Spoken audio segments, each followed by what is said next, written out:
Chun Sun traversed into the boundless realm of cultivation, awakening a system of immortality, which surprisingly bestowed upon him a companion in the form of an immortal beast. Chun Sun harbored no interest in conflict or in provoking others. His sole desire was to explore the splendor of the world alongside his old OX. In a moment of inadvertence, he revealed 3 formidable axes at his waist. In another fleeting moment, he showcased his 16 sculpted abdominal muscles. He slowly donned a fearsome mask, a shadow of a smile gracing his lips, declaring, "Chun Sun and the old ox are the epitome of reason." The entire multiverse trembled at his declaration. He had donned the mask. A fireball technique from the Chi refinement stage suddenly ignited amidst the swirling purple winds and snow. Chapter 1. The Eternal Immortality begins. Immortality is indeed as lonely as snow, he mused. A young man reclined on a gentle hillside, a tuft of foxtail grass clenched between his teeth, gazing into the distance as a gentle breeze swept through, causing the myriad trees to bow. Yet, from his tone, it seemed more an expression of delight than mere lamentation. Moo. Moo beside him sat a black bull with a broken horn indeed. It was not standing, but rather sitting upright on its hind legs, its dark back erect. The youth was named Chun Sun, who had crossed into this realm a year prior. This world was vast and limitless, filled with countless cultivators who could move mountains and oceans, soaring above the clouds while gazing down upon the mortal realm. However, upon his arrival, he found himself endowed with a system, for which he was immensely grateful, as the tales of innumerable novel protagonists flashed through his mind. Yet the system bestowed upon Chun Sun was far from an invincible physique or a supreme cultivation technique. He has achieved immortality. The laws of heaven and earth can no longer constrain his lifespan, yet he can only enhance his attributes by a minuscule amount each year. Strength, speed, defense, mana, the essence of all things. These concepts of strength, speed, defense, and mana are within his comprehension. However, he remains perplexed by the essence of all things, which eludes his understanding. He subsequently dismisses it from his thoughts, for living is of utmost importance. Nonetheless, this system proves to be quite accommodating. The arduous journey of immortality is made more bearable with the companionship of a celestial beast. Though it cannot speak, it comprehends his words and can receive enhancements each year without depleting his own lifespan points. That we may be immortal, but we are still susceptible to death, so it is best to tread cautiously. Chun Sun sighed. Half a year ago, he and the Black Bull cultivated a field of rice in a quaint village and raised numerous chicks. However, on a moonless night, Old Wong from the neighboring village led a group to steal everything away. Upon learning of this betrayal, Chun Sun was consumed by rage. Is there no law in this world? No justice? Sharpening his axe, he set out with the Black Bull to demand an explanation from the neighboring village. To his dismay, they were outnumbered. Chun Sun was beaten mercilessly, and the Black Bull lost one of its horns. They fled in disgrace, nursing their wounds for several days. Moo. The Black Bull exhaled heavily, its eyes filled with resentment. That group of people was truly despicable. This incident left a profound psychological scar on Chun Sun, with lasting repercussions. Ding! The host is now able to allocate points. Chun Sun grinned. Riley, the year had come full circle, and it was time to enhance. Without hesitation, he focused on the aspect of strength. The previous incident of being violently beaten stemmed from his inadequate power, rendering him incapable of pushing away those who had restrained him. By heavens! Chun Sun's face turned a deep shade of purple. An unexpected surge of strength coursed through him, his veins bulging as he delivered a powerful punch to the ground, startling the Black Bull, which leapt into the why fate is mine to command, not to be dictated by the heavens. With a resounding thud, the force of his action was reciprocal. Chun Sun fractured his hand, subsequently nurturing it alongside the Black Bull for several days. He also imparted a modicum of strength to the bull, though its exterior remained unchanged. Upon witnessing Chun Sun's predicament, the Black Bull casually tested its own physical prowess, which proved to be quite impressive. They resided in a thatched cottage within a secluded mountain village, living a life devoid of conflict. Yet, the laws of this world seemed inscribed in the very bones of its inhabitants. Mortal beings were expected to bow and show respect. When encountering cultivators, it was imperative not to offend them, a truth well understood even by the villagers of this Remote hamlet. Brother Sund, a youthful voice called from outside the cottage. It was the village's little Blackie, who bore a dark complexion since birth and had thus been given a rather unflattering name. What is it, little Blackie? Chun Sun replied, having recovered from his injuries as he leisurely opened the door. The village chief asked me to bring you some rice. Little Blackie said with an innocent grin, his eyes sparkling with sincerity. Please convey my gratitude to the village chief. Chun Sun responded as he accepted the bag of rice. Deeply moved, he and the Black Bull had subsisted on wild vegetables for several days. It was a profound irony that a being of eternal life was on the brink of starvation in this vast world. As Chun Sun pondered, a surge of resentment welled within him. A gentleman's vengeance is never too late. Your ancestral grave awaits our excavation. Son, I must take my leave now. My mother has called me home for dinner. Very well, return swiftly. Chun Sun smiled, his gaze lingering on the rice in his hands, tears of gratitude slipping from the corners of his mouth. Indeed, there are still many good souls in this world. Moo! The large black bull in the thatched cottage voiced its impatience, for it had no taste for grass. It too relished rice. Amidst a swirling haze of steam, the fragrant rice was ready, and man and beast sat upon the ground, devouring the meal with fervor, their eyes glimmering with dreams of the future. Old bull, we must persevere and refrain from acting impulsively. As Chun Sun chewed the rice, he swallowed hard. This world is vast. Once we flourish, I shall find you a few fine heifers. Moo! Gurgle! The old bull's eyes reflected disdain, as if to say, was it not you who charged into the neighboring village wielding an axe?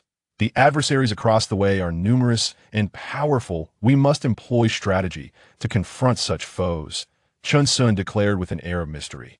The large black bull's eyes brightened, inching closer to Chun Sun. When they grow frail and decrepit, we shall shatter their teeth and desecrate their ancestral graves.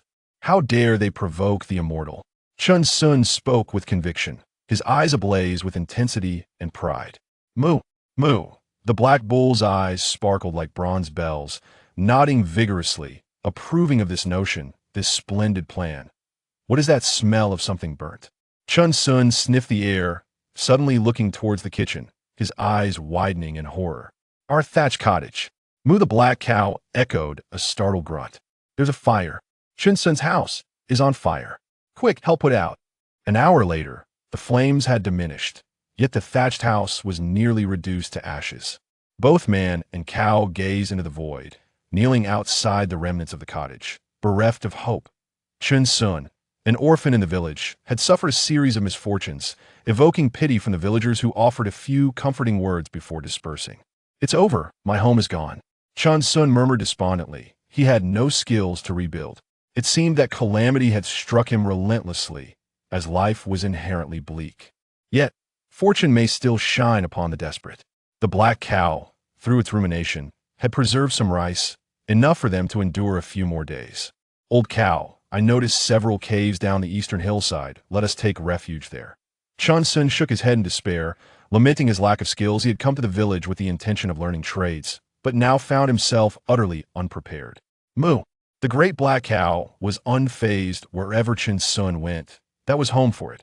Outside the small village, the black cow bore a load of dried grass, while Chun Sun gathered some firewood to bring to the cave for their temporary shelter. In the year that followed, Chun Sun apprenticed under the village carpenter, while the black cow assisted in transporting goods. The villagers remarked on its intelligence, urging Chun Sun not to slaughter it for food. Upon hearing this, Chun Sun let out a disdainful laugh. He would rather perish than betray his friends, even if it meant leaping from a small hill. Truly delightful, he remarked, relishing the succulent beef. As the year drew to a close, the villagers celebrated by slaughtering a few cattle, hosting a grand feast for everyone in the community. Naturally, he would not miss such a joyous occasion. However, the large black bull seemed to shrink back, its pupils constricting, unable to swallow even the pieces of beef offered by Chun Sun. After the feast, it was imperative to avoid waste. The leftovers that others discarded were neatly packed by him and the black bull, for one must still be prudent in daily life. Inside the cave, the black bull savored its meal with great gusto, while Chun Sun took care of the uneaten beef, ensuring nothing went to waste. Chapter 2. The arrival of the cultivator Chun Sun, frothing at the mouth, heard a voice resonate in his mind. Ding. The host may allocate points. He continued to enhance his strength, also bestowing a measure of power upon the Black Bull. Chen Sun soon realized the immense benefits of augmenting strength.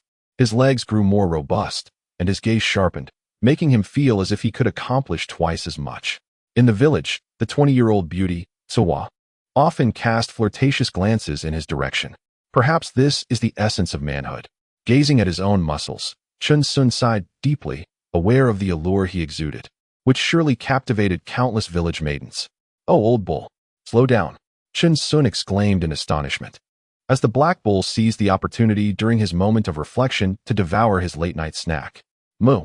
The Black Bull reacted swiftly, gulping down the morsel, leaving Chen Sun speechless, staring in disbelief. The following year, Chen Sun and the Black Bull apprenticed under a blacksmith. The sheer strength Chen Sun displayed left the blacksmith in awe, who incessantly praised him for possessing the makings of a true craftsman.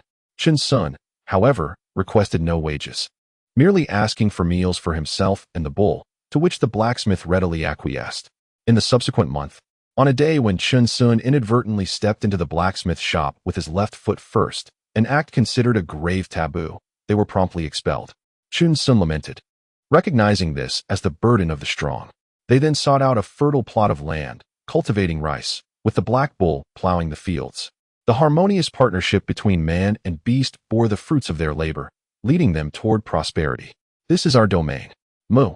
Chen Sun gazed upon the verdant fields before him, his heart brimming with delight as he gripped the axe tightly in his hand, two more secured at his waist.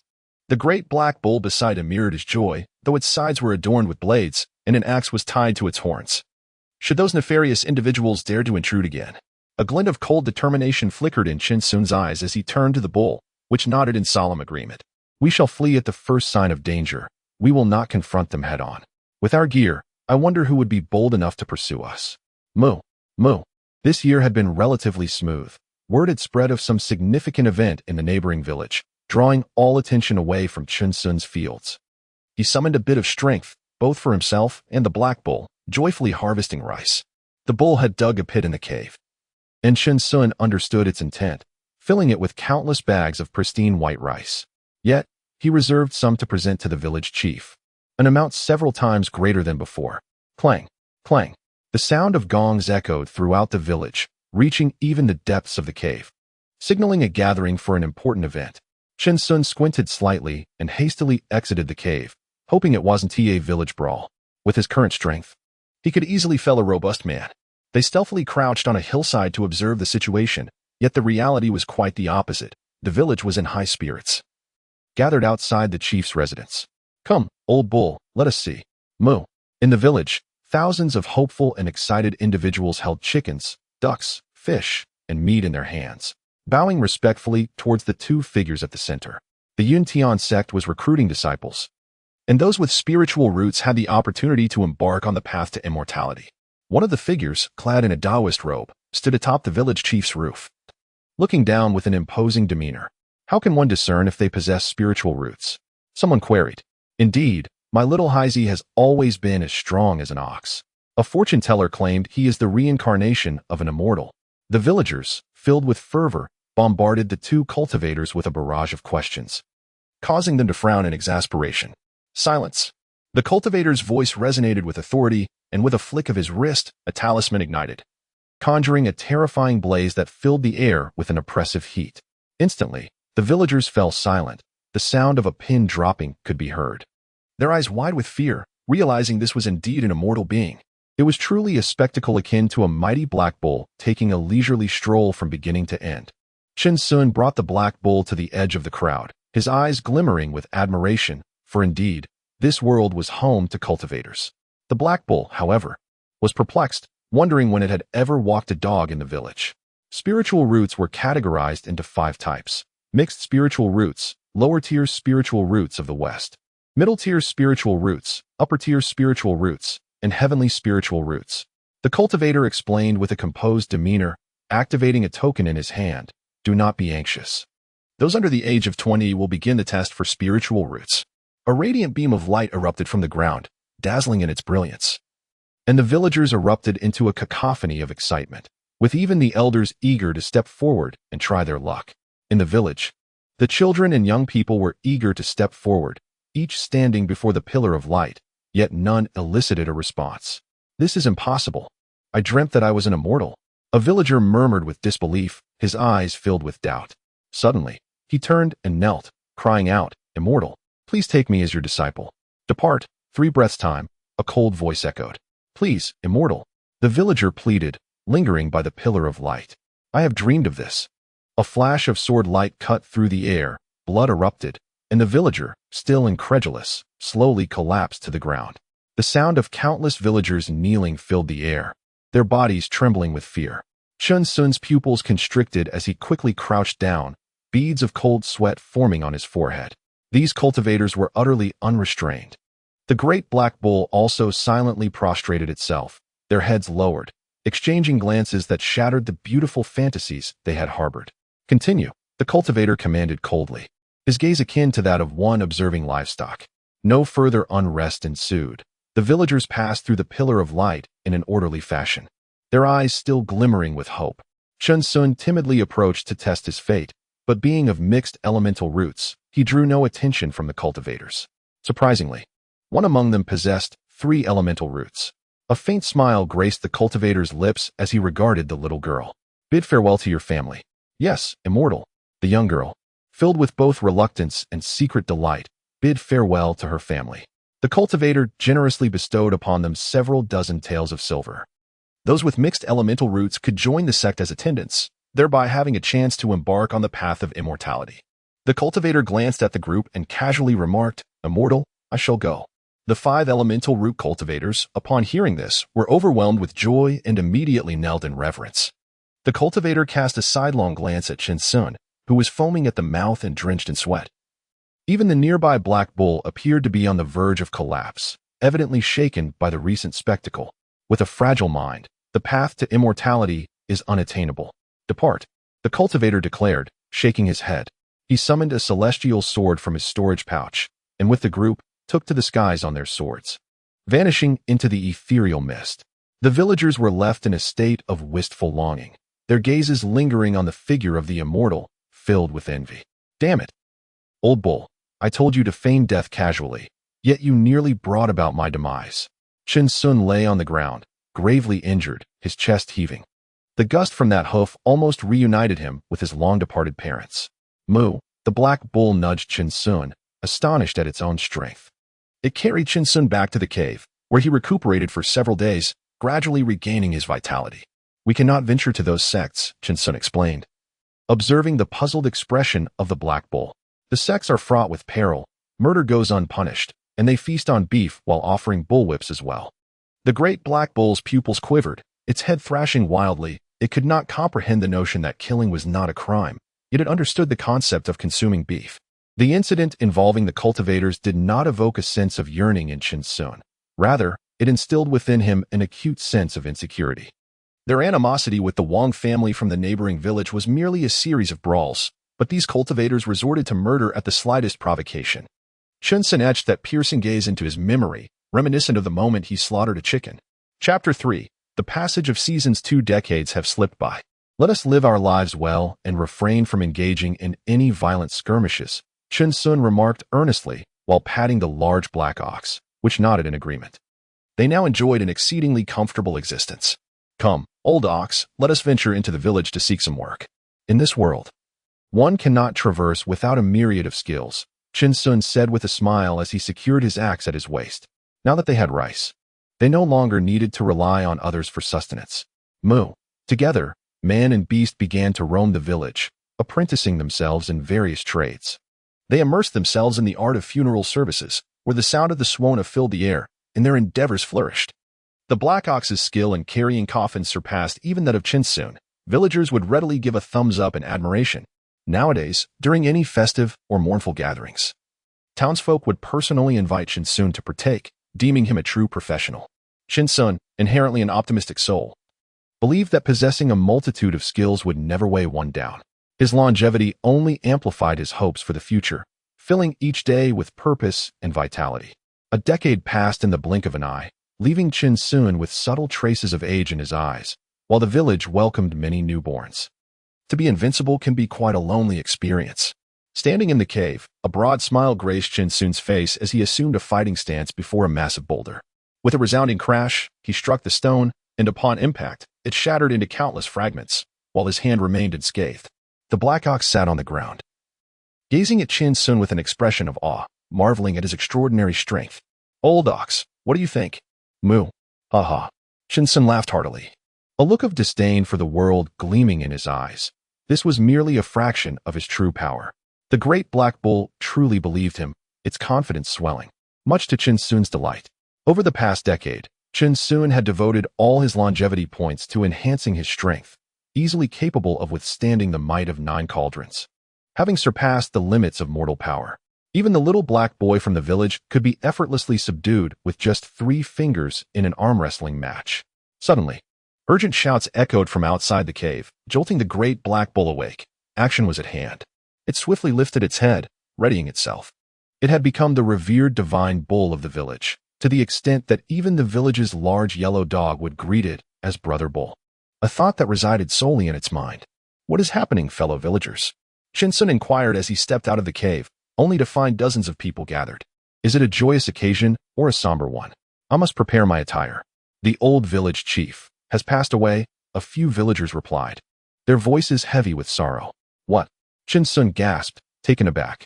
The old village chief had always shown kindness to both him and the old bull, and an emptiness suddenly filled his heart. "Let us go." Outside the village's morning hall, villagers were gathered in sorrow. Chin Sun lifted his swona, the autumn wind desolate, leaves drifting like memories. His eyes reflected a deep sigh. Mere mortals ultimately cannot escape the separation of life and death. In the blink of an eye, a century slips away. The great black bull jingled with several bells, their clanging harmonizing with Chin Sun's swona, together composing an elegy of autumn, guiding the old village chief towards the distant horizon. On the rural path beyond the village, Chin Sun wore a stoic expression as he personally carried the coffin, a long procession trailing behind him, while yellow paper fluttered through the air. Interment, Chin Sun and a few others carefully lowered the coffin into the earth, standing by to observe the villagers bidding their farewells. Some prayed for blessings, others for wealth, and some for immortality. Once everyone had departed, Chin Sun silently bowed 3 times, murmuring with a gentle smile, "Old village chief, thank you for your care. May you journey well." Moo, the great black bull, in a somber mood, mirrored Chin Sun by bowing 3 times as well. Upon returning to the village, Xiao Haizi, now a grown man, greeted Chin Sun with a smile. "Brother Sun, you still appear so youthful, not showing a hint of age. It is primarily due to a good mindset." Chin Sun chuckled, patting Xiao Haizi on the back. "The lad is quite impressive, strong as an ox, possessing a third of my former prowess." Hee. Xiao Haizi chuckled shyly. "My father once excavated some treasures from the mountains, which gave me a substantial boost. Be cautious while hunting in the mountains. Your parents are aging." "I understand, Brother Sun. Why not come to my home for a meal?" "No, thank you. I have matters to attend to." Chin Sun quickly shook his head, fearing his current appetite might overwhelm Xiao Haizi's household. "All right then, Brother Sun, I shall take my leave." Xiao Haizi, still holding a wild chicken, bid farewell to Chin Sun. "Very well." Chin Sun smiled as the smoke curled from every household, signaling the preparation for the feast.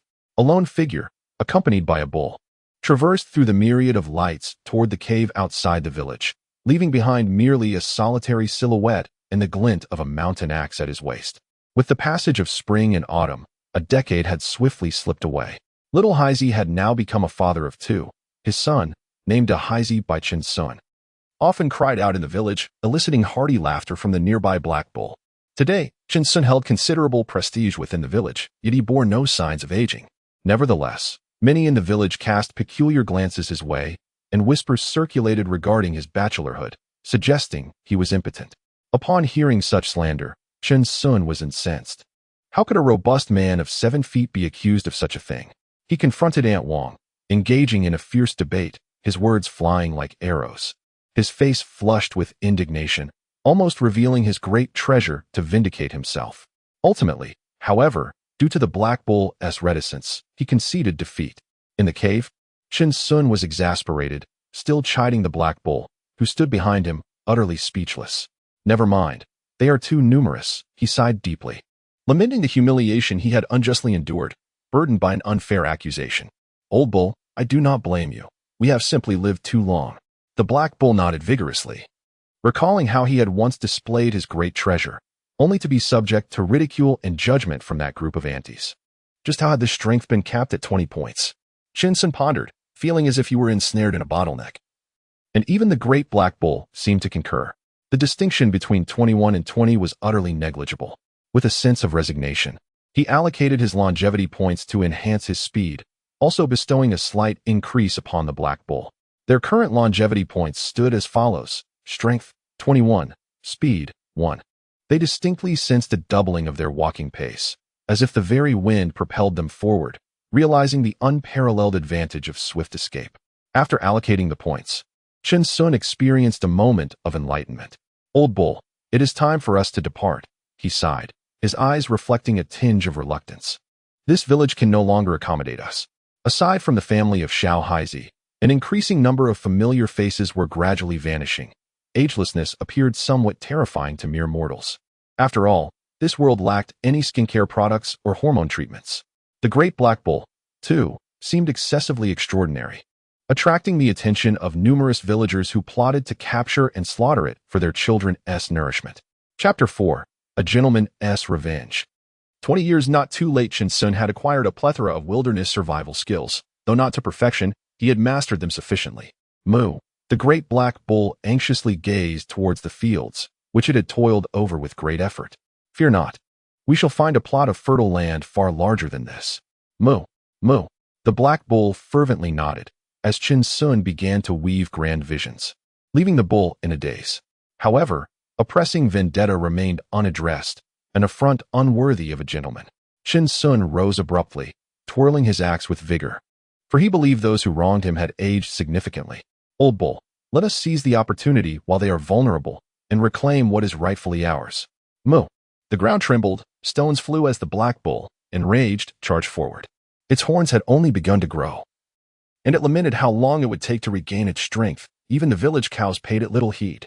Within the cave, they busied themselves, for the Suona was an indispensable companion in their endeavors, all secured upon the black bull. Their current strength allowed them to handle pots and pans with ease, leaving behind what they could not carry for the family of Little Black, including that plot of fertile land.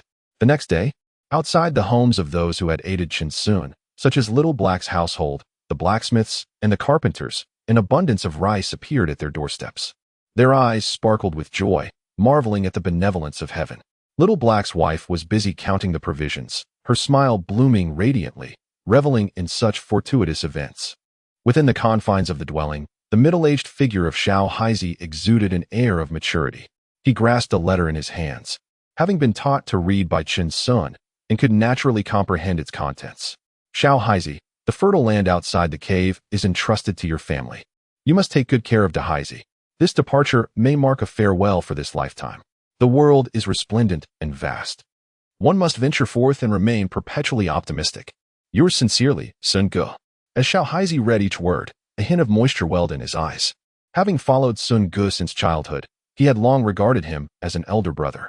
Memories cascaded through his mind: the stolen rice, the burnt thatched cottage, and the times he was expelled from work in the village. Though these recollections were somber, Sun Ge always seemed to harbor a passionate zest for life. "Safe travels, Sun Ge," Xiao Haizi said warmly, casting his gaze out the window at the clear blue sky. "A perfect day for a new journey." 3 months later, outside a neighboring village, in a dusty pit, a man and an ox bore the marks of hardship. Shinsun, his robe coated in dirt, held a large flatbread in his hand. He took a hearty bite before offering it to the black ox.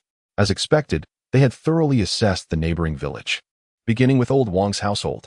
With a piercing gaze, Shinsun demonstrated an abundance of patience and time. He had meticulously gathered information on the Wang family's ancestral grave, their fields, and those who had wronged them.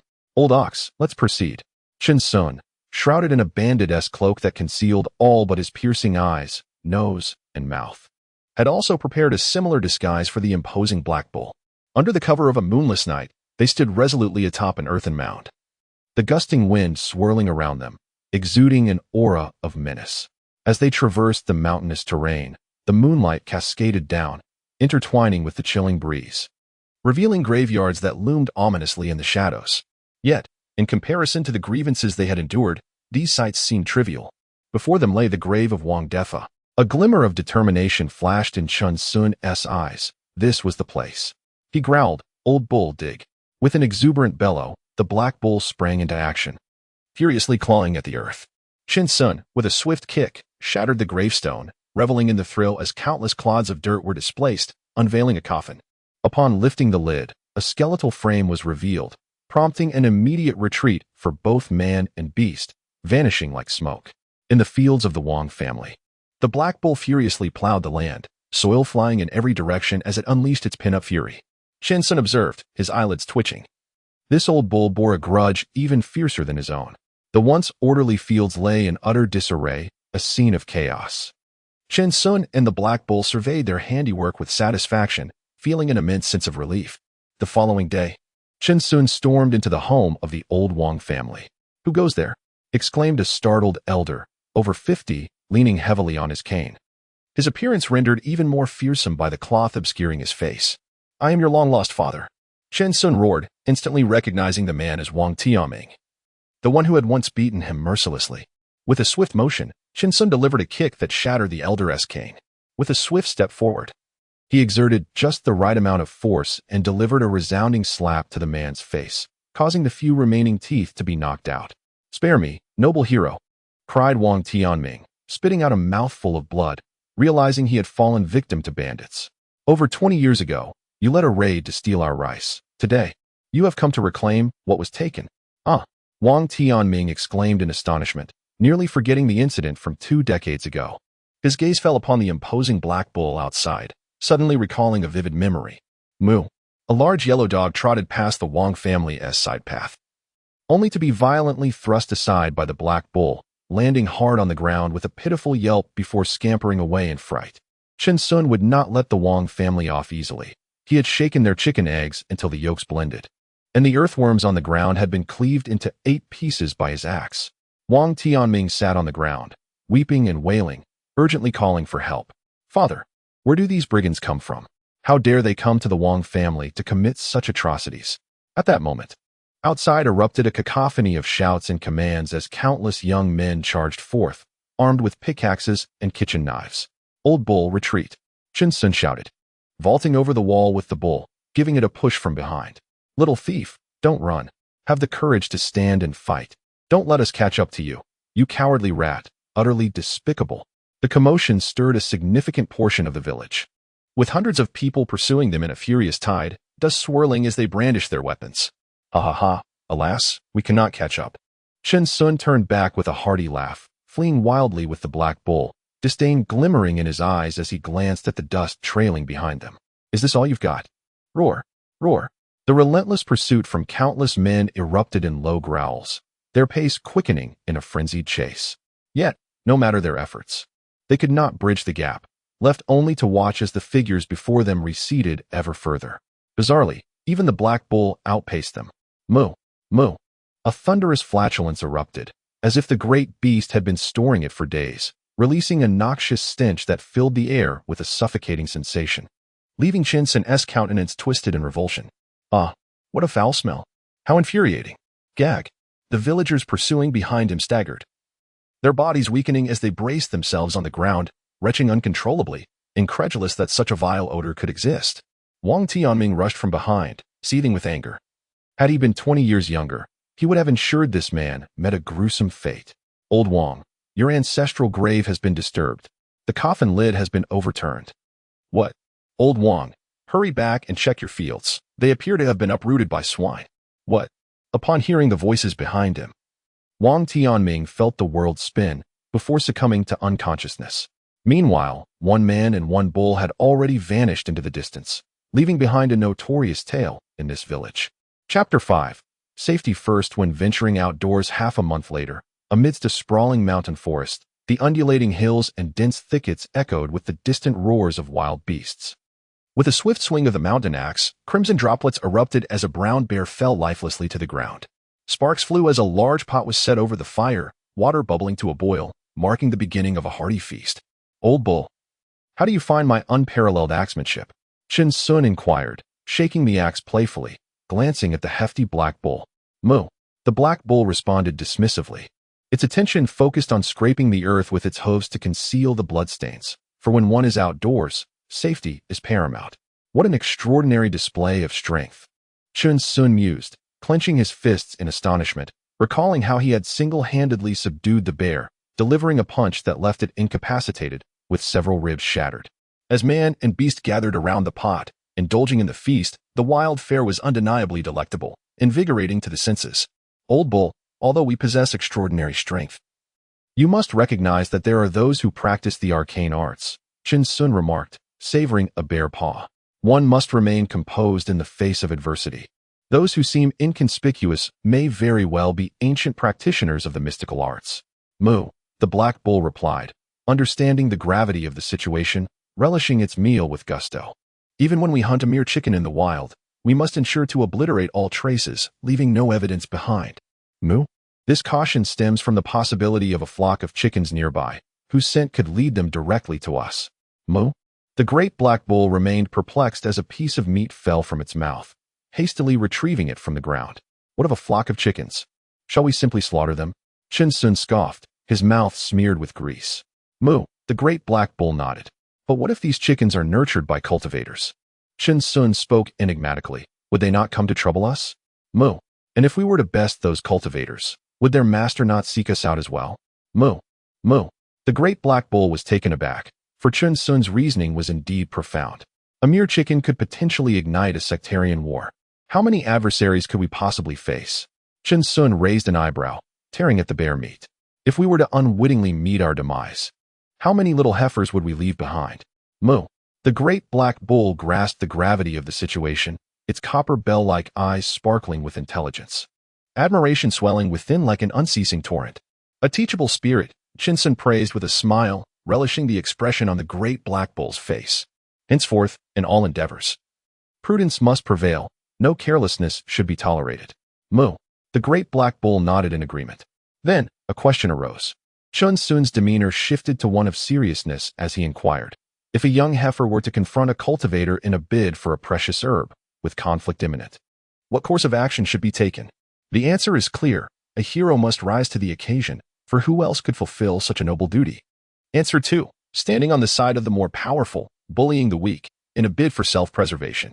Answer 3. Pretending as if nothing has occurred, passing by quietly, remaining untouched by the consequences. Answer 4. With me invincible, all must perish. The elixir belongs to me. Please respond.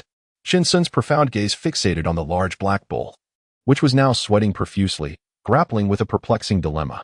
The black bull struggled internally, unable to bear the sight of the young cow ensnared by foes, and resolved. Moo. Was it answer 1? Incorrect. Chun Sun scoffed. How could a mere calf contend against cultivators? If you charge forward, you would merely add another corpse to the heap. Moo. Moo. Choosing 2 was a grave error. Chun Sun narrowed his eyes slightly and elaborated. You already know you are vying for the elixir. The more who are aware, the greater the risk. Once the cultivators eliminate their adversaries, they will not spare you. The black bull's pupils contracted, cold sweat accumulating. It had already faced death twice. Moo. Moo moo. Ha ha ha. To think you would select 3, an even more egregious mistake. Chun Sun laughed maniacally, his eyes glinting with frost. In this world, there are no laws. Lacking power, you can never ascertain whether you will be discovered. They will simply strike you down, believing you to be a scavenging calf. The black bull weakened, trembling in fear, a heavy snort escaping onto the ground. Moo moo moo moo. Who would have thought you would choose answer 4? Chun Sun slowly rose, a shadow enveloping his face. The great black ox suddenly felt an overwhelming sense of insignificance, paralyzed with fear, wondering if he had perished once more. Congratulations. Moo? Upon hearing this, the great black ox felt a surge of strength returning. It gradually lifted its hoof, flames of hope igniting in its eyes. Could it be that it was finally right, destined for resurrection? Chun Sun's pupils slowly widened as he looked down upon the great black ox, letting out a deep, mocking laugh. You have chosen the most tragic way to die, old cow. Die. Moo. The great black ox's eyes glazed over, and with a thud, clouds of dust arose as it collapsed to the ground, realizing that it had been utterly mistaken. After a moment, the black ox pondered. Wait. How could the answer be entirely wrong? The more it thought, the more perplexed it became. observing Chin Sun still feasting on the bear paw. I've been tricked. Moo. What the? In an instant, Chin Sun was sent soaring into the air, tightly grasping the bear paw. Feeling the rush of wind and catching sight of a group of people fighting in the distance, his eyes narrowed, and as his legs landed firmly, they created two large craters. The great black ox devoured the bear meat, slurping the soup, showing no intention of leaving any for Chin Sun. Old cow, hurry up. There are people fighting in the distance, Chin Sun said earnestly, giving it a pat. Moo. The great black ox responded. Knowing that Chin Sun never joked when he bore such an expression, they swiftly packed the meat, dug a pit, and skillfully buried the evidence, their motions fluid and practiced. Chin Sun led the great black bull, resembling a young farmer, silently moving in the opposite direction without uttering a word.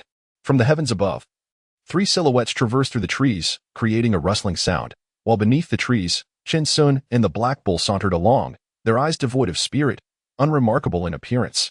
Suddenly, one figure halted, his dark hair flowing behind him as he squinted slightly at the young lad. Hold on. A voice emanated from the tree, causing Chin Sun to tense, the sound of the bull's breathing gradually diminishing, its hooves poised for action. The man leaped down from the tree, scrutinizing Chin Sun from head to toe, and inquired, Do you see what has transpired ahead? Startled, Chin Sun broke into a cold sweat, clasping his hands in greetings. Esteemed senior, what is the matter? Unable to discern whether this individual was a cultivator or a martial arts master, he was equally ignorant of the number of people lurking nearby. Retreat seemed the wisest course. The man glanced at Chin Sun's hands, noting their lack of calluses, indicating he was no martial artist, and then remarked, I see. Leave the bull behind. This sturdy black bull, robust in build, would indeed be advantageous for a martial practitioner. Esteemed senior, we only possess this one bull. You appear to be a martial arts master. There is no need to come specifically to seize it. Chin Sun's expression soured, his fingers trembling slightly, his demeanor conveying his distress perfectly. With a swift motion, the man drew his sword, his gaze sharp, and with a cold smirk, declared, My esteemed Bai Xian sect has not yet fallen to such depths. I have no desire for further discourse. Very well. Chin Sun released the tether, his spirit in disarray as he gazed at the formidable black bull, inwardly lamenting that he was indeed no cultivator. The man accepted the rope and suddenly chuckled, saying, Surely you have noticed, this is not a pasture for cattle. His demeanor was suspicious, and one could only blame their misfortune.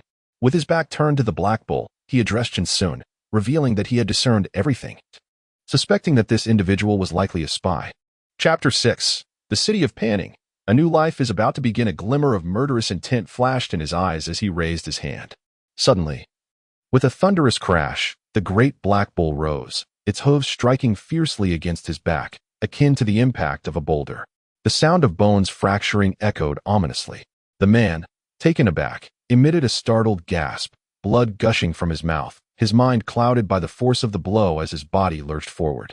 Chin Sun's chest heaved, adrenaline surging through him, rendering him unervingly calm.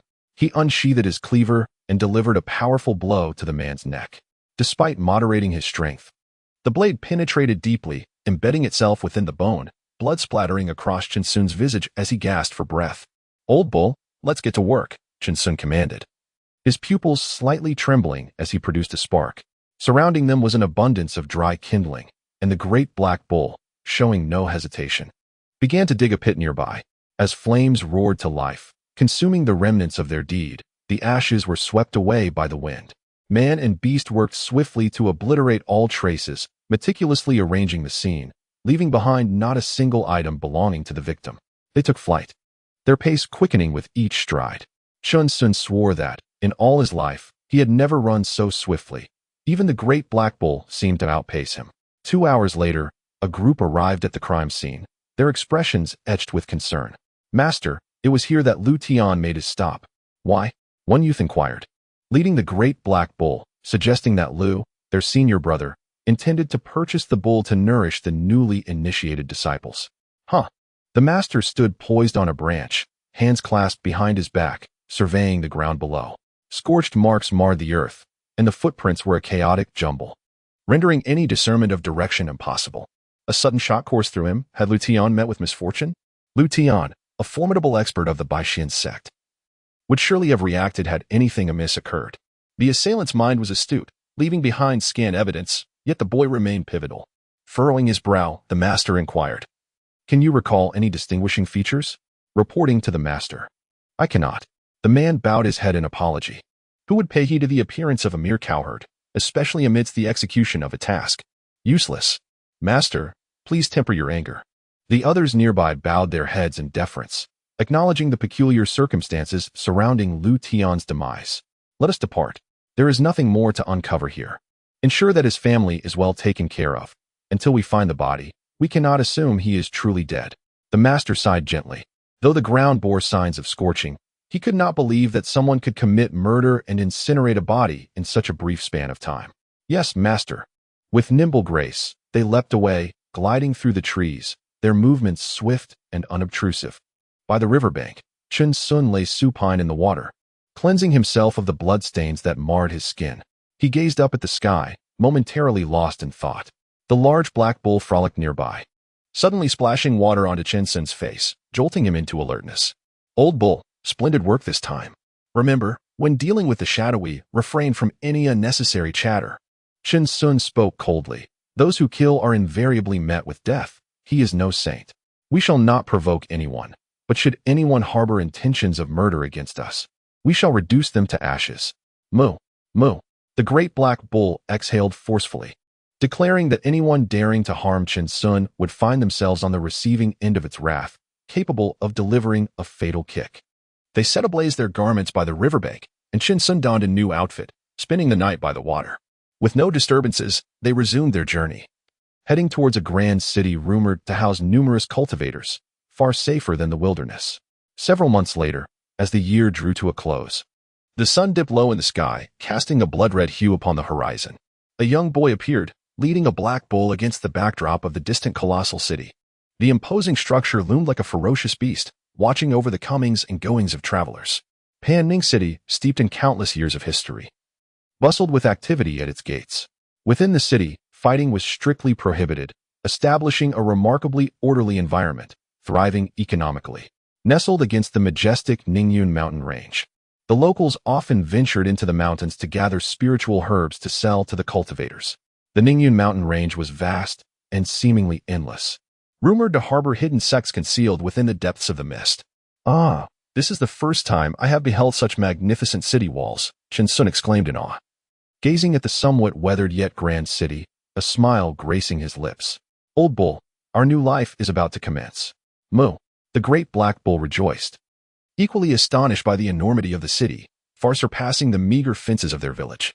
In this magnificent world, traversing countless mountains and rivers, and experiencing the splendor of existence, lies the true essence of longevity. Chen Sun's eyes shimmered with profound anticipation. Old cow charged. Moo.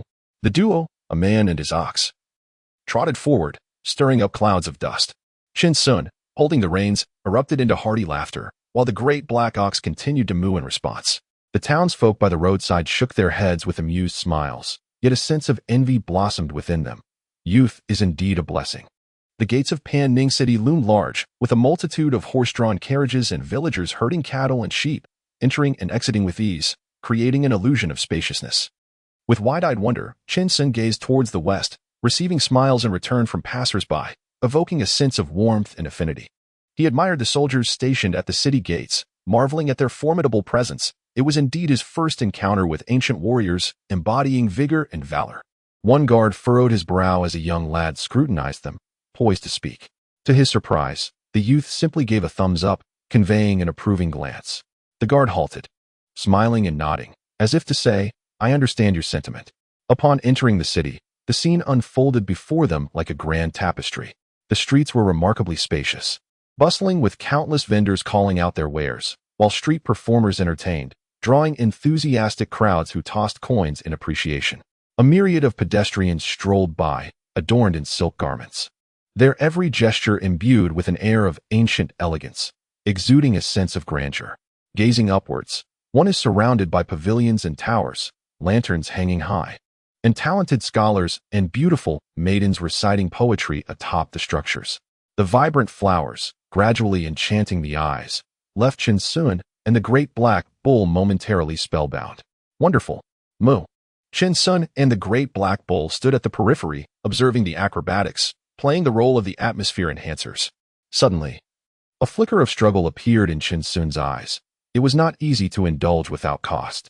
After rummaging at his waist for a while, he tossed a copper coin into the gong. Upon hearing the sound, the performer immediately turned to Chin Sun, breathing fire, a spectacle beyond compare. Bravo! Chin Sun laughed heartily, applauding, while the great black bull was taken aback, mistaking the performer for an immortal, marveling at their display, truly befitting of a grand city. After a while, they withdrew from the crowd and purchased 2 skewers of candied hawthorn. Chin Sun took a bite, followed by the great black bull, drawing delightful laughter from passing maidens. What exquisite craftsmanship! Chin Sun's eyes widened in wonder as he observed the roadside vendors, all of whom relied on their artisanal skills for their livelihoods, their craftsmanship beyond reproach. Young sir, do you see anything you fancy? The vendor kindly inquired. I'm just browsing. Once I have the means, I will surely return to purchase. Chin Sun replied with an embarrassed smile, his sincerity evident. Not to worry, I have a slightly damaged wooden carving here. If you like it, feel free to take it. The vendor produced a lifelike tiger statue, though its tail appeared to be chipped. Boss, let us trade some rice for this. I truly admire this carving. Done. The vendor first handed the statue to Chin Sun, who in turn offered him some rice. Back on the street, Chin Sun held the statue in both hands, unable to part with it, while the large black bull looked on enviously, wondering why the vendor hadn't gifted it one as well. Chapter 7. I am naturally strong. I possess a robust physique and a treasured ancestral black bull. Fear not, my old friend. Once we amass wealth, I shall procure for you a finely carved wooden sculpture of a young heifer. Moo, moo. The black bull seemed to grasp the sentiment, responding joyfully with 2 calls. Today marks the end of the year, as lanterns resembling those of Kongming gently ascend into the night sky, carrying the hopes and wishes of the populace for the forthcoming year. The entire city of Panning is illuminated by their glow. This tradition, known locally as the wishing lanterns, brings a sense of warmth and hope. Chin Sun gazes upward, a subtle smile gracing his lips. Old bull, shall we take a leap of faith and splurge this time? Moo, moo. The black bull's eyes sparkled with excitement, as it was no fool to decline. It had numerous desires of its own. The riverside was teeming with townsfolk, possibly even cultivators among them. In a quiet corner by the water, Chin Sun purchased 2 wishing lanterns, opting to avoid the bustling crowds.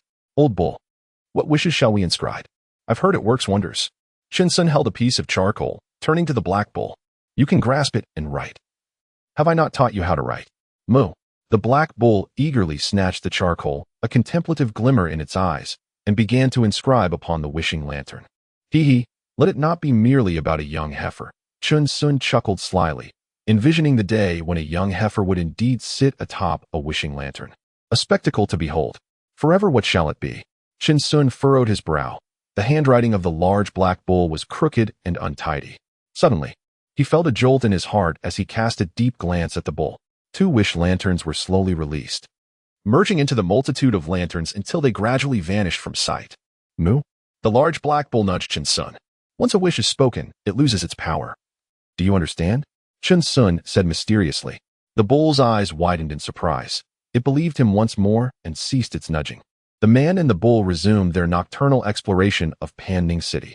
Chin Sun took the opportunity to observe what tasks might be available in the city, for he was skilled in numerous arts.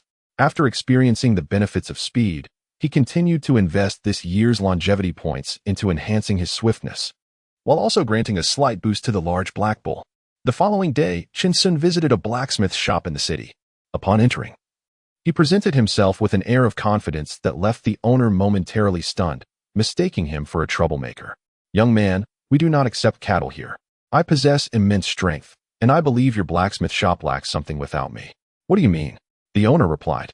Do blacksmiths even accept people? Chin Sun suddenly broke into a broad smile, revealing his arm. One of me is worth 2. With my ancestral large black bull assisting, I assure you, your business will flourish. Bang! Chin Sun was abruptly ejected from the shop. The blacksmith spat. Do you think I accept just anyone with an unknown background? Moo. The large black bull was enraged, indignantly returning the insult with a spittle of its own. Chin Sun swiftly restrained the great black bull, coldly stating, if this place does not accommodate me, there shall be another that will. The proprietor, with arms crossed, was soon joined by several blacksmiths, their demeanor suggesting that any further provocation from Chin Sun would lead to confrontation.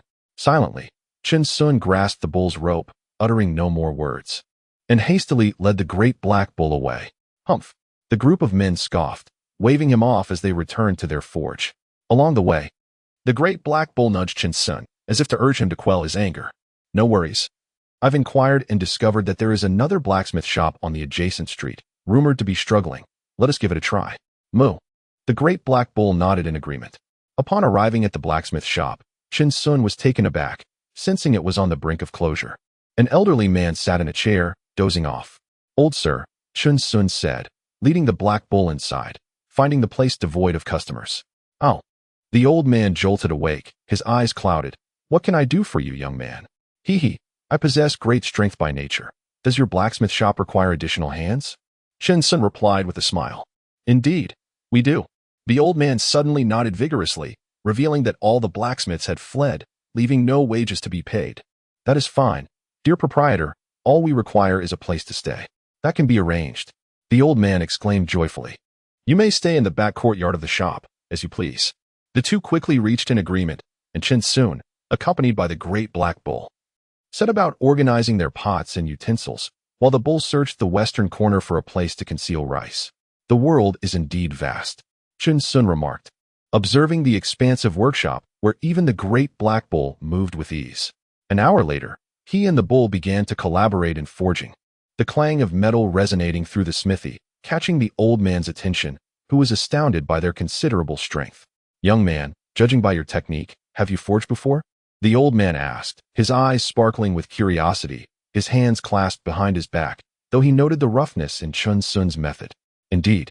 I have 5 years of experience, Chen Sun boasted. Anyone who employs me is certainly fortunate. He expressed his fondness for blacksmithing, a mastery of physical power, though he acknowledged he had yet to achieve finesse. This way of forging won't suffice. The old man shook his head. You're expending too much energy. Allow me to demonstrate. Impressed, Chen Sun watched as the old man's technique diverged significantly from that of the village blacksmiths. However, it wasn't long before the old man was panting.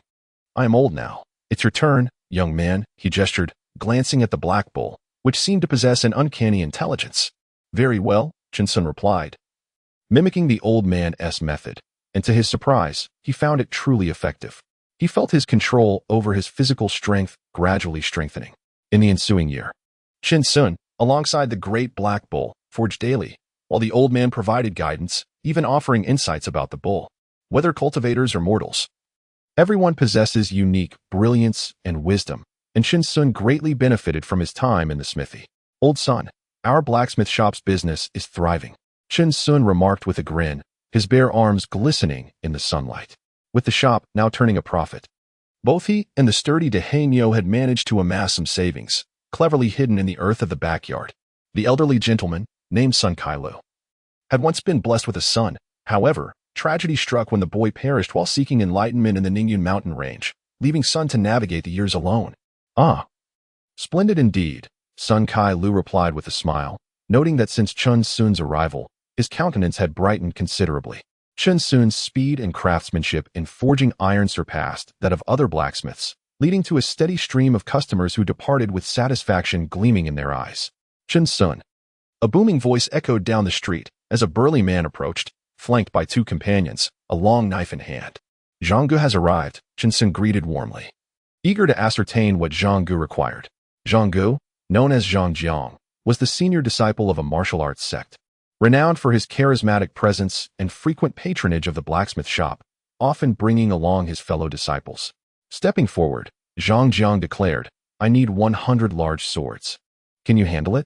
That's a substantial order. Chen Sun's eyes sparkled with excitement as he continued to hammer away at the forge. When do you need them? Within 2 months. If you can complete them in a month, I'll offer you extra pay, Zhang Jiang responded with a grin. Extra pay? You flatter me, Zhang Gu.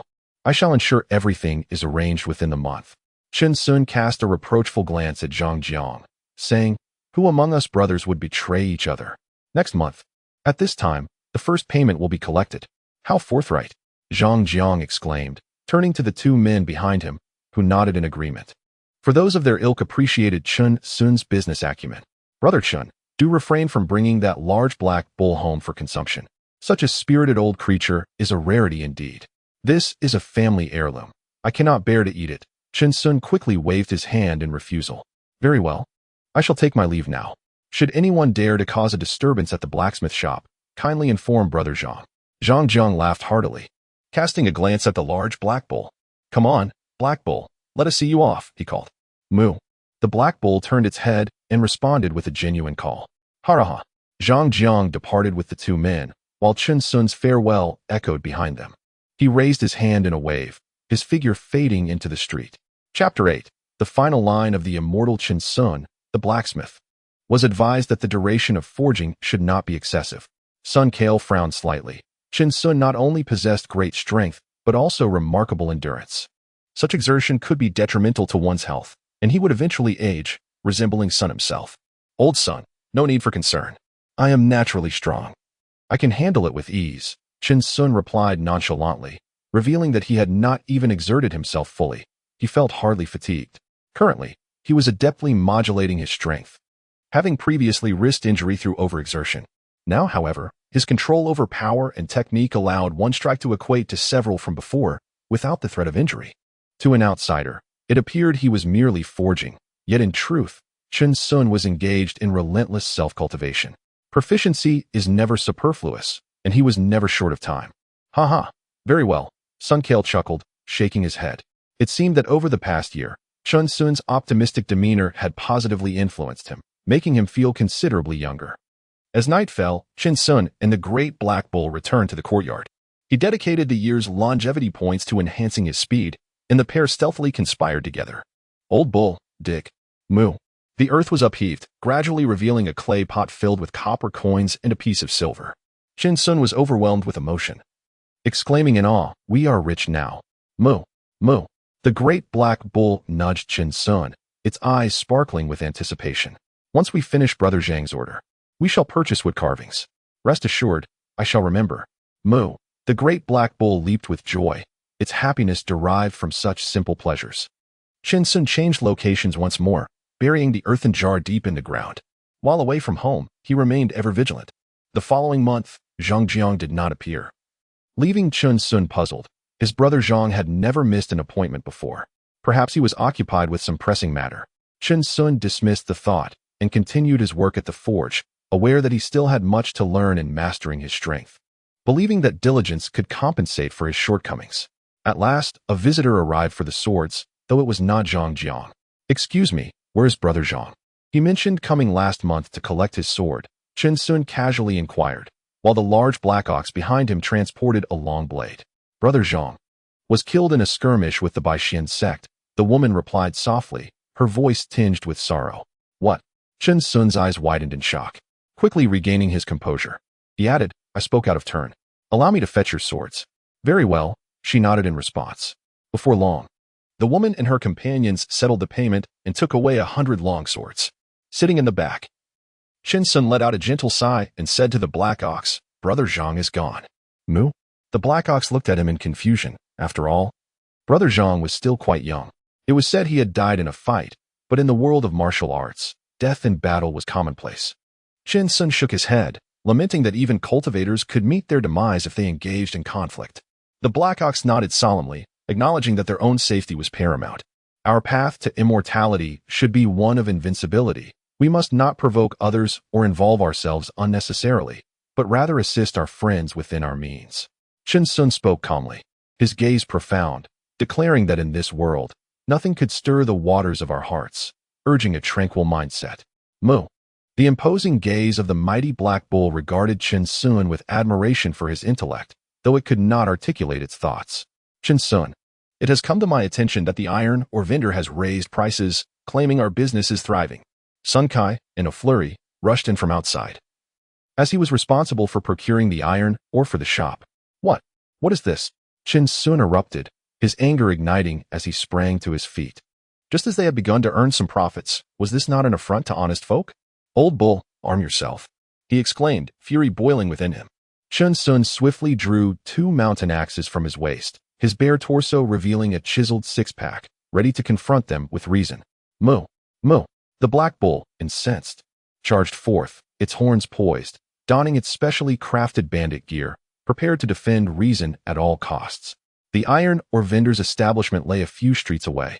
And with fervor, Chun Sun and the Black Bull strode towards it, their presence commanding, as if the very ground beneath them trembled.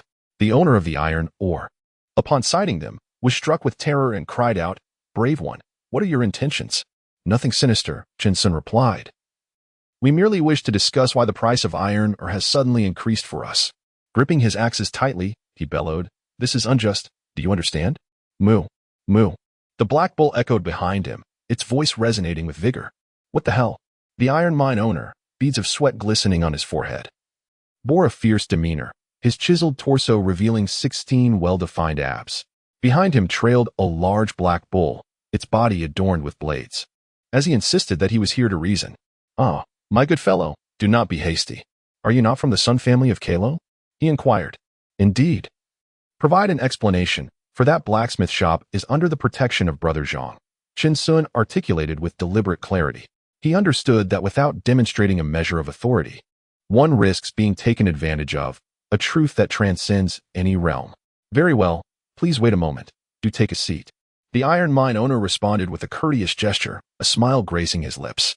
"We, too, are reasonable individuals, not here to create discord," Chun Sun replied, his tone softening as he sat down, placing his mountain axe assertively upon the table, his heart steady. Before long, the iron mine owner stepped outside, his face alight with mirth as he gestured. "It is this man and his bull who have come to create a disturbance." A throng of officers surged in, swiftly apprehending Chun Sun, leaving no room for escape for the Black Bull as well. "We are here to reason. This is an injustice," Chun Sun shouted, his body straining against their grip. "I am truly here to reason. Enough of your excuses. You are inciting trouble here and disturbing the peace of Panning City. Who do you think you are intimidating?" The officer barked, leading the two alleged troublemakers away, while Chun Sun continued to protest his innocence. 5 days later, Chun Sun and the Black Bull emerged from the confines of their cell, basking in the light of day once more. However, their mountain axe and blades had been confiscated, leaving them with no choice but to return and forge anew. Returning to the blacksmith shop, Sun Kale prepared the fire pit, while he and a cow leapt back and forth, laughing heartily as if nothing were amiss. However, after Chun Sun's commotion, the owner of the iron ore business did not raise prices, which could be considered a small victory. As time swiftly passed, 5 years had gone by. The blacksmith shop flourished, even seizing a considerable amount of business from the neighboring establishment. Upon realizing that it was Chun Sun behind this success, the other blacksmith lamented his oversight in recognizing true talent. He even invited Chun Sun to dine at a restaurant, and their past grievances dissipated into thin air. However, Chun Sun's voracious appetite astonished him. He not only finished his meal, but also requested takeout, causing a significant financial strain on the blacksmith. Now, the two regarded each other as brothers, and Chun Sun demonstrated an admirable understanding of human relationships. Yet today, as Chun Sun raced through the streets, a whirlwind followed in his wake, his eyes filled with urgency. Over the past 5 years, he had mastered the control of his strength, allocating 5 longevity points to enhance his speed. Presently, Chun Sun and the Great Black Cow possessed the following longevity points: Strength, 21, Speed, 8, in his hands. He clutched several bags of herbal medicine, for Sun Kale was nearing the end of his strength, relying solely on these herbs to sustain his life over the past year, having exhausted all their savings. But what of it? To Chun Sun, wealth was as ephemeral as a passing breeze. The people around him held the utmost importance. He cherished the present and endeavored to live life to the fullest. Moreover, as humans are not mere grass and wood, who can be devoid of emotions? He has reached the ultimate destination of all cultivators, immortality, and thus has no need to forsake desires in pursuit of the so-called supreme path. This stands as the final principle for him as an immortal being. Chun Sun has always adhered to a guiding tenet. Within his capacity, he assists his friends, and beyond his means, he refrains from boasting. Chapter 9. Women only affect the speed at which I forge. Please make way, Chun Sun exclaimed, his brow furrowed as he sped past, eliciting gasps of astonishment from those around him. This youth moved with remarkable swiftness. In the back courtyard of the blacksmith shop, the Great Black Bull tended to the fire and brewed medicine, reluctant to see old Sun depart from this world, emitting soft low moos and drooping its head. Beside the bed, Sun Kale appeared as if caught in the throes of the 5 stages of decline, at times lucid, at others forgetful. Yet today his complexion was notably rosy.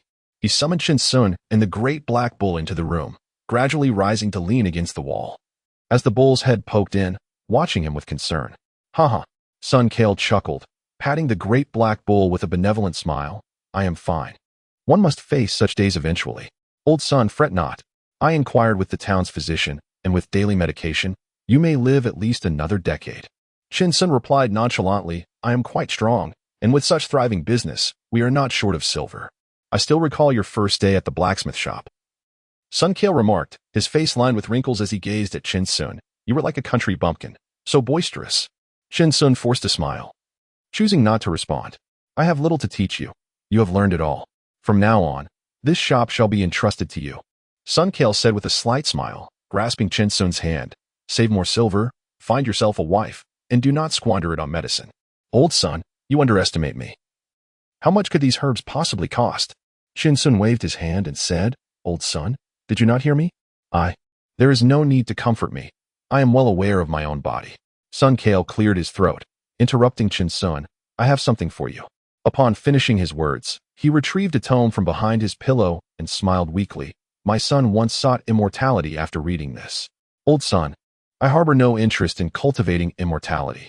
Chin Sun was indifferent to the tome. Living well was of paramount importance.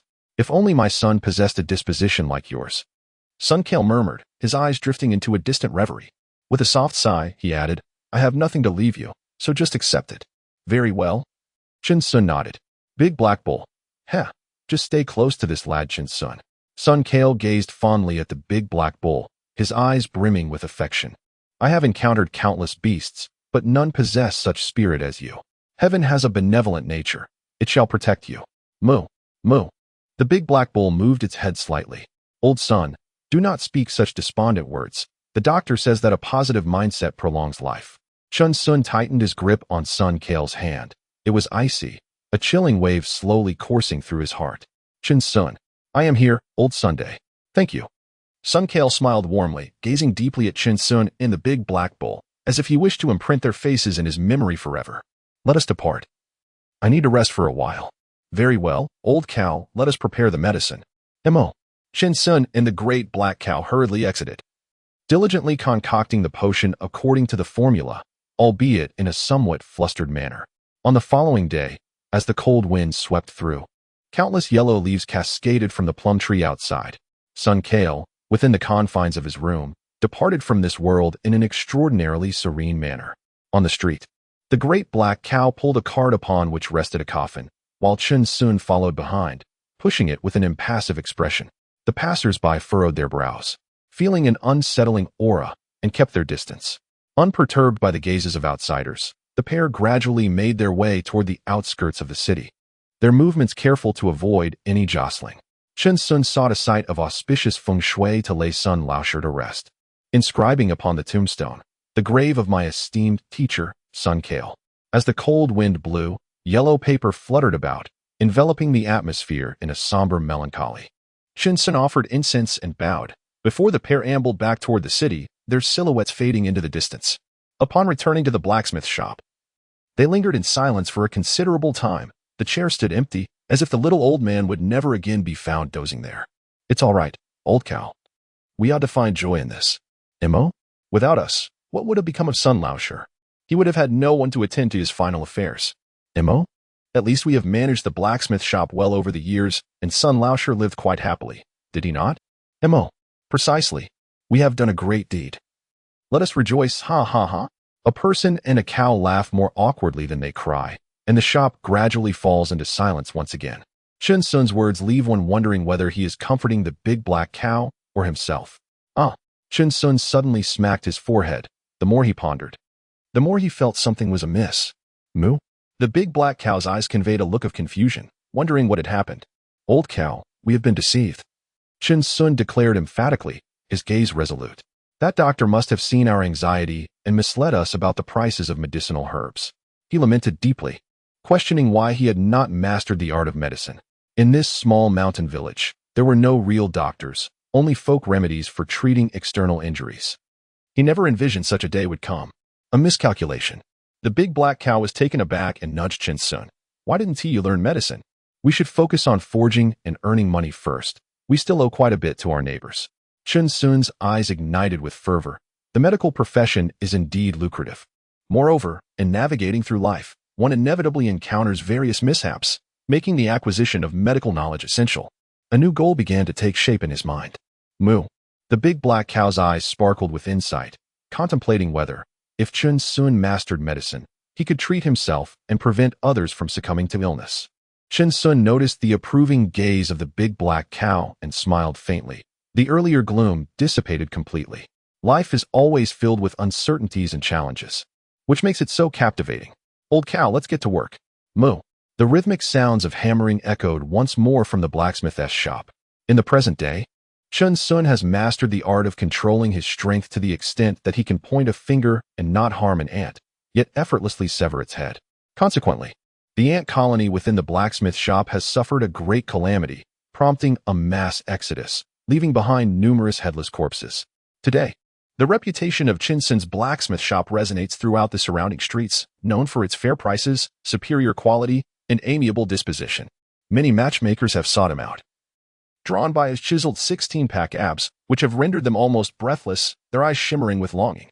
Upon hearing their advances, Chun Sun merely offered a cold smile and remarked to the matchmakers, "After years of forging iron here, my heart has grown as frigid as the hammer in my hand. Women will only impede my pace in smithing." This declaration has left countless noble women in melancholy, silently affirming that he is indeed the man of their dreams. His very manner of speaking exuding an extraordinary gallantry. A year later, Chun Sun has finally repaid his debts and accumulated some savings, continuing to enhance his longevity by improving his speed. As dawn breaks, the streets are sparsely populated, with only a few passers-by. They meticulously clean the blacksmith shop, gathering various items, ensuring that pots, pans, and all necessities are hung on either side of the sturdy black bull. Old bull, it's time to depart. Moo. They carefully seal the shop, although the deed remains in their possession. As long as it is not sold, they may return to visit in the future. Let us go, Chun Sun said, casting a final glance around the street, his smile carefree. Moo. Moo. The great black ox joyfully bellowed, as Chun Sun announced his intention to take it to purchase wooden carvings today, alongside releasing prayer lanterns. The sense of ritual in life is indispensable, otherwise, existence would be exceedingly mundane. Jingle, jingle, the crisp sound of collisions emanated from the great black ox, as two figures gradually receded into the distance. As the sun began to rise, a passerby noticed that Chun Sun's blacksmith shop was unexpectedly closed, with no sign of its proprietor, eliciting a collective sigh of regret for not having forged a few more iron tools to keep at home. The closing of Chun Sun's blacksmith shop brought unrestrained joy to the nearby blacksmiths, who rejoiced in celebration, declaring a price hike. Indeed, a price increase was imperative. I dare anyone to defy this. Chapter 10. Everyone has heard it. This person is quite unreasonable. Once again, it is the end of the year, and the night in Pan Ning City remains as bustling as ever, reminiscent of their initial arrival. Chun Sun, with a glimmer of novelty in his eyes, leisurely strolls down the street, leading the hefty black ox while stopping intermittently to admire the surroundings, indulging in various delicacies. Now that they have wealth, it is only natural to indulge in some consumption. The laughter of onlookers rings out as they share bites, remarking on the amusing antics of the youth. However, an unexpected incident occurred. Chun Sun found himself unable to budge the black ox while watching the street performers. It was only after the ox had its fill of entertainment that they continued on their way. The black ox, in its heart, believed that the cultivators were performing solely for their amusement, utterly enraptured, making continuous mooing sounds. "Boss, do you still remember us?" Chun Sun approached a vendor with a gentle smile. "We are here to purchase wood carvings." This time, a child was seated beside the vendor, playing with a wooden carving, and the vendor had shifted his position, though not far from where he originally stood. "Ah, it's you." The vendor paused for a moment, then suddenly recognized him. The young boy who had exchanged rice for his wooden carvings had indeed not changed at all. "Do you have any carvings of an ox? We would like to buy two." "Certainly." The vendor grinned, rummaging through his wares until he produced two exquisitely crafted wooden oxen, flawless in every detail. He handed them to Chun Sun, saying, "Here you go, young sir." After Chun Sun made the payment, he waved the wooden carvings in front of the black ox, causing it to become flustered, and Chun Sun erupted into hearty laughter. They once again released a wish lantern by the riverside, with the imposing black bull resolutely obstructing Chun Sun's view of its desires. Together, They journeyed towards the southern city of Pan Ning, known for its multitude of medical establishments. While the blacksmith shop lay far to the north, a trek that would take several days on foot. After 2 days, they arrived at a storefront bearing the sign of Ping Tai Medical Hall, flanked by couplets. The first line read, "May there be peace for all in the world." And the second, "Why worry if the medicine on the shelf gathers dust?" The horizontal inscription proclaimed, "Peace under heaven." The medical hall bustled with patrons, each face etched with concern. The reputation of the doctors here was exceedingly high, earning them the title of benevolent healers among the local populace. Inside, the attendants were diligently preparing medicine for the throngs, while several doctors tirelessly attended to the ailing, the air filled with the anguished cries of the suffering. "Old bull, I shall enter to assess the situation. I will tether you outside. At your age, you must learn to safeguard yourself," Chin Sun stated earnestly. "If a stranger attempts to lead you away, let out a loud cry and give them a kick, but do not exert too much force." Moo. The black bull nodded in agreement, conveying a reassuring glance that signified its understanding. "What does the young master require?" An attendant casually inquired. "I am seeking Dr. Ning Si," Chin Sun replied, cupping his hands in a gesture of respect. He had learned that Ning Si was the proprietor of this establishment, known for his amiable nature and compassionate heart, widely esteemed by the townsfolk. "Young brother, are you looking for me?" Ning Si emerged from another grand hall, his thick, jet-black hair elegantly tied atop his head, adorned with a prominent mustache. His eyes reflected a certain melancholy, marking him as a man in the prime of his life. However, to Chin Sun, it seemed that this individual had mastered the art of wellness, suggesting that his actual age might be greater than his appearance suggested. "Dr. Ning, I have come to study medicine," Chin Sun stated, bowing respectfully. Inadvertently, his sleeve slipped, revealing his toned muscles, which caught Ning Si's attention, causing a flicker of surprise in his eyes at the sight of such a robust physique. I'm not currently accepting apprentices. Young brother, perhaps you should explore other options," Ning Si replied with a calm demeanor, indicating his lack of interest in taking on a student at this time. "Dr. Ning, I sincerely wish to learn the art of healing and am willing to endure hardship," Chin Sun implored, his eyes glimmering with hope. "Even if it means doing menial tasks, I am eager to acquire knowledge." With a sigh, Ning Si's eyes betrayed a moment of internal conflict. Suddenly, an urgent mooing echoed from outside, startling everyone present. A gust of wind swept through, prompting Chin Sun to dash outside. Such agility, Ning Si thought, admiration flickering in his gaze as he hurried out to discover the cause of the commotion.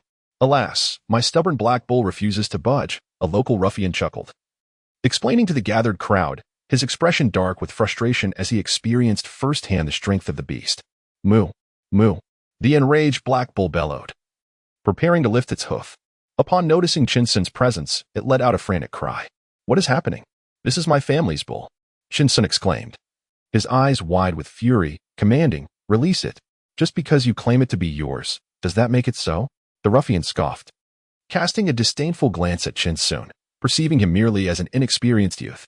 "So you mean to suggest that you have no intention of reasoning?" He chuckled derisively. "This is my family's prized black bull, and do you dare to lay a hand on it?" The ruffian spat contemptuously, lowering the rope he held, slowly rolling up his sleeves, and brandishing a dagger for emphasis. He had roamed these streets for years, easily capable of subduing a mere boy. "Everyone heard that, right? This fellow refuses to reason." Chin Sun furrowed his brow and called out to the surrounding townsfolk, inadvertently revealing the 3 formidable axes at his waist. The ruffian hesitated, his pupils contracting in alarm. What was happening here? Chin Sun stepped forward, gradually unfastening his garment, revealing his 16 chiseled abdominal muscles, his physique honed to perfection through relentless training. A murmur of astonishment rippled through the crowd. This seemingly unremarkable youth was, in fact, a skilled fighter. "Wait, young man, I suddenly realize I was mistaken. This is not my bull, ha ha." The ruffian's eyes flickered in panic. This boy was far too formidable. He began to retreat slowly, recognizing he had encountered someone beyond his means. "I think I shall take my leave now. Get lost, you scoundrel. Come here if you dare." Chin Sun bellowed suddenly, charging forth with such swiftness that he left only an afterimage in his wake, his fist, a veritable boulder, reflecting in the ruffian's wide eyes. "Ah, grandfather, please stop." The cries of the ruffian echoed down the street as he writhed on the ground, incessantly pleading for mercy. The imposing figure of the black bull spat in contempt, ultimately sending the ruffian tumbling to a distant spot. The ruffian's eyes reflected despair, his body seemed to crumble, and his face was smeared with blood, exuding a foul stench of saliva. This youth, with his 16-pack abs and an impenetrable physique, realized that even summoning a few companions would be futile. He could only endure the beating and henceforth avoid this individual. Well done. The ruffian deserved such punishment.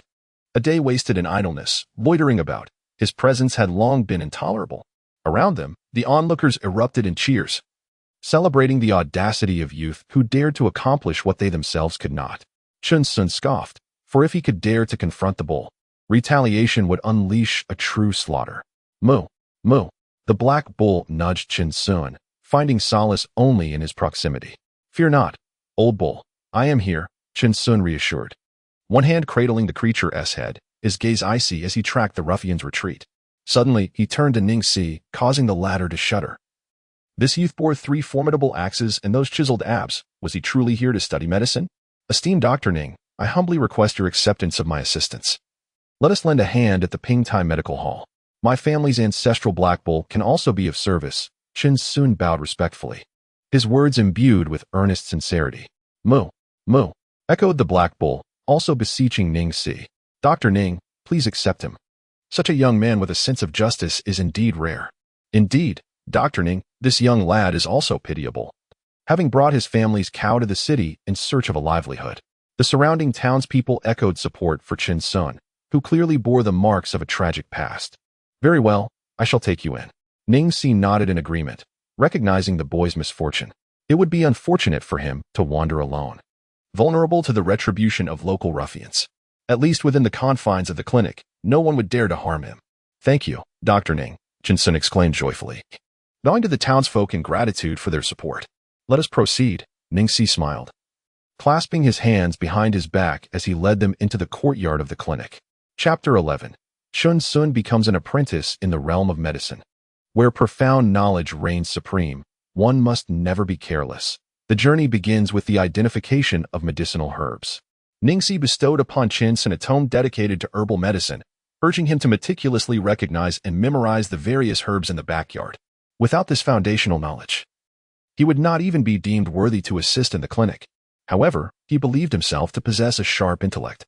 As he endeavored to teach the great black bull to identify the herbs, he simultaneously reinforced his own understanding. Yet, the unforgiving nature of reality imparted a harsh lesson to Chen Sun. With a myriad of herbs to discern, precise identification cannot be achieved through rote memorization alone.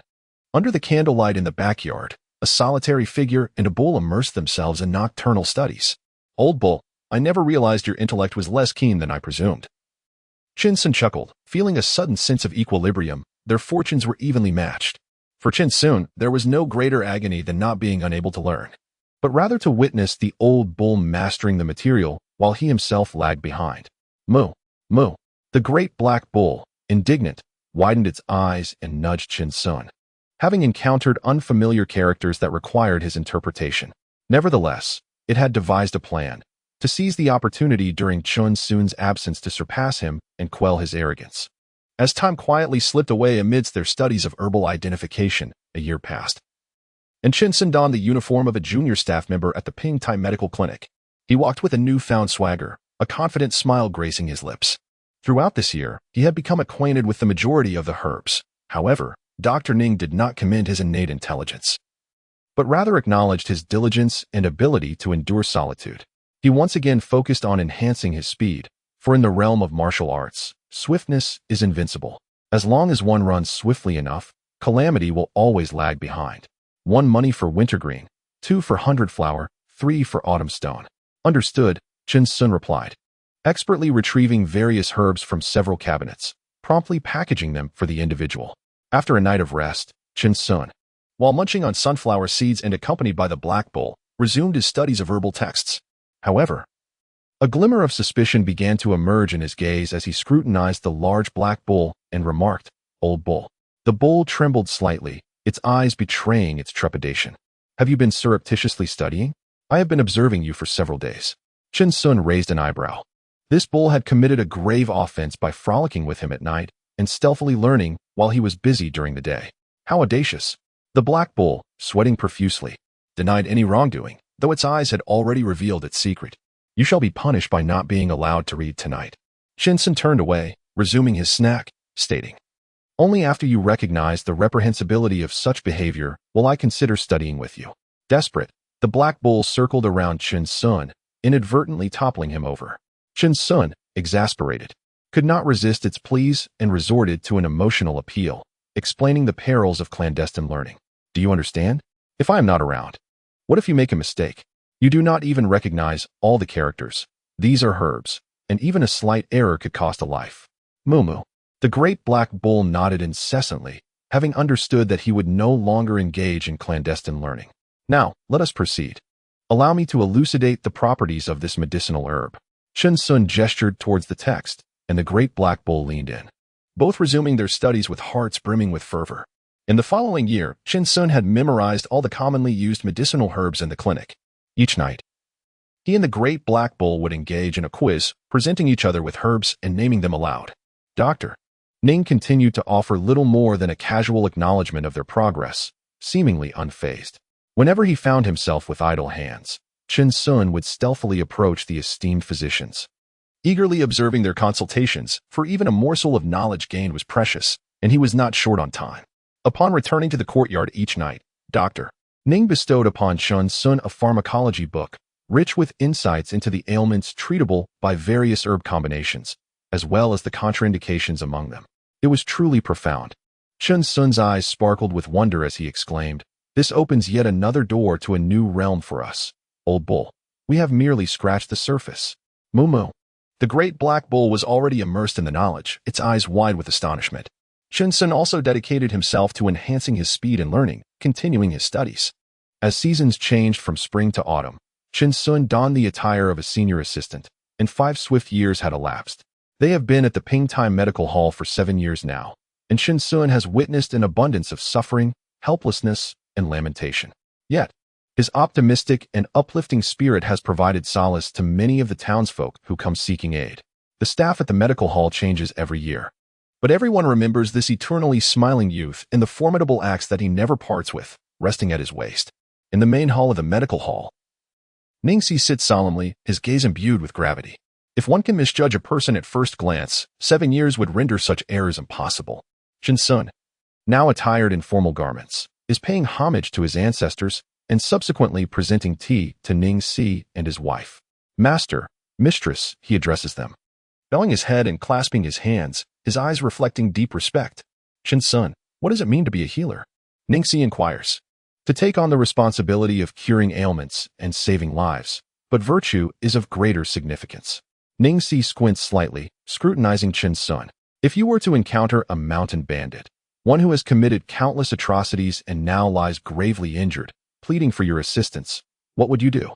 Chen Sun pauses, taken aback momentarily, then replies earnestly, well, Master Ning, I shall speak candidly. I would certainly notice him first, given his injuries, yet I would not extend my help. As he speaks, his expression wrestles with inner conflict. I would don a headscarf and pass him by, to avoid any potential retribution in the future. Ningxi and his wife are taken aback by his response. He has even contemplated his escape route. Indeed, quite astute. Ningxi sampled a sip of tea and smiled, saying, a physician does not act with malice. One must remain true to their core principles. I merely wish to hear your candid thoughts. This child is indeed commendable, possessing upright character and a noble disposition. His master's wife chimed in, chuckling. If Chen Sun were to feign intentions to please us by claiming he would rescue this person, he would surely be looked down upon for his insincerity. Very well. You are officially admitted. I have only accepted 2 disciples in my lifetime, and you shall be the 3rd. Ningxi's demeanor turned solemn as he had observed Chen Sun for quite some time. Though you may not possess the most exceptional intelligence, I firmly believe you will become the most skilled physician. A glimmer of surprise flickered in his master's wife's eyes. It was the first time she had heard Ningxi speak so highly of someone. Even their daughter had never received such praise. You flatter me, master, Chen Sun replied calmly, bowing his head with cupped hands, though the corners of his mouth began to curl into a smirk. After the initiation ceremony, Chen Sun returned to the courtyard of the medical clinic, cracking sunflower seeds and recounting the earlier events to the big black cow, his eyes betraying only one emotion, pride.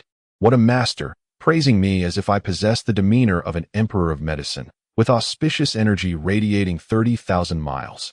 As if a sage has descended to celebrate my ascension. Moo moo moo. The big black cow, utterly convinced, stared wide-eyed, excitedly scampering about, occasionally nudging him with its head, genuinely delighted for Chin Sun. Haraha. The laughter of Chin Sun intermingled with the joyful mooing of the big black cow resonated through the courtyard, while the points for longevity continued to be wholly allocated to speed. Chapter 12. May your future be bright and promising in the ensuing 3 years. Chin Sun began accompanying Ning Si on medical visits, traversing the countryside to address various perplexing ailments. Occasionally, when faced with minor troubles, he inadvertently revealed his chiseled abs, a sight that astonished many. Chin Sun carried a small booklet filled with numerous inquiries, and Ning Si, exhibiting remarkable patience, continually elucidated the answers. Such a diligent disciple is indeed a rarity. However, on one occasion, while consulting at a gentleman's residence, Chin Sun inadvertently exposed a formidable cleaver tucked at his waist, causing an uproar among the gathered crowd. Is this truly a physician? They gasped in disbelief. Chin Sun merely chuckled sheepishly. After all, carrying a cleaver while traveling seemed entirely reasonable. He calmly adjusted his robe to conceal the weapon, only to inadvertently reveal 2 more. Prompting the household servants to brace themselves for a confrontation, wielding their staffs in defense, convinced that this young man was no ordinary individual. With a benevolent smile, Chin Sun endeavored to explain, in the realm of wandering physicians, it is only prudent to carry multiple weapons. Had it not been for Ning Si's presence, a conflict might have ensued. As Ning Si diagnosed the patients, the hosts began to perspire lightly, apprehensive that should they encounter an incurable affliction, the youth might resort to cleaving the patient to resolve the ailment. Observing their expressions, Chin Sun wore a puzzled smile, nodding reassuringly to allay their fears. The guests hastily returned smiles, nodding fervently like chicks pecking at grain, while beads of cold sweat trickled down their brows. At the Pingtai Medical Hall, the sun shone brightly today, illuminating the vibrant spring scenery. Chin Sun has now donned the robes of a physician, and all who pass by respectfully address him as Dr. Chun. Dr. Chun, please save him. A distressed citizen supported a man with a pallid complexion into the clinic. Anxiety etched on his face. Chin Sun's gaze sharpened as he assessed the man's features. The poison had already permeated his bloodstream, and had he arrived a moment later, it would have heralded his demise. But what venom could have struck him? Chin Sun laid the man upon a nearby bed, noticing 2 faint wounds on his hand, unmistakable marks of a venomous bite. No, Dr. Chun, he ingested poisonous mushrooms. Chin Sun was taken aback, swiftly taking the man's pulse, his expression a tapestry of concern. He turned to the citizen, realizing that after consuming the toxic fungi, the man had also suffered a snake bite. Bang! The citizen collapsed to his knees, weeping and imploring. Doctor, I beg you save him. I shall provide you with a prescription. Hurry and fetch the necessary medicines. There is still hope for his recovery. Chin Sun took a piece of paper and began to scribble, handing it to the citizen. Upon seeing it, the man's expression shifted. He lacked sufficient funds for the medication. Fear not, I shall cover the cost for you. You may repay me when you are able. Chin Sun replied calmly. A small act of kindness is better than none. Over the past year, he had earned a fair sum by treating wealthy families. Thank you, doctor. Thank you. The citizen exclaimed, overwhelmed with gratitude, tears streaming down his face. Chin Sun nodded. In this world, if a man were to fall, so too would his family. It is only right to extend a helping hand within one's means. However, gradually, he realized he had been mistaken. The benevolent reputation of Chin Sun began to spread, and the doctors in the clinic, each with their own families to care for, could not afford to be as selfless as Chin Sun, who single-handedly spent his own money to alleviate the suffering of the populace. He had been elevated to a near-mythical status, hailed as a divine healer who offered free consultations and allowed patients to defer payments for their prescriptions, with only the absence of a ceremonial banner to signify his commendation. Countless impoverished individuals flocked to him, leading Chin Sun to find himself in a precarious financial situation. Yet, he would not impose upon others, nor would he morally compel the clinic staff to emulate his charitable actions. The few debtors who did visit the clinic to settle their accounts were vastly outnumbered, and he truly found himself devoid of funds. The tide had turned. Some people began to condemn him for his perceived indifference, accusing him of hypocrisy. Those who had once sought his aid now regarded him with disdain. Many who had come seeking his help, upon learning that he no longer offered credit, spat in contempt at the clinic, lamenting the waste of their time traveling such a distance. Good deeds were seldom spoken of, while the tales of misfortune spread like wildfire. It was said that the Pingtai Clinic harbored a doctor of dubious character, perpetually accompanied by a trio of imposing axes, unmistakably a man of ill repute. Within the rear courtyard of Pingtai Clinic, Chen Sun no longer dared to conduct consultations in the main hall. What a revelation it was! The jester had been himself all along. Chen Sun laughed, a sound tinged with melancholy, as he noticed the shifting gazes of the staff and doctors, now filled with mockery rather than respect. You enjoyed playing the part, did you not? Are you still pretending? Many within the clinic were silently ridiculing him, for it was Chen Sun who had once overshadowed them all. Moo, moo. The great black bull pressed its head against Chen Sun's face, having recently learned of the matter that was being widely discussed. Old bull, it said, didn't I tell you that we should simply assist our friends around us? Now, do you understand my point? Moo. The great black bull gazed at Chen Sun with concern, having never witnessed such a look of despair on his face.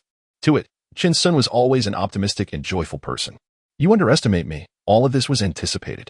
I merely wished to demonstrate the meaning of that statement.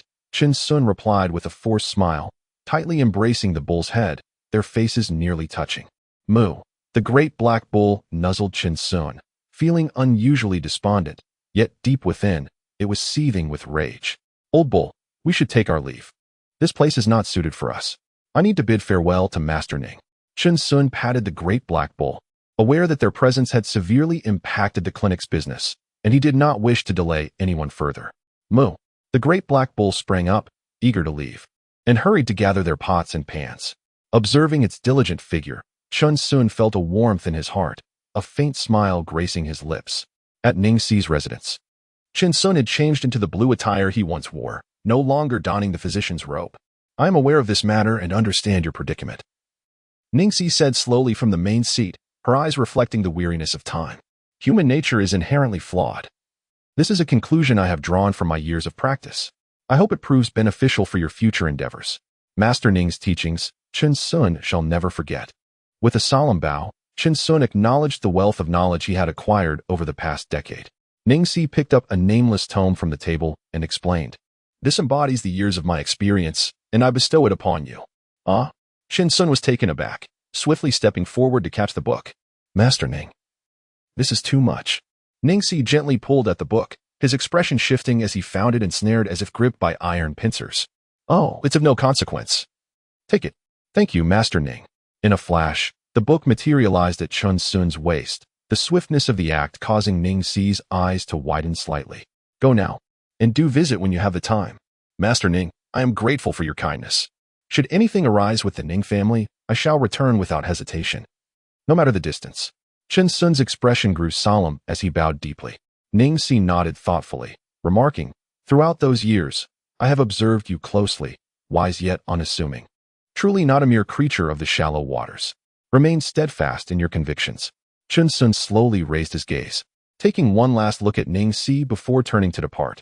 Watching Chen Sun's retreating figure, Ning Si smiled faintly, "Young son, may your future be resplendent and full of promise." Chapter 13. Entering the Ningyun mountain range and encountering beasts the following day, before dawn.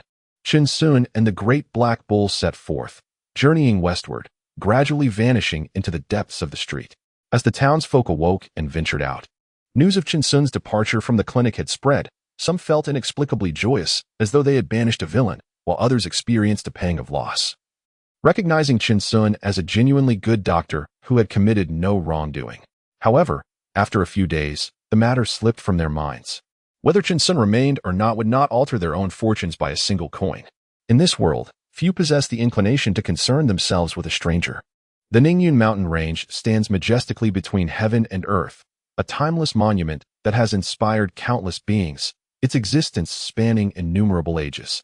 The dark, boundless cliffs rise like blades hewn from stone, while the undulating ridges twist and turn, resembling a colossal dragon in slumber.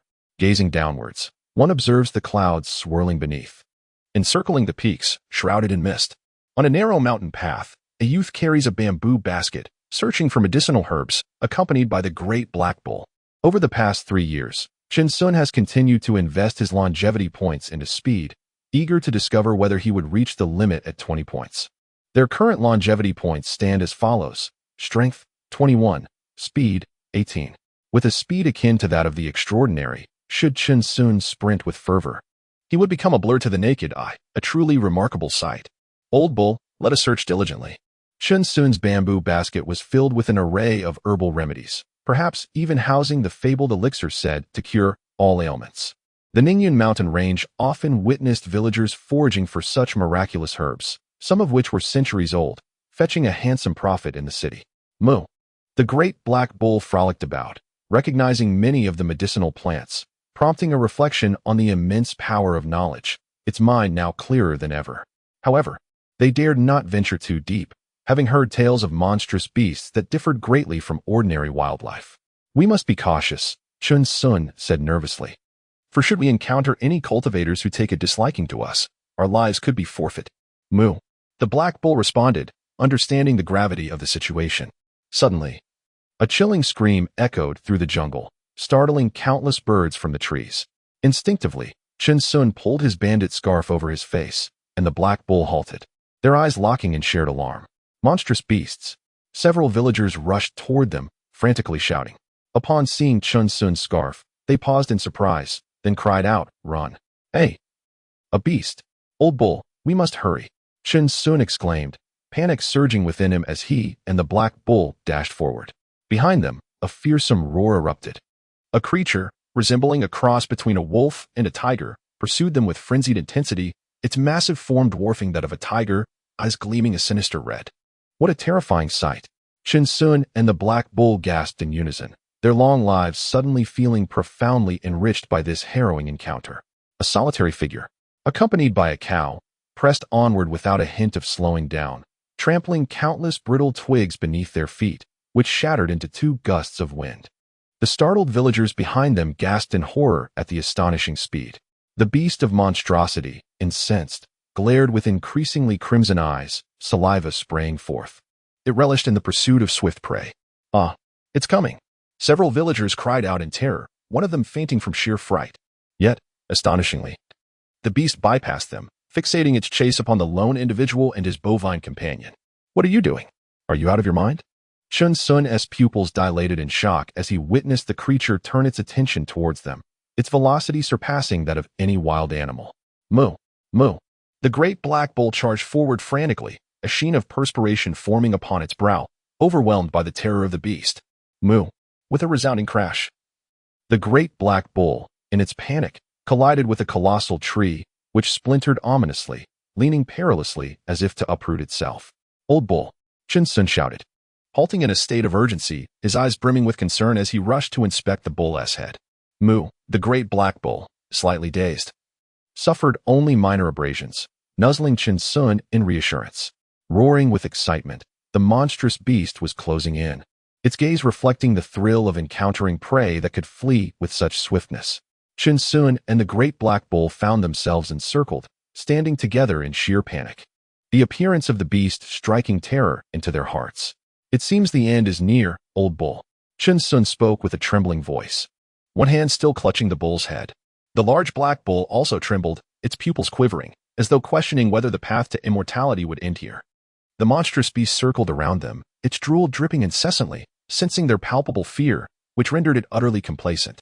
Suddenly, the beast lowered its body, its eyes gleaming with a bloodthirsty hunger, and it released a drop of saliva before lunging ferociously at Chen Sun. An exhilarated glint of murder shone in its eyes as it closed the distance between them. Yet, at that moment, its expression shifted.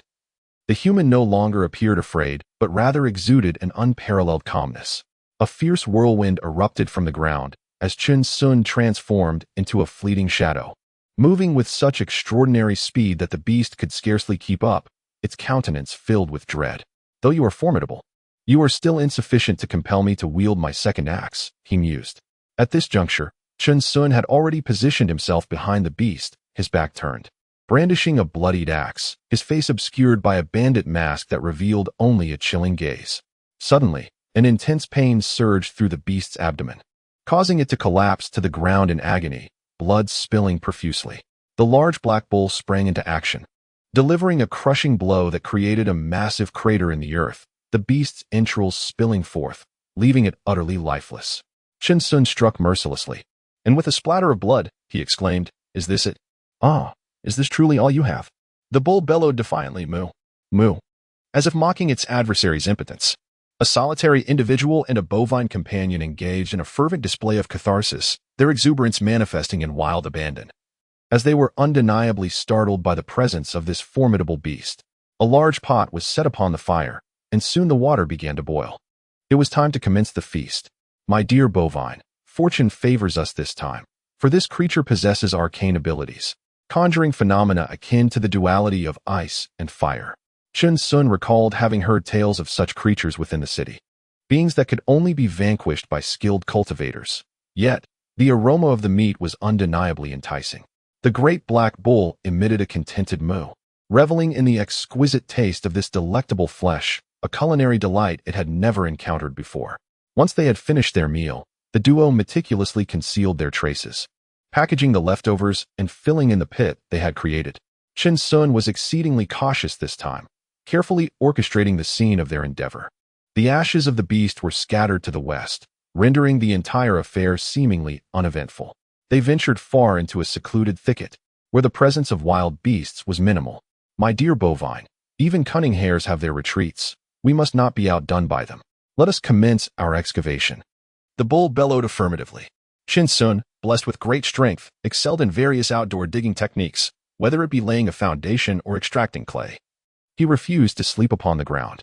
Eventually, he painstakingly positioned a massive stone atop their subterranean refuge, leaving a small crevice, which he then obscured with grass and fallen leaves, rendering the entrance virtually undetectable. As the flickering light of a candle illuminated their hideaway, a sense of security enveloped them. "How comforting," Chun Sun murmured. "Moo moo." The great black bull responded, as Chun Sun leaned against its sturdy form, lost in contemplation. This world, after all, was fraught with peril.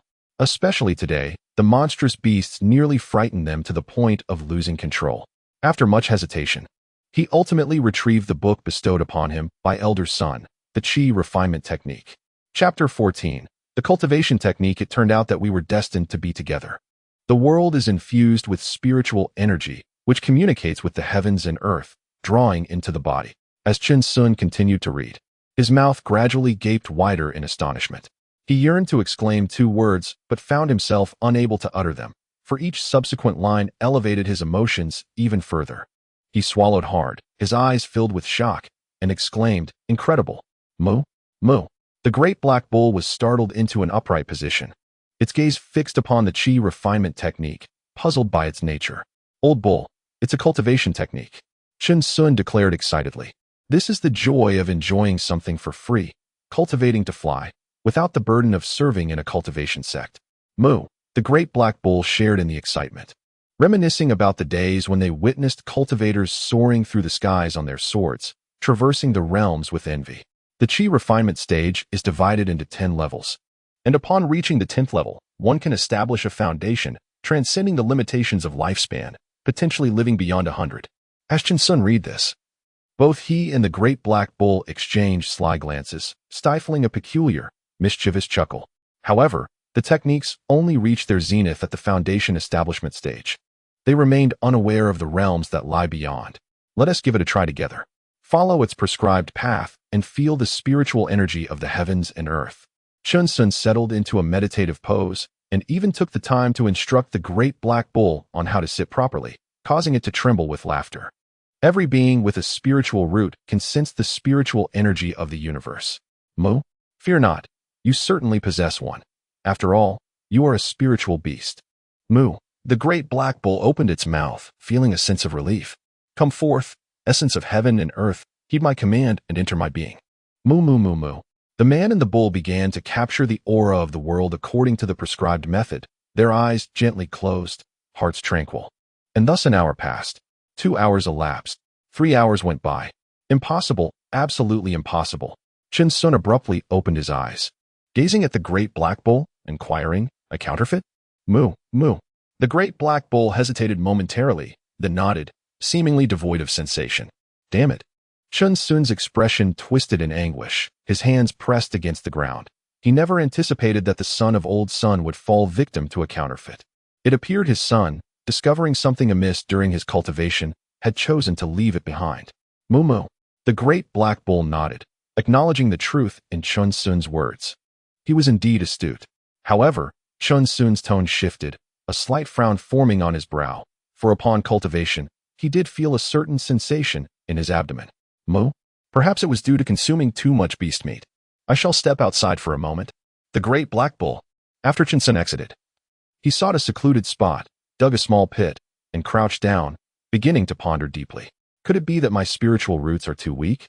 Chun Sun furrowed his brow intensely, then slowly relaxed. It couldn't be.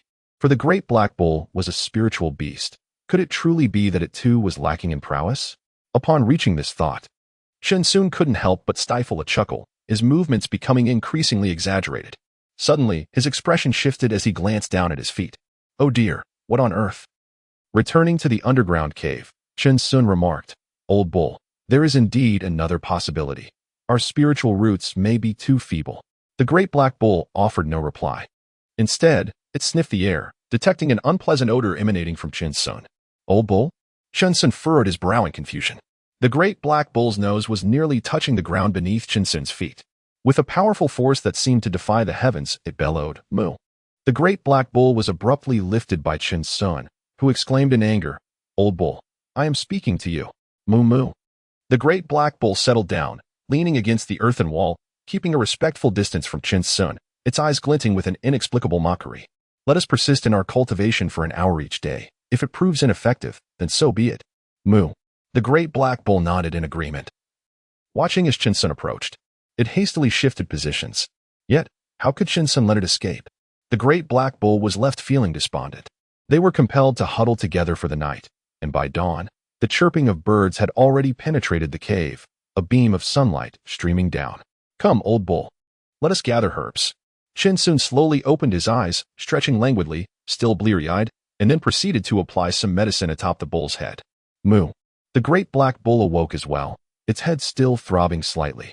Time flies like an arrow, and they have already spent 3 years in the Ningyun mountain range. Yet they have encountered no more dangers from the beasts emerging from the mountains. However, they have come across countless skeletal remains of the common folk. At times of idleness, Chun Sun and the great black ox returned to their former trade. The mournful sounds of the Swona and the ringing of bells reverberated through the forest, guiding their souls back home. At this moment, Chun Sun donned garments made from the skins of wild beasts, carrying a bamboo basket on his back, wielding a mountain axe in his hand, and with 2 blades strapped to his waist. His face bore several painted stripes, and a bow and arrow were slung over his shoulder, presenting a truly savage visage. The great black ox's horns had finally regrown this year, similarly adorned in animal hides, with several stripes painted on its massive head. If one did not observe closely, one might easily overlook that it was indeed a formidable black ox. A wild boar fled in a frenzy, eyes wide with terror, recalling the previous days when its father had been brutally slain by a wild man, and its mother had met her end at the horns of a wild ox. Suddenly, the boar halted, trembling and emitting soft whimpers, as it noticed the wild man and the wild ox before and behind it. Ha ha! Chun Sun grinned, revealing a bloodthirsty smile, blocking its path forward. Moo! The great black ox sealed off its escape route. Little pig, become a part of us, and we shall grow stronger together, he cackled, a twisted smile creeping across his face. In a flash, he appeared above the wild boar, while the great black ox charged forward, executing their plan with seamless precision. Humph! A flash of crimson light illuminated the scene as the wild boar succumbed to its fate, brought down by Chun Sun and the formidable black bull, leaving the entire family in a neat arrangement. Let us proceed, old bull, Chun Sun commanded. Moo, the bull responded. With determination, Chun Sun hoisted the boar's carcass, while the black bull meticulously covered the bloodstains with earth, leading them back to their earthen burrow. The old bull had not anticipated that the incantation was indeed genuine. As Chun Sun savored the succulent boar meat, his lips glistening with grease, he realized that his hearing had markedly improved. The path of cultivation was indeed distinct from the mundane existence of mortals. Moo moo moo, the black bull nodded incessantly, splashes of broth dancing around them. In the stillness of the night, its vision had sharpened beyond its previous capabilities. This sensation was entirely unlike the enhancement brought by longevity points. The latter seemed to fortify the physical form, while cultivation elevated the senses, a true ascension of life. However, Their progress had seemingly hit a plateau. Qin Sun shook his head slightly, skeptical of the constraints he encountered, and raised the longevity point to 21, sparing the Black Bull from no exception. Yet, akin to their strength, they seemed to have encountered an impasse, unable to further enhance their physical potential, a most perplexing conundrum. Moo, the Black Bull, too, was filled with uncertainty. Could it be that their longevity was confined to the realm of mortals? After all, no commoner could rival them in strength. Perhaps we should experiment with magical power next year? Qin Sun speculated, interpreting it as a form of energy, though they lacked any skills. Moo, the Black Bull shook its head, nudging Qin Sun inquisitively. The essence of all things? Moo. The great Black Bull nodded vigorously, eager to try this approach. The mystique of the magic was overwhelming. His charge had already proven formidable. Very well, I shall heed your words. Qin Sun smiled, his hands slick with grease as he patted the great Black Bull, though the creature remained oblivious to his touch. Chapter 15. With a single step. 10 years of virtue vanish in the subsequent year. They continued their quest for medicinal herbs amidst the mountains, discerning the nature of various plants, diligently honing their medical skills while cultivating the qi refining technique. Qin Sun found himself continuously marveling at the sheer joy of existence. He had once envisioned what immortality might entail, an existence spent observing the tumult of the world, the ebb and flow of history, with countless tombstones behind him, leaving only a solitary figure amidst the human realm. Yet now, Qin Sun would dismiss such profundity, declaring that the happiness of an immortal hermit is beyond the comprehension of mere mortals. Within a cave, Qin Sun and the great black ox had relocated once more. The mountains were beset by torrential rains, and their humble earthen dwellings were washed away. Fortunately, their pots, bowls, and other belongings were fiercely safeguarded by the great black ox, allowing for a semblance of continuity. Old ox, ha ha ha, Qin Sun exclaimed, drenched to the bone, yet laughing heartily, entirely unconcerned about the loss of their home. He playfully struck the great black ox, saying, "You truly are remarkable. I have always believed in your capabilities." Moo. The great black ox joyfully bounced about, while Qin Sun worked to clear the cave's entrance, grateful that their possessions had been preserved by its efforts. Let us experiment and discover what the essence of all things truly is. Qin Sun grinned, beginning to kindle a fire. As he gazed out at the downpour outside the cave, his spirits lifted. The sound of rain was genuinely melodious. Moo, the great black ox replied, contributing to the endeavor while occasionally dashing outside to enjoy the rain, playfully splashing the water onto Qin Sun. In a fit of rage, Qin Sun summoned his strength, declaring, "With the might to move mountains, I shall make this stubborn beast into a drenched chicken." A man and a cow huddled by the fire for warmth, as Qin Sun infused the essence of all things with the longevity elixir. In an instant, his complexion shifted dramatically, and a surge of green light enveloped his body. Moo. The large black cow, filled with terror, began to nudge him anxiously, circling around Qin Sun in distress. "Old cow, I am unscathed," Qin Sun reassured, taking a deep breath and embracing the large black cow, acknowledging the essence of all things. Moo, the cow uttered softly, utterly frightened. If anything were to happen to Qin Sun, it could not bear to live on. "I shall attempt it," Qin Sun declared with a serious expression, extending his palm. A wave of green light surrounded him, flickering in intensity, gradually coalescing into a drop of green liquid in the center of his hand, radiant and gem-like. He felt a sudden weakness, his body drenched in cold sweat as if he had run an exhausting distance, exclaiming, "Is this substance draining my essence?" Moo, the cow, sensing the gravity of the situation, was beckoned by Qin Sun to try. Moo. Shortly thereafter, a drop of green liquid also formed on the cow's hoof, and both man and beast collapsed onto the ground, panting heavily. The large black cow finally grasped the meaning of Qin Sun's words, as it seemingly glimpsed several young heifers giggling in the distance. "A trap," Qin Sun stammered, disheartened. The man, known for his impressive 16-pack abs and lauded by neighbors for his formidable endurance, found himself on the brink of defeat. Moo, the black cow's eyes dimmed, devoid of hope. It had once believed itself invincible among the bovine kin, only to discover that it had faltered in this singular encounter. An hour later, they had completely recovered, and a flicker of fear crossed Qin Sun's eyes. Had they encountered a wild beast just moments ago, their situation could have turned perilous. "Old bull, we must refrain from using this essence of all things carelessly. At the very least, we should utilize it separately." Qin Sun assessed his body and found no sense of depletion, yet as a physician, He resolved to brew some medicinal concoction the following day to restore his health. Caution was imperative. Moo moo. The great black bull nodded happily, appreciating the benefits of having acquired medical knowledge. What good is it, though? If it merely resembles a green gemstone? Chun Sun frowned as he scrutinized the droplet of green liquid resting in his palm. It was indeed peculiar. Not dissipating like a mere droplet of water. He picked up the mountain axe, placing the green liquid upon it, but it elicited no reaction. He then set it on pots and pans, yet still no response. Even when he placed it upon a stone, there was no reaction. Finally, in exasperation, he laid it on the bandana of a fierce bandit, but still nothing happened. Moo! The great black bull exclaimed in astonishment. Chun Sun, startled, turned his gaze toward the bull's location, where it had suddenly dropped to the ground, intently observing a wild grass, scrutinizing its patterns. Incredible, Chun Sun marveled. Glancing at the great black bull, he placed the green liquid upon the grass, and in an instant, it fused with the plant, undergoing a remarkable transformation. Moo, old bull, what an astonishing discovery. This green liquid can actually accelerate growth. Chun Sun sighed, a cloud of dust escaping his lips as he spoke. Yet he knew further observation was necessary. If this were true, we would soar to new heights. Moo. The great black bull opened its mouth wide, cautiously safeguarding the wild grass. Chun Sun spread his palms, determined and resolute, his features contorted as he bellowed, I am a pharmacist. What harm is there in draining me dry? The black bull merely stood silent, the stillness enveloping them like a shroud. Save for the gentle patter of rain outside the cave, Chun Sun found himself at a loss, his hands unresponsive, unable to conjure the green liquid anew. He cleared his throat. Old bull, why don't you give it a try? Moo. The great black bull extended its hoof, straining with all its might, yet still. There was no reaction. No need to rush. We shall take our time. We are not short on it. Moo moo time. Relentless as a journey against the current, urged one onward, and yet another year swiftly passed. Whispers of wild men began to circulate around the outskirts of the Ningyun Mountains.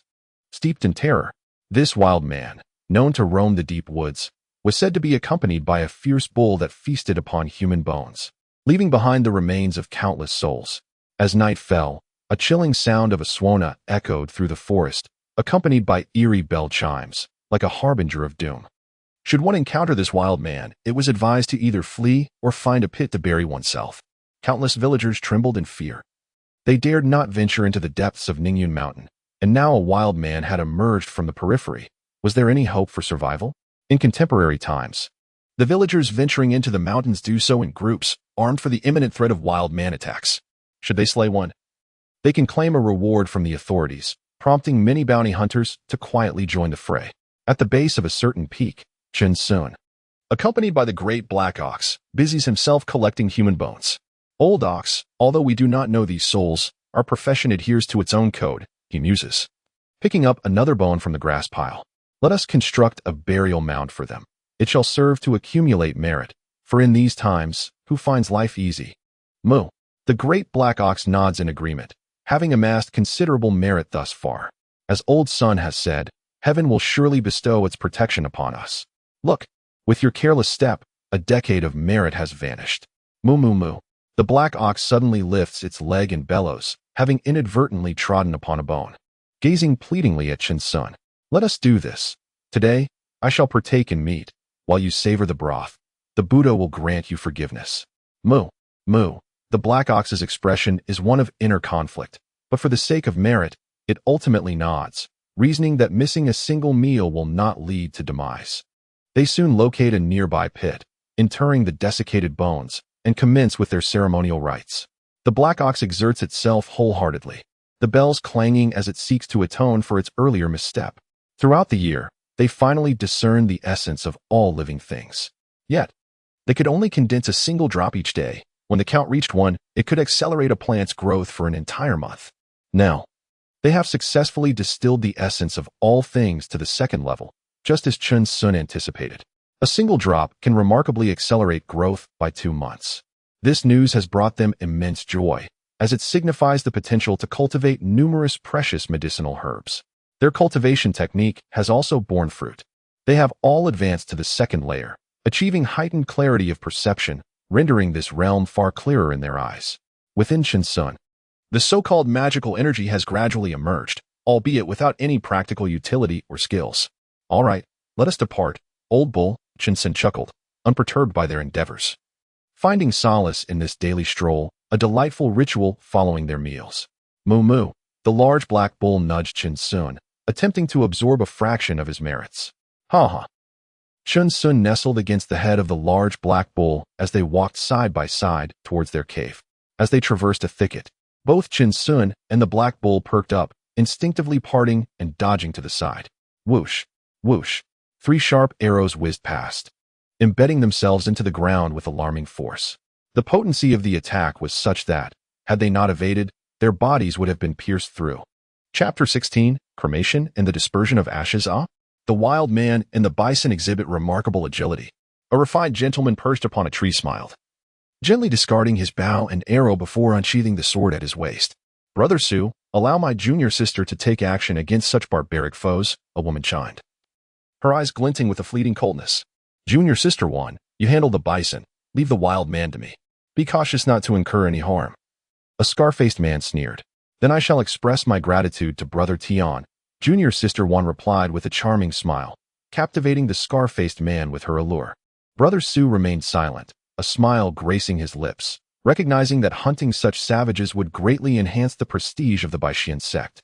Not only would it eliminate a menace to the populace, but it would also attract generous donations from the affluent citizens, elevating their status in the martial world and drawing numerous newcomers seeking renown. Isn't it reckless to attack without fear of mistakenly harming the wrong person?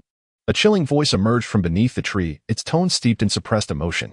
Brother Sue turned his gaze towards Chen Sun, chuckling coldly, with your indistinct visage. Clad in animal skins and accompanied by a bison, you must be the notorious man-eater we have heard of. It seems we have not erred in our judgment. We have never feasted upon human bones. That is merely to honor their graves. If you doubt this, feel free to investigate for yourselves, Chen Sun asserted, each word resonating with conviction. Neither I nor the old bull have provoked any of you. Ha! The 3 seemed to have heard the most amusing joke in the world. Brother Sue shook his head and sighed. Truly, you are the wild man. Do you believe you hold the power in this situation? I can confront you alongside old Neo, but allow me to reiterate. We have not provoked any of you. Chen Sun's gaze was icy as he swept over the trio perched in the tree. It is you who have misunderstood. Wild man, I believe it is you who is mistaken. The truth has become irrelevant. The scarred man brandished his blade with a sinister grin, descending confidently to the ground, his formidable strength evident. You must perish for the common people to find peace. Only then can my Baishin sect advance. With that declaration, he lunged forward, veins bulging, the blade's glimmer resonating with ferocity as he aimed for Chen Sun's head. How slow! Chen Sun narrowed his eyes slightly, sidestepping as he drew his mountain axe, bracing himself against the overwhelming force of the attack. Clang! A shower of sparks erupted. The scarred man's grip faltered in shock, astonished by the wild man's extraordinary strength. Yet, his strikes were chaotic, revealing a lack of martial prowess. Chen Sun subtly exchanged glances with Big Black Neo, and the two swiftly engaged in a fierce battle, the sound of clashing metal echoing as they fought to a standstill. As Big Black Neo prepared to assist, Sister One leaped out from behind, striking with her sword. However, Big Black Neo evaded her attacks skillfully, avoiding even a scratch on his skin. You beast! One Shimmy's pupils widened slightly. It was her first encounter with such a nimble black bull. The light of her sword flickered incessantly, forcing the great black bull to flee in all directions. Brother Sue furrowed his brow, aware of the wild man's immense strength. Brother Tian might not be able to endure for much longer. He shouted, Brother Tian, I come to assist you. Brother Sue, hasten to slay this beast. The scarred man's eyes widened in panic, cold sweat streaming down his face. His hands were drenched in blood, and his palms were cracked. Each collision with the mountain axe jolted his body. Brother Sue leaped into the air, recognizing the wild man's numerous vulnerabilities. He swung his long sword with a fierce killing intent, aiming a powerful strike at Chen Sun's side. Finally, here it comes. Chen Sun's lips curled into a slight smile as he swiftly drew an axe from his waist, intercepting the ambush with astonishing speed.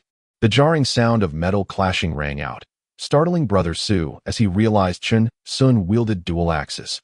Suddenly, Chen Sun accelerated beneath him, vanishing from sight. Brother Tian, be careful, Brother Sue exclaimed in horror, realizing the wild man had not yet exerted his full strength. But the warning came too late.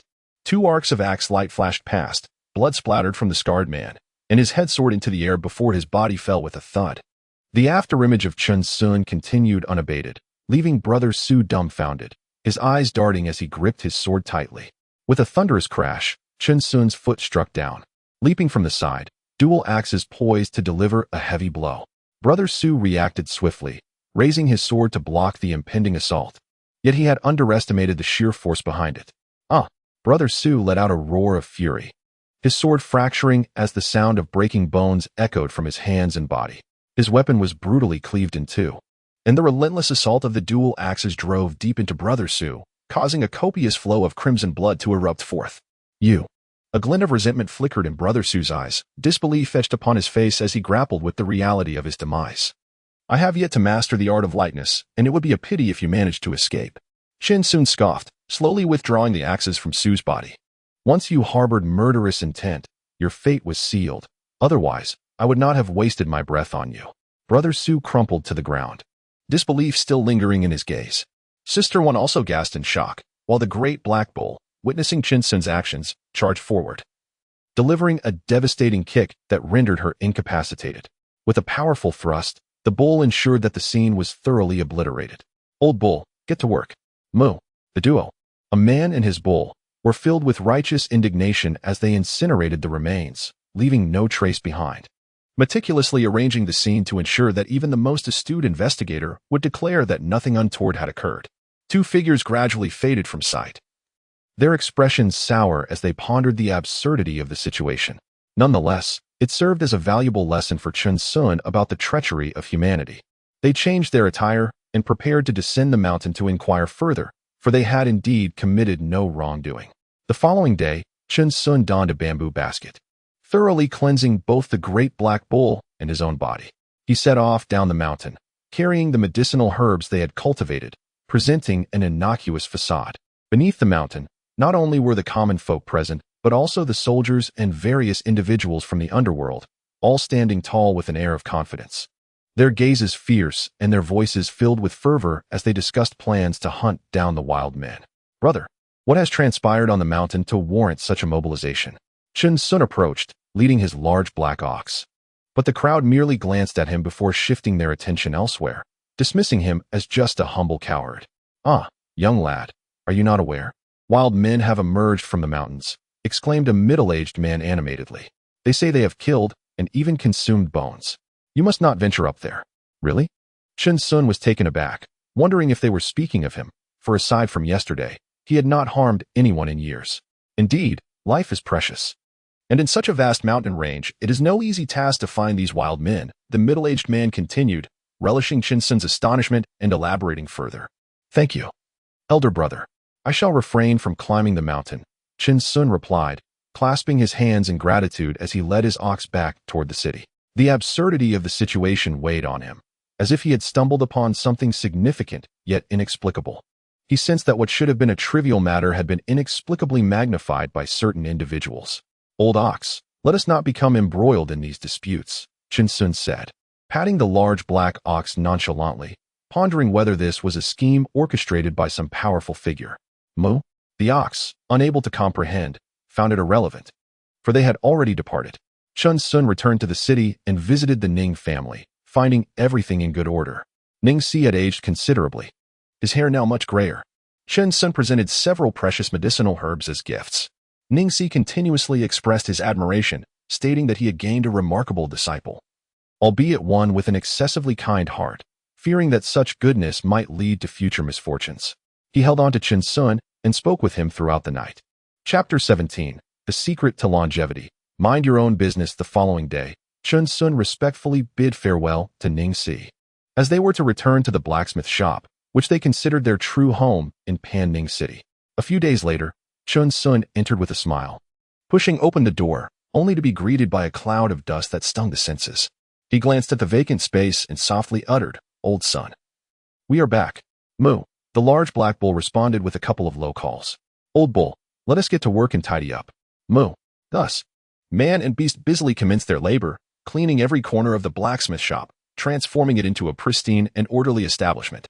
Passers-by were taken aback to see the door of the blacksmith shop ajar, and one called out, Is that Brother Chin Sun returned? It is I, Aunt Lee. A jubilant roar echoed from the shop, delighting Aunt Lee, who hurriedly spread the news to the neighbors that Brother Chin Sun had come back. After a decade of absence, Chin Sun had returned, a master blacksmith whose ironwork had withstood the test of time, still unbroken in use by the townsfolk. The neighbors flocked to the shop, a mixture of familiar faces and strangers, all eager to recount how the nearby blacksmiths were lacking in quality and exorbitant in price, emphasizing that Chin Sun was the one they truly needed. Ah, Brother Chin Sun, you haven't changed a bit. In fact, you seem to have grown younger. Aunt Lee scrutinized Chin Sun from head to toe, marveling with an impressed click of her tongue, aware that she herself had aged considerably since their last meeting. Hee. I have embarked on a journey to apprentice in the art of medicine and learn the secrets of health preservation. Chin Sun explained, glancing at Aunt Lee, emphasizing that the most crucial aspect is to maintain an optimistic mindset, which allows one to grow younger with each passing day. Brother Chin Sun, is that truly so? Indeed. Just delve into your old man's bed and you'll discover the truth. Haha. Laughter erupted among the neighbors, while Aunt Lee's face flushed crimson as she retorted. Such nonsense. With that, she hurried away. All right, everyone, let us reconvene tomorrow. I need to prepare. Very well, Brother Chin Sun, may your business flourish. Absolutely. We shall certainly come to support you. The neighbors were exuberantly enthusiastic, and Chin Sun, with a humble bow and a smile, felt that his mindset had transformed entirely from what it once was. Upon hearing of Chin Sun's return, the blacksmiths along the street erupted in curses, exclaiming, "Damn it!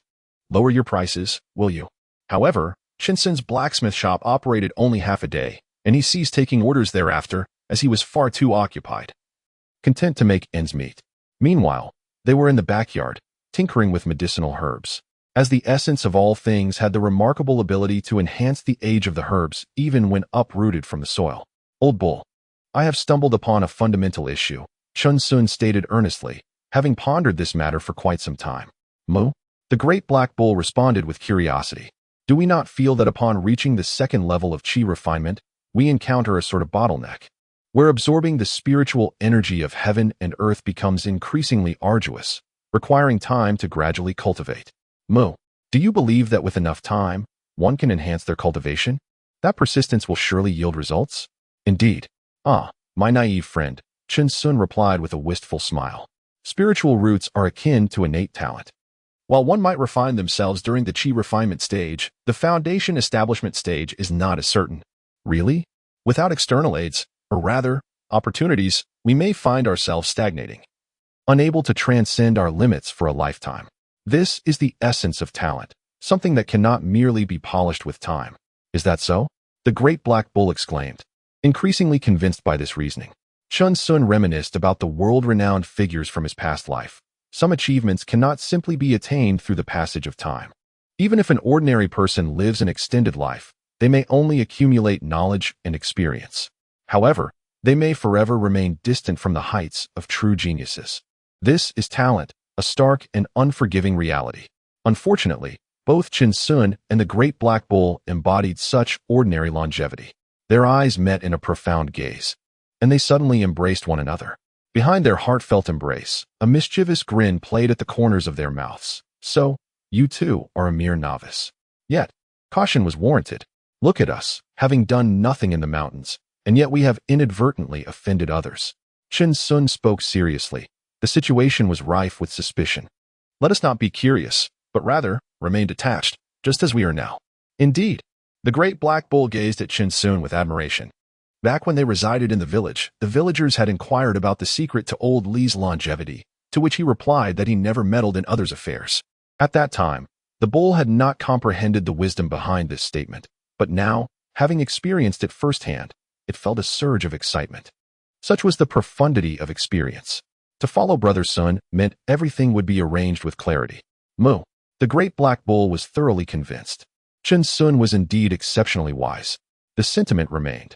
Even if the Ningyun mountain range possessed 1,000-year elixir, we shall not risk our lives for fleeting opportunities. Maintaining a stable mindset is paramount. Moo moo. The great black bull nudged Chin Sun affectionately.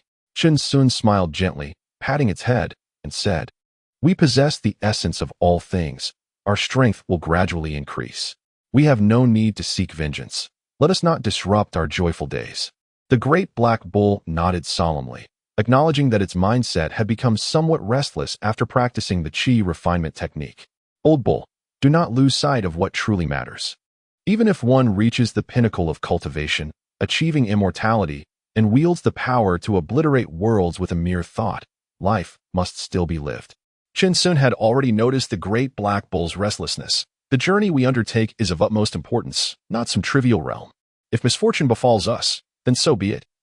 Who is afraid? Moo moo moo moo. The great black bull nodded vigorously, like a chick pecking at grains, understanding at last. Perhaps, if some powerful being were to take a disliking to us and extinguish our existence, we could still reunite in the next life. Chin Sun, a confirmed bachelor, remarked with a nonchalant attitude that death was as inevitable as the dawn. After all, immortality was merely a free gift. Upon hearing this, the great black bull felt an epiphany, hastily rushing to Chin Sun's side, convinced that a powerful being might arrive at any moment. And it was imperative to share its fate with Chin Sun. Ha ha. Chin Sun laughed heartily, continually pushing the great black bull away, yet it persistently pressed closer. Half a year later, a resounding explosion shattered the tranquility of Pan Ning City, as countless cultivators stood majestically in the sky, visible even from within the city. Resembling a UFO. Wow, old bull, come and see the flying people. Chin Sun called out excitedly, hastily grabbing a handful of sunflower seeds from the table and taking a stool outside. Moo moo. The great black bull joyfully bounded outside, also munching on seeds, its bovine eyes gazing at the impressive sight above.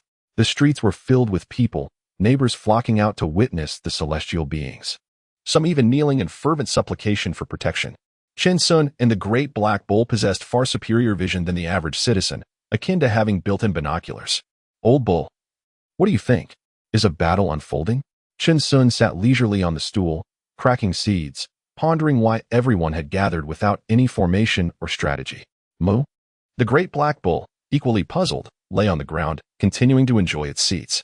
Above, a radiant arc of light flashed, followed by a deafening explosion that sent countless citizens sprawling on the ground, muttering incomprehensible prayers. Truly impressive. This must be at least at the foundational level. Chin Sun marveled. These sunflower seeds are increasingly delightful. Old bull, you mentioned that once we can fly, it shall be called soaring to great heights. Moo. The great black bull responded with indignation, having grasped the meaning behind Chin Sun's jest. In an instant, it snatched the sunflower seeds from Chin Sun, who promptly pried open the bull's mouth to reclaim his snack. In the distance, the battle in the sky intensified, with an array of magical lights flashing and even cultivators plummeting from the heavens, a spectacle of unparalleled excitement. Chin Sun and the great black bull couldn't help but applaud. This was far more enjoyable than watching mere acrobatics. My goodness, they resemble humanoid weapons. Chin Sun exclaimed, his mouth agape in sheer astonishment. He was truly witnessing something extraordinary. No matter how skilled the mortals were, their combat techniques paled in comparison to the dazzling spells that struck like lasers. Who could withstand such power? Moo. The great black bull echoed, equally astonished by the absurdity of it all. Countless citizens in the city gazed on with awe, recognizing this as the power of the Immortals, a pinnacle unattainable by mere mortals. The celestial battle commenced swiftly and ended just as rapidly, with various beams of light vanishing from the skyline. Is it over so soon? I haven't had my fill yet, Chin Sun lamented. Moo, both he and the great black bull were left wanting more. They could have watched for a month, far more captivating than any television drama. Old bull, back to work. Moo, life must continue, and this display of magical prowess was of no concern to them. However, Chin Sun began to fantasize that if he were to enter the realm of cultivation in the future, it would indeed be quite delightful to witness others engage in magical duels every day. Chapter 18. The Departed and the Living in the Backyard. Chin Sun and the great black bull gazed wide-eyed at the century-old wild ginseng. What significance did those countless nights of drained essence hold now? Old bull, we have struck gold, Chin Sun exclaimed. For this wild ginseng was cultivated with all their might using the verdant liquid, a true treasure beyond measure. Moo. The great black bull, filled with excitement, had never encountered gold before. At such an age, this ginseng was undoubtedly a coveted prize among the affluent of the city. A life-altering existence. Chin Sun swallowed hard. The herbal compendiums often extolled its virtues, deeming it a divine treasure of the mortal realm. Old bull, shall we sell it? Ma? Moo. The great black bull hesitated before shaking its head, They were not in need of riches, having sufficient for their daily expenses. This was, after all, their precious possession. Very well, let us keep it for unforeseen circumstances. Chun Sun nodded, feeling that selling it would be too regrettable. A disservice to the countless days and nights of nurturing it had endured. Old bull, let us cultivate other herbs. A few decades will suffice. Otherwise, we may attract too much attention, and troubles will inevitably follow. Moo. The great black bull nodded emphatically. For Chun Sun had shared numerous tales of the perils of possessing great wealth, it understood. During their years in the Ningyun mountain range, they had harvested only common herbs and had yet to encounter the fabled elixirs. In this lifetime, such fortuity was a rare gem indeed. However, following the celestial confrontation in the skies today, the citizens and nobility of Panning City found themselves in a state of restless agitation, fervently yearning for immortality, prompting a mass exodus towards the Ningyun mountain range. Among them, a plethora of swindlers emerged, deceiving the unsuspecting into destitution, while nefarious brigands resorted to murder and plunder. Curiously, the business of coffin sales began to flourish. These rogue sects, unwilling to remain in obscurity, declared, "Those cast aside by the celestial sects shall find a home with us. We shall tend to matters neglected by the celestial sects." Consequently, tales of valor and chivalry began to circulate, while the wild inhabitants of the Ningyun mountain range gradually faded from memory. Time, it seems, has the capacity to assuage all grievances. As the years flowed by, the desire to return to a bygone era became but a distant dream. 5 years slipped away in the blink of an eye.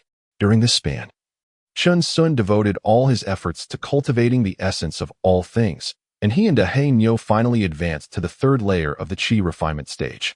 Those who once called him brother in the neighborhood have aged considerably, some having departed, while Chun Sun and Dahei Nyo found themselves immersed in numerous funerals, tirelessly assisting grieving families. On an autumn night, with the sky high and the dew thick, the cool moonlight descended upon the earth, casting a somber glow that illuminated the funeral halls, as this year seemed to witness an increase in the departed. Unbeknownst to him, the lengthening autumn nights grew increasingly melancholic, as a gentle breeze whispered through the air. Standing outside a funeral hall, Chun Sun played the suona, the falling leaves silent, and he could not help but feel a profound sorrow, letting out a quiet sigh. Those familiar faces were gradually vanishing, and perhaps, as time progresses, those smiles will become increasingly blurred in his memory. Within the mourning hall, soft whispers of grief permeated the air. Chun Sun ambled through the somber space, having rendered assistance to all in need. Now, what more could he do but partake in the banquet? "Chun Sun, my brother, thank you," came the solemn words of gratitude. "Please accept my condolences." Rising, Chun Sun murmured softly, forcing a faint smile. "We have already performed the rites. On the road to the underworld, no malevolent spirits shall impede the way." Their family members nodded gravely, clasping Chun Sun's hand tightly, their eyes brimming with tears of appreciation. Moo. Outside the mourning hall, the great black bull lowed softly, its bells jingling, a guardian for those who had departed. The deceased had moved on, while the living remained.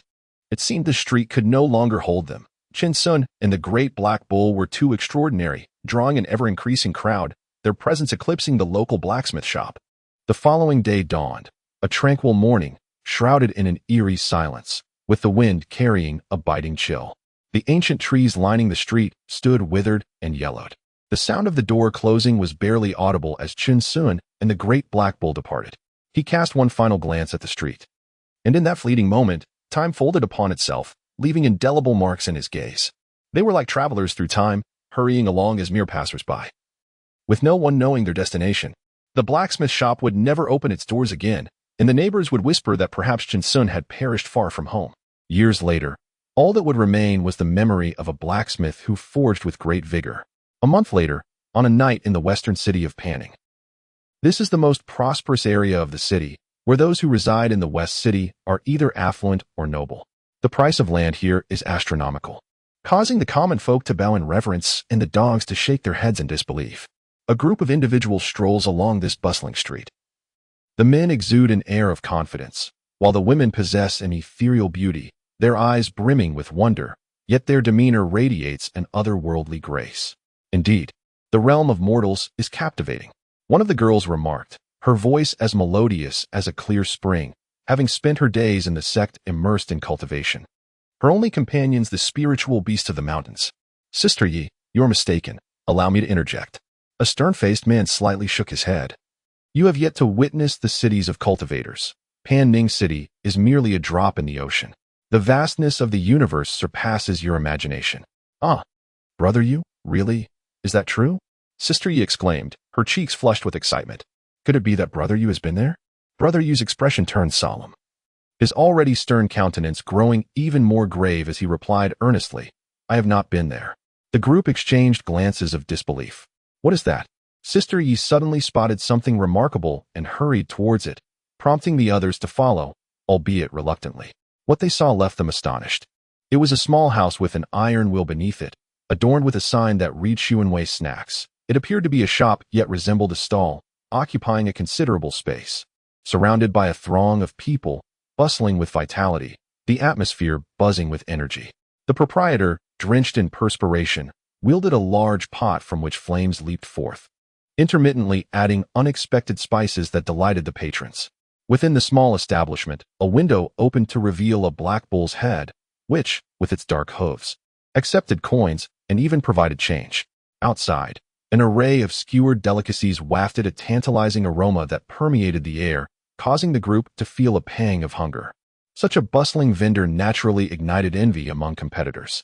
Yet, the owner, adorned with 3 formidable axes and revealing a chiseled six-pack when bending, cultivated camaraderie among all. Boss, I wish to have this, exclaimed Sister Yi joyfully, her eyes sparkling with desire for various dishes. Young lady, it's first come, first served. You must pay first. The proprietor replied with a straightforward demeanor. The waiting patrons felt a sense of relief, for dining here was a true pleasure. Brother Yu, come and pay. Sister Yi beckoned, her delicate nose savoring the enticing scent, lost in bliss. Brother Yu, feeling somewhat out of place, navigated through the crowd to the window. Retrieving a silver coin and locking eyes with the imposing black bull, time seeming to stand still. Brother Yu was bewildered, his mouth slightly agape, wondering why it was a bull. The black bull, equally perplexed, exhaled a heavy breath, unable to comprehend the abundance it was receiving. Chapter 19. The Thief Must Perish Mu. The great black bull called out to Chen Sun. I'm coming, Chen Sun replied, turning around to see the glimmer of silver, his eyes lighting up with excitement at the prospect of a prosperous patron. He smiled at his senior brother, saying, My family's old bull has never encountered silver. Please don't take offense. Not at all, his senior brother responded with a wink, accepting the scattered silver pieces, though his expression remained somewhat bewildered. Standing apart from the crowd, with his junior brothers and sisters off indulging in food, he furrowed his brow slightly as he gazed at the great black bull, his eyes shimmering with insight. A mere mortal, no doubt, his senior brother murmured, shifting his gaze to the stall owner, who also appeared to be an ordinary human. It seemed he had been overly cautious. Chen Sun paused momentarily in his cooking, sensing a probing presence directed at him. A ripple of energy coursed through his body. Yet it was deftly concealed by the essence of all things. There are cultivators present, Chen Sun thought, maintaining a seemingly carefree demeanor as he continued to prepare the food. He raised his head, cheerfully announcing that the dish was ready, while scanning the surrounding crowd. A little girl called out to her senior brother, indicating that this group could potentially be troublesome. Chen Sun silently noted this, his hands working deftly as he maintained a welcoming smile for all. As midnight approached, the local residents gradually returned to their homes, and the streets became increasingly sparse. Chen Sun too began to prepare for the closure of his stall. Esteemed gentlemen and ladies, it is time for us to close up and retire for the night. Perhaps it is best if you refrain from eating further, Chen Sun stated in astonishment. This group had gathered here to indulge in a feast throughout the evening, and he found himself running low on supplies, although he had certainly profited handsomely. Master, please continue your work. We possess ample silver, chimed in junior sister Yi with a playful huff. Your culinary skills are truly remarkable, added senior brother Yu unexpectedly. Observing the admiration from his junior disciples, he too sampled the fare and found himself unable to stop. Indeed, master, we are not lacking in silver, the others echoed, their eyes gleaming with appreciation. We are out of ingredients, everyone. Chen Sun's pupils widened in disbelief. Could these cultivators possess such voracious appetites? The secret lay in the exquisite seasonings he had infused with the rare herbs they had cultivated, a privilege beyond the reach of ordinary folk. Master, do you remain here every night? Junior sister Yi inquired with a bright smile, It has been ages since I last enjoyed such delectable dishes. Not necessarily. My stall is mobile, Chen Sun elucidated. Mobile? Yes, it is a matter of being adaptable, setting up wherever the moment takes me. Remaining in one place for too long is not advisable. Why not come to our sect as a chef? Qing Ling. Senior brother, you interjected coldly. It is time to depart. Should you speak further, I shall send you back. Hearing this, junior sister Yi felt a chill run down her spine. And the surrounding junior disciples were similarly startled. Senior brother Yu was indeed angered. Safe travels, everyone.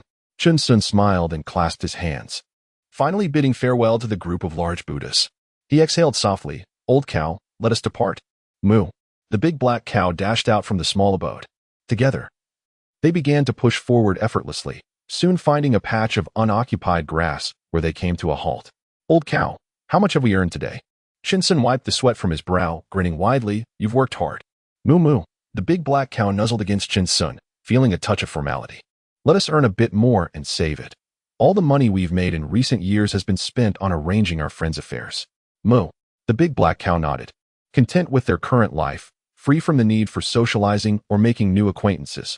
Otherwise, they would simply vanish. It had many friends who often came by to chat and share their troubles. The neighbors believed that the big black cow couldn't comprehend them, but it understood well, feeling their sincerity, and it relished the stories they shared. Old cow. Chen Sun suddenly slapped the cow's head, causing the big black cow to cry out in surprise. Moo moo. Its gaze filled with confusion as it looked at Chen Sun. Cheer up. Why the solemnity? Chen Sun feigned anger, noting how rarely he had seen the old cow smile this past month. What is holding you back? Moo. The big black cow murmured softly, lying down in the little house, licking its feet with its tongue, its eyes reflecting sadness, as if it were lost in a poignant melody. Our endeavors are undoubtedly virtuous. Silently, you may wish for these merits to be bestowed upon our friends, ensuring their prosperous lives in the next incarnation. Chen Sun remarked with a hint of irritation, wielding his ultimate argument. Heaven and Buddha shall surely safeguard them. Moo? The great black ox's eyes sparkled with enthusiasm at the mention of virtue. It held an unwavering belief in its significance. Moo moo moo? Indeed, I have already bestowed it. Otherwise, would I resemble you? Chen Sun asserted, speaking with conviction. Moo moo moo moo. The great black ox immediately settled down cross-legged, repeatedly emitting mooing sounds, seemingly lost in a chant. Chen Sun shook his head with a smile, letting out a soft sigh. His mindset was gradually transforming. This transient abode represented his initial step. The longer one remains in a place, the more entangled one becomes. They were not devoid of emotions, after all, yet they were ultimately ill-suited for the mortal realm. Moo. Is it done? Moo. The great black ox leaned closer to Chen Sun, grinning broadly, having already allocated all its merits to its friends. And now it would begin the process of accumulation anew. Haraha. Chen Sun chuckled, patting the great black ox, as they nestled together and gradually succumbed to slumber. In the days that followed, they found tranquility in Panning City, meandering through the western districts, exploring and observing, selling snacks in the evenings, and sourcing goods together during the day, purchasing anything that caught their fancy. A year later, Chen Sun's mobile stall had indeed garnered considerable fame in Panning City, attracting numerous visitors who praised its delectable offerings. Finally, on a sunny morning, as they set out to procure supplies, their mobile stall was stolen. At that moment, Chen Sun, burdened with 2 bags of meat, gazed at the desolate patch of grass, and the bags gradually slipped from his shoulders, thudding heavily onto the ground, resonating painfully in their hearts. Where's our home? Moo? Moo. The great black bull bellowed anxiously, racing across the grass. Utterly oblivious to the whereabouts of their stall, both man and beast knelt before the barren ground, their eyes vacant, stripped of hope. Home, once again, lost. Cursed be this day. Chen Sun seethed with rage, veins bulging on his forehead.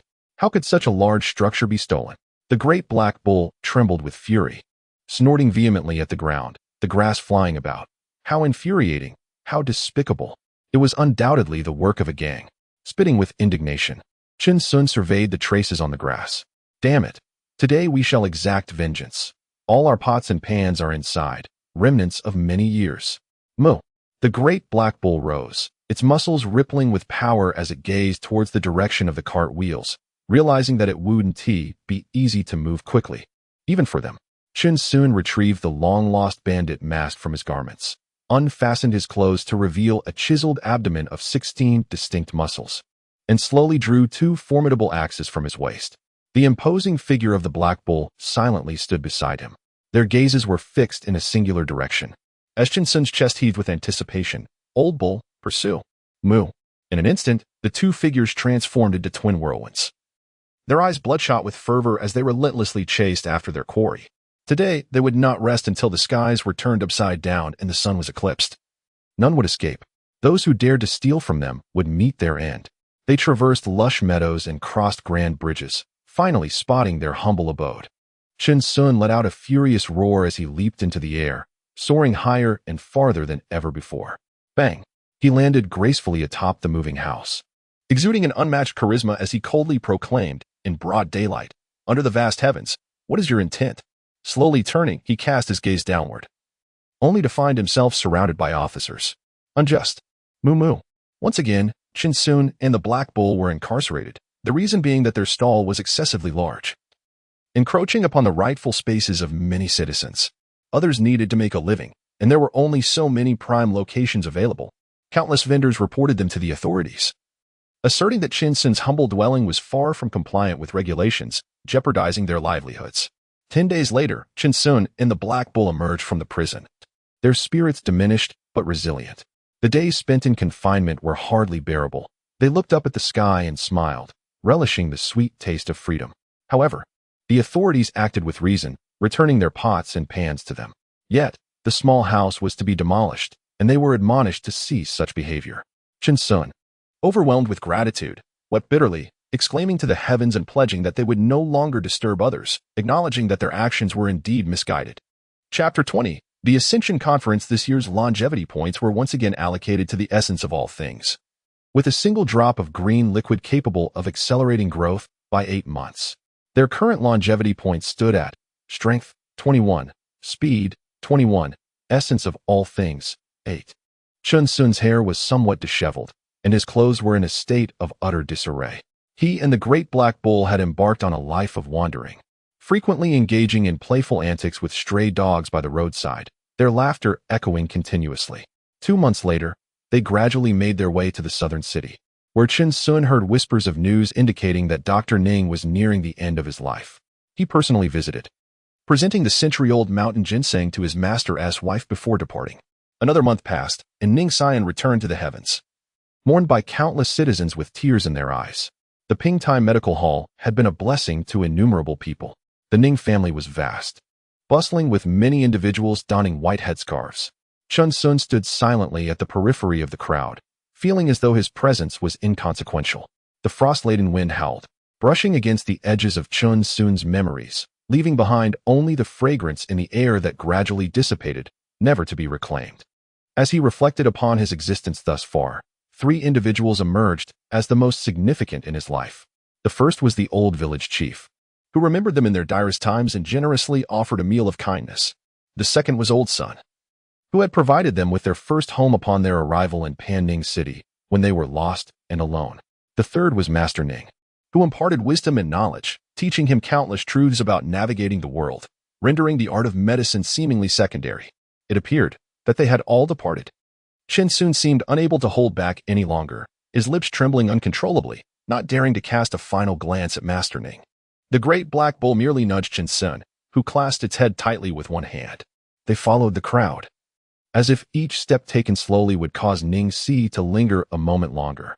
The setting sun bled crimson, its afterglow spilling across the southern city, while distant calls, reminiscent of returning wild geese, echoed from beyond the mountains, leaving only their fleeting silhouettes against the vast sky.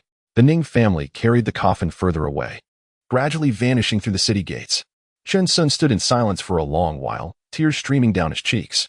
Countless townsfolk rushed out, their figures brushing past, each pair of eyes reflecting sorrow.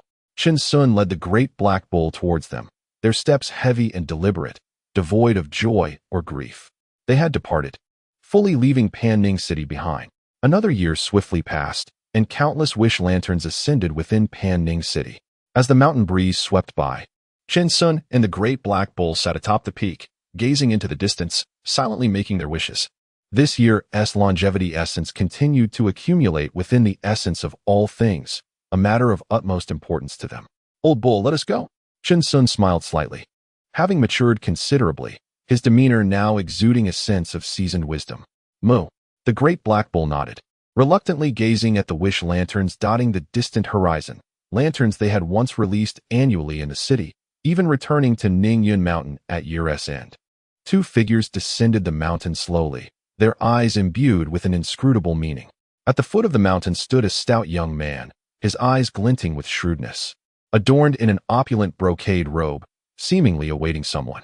Brother Sun, a voice echoed from afar, belonging to Chen Sun, who was leading a large black ox, his lips curling into a benign smile, projecting an air of innocence.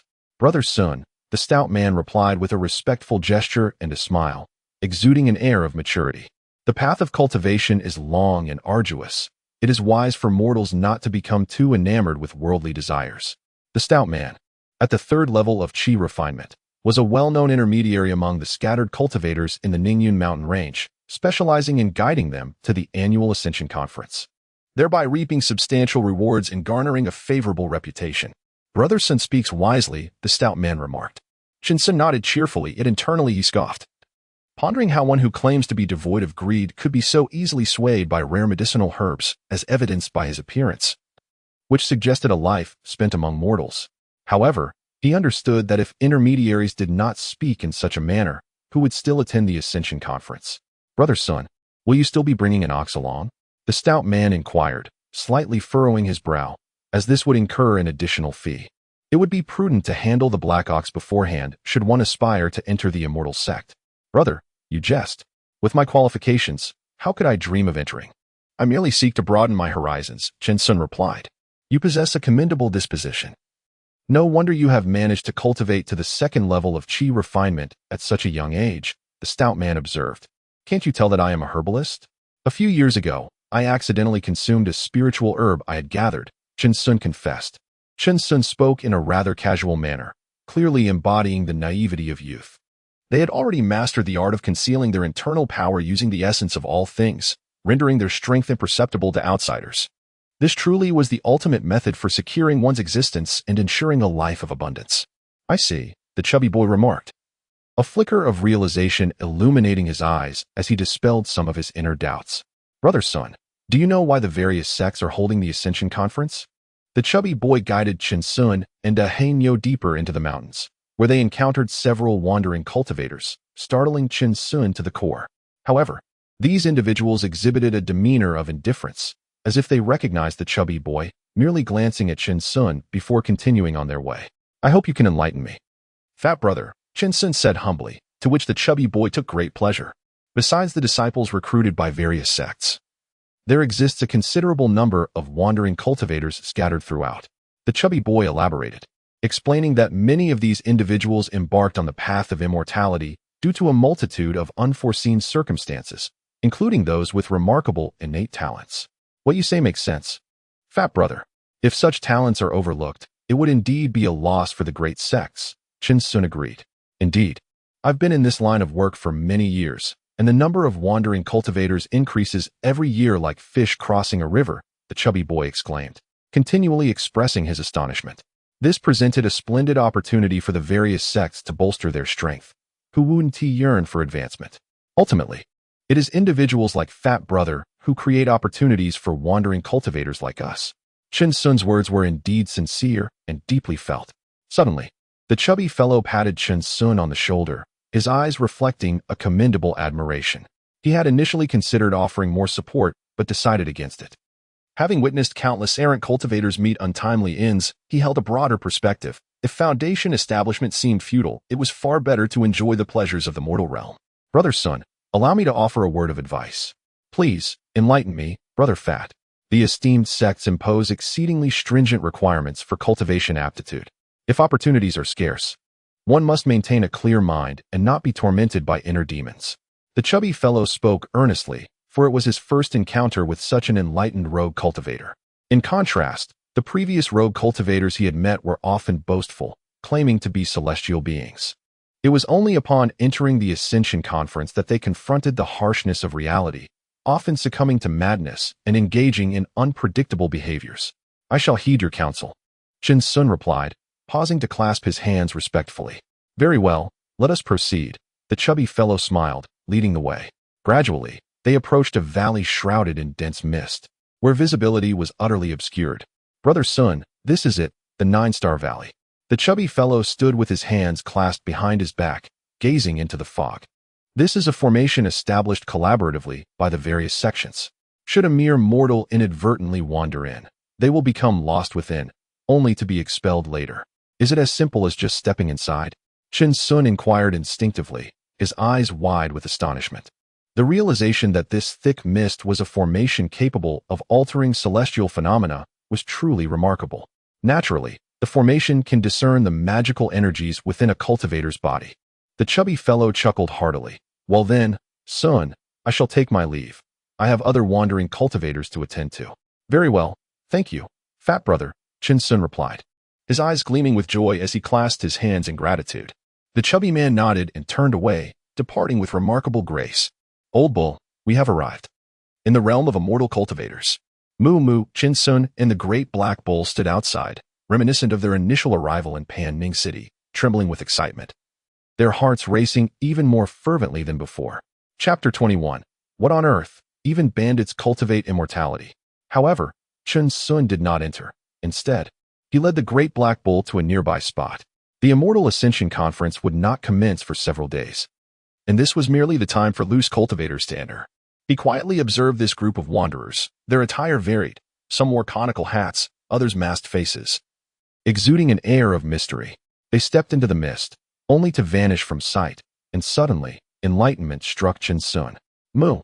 The great black bull seemed rather impatient, wondering why they had yet to proceed. Let us go, Chen Sun bellowed, pulling out a bandit scarf from his pocket and donning it atop his head.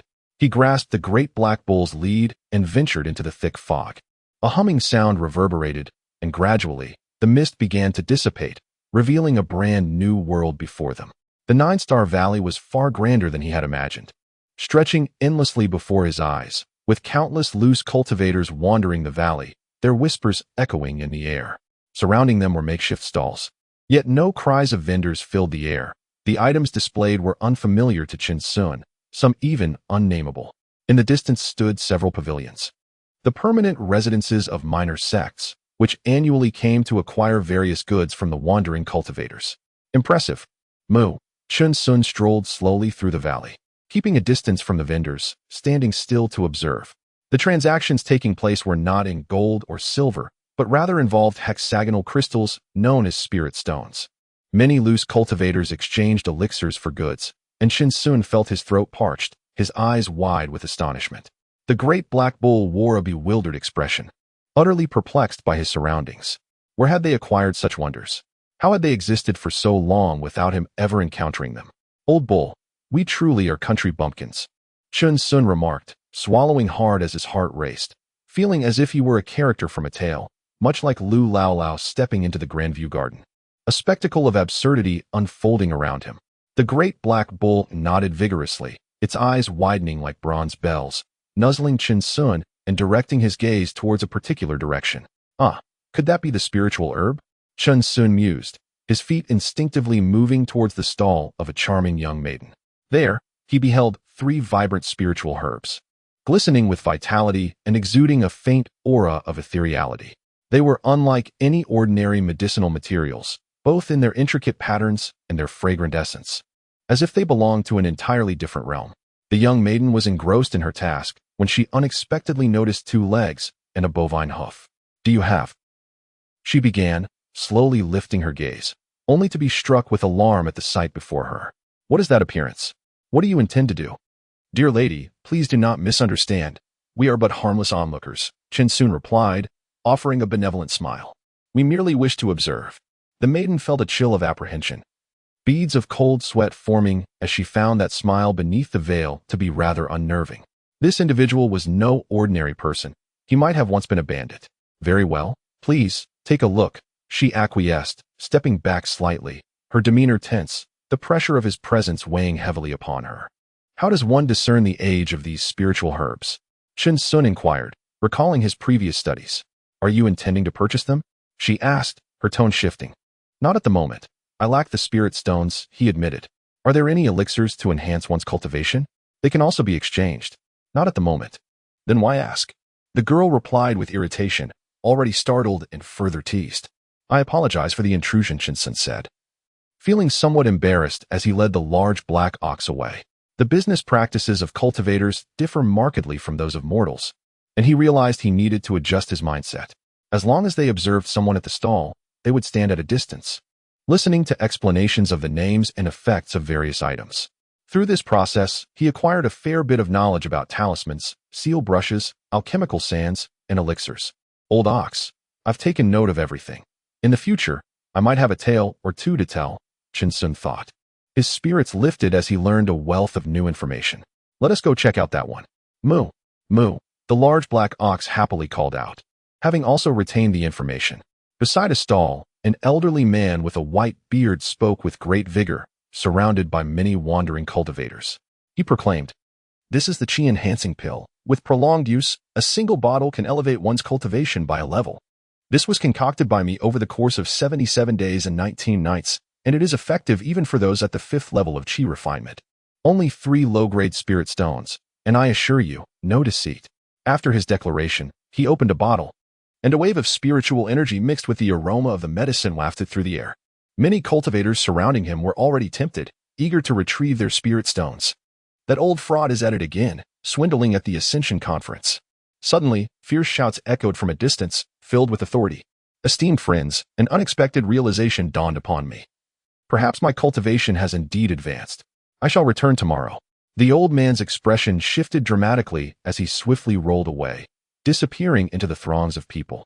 His movements so adept that it was evident he had engaged in this nefarious act on numerous occasions. Fellow cultivators, do not be deceived by this individual. All those elixirs are mere fakes, devoid of any efficacy upon consumption.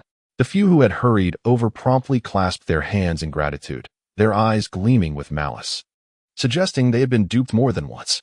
The surrounding rogue cultivators echoed their thanks, a wave of trepidation washing over them, narrowly escaping deception, utterly oblivious to the dubious nature of the elixirs.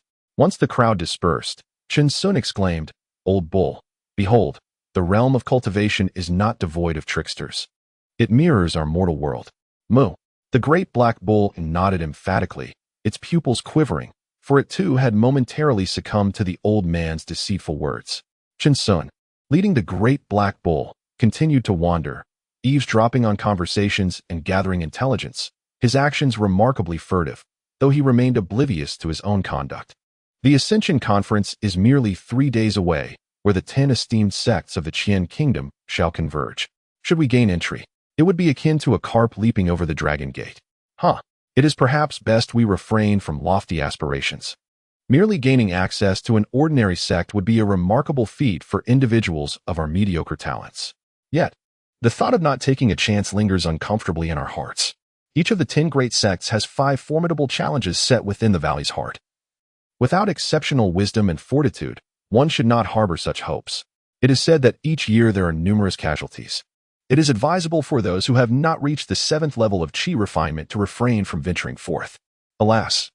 Several wandering cultivators lamented as they passed by Shinsun, acknowledging the arduous path to immortality, likening it to a solitary bridge amidst a sea of soldiers, fraught with challenges. Unlike those prodigies who are whisked away at birth, the path for the ordinary is laden with trials. At the heart of the valley, the 10 great sects guard 5 formidable checkpoints. Shinsun and the great black bull memorized the key points, exchanging knowing smiles, feeling as though they had gained some insight.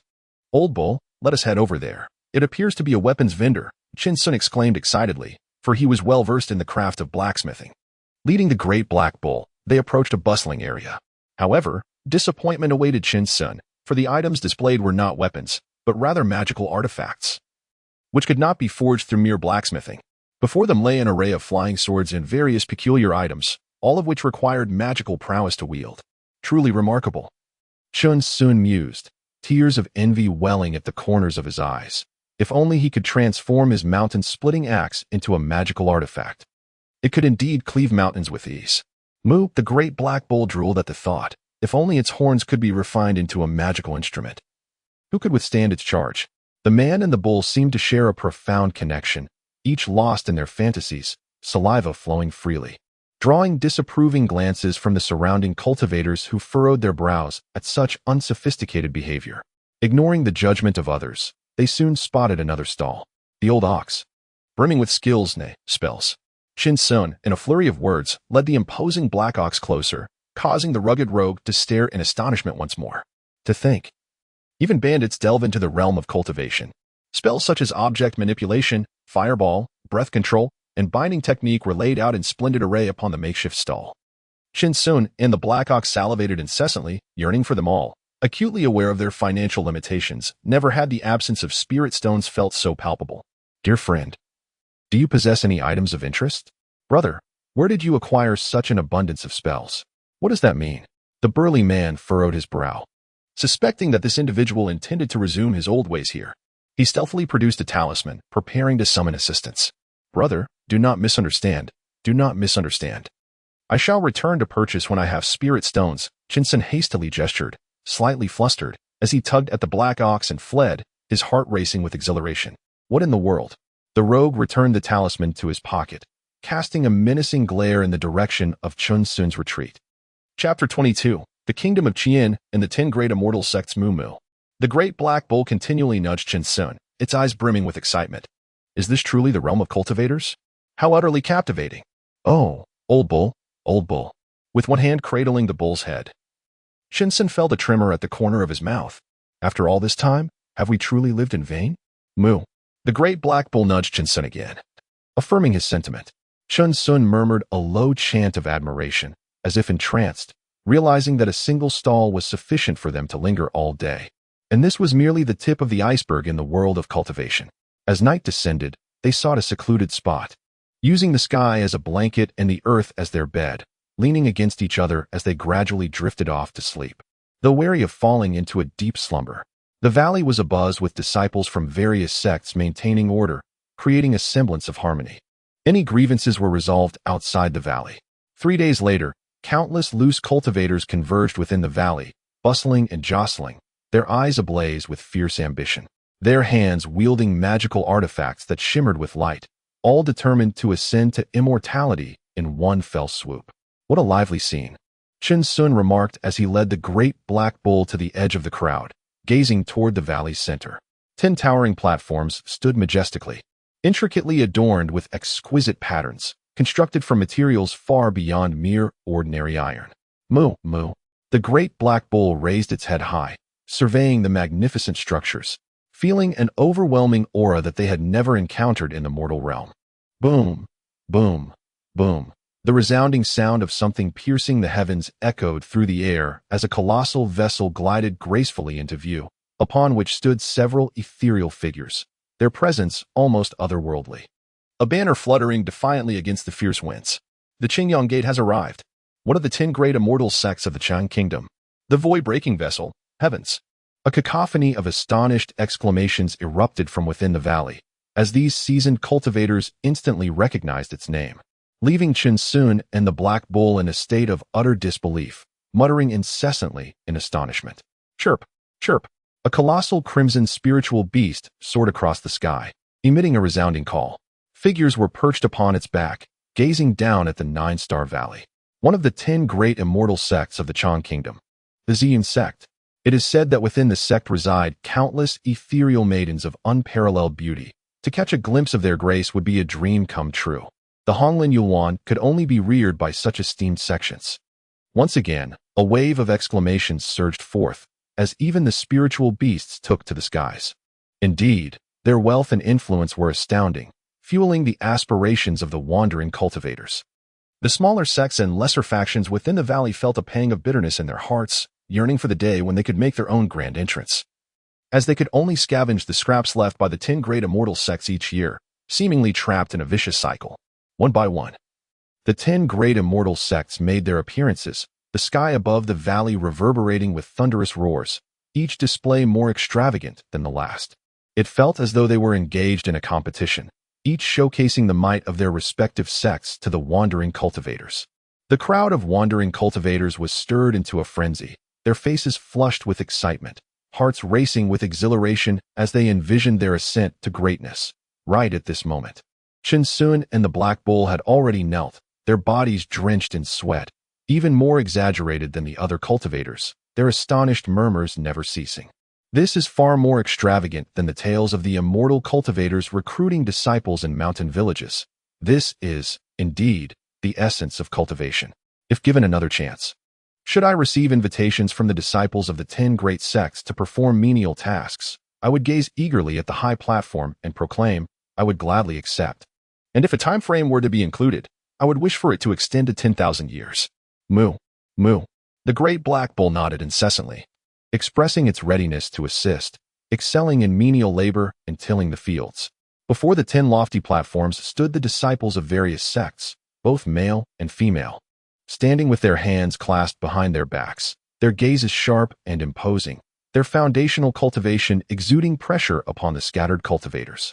The expressions of all present shifted, their hearts growing markedly calmer as they turned their attention to the high platform. The rules remained unchanged.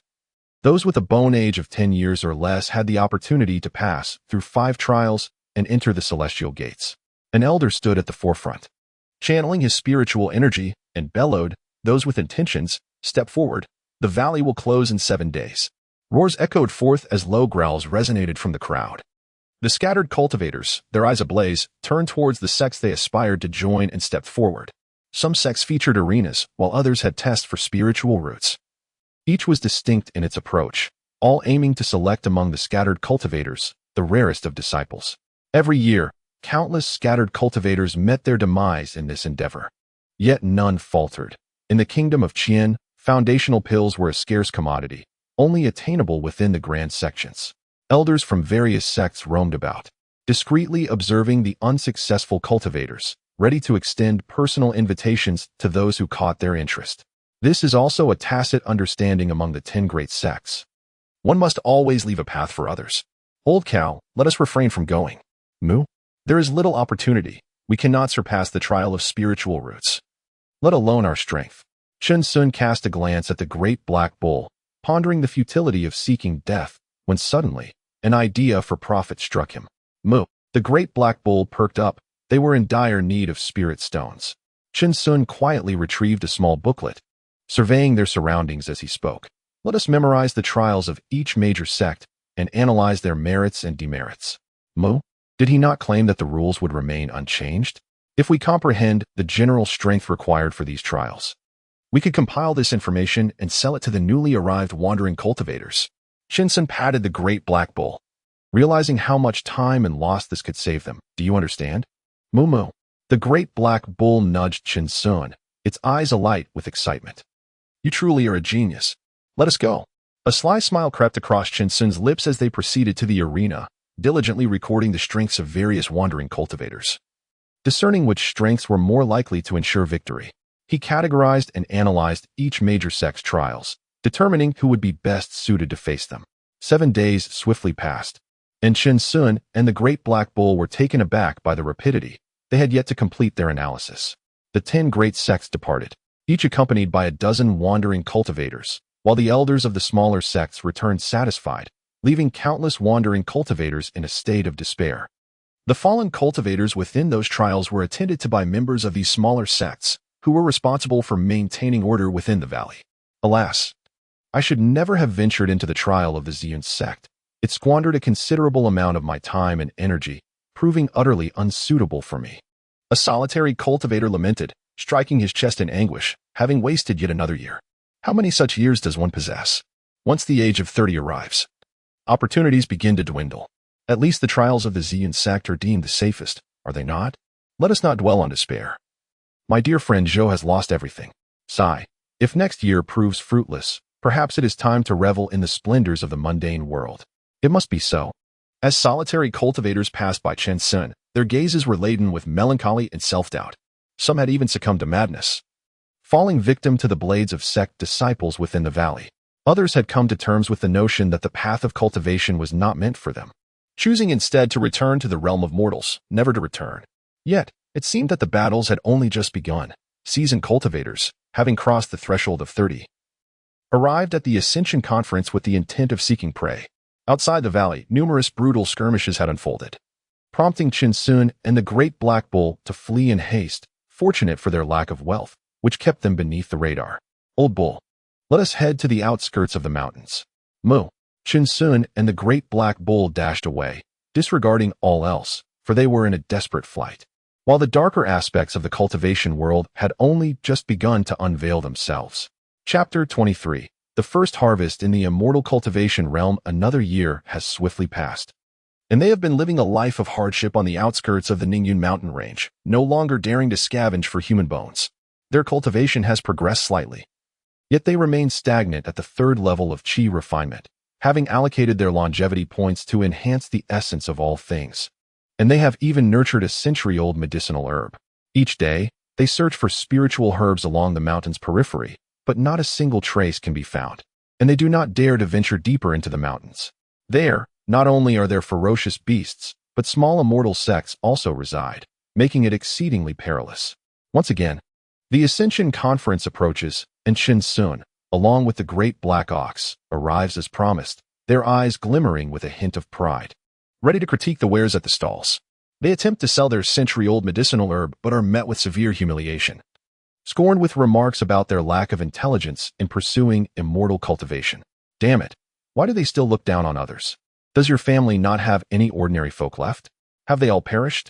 The great black ox spat in disdain. As Chinsun and the great black ox strolled through the valley, they exchanged banter, maintaining their original demeanor and flavor.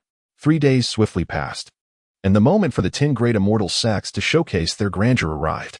Chinsun and the great black ox stood eagerly in the valley, marveling at the authenticity of the displays before them, as the crowd erupted with cheers and gasps of astonishment.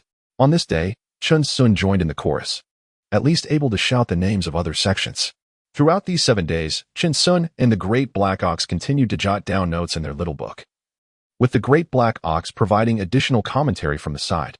As soon as the time for the closure arrived, Chinsun and Dahainyo were the first to rush out, faster than even the 10 great sects, so swift that no one noticed their departure. In the face of such absolute speed, it seemed that schemes and intrigues faltered for a moment.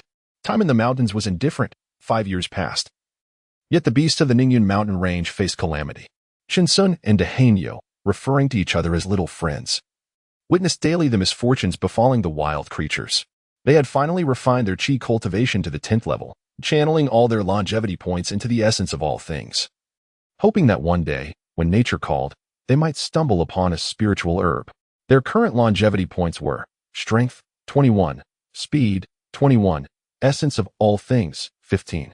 This year, at the Ascension Conference, Chinsun and Dahainyo arrived as promised, yet again, radiating vitality, as if they had returned home. However, aside from the pots and pans hanging from Dahainyo's sides, they had also printed numerous pamphlets for their venture into the city. Meanwhile, Chinsun began to gain fame at the Ascension Conference, earning the moniker the Stubborn Nail of Ascension, impoverished to the point of rattle. With only Dahainyo by his side, no one knew his appearance or name, rendering him quite mysterious. Yet, this individual was somewhat dim-witted, perpetually donning a black scarf, harboring delusions of becoming a bandit within the realm of cultivation. Rumor had it that vendors should be wary of him, as he often lingered around their stalls without producing a single spiritual stone, seemingly scouting for something. Yet, these were merely trivial gossip shared among wandering cultivators over tea. No one paid Chinsun any heed, dismissing him as a fool. Every year, new aspirants arrive while seasoned individuals depart, all fervently seeking the path to immortality. In the 9-star valley, Chinsun, with a slight bow and an amiable demeanor, tirelessly promotes his magnum opus, a culmination of years of meticulous effort, containing vital information about the various sex trials and essential guidelines. Oh, several wandering cultivators paused, their interest piqued, inquiring if they might peruse it. However, upon catching sight of Chinsun's fierce demeanor, they were taken aback, realizing this individual was no fool. Of course, should you find it satisfactory. A monetary exchange is in order, Chinsun replied with a smile, noting that these individuals appeared rather unfamiliar, likely newcomers to the Ascension Conference, thus significantly enhancing his chances of a sale. Brother Zhang, this indeed seems quite promising, one of the wanderers remarked, illuminating his companions with the prospect. As even the desired attributes of disciples sought by the top 10 sects were detailed within. Yet, the authenticity remained uncertain. The two nodded in agreement. If true, the implications would be monumental. Rest assured, I shall be here annually. Should any queries arise, I am your first point of contact, Chen Sun reassured, thumping his chest earnestly. For merely a low-grade spirit stone, one incurs no loss or deception. Even an increase of merely 10% in success is a profit. Excellent, exclaimed one man, his gaze still fixed on the tome. This companion radiated an air of decisiveness. I shall make the purchase. Your discernment is commendable, and this year, may you seamlessly enter the realm of immortals. Shinsun smiled obsequiously, joyfully accepting the low-grade spirit stone, overwhelmed with delight. All right, I shall take your good wishes to heart, he replied. The man chuckled, clearly impressed by Shinsun's eloquence, believing the expenditure on the spirit stone to be worthwhile. Safe travels, my 3 elder brothers. Moo. Shinsun and the great black bull called out behind them, their faces radiant with joy, having finally earned their first pot of gold. Old bull, let us go. Moo moo. Shinsun, filled with ambition, relished the clean and honest gain from the spirit stone, untainted by theft or deceit. The great black bull was so moved it nearly shed tears, nuzzling against Shinsun. They had truly accomplished their goal, though no one could fathom the effort they had invested. This elder brother exuded an extraordinary aura, his talent evidently exceptional, if he was not mistaken. He was likely here to participate in the recruitment of disciples by the 10 great sects. What brings you here, fellow cultivator? A young man paused, astonished, realizing his excellence was already so apparent. How vexing. It seemed someone had discerned his capabilities at first glance. Shinsun narrowed his eyes slightly, scrutinizing him. Yet, my dear brother, it appears you may be lacking in something vital. The young man assessed Shinsun in turn, despite the headscarf concealing part of his face. His piercing gaze betrayed a depth of wisdom, coupled with the great black bull tethered behind him, adorned with pots and pans. He emanated an air of sagacity that was truly remarkable. Pray, speak, fellow cultivator. The young man was exceedingly courteous. Shinsun retrieved 3 booklets from behind him, opened one with a single hand, and solemnly declared, to attain immortality, one must first peruse this tome. Ah, the young man exclaimed in astonishment, hastily accepting the booklet, wondering if it could possibly be the legendary. He chuckled, the 10 celestial gates are all contained within this volume. It remains to be seen if you can discern its true worth. Shinsun spoke with a hint of mystery, standing with his hands clasped behind his back. His discerning gaze had sharpened over the years, allowing him to effortlessly identify who possessed spirit stones and who did not. The young man wiped the cold sweat from his brow, recognizing that the content of this booklet was invaluable, far surpassing mere hearsay. My friend, this must cost quite a few spirit stones, he remarked. Just 1 low-grade spirit stone will suffice. No, that is far too little. The young man shook his head vehemently, prompting a change in Shinsun's expression as he realized he had misjudged the situation. I believe it should be at least 2. The young man insisted earnestly, retrieving spirit stones from his storage pouch. My friend, there's no need for that. This is the standard price. Shinsun frowned, disliking the notion of raising the price arbitrarily. Just 1. 2 stones. 1 stone. Are you refusing to show me any courtesy? The young man's demeanor shifted sharply, his expression transforming into one of intensity. As if he had become a different person. Shinsun was taken aback and quickly acquiesced. All right, 2 stones it is. You are indeed no ordinary individual. Upon hearing this, the young man instantly softened, a smile gracing his lips. Neither are you, my friend. I find this booklet quite appealing. I shall accept it for now. Take care, brother. Shinsun called out, startled by the overwhelming aura of power emanating from the figure before him, which was several times greater than his own. Moreover, this individual possessed a legendary storage bag, suggesting a significant background. It would be prudent to maintain a safe distance from such a person. Moo, the great black bull nudged Shinsun, puzzled by his sudden stillness. It's all right, old bull. Let us continue selling our manuals. Moo. The man and the bull repeatedly bowed and smiled as they promoted their pamphlets, while some bystanders dismissed their efforts as selling counterfeit goods, scoffing before departing. Shinsun remained unfazed. Such reactions were to be expected. Nevertheless, the day's results were quite gratifying, having sold 50 copies. They now held 51 low-grade spirit stones in their possession. Chapter 24. The essence of all things. Once a month, a 100-year-old medicinal herb is born. However, he has heard of the existence of mid-grade spirit stones, which are universally acknowledged to have a conversion ratio of 1 to 100. Yet, when it comes to actual exchange, a mid-grade spirit stone can easily be traded for 120 low-grade spirit stones. He and the Black Bull concealed themselves in a deserted corner, their eyes scanning the surroundings, one hand gripping the mountain-splitting axe tightly. "Old Bull, we are bound to strike it rich," Chen Sun whispered gleefully. "Mo," the Black Bull responded softly, its head resting in Chen Sun's embrace, eyes brimming with joy. The primary function of low-grade spirit stones lies in their utility for cultivation.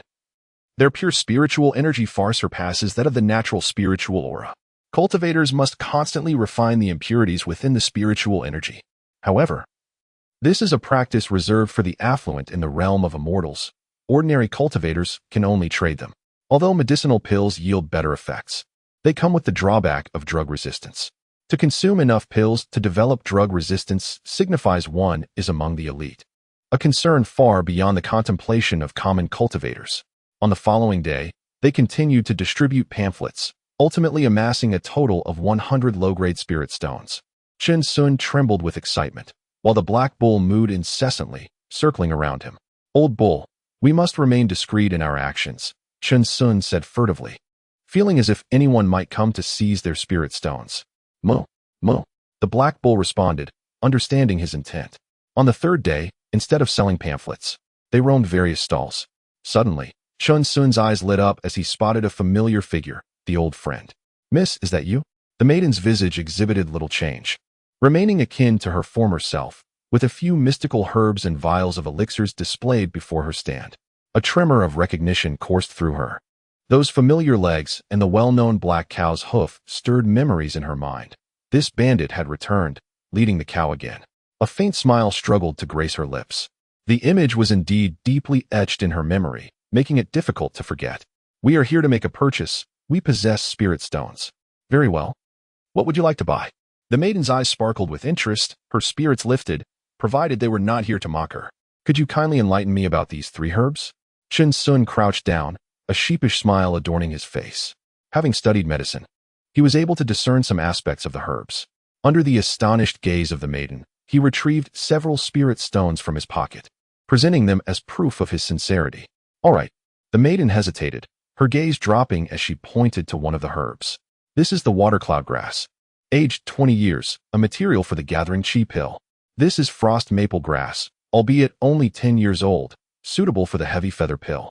Lastly, this is divine meeting grass, aged 30 years, also a component for the heavy feather pill." The maiden provided her explanations one by one.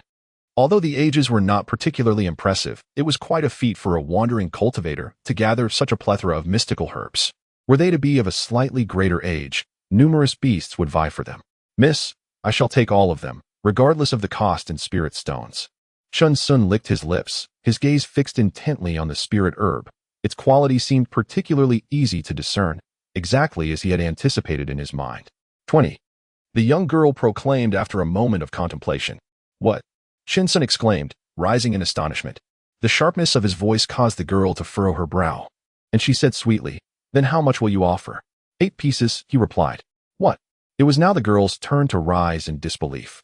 Was there truly such a thing as bargaining? Why not simply resort to theft?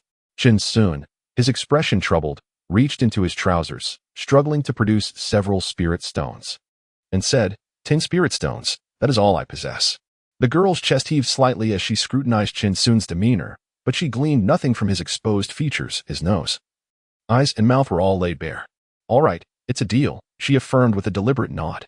"You shall also give me 3 boxes. I have no means to store them." Chen Sun's eyes lingered on the boxes of herbs behind her, his desire evident. Truly, she was a professional in the sale of spirit herbs. The girl widened her eyes, realizing that he had the demeanor of a bandit, eager to take advantage. Nevertheless, she acquiesced, ultimately offering Chen Sun a sweet smile.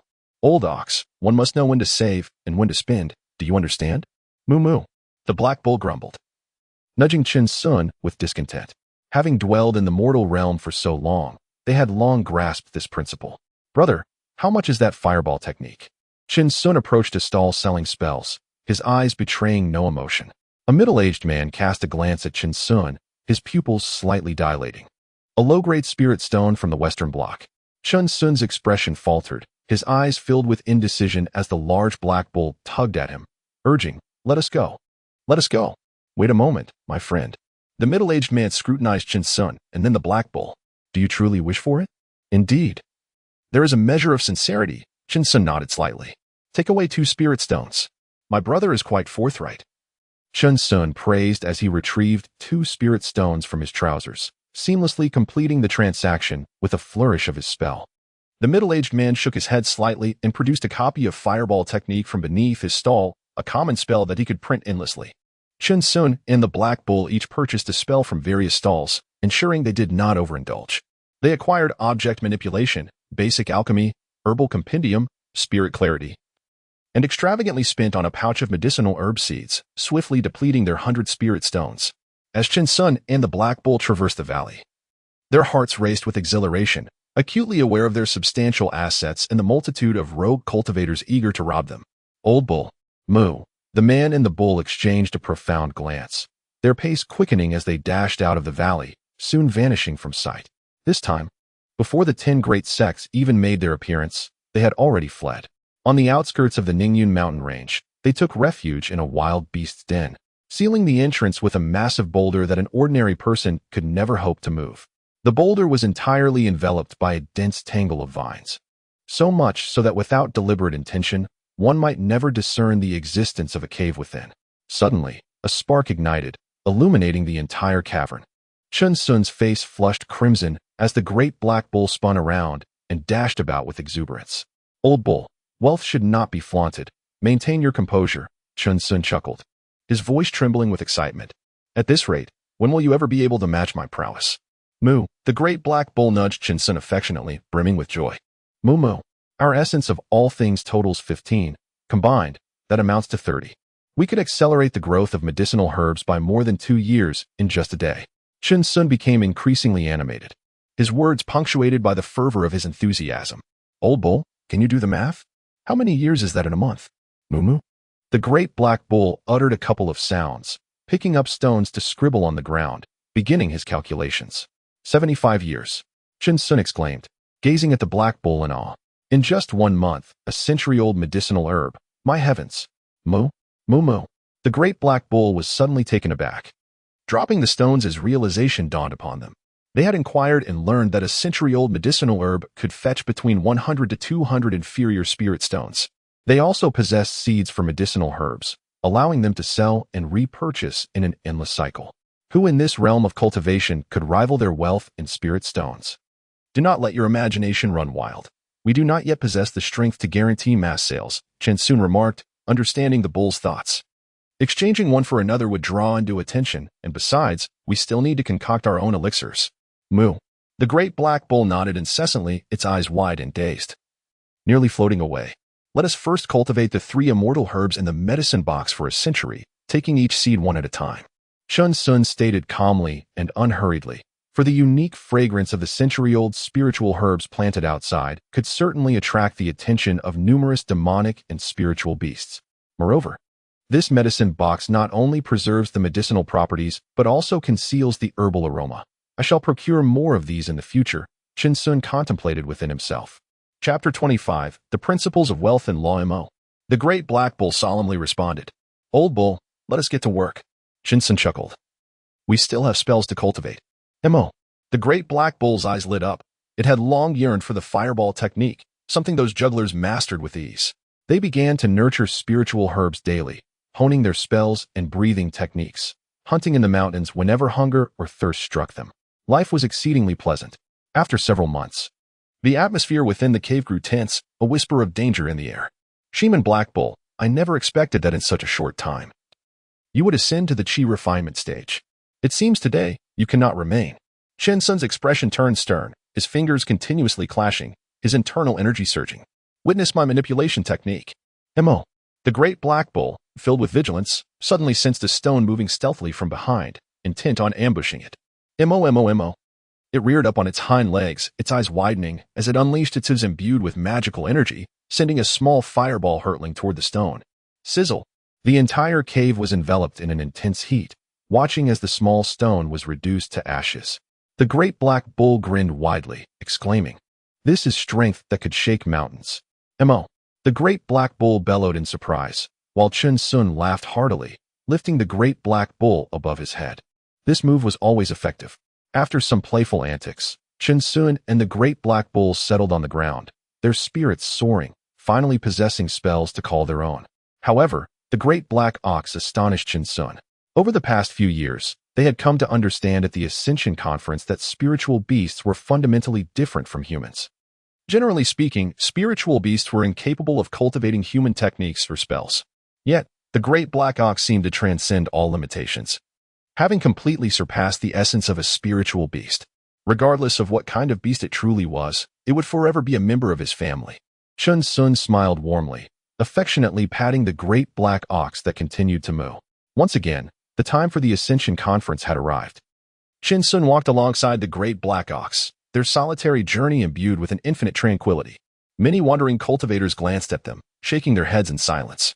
They saw in them the most tragic figures of the cultivation world, lacking talent, burdened by despair, ultimately destined to fade away in these desolate outskirts. Yet, they no longer wore expressions of mockery. Such individuals evoked a sense of admiration, representing the stark reality faced by many, a poignant sense of melancholy. Some seasoned veterans narrowed their eyes slightly, recognizing that they were inferior to this individual. If he were absent, they would feel an inexplicable void in their hearts. Chen Sun had never been within the realm of their predatory ambitions. He was far too impoverished, and his yearning for immortality was remarkably pure, rendering him almost foolish in their eyes. Within a certain sect's pavilion in the valley, Chen Sun's demeanor shifted from calm to one of desperation as he exclaimed, "Elder, please. Just a little more. After living half a lifetime, I've only found this single herb." The old man furrowed his brow, contemplating the 100-year-old divine meeting her before him, his heart filled with uncertainty.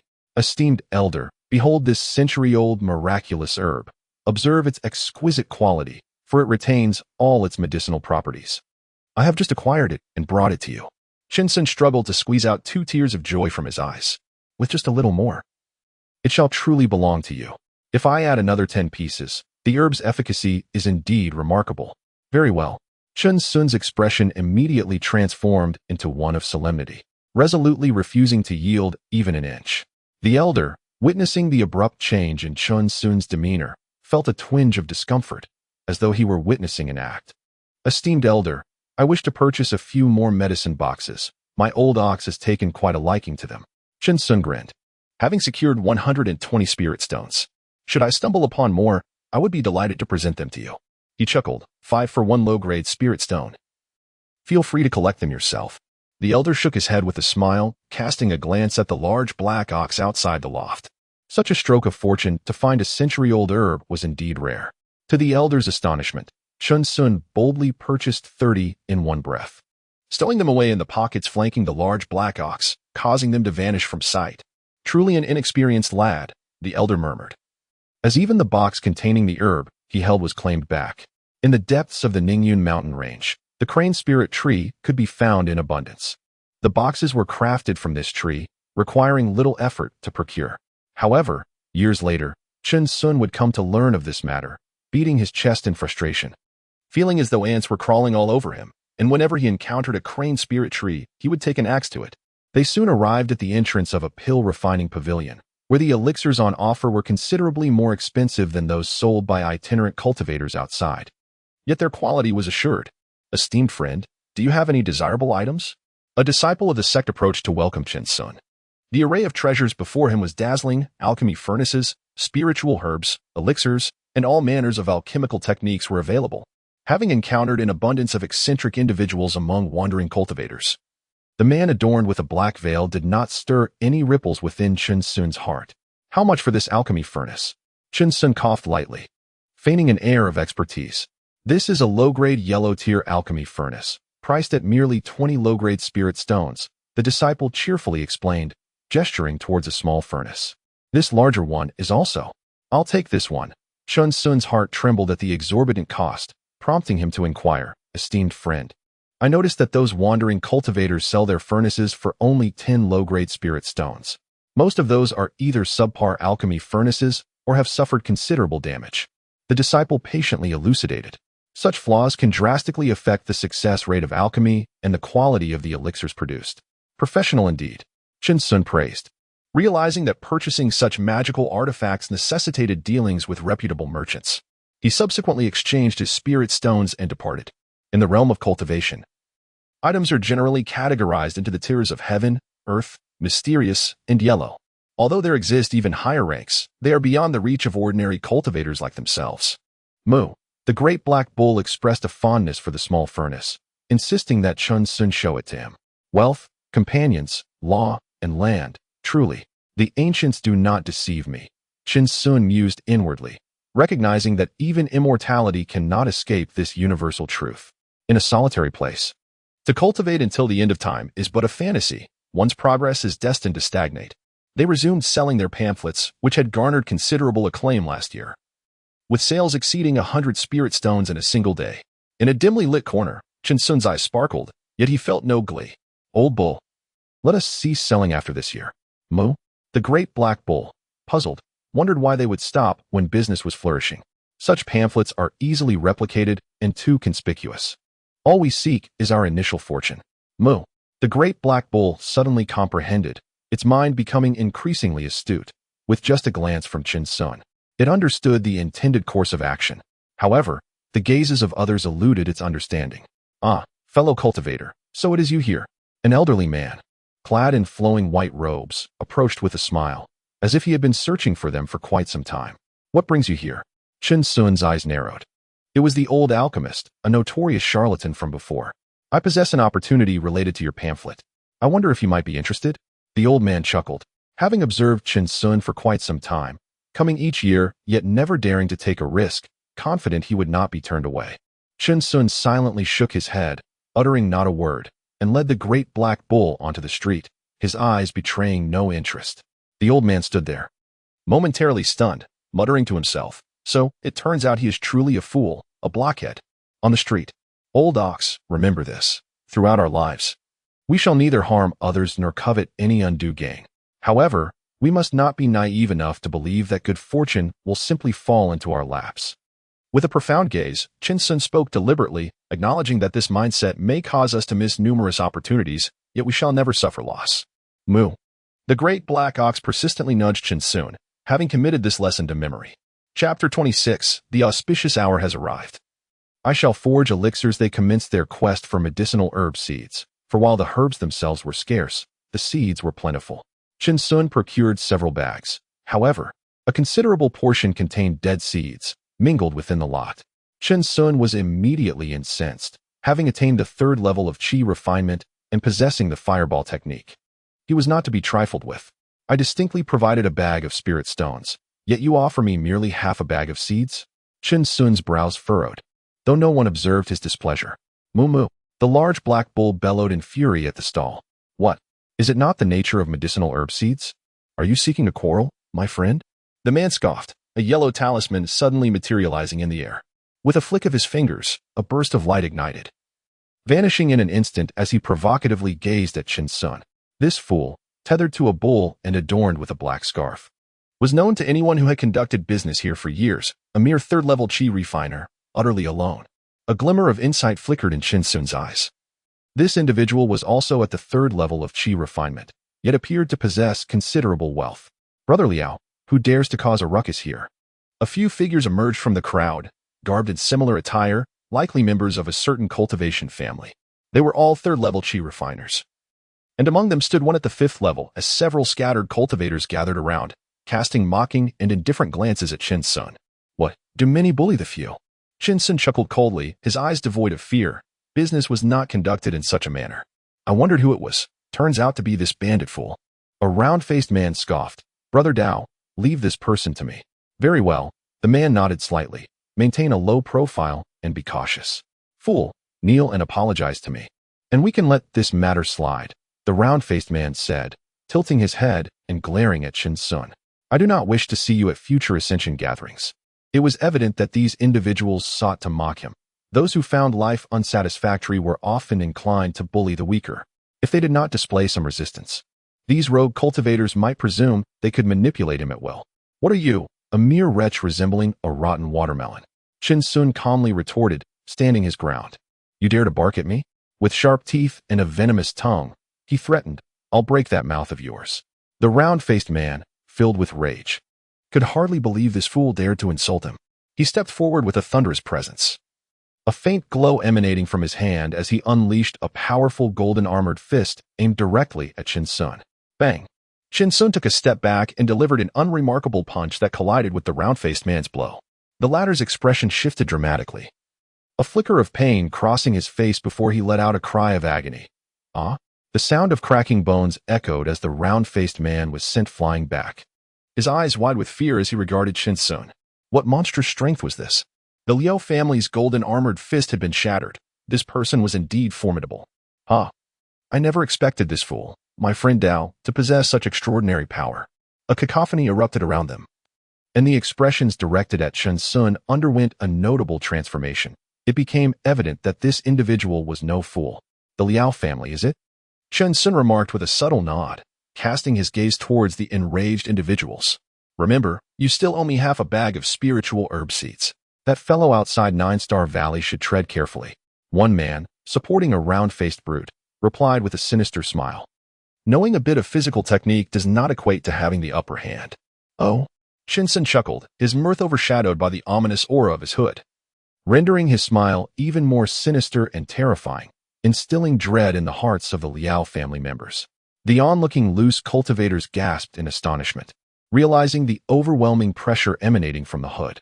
Qin Sun led the way, accompanied by the massive black bull, with a Liu family member trailing behind them. However, their pace gradually quickened, becoming increasingly rapid. With 3 sharp turns, they burst forth from 9-Star Valley, vanishing from sight, leaving the following Liu family member bewildered. Where had they gone? Along the way, Qin Sun confided, "Old bull, I was impulsive this time. If I hadn't been concerned about that half bag of spiritual herb seeds, we wouldn't have made an enemy." There was a hint of regret in his eyes. Over the years, they had heard numerous rumors, but they had chosen to disregard them. Moo moo. The black bull responded nonchalantly. They were clearly bullying us on purpose. In this life, one cannot yield to everything. For now, it would be wise to refrain from attending the Immortal Ascension Conference, as that member of the Liu family would undoubtedly lie in wait for them. Qin Sun murmured softly, "First, we must enhance our strength. We are utterly alone, and this realm of cultivation is far more ruthless than the mortal world." "Moo," responded the great black bull, who possessed a keener sense than Qin Sun. Recognizing that the Liu family had clearly harbored murderous intent, upon returning to the cave at the periphery of the mountains, Qin Sun continually reflected upon his own shortcomings. Having lingered too long in the mortal realm, he found himself caught up in fleeting emotions, which could potentially lead to dire consequences. "Old bull, if we encounter such situations again, let us endure. Once we have gained sufficient strength, we shall reclaim what was lost." Qin Sun muttered a curse in a language the great black bull could not comprehend. "Damn it, a few little brats." "Moo moo moo." The great black bull nudged Qin Sun, as they had yet to cultivate a mindset that could easily dismiss all matters. They needed to experience more. "It's all right, old bull." Qin Sun embraced the great black bull. "You go gather some spiritual herbs, while I will study the art of alchemy." "Moo." The great black bull obediently trotted off, eager to lift Qin Sun's spirits. Qin Sun perused the tome on fundamentals of alchemy, noting that the first step was to condense the alchemical fire within his body, then gradually refine the medicinal properties of the spiritual herbs, ultimately merging them into a pill. However, the alchemical fire consumed a considerable amount of magical energy, and a single misstep could ruin an entire batch of pills. A true master of alchemy would require countless spiritual herbs to achieve success. Yet, the text also mentioned that the fire from the earth's veins could serve as a substitute for alchemical fire. However, such locations were typically occupied by immortal sects, rendering them unattainable for ordinary cultivators. Qin Sun observed with great interest. Having once studied medicine, he found many concepts to be interconnected. The most common elixirs during the qi refining period are the heavy feather pill and the qi enhancing pill, both esteemed for their ability to augment one's cultivation. With their recipes widely circulated, a spirit herb aged 20 years can suffice for concoction, though naturally, the older the herb, the better. However, herbs of greater age are typically reserved for the creation of superior elixirs. Time flew by, and before he knew it, a year had passed. This time, they missed the Ascension Conference, and the Liu family had long been on high alert outside the valley, only to find themselves disappointed. It seemed that the fool had grown a bit clever, realizing the danger of offending influential figures and choosing to hide away like a turtle. This year, indeed, a few individuals emerged, selling pamphlets akin to Qin Sun's. which turned out to be quite popular, yielding considerable profits. Within the cave, Chen Sun continued to infuse the essence of all things with longevity points. Today, he sat calmly on the ground, while the great black bull rose to its feet, continuously massaging Chen Sun's shoulders, its breath heavy with excitement. The auspicious hour had arrived. I shall commence the alchemical process now. Hoping for the blessings of the celestial beings and deities, and seeking a favor from the heavens for me. Chen Sun. Moo moo moo. The great black bull echoed behind him. With his eyes gently closed, Chen Sun suddenly opened them, revealing an alchemical furnace before him. He pointed, and the furnace spiraled upward, aligning with his line of sight. Surrounding them lay dozens of spirit herbs for the heavy feather pill, all aged over 30 years, accumulated over the past 2 years. Go. With a thunderous shout, Chen Sun summoned a mystical herb that soared into the cauldron. Flames erupted from his palm, and he felt the energy within him begin to deplete. Beads of sweat forming on his brow. The flames danced under Chen Sun's command, flickering in intensity, while the great black bull experienced a tumultuous emotional roller coaster. Anxiously holding its breath, one herb after another flew into the cauldron, releasing waves of fragrant aroma that filled the air, causing the bull's eyes to widen in astonishment. Suddenly, a sound akin to a bursting bubble resonated, marking the complete failure of a batch of featherweight elixir ingredients, which disintegrated into a pool of useless liquid. Gasping for breath, Chen Sun retrieved a blank booklet and meticulously documented his recent experiences, noting the precise timing for each herb's application, for theory and practice are indeed two distinct realms. Chapter 27. The Alchemical Furnace. Where's my hair? Moo. The great black bull continued to hammer its shoulders, a task beyond its capabilities. It could only manage the more laborious tasks. Old bull, it's all right. I need a few days to recuperate my magical energy. Moo. The black bull responded. You could take a few years, and it wouldn't matter. 3 days passed, and Chen Sun finally replenished his depleted magical energy. With renewed vigor, he proclaimed, The auspicious hour has arrived. I shall commence the alchemical process. I implore the celestial beings and all deities to bestow their favor upon me. Chen Sun. Moo moo moo moo. The alchemical furnace spiraled skyward as a myriad of spiritual herbs continued to soar into the cauldron. Soon after, another pool of waste herbal liquid formed, cold.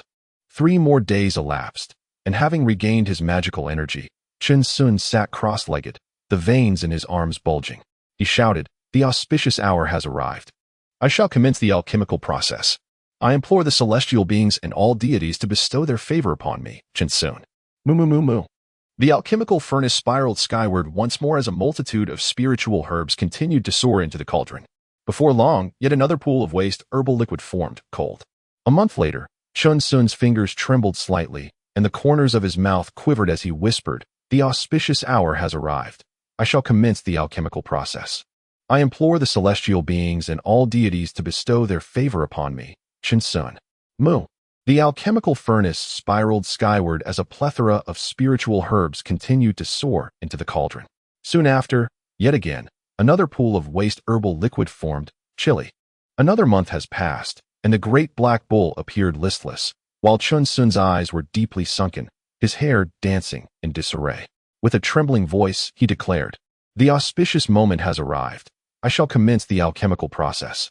I implore the celestial beings and deities to grant me, Chen Sun, a favor. Moo. The alchemical furnace spiraled towards the heavens as a multitude of spiritual herbs continued to soar into the cauldron.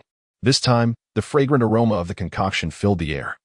And Chen Sun finally grasped the essence of the craft.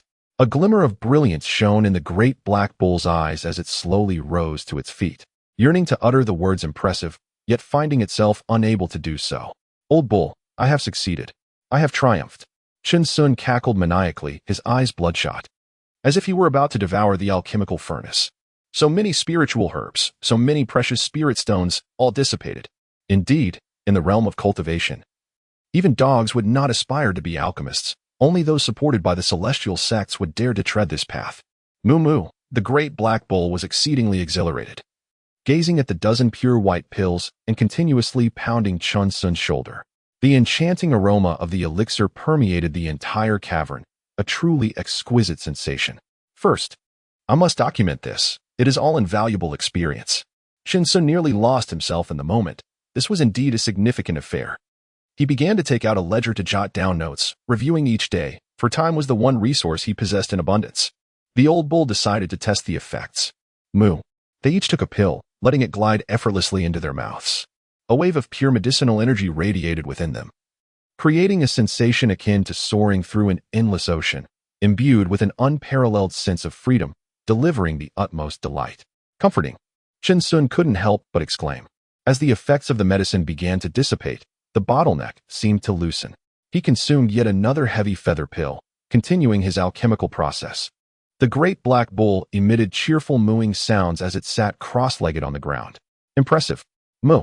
With the intake of the third elixir, the once stuck bottleneck burst forth like a dam breaking, allowing him to instantaneously transcend to the 5th level of qi refinement. Chen Sun and the great black bull rejoiced.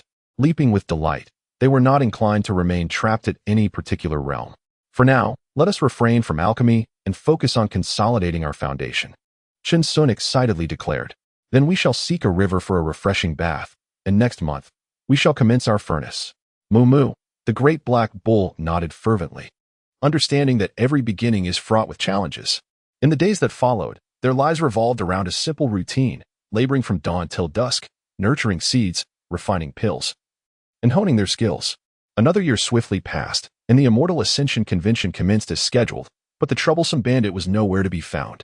The Liao family seethed with rage. Their ambush had yielded nothing, leaving them powerless. No one knew the bandit's appearance, nor could they fathom its origins. As if it had evaporated from the mortal realm. Within the cave, Chen Sun once again infused the essence of all beings with longevity points. In the latter half of the year, he successfully completed 3 more furnaces. They consumed the elixirs while diligently solidifying their realms, remaining humble and patient. For Chen Sun and the great black bull, time was the least valuable commodity. What mattered most was to tread steadily with each step. And they had now successfully transcended to the 6th level of qi refinement, an awe-inspiring achievement. Although the conditions for the growth of this spiritual herb are exceedingly stringent, it appears that our essence of all things can surmount any obstacle. Chen Sun and the great black bull have once again excavated an opening within the cave, which is now abundantly filled with spiritual herbs, each boasting decades of age. He had perused the compendium of spiritual herbs and learned that these herbs thrive solely in spiritual soil, not in the ordinary earth. Moo. The great black bull gazed upon their domain, beaming with joy, truly enveloped by an aura of spirituality, as they now cultivated their skills in this very place.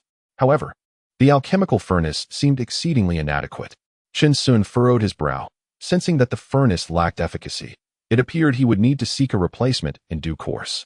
The great black bull nodded in agreement. Though not well versed in alchemy, he could discern that the exterior of the furnace had deteriorated somewhat. In the subsequent year, although Chen Sun did not engage in alchemy, he remained immensely busy, diligently studying the compendium of spiritual herbs, reciting and delving into its contents each day. The great black bull managed the realm of spiritual herbs, meticulously harvesting them at the right time and storing them in medicinal boxes. Life, after all, unfolded in a serene manner, devoid of disturbances. Another year brought the Ascension Conference, attended by numerous unfamiliar faces, each brimming with ambition and determination, eager to ascend to immortality. Some familiar figures shook their heads in lamentation, recalling the days when they mocked the one who led the herd. Now, they themselves were in that very position. With opportunities laid out before them, and feelings of resentment inevitably stirred within, they looked down upon the mortal realm, preferring to perish in the 9-Star Valley rather than return in disgrace, unaware of the countless bones buried deep within the Nungyun mountain range. The merchants of pamphlets were jubilant, as the increasing number of peers in their trade demanded a fresh influx of talent. What many were unaware of, however, was that such ascension gatherings were numerous. The 10 great sects would not confine themselves to a single venue. The Liao family had entirely relinquished their ambitions, opting instead to continue their business within the 9-Star Valley, deeming it a trivial matter, unworthy of ridicule for their perceived stinginess. They conjectured that the bandit had likely been devoured by some monstrous beast, leaving no trace of his existence. Within the cavern, Chen Sun infused the essence of all things with longevity points, centering himself in preparation to ignite the alchemical furnace. The great black ox had readied the spiritual herbs, assuming the role of a cheerleader, diligently kneading Chen Sun's shoulders and back. With his magical prowess significantly enhanced, he sought the blessings of the celestial beings and deities, imploring them to grant him favor. Chen Sun's gaze sharpened, his robe billowing without wind, and his black hair floated gracefully behind him, the atmosphere thick with ritualistic significance. With a resounding moo, the great black ox bellowed. Chen Sun, skilled in his craft, swiftly placed each spiritual herb into the furnace with remarkable ease. Initially, a single batch of elixirs had required 3 days of recovery, yet now it demanded only 2. Time sped by, and half a year later, a thunderous explosion erupted from the cavern, shattering the alchemical furnace. Chen Sun's face was clouded with dismay, his expression one of bewilderment as he exhaled a thick plume of black smoke, resembling a Mediterranean hairstyle, with the center completely obliterated. Moo, the great black bull, was filled with panic, exhaling heavily as it hurried forward to investigate, relieved to find the human unharmed. In an instant, its legs weakened, its large eyes resembling crescents, and it took a slight step back, its belly quivering incessantly, the suppressed snorts escaping continuously. The furnace had indeed exploded. Chen Sun furrowed his brow, still unaware of the gravity of the situation. Evidently, this magical artifact was prone to wear and tear. Why did he feel a sudden chill atop his head?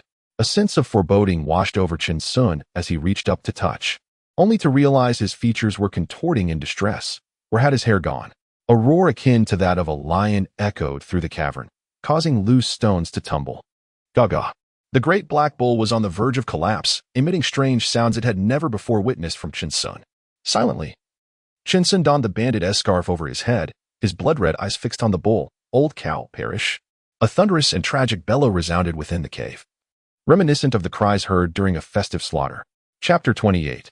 Tranquil years, cherishing the present this year, gradually slipped away amidst the sounds of Chen Sun's frying furnace, as they infused the essence of all things with longevity, now reaching the age of 19. Under the Union Mountain Range, heavy snow fell like goose feathers, blanketing the earth in a silvery shroud, merging the heavens and the ground into an indistinct line, obscuring boundaries and blurring the horizon. This year, the kingdom of Qian seemed somewhat tumultuous. Reports of unrest at the borders surfaced, prompting countless valiant souls to embark on journeys to guard the national frontiers. The snow fell thickly, with their families faintly bidding farewell, the snowy ground marked with footprints, laden with longing. Many families of these gallant individuals paused in their tracks, standing as dusk approached. Yet the dusk snow was profound, seemingly intertwined with myriad emotions, surging like the sea, capable of engulfing all. However, regardless of the turmoil in the mortal realm, it appeared that nothing could deter the countless wandering cultivators in their quest for immortality. The Ascension Conference commenced as usual, though the hooded cultivator who tended to the ox had not returned, gradually fading from collective memory. Nevertheless, a significant event transpired within the valley. Hundreds of sect cultivators personally took action to apprehend those selling pamphlets. While no lives were taken, their possessions were entirely cleared away. These pamphlets had severely impacted the interests of the various immortal sects. Originally, all were engaged in fair competition, but with the emergence of such guides, the number of wandering cultivators attempting to participate in challenges had evidently increased. Moreover, some promising talents were snatched away, attributed to the misguidance of these pamphlets, leading many astray. The 10 great sects united against this external threat, vowing to eradicate the calamity, declaring that should such occurrences persist, those involved would meet a dire fate. In the Ningyun mountain range, within a secluded cave, they found themselves devoid of any remaining seeds for spiritual herbs, and their alchemical furnace had exploded. Chen Sun began contemplating their next course of action. The large black bull sat nearby, diligently grinding medicinal materials, its hooves applying great force to the task at hand, which served as their usual seasoning for meals. Old bull, let us first consume the remaining elixirs and reserve the other spiritual herbs for later, Chen Sun proposed. Moo. The large black bull replied dismissively, filling a bottle with the powdered substances before resuming its grinding, its eyes reflecting utmost seriousness. Chen Sun lifted 2 water barrels, filled with clothing, and cheerfully inquired, Old bull, shall we fetch some water? Moo moo, the large black bull exclaimed anxiously, hastily arranging the stone mill, determined to follow wherever Chen Sun went. The bull first cleared the massive boulder at the cave's entrance, and after Chen Sun stepped outside, it covered the entrance once more, ensuring that no vulnerabilities remained. Outside, snowflakes danced in the air while the biting wind howled. Despite wearing only a thin garment, Chen Sun felt no chill. They arrived at the edge of a stream, where they began to carve holes in the ice. Chen Sun held one water barrel aloft to fill it, while the large black bull joyfully stood in the stream with another barrel. In its exuberance, the large black bull galloped about, causing the ice to crack, and it fell through. However, Chen Sun, quick-witted and swift, pulled it back to safety. After filling their barrels with water, they settled down together to wash their clothes, sharing laughter and conversation, their joyous sounds echoing through the air. Snowflakes danced gracefully in the sky as they sat amidst a snowdrift several feet deep. Seemingly the only beings in existence were the young boy and a great black ox. Time stood still, allowing them to savor the present moment.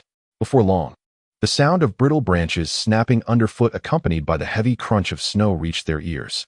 Though distant, their keen senses had already detected it. Chen Sun and the great black ox turned towards the snow-laden forest, where a large group of people approached, clad in tattered garments, wielding wooden staffs.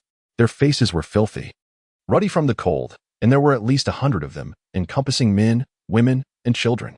Each countenance bore an expression of astonishment as they beheld the immense snowfall and the sight of a great black ox that had risen, clutching garments and soap pods with its hooves.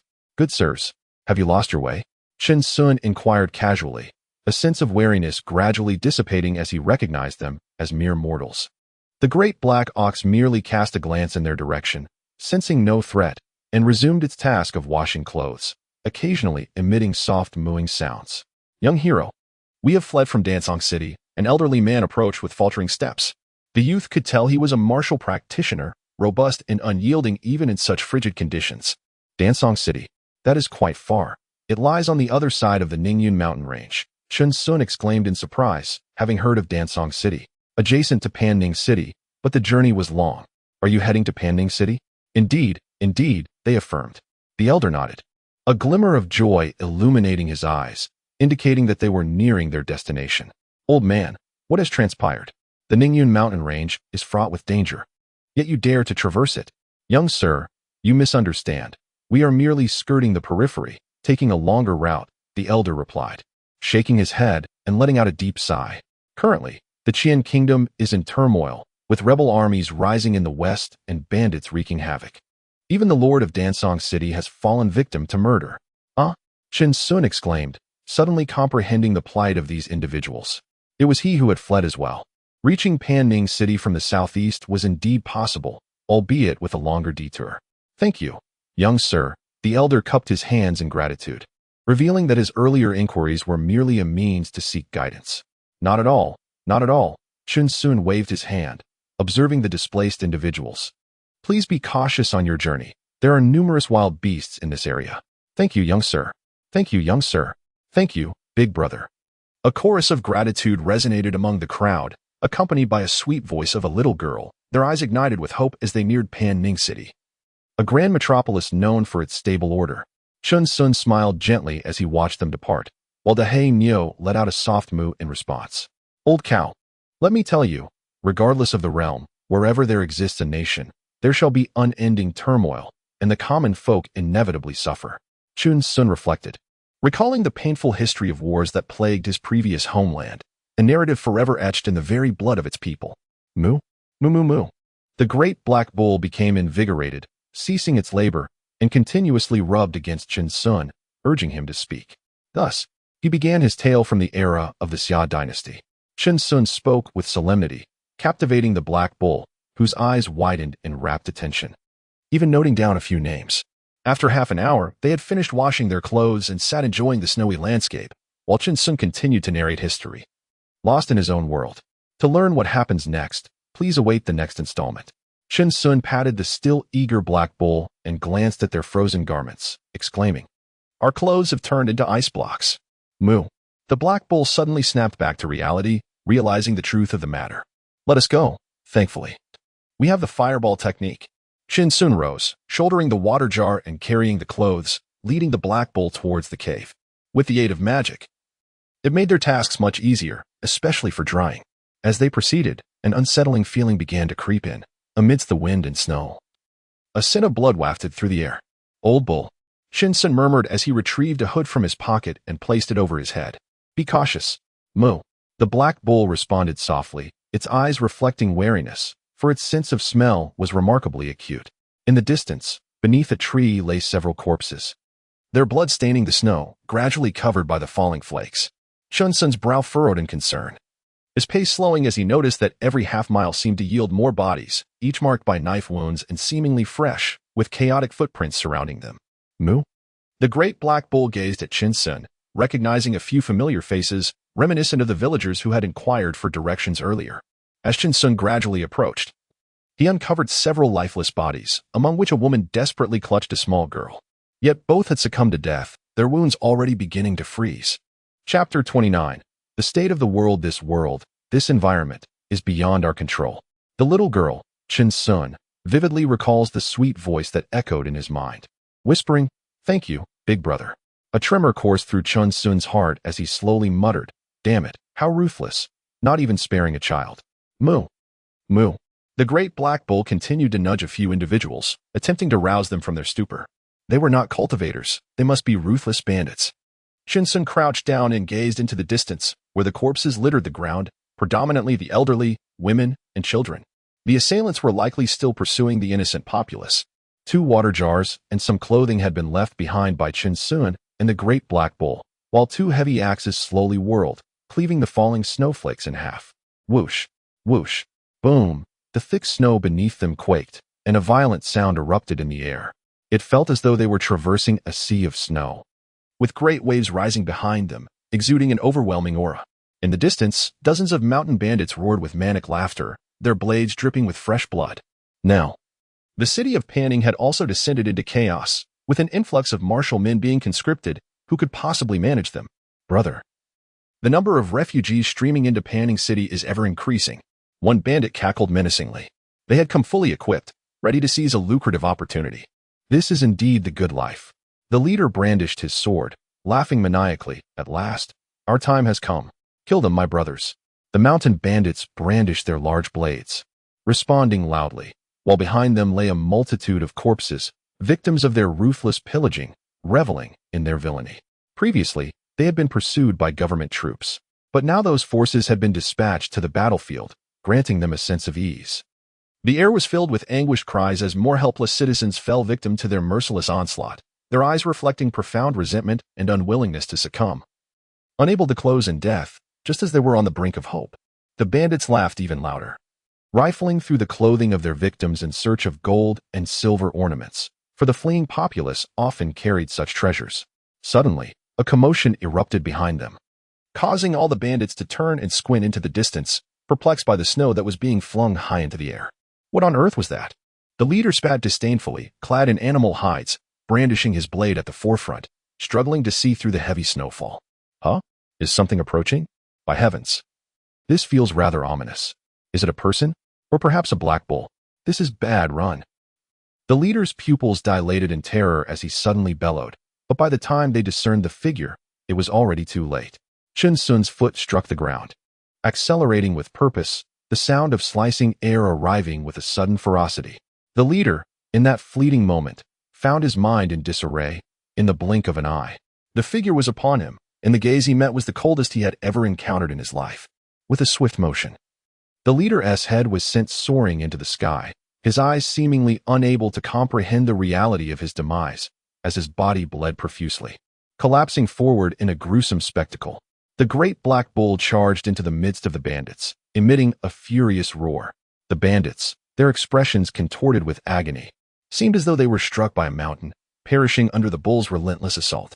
Despairing screams echoed, their voices fading into nothingness, leaving them unaware of the identity of their slayer. Smoke filled the air as dozens of bandit corpses were incinerated by fireballs, and the figures of Chun-Sun and the great black bull gradually vanished into the swirling snow.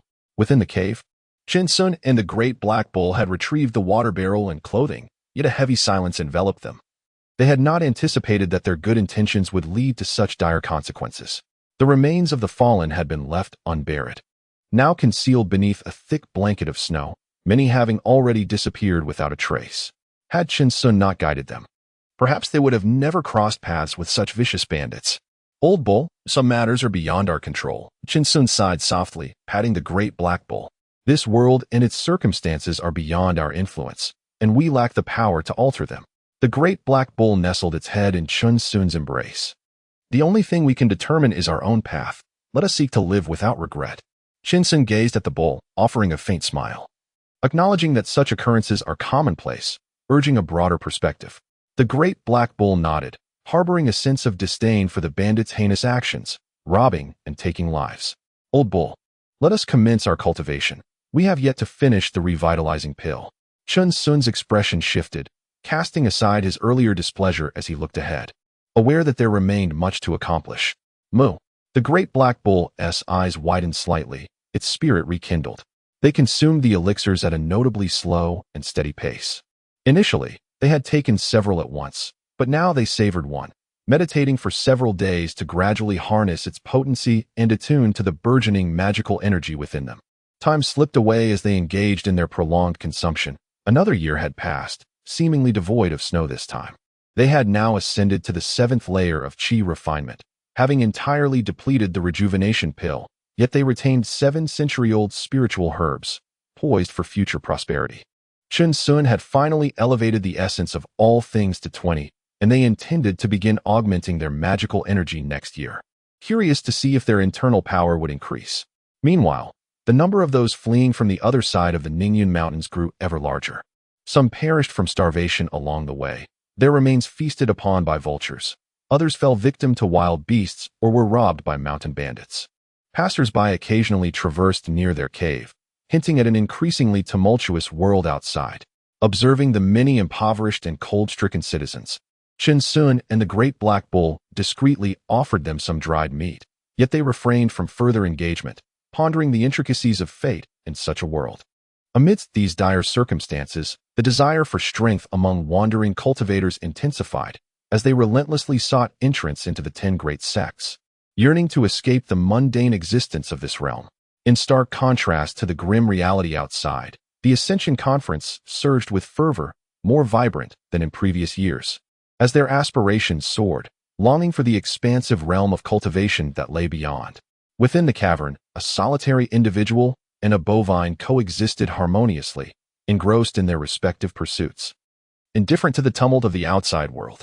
Old bull, I shall attend the Ascension Conference. Remain here and await my return, Chun Sun declared, opting not to don his headgear this time, nor to bring along the great black bull, believing it a more prudent choice. Moo. The great black bull tugged insistently at Chun Sun, for they had never been apart. I shall return in a day, if I am delayed. You may come in search of me. Moo? The bull questioned, as Chun Sun reassured him. Indeed, when have I ever deceived you? I shall return swiftly, perhaps within half a day. With a smile, Chun Sun acknowledged their lack of elixirs and alchemical furnaces necessitating this journey. Moo. The great black bull nodded and scampered off to displace the massive boulder obstructing the cave's entrance, then settled back to wait for Chun Sun. With a swift motion, Chun Sun dashed forth, carrying with him a medicinal box containing a century-old spirit herb, foregoing the concealment of his cultivation level with the essence of all things. After a moment's hesitation, the great black bull pursued him, accompanying Chun Sun for a considerable distance, only departing when they neared the depths of the mountains. Emitting continuous moo sounds, Chun Sun glanced back thrice, quickening his pace only after the bull faded from his sight. The number of people had indeed increased. Along the way, Chun Sun encountered several wandering cultivators, who, upon noticing his 7th layer of chi refinement, respectfully yielded the path, addressing him as senior.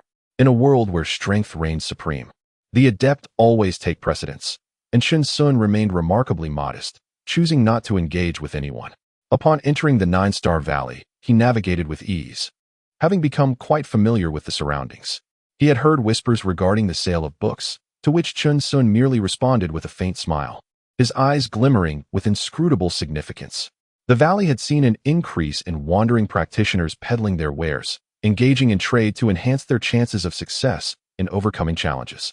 He made his way to a modest sect's pavilion, steeling his emotions as he stepped inside with a mournful expression, advancing cautiously step by step. Chapter 30. Infusing magic power. The sky blazed with flames. Esteemed senior, that stormy night, I painstakingly harvested this precious herbal medicine from the summit of a cliff. Chun Sun was on the verge of collapse, tears brimming in his eyes. I sustained severe injuries to ensure its potency for you.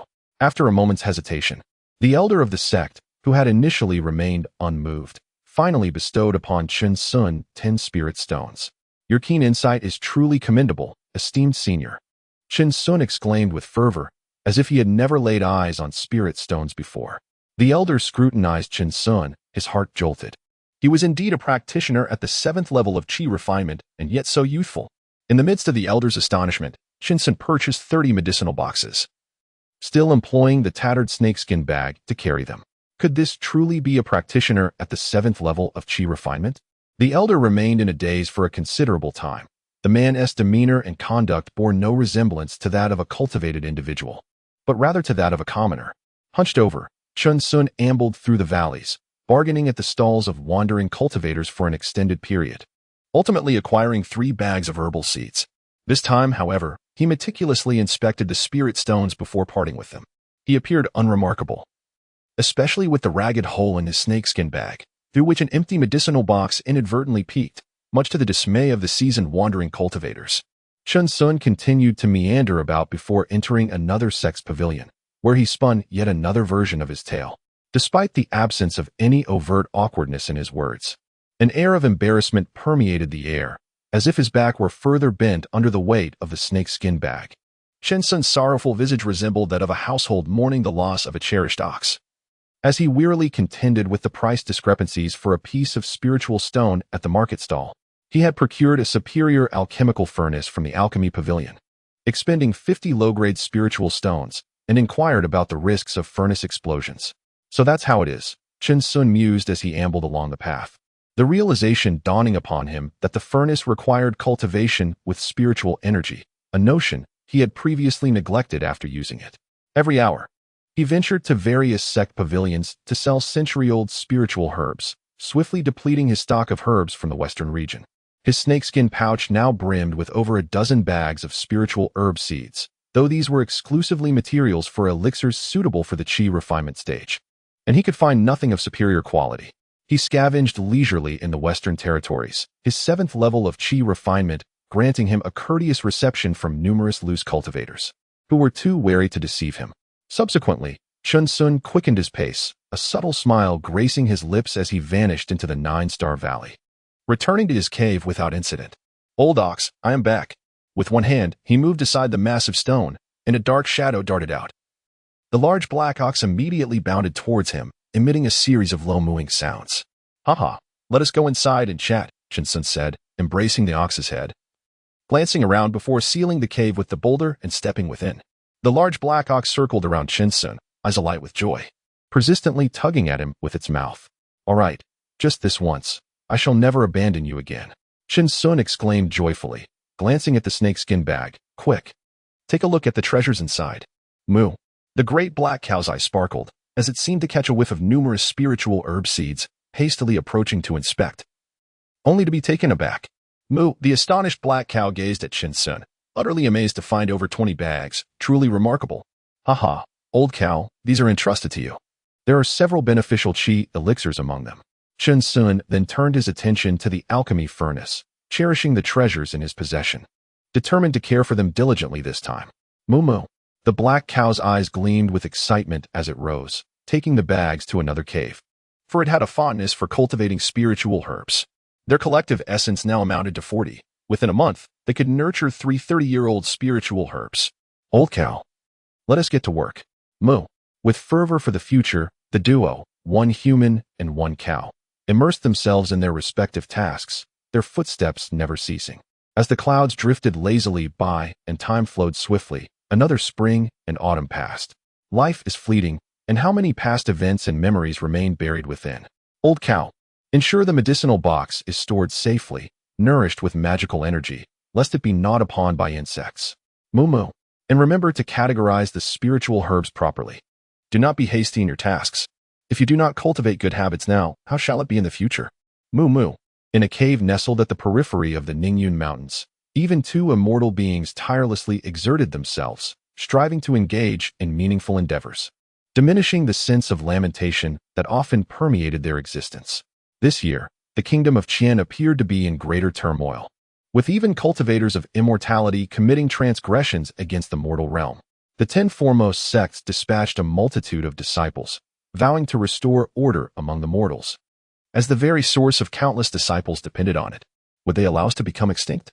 The manifestation of immortal practitioners in the mortal world stirred the populace, leading them to fervently burn incense and pray for divine protection. However, with the direct intervention of the 10 great sects, the chaos within the kingdom of Qian intensified further. Accompanied by the emergence of demons and malevolent spirits, an increasing number of mortals flocked to the Ningyan Mountains in search of enlightenment, while the beasts within the depths of the mountains became invigorated, resulting in a multitude of corpses, thus rendering the Ascension Conference rather disordered. Within the cave, a chime resonated as the voice of the longevity system echoed in Chen Sun's mind, igniting a spark of excitement in his eyes. Old Bull, this year we can attempt to harness our magical powers. Chen Sun called out to the mighty Black Bull, hopeful that their magical abilities would surge, allowing for a momentous breakthrough. Moo, the great Black Bull, with its large eyes wide open, hurried over, its body as dark as coal. If not for its prominent horns, one might not even recognize it as a bull. Come, I am ready to ascend. Moo Moo, with expressions brimming with anticipation.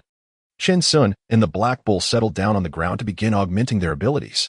Their current longevity points stood at Magic Power 1, Strength 21, Speed 21. The essence of all things, 20. A surge of warmth coursed through his body, and Chen Sun and the great Black Bull grew increasingly anxious. Their eyes slightly shut as they hurriedly sensed the magical energy within. Half an hour passed what? It's gone. Moo? Chen Sun was bewildered.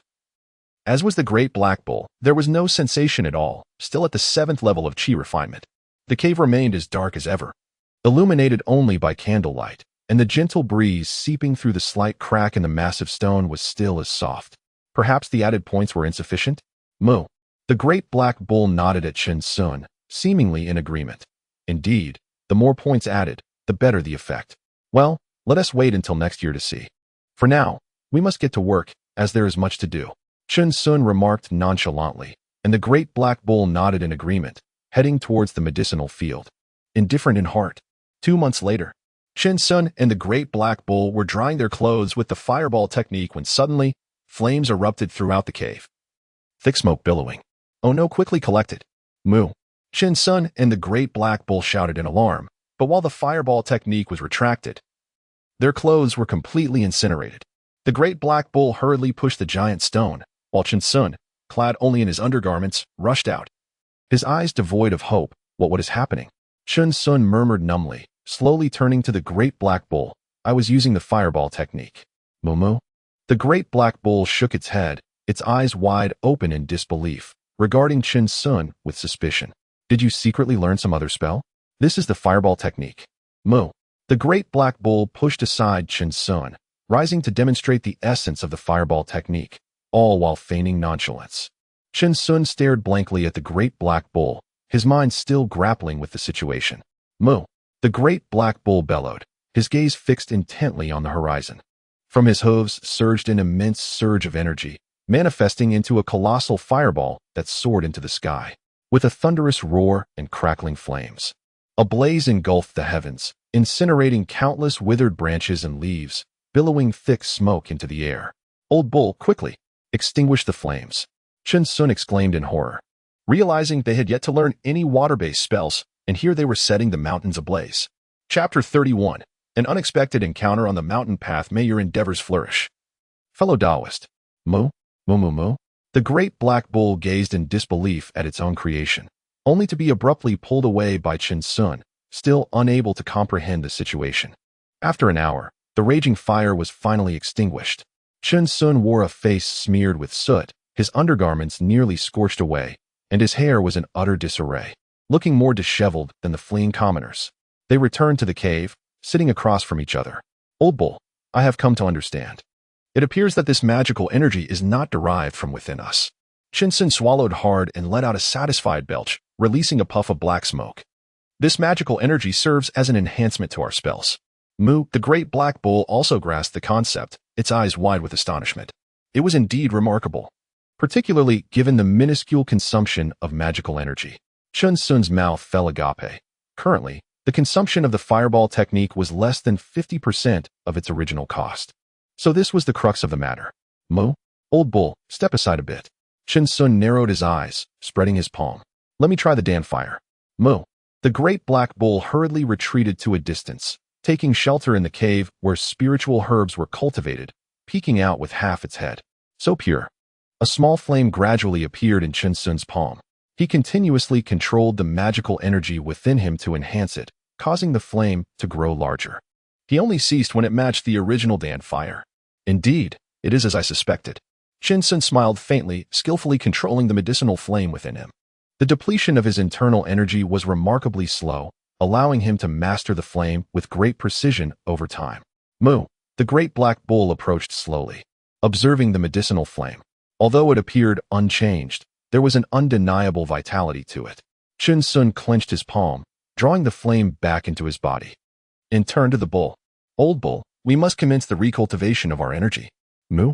I refuse to be left with nothing but my undergarments, Chen Sun replied testily. Do you understand? Moo moo. The great black bull grinned, comprehending the situation. In the days that followed, they continually adapted to the internal energy, ultimately discovering the key to mastery, enabling them to summon and retract it at will. During this period, Chen Sun also refined several batches of elixirs, witnessing a significant increase in the success rate and a decrease in the consumption of energy. Many alchemists had faltered at the challenge of controlling the flame, as any fluctuation in internal energy could lead to the destruction of an entire batch of elixirs. Thus, they opted for the more stable fire of the earth veins. The man and the bull exchanged crooked smiles in the dimly lit cave, the flickering candlelight casting an eerie shadow upon them. The heavens may be mended, the seas may be filled, and the southern mountains may be moved. Time passes inexorably, the sun and moon continue their course, and 5 years slip by in the blink of an eye.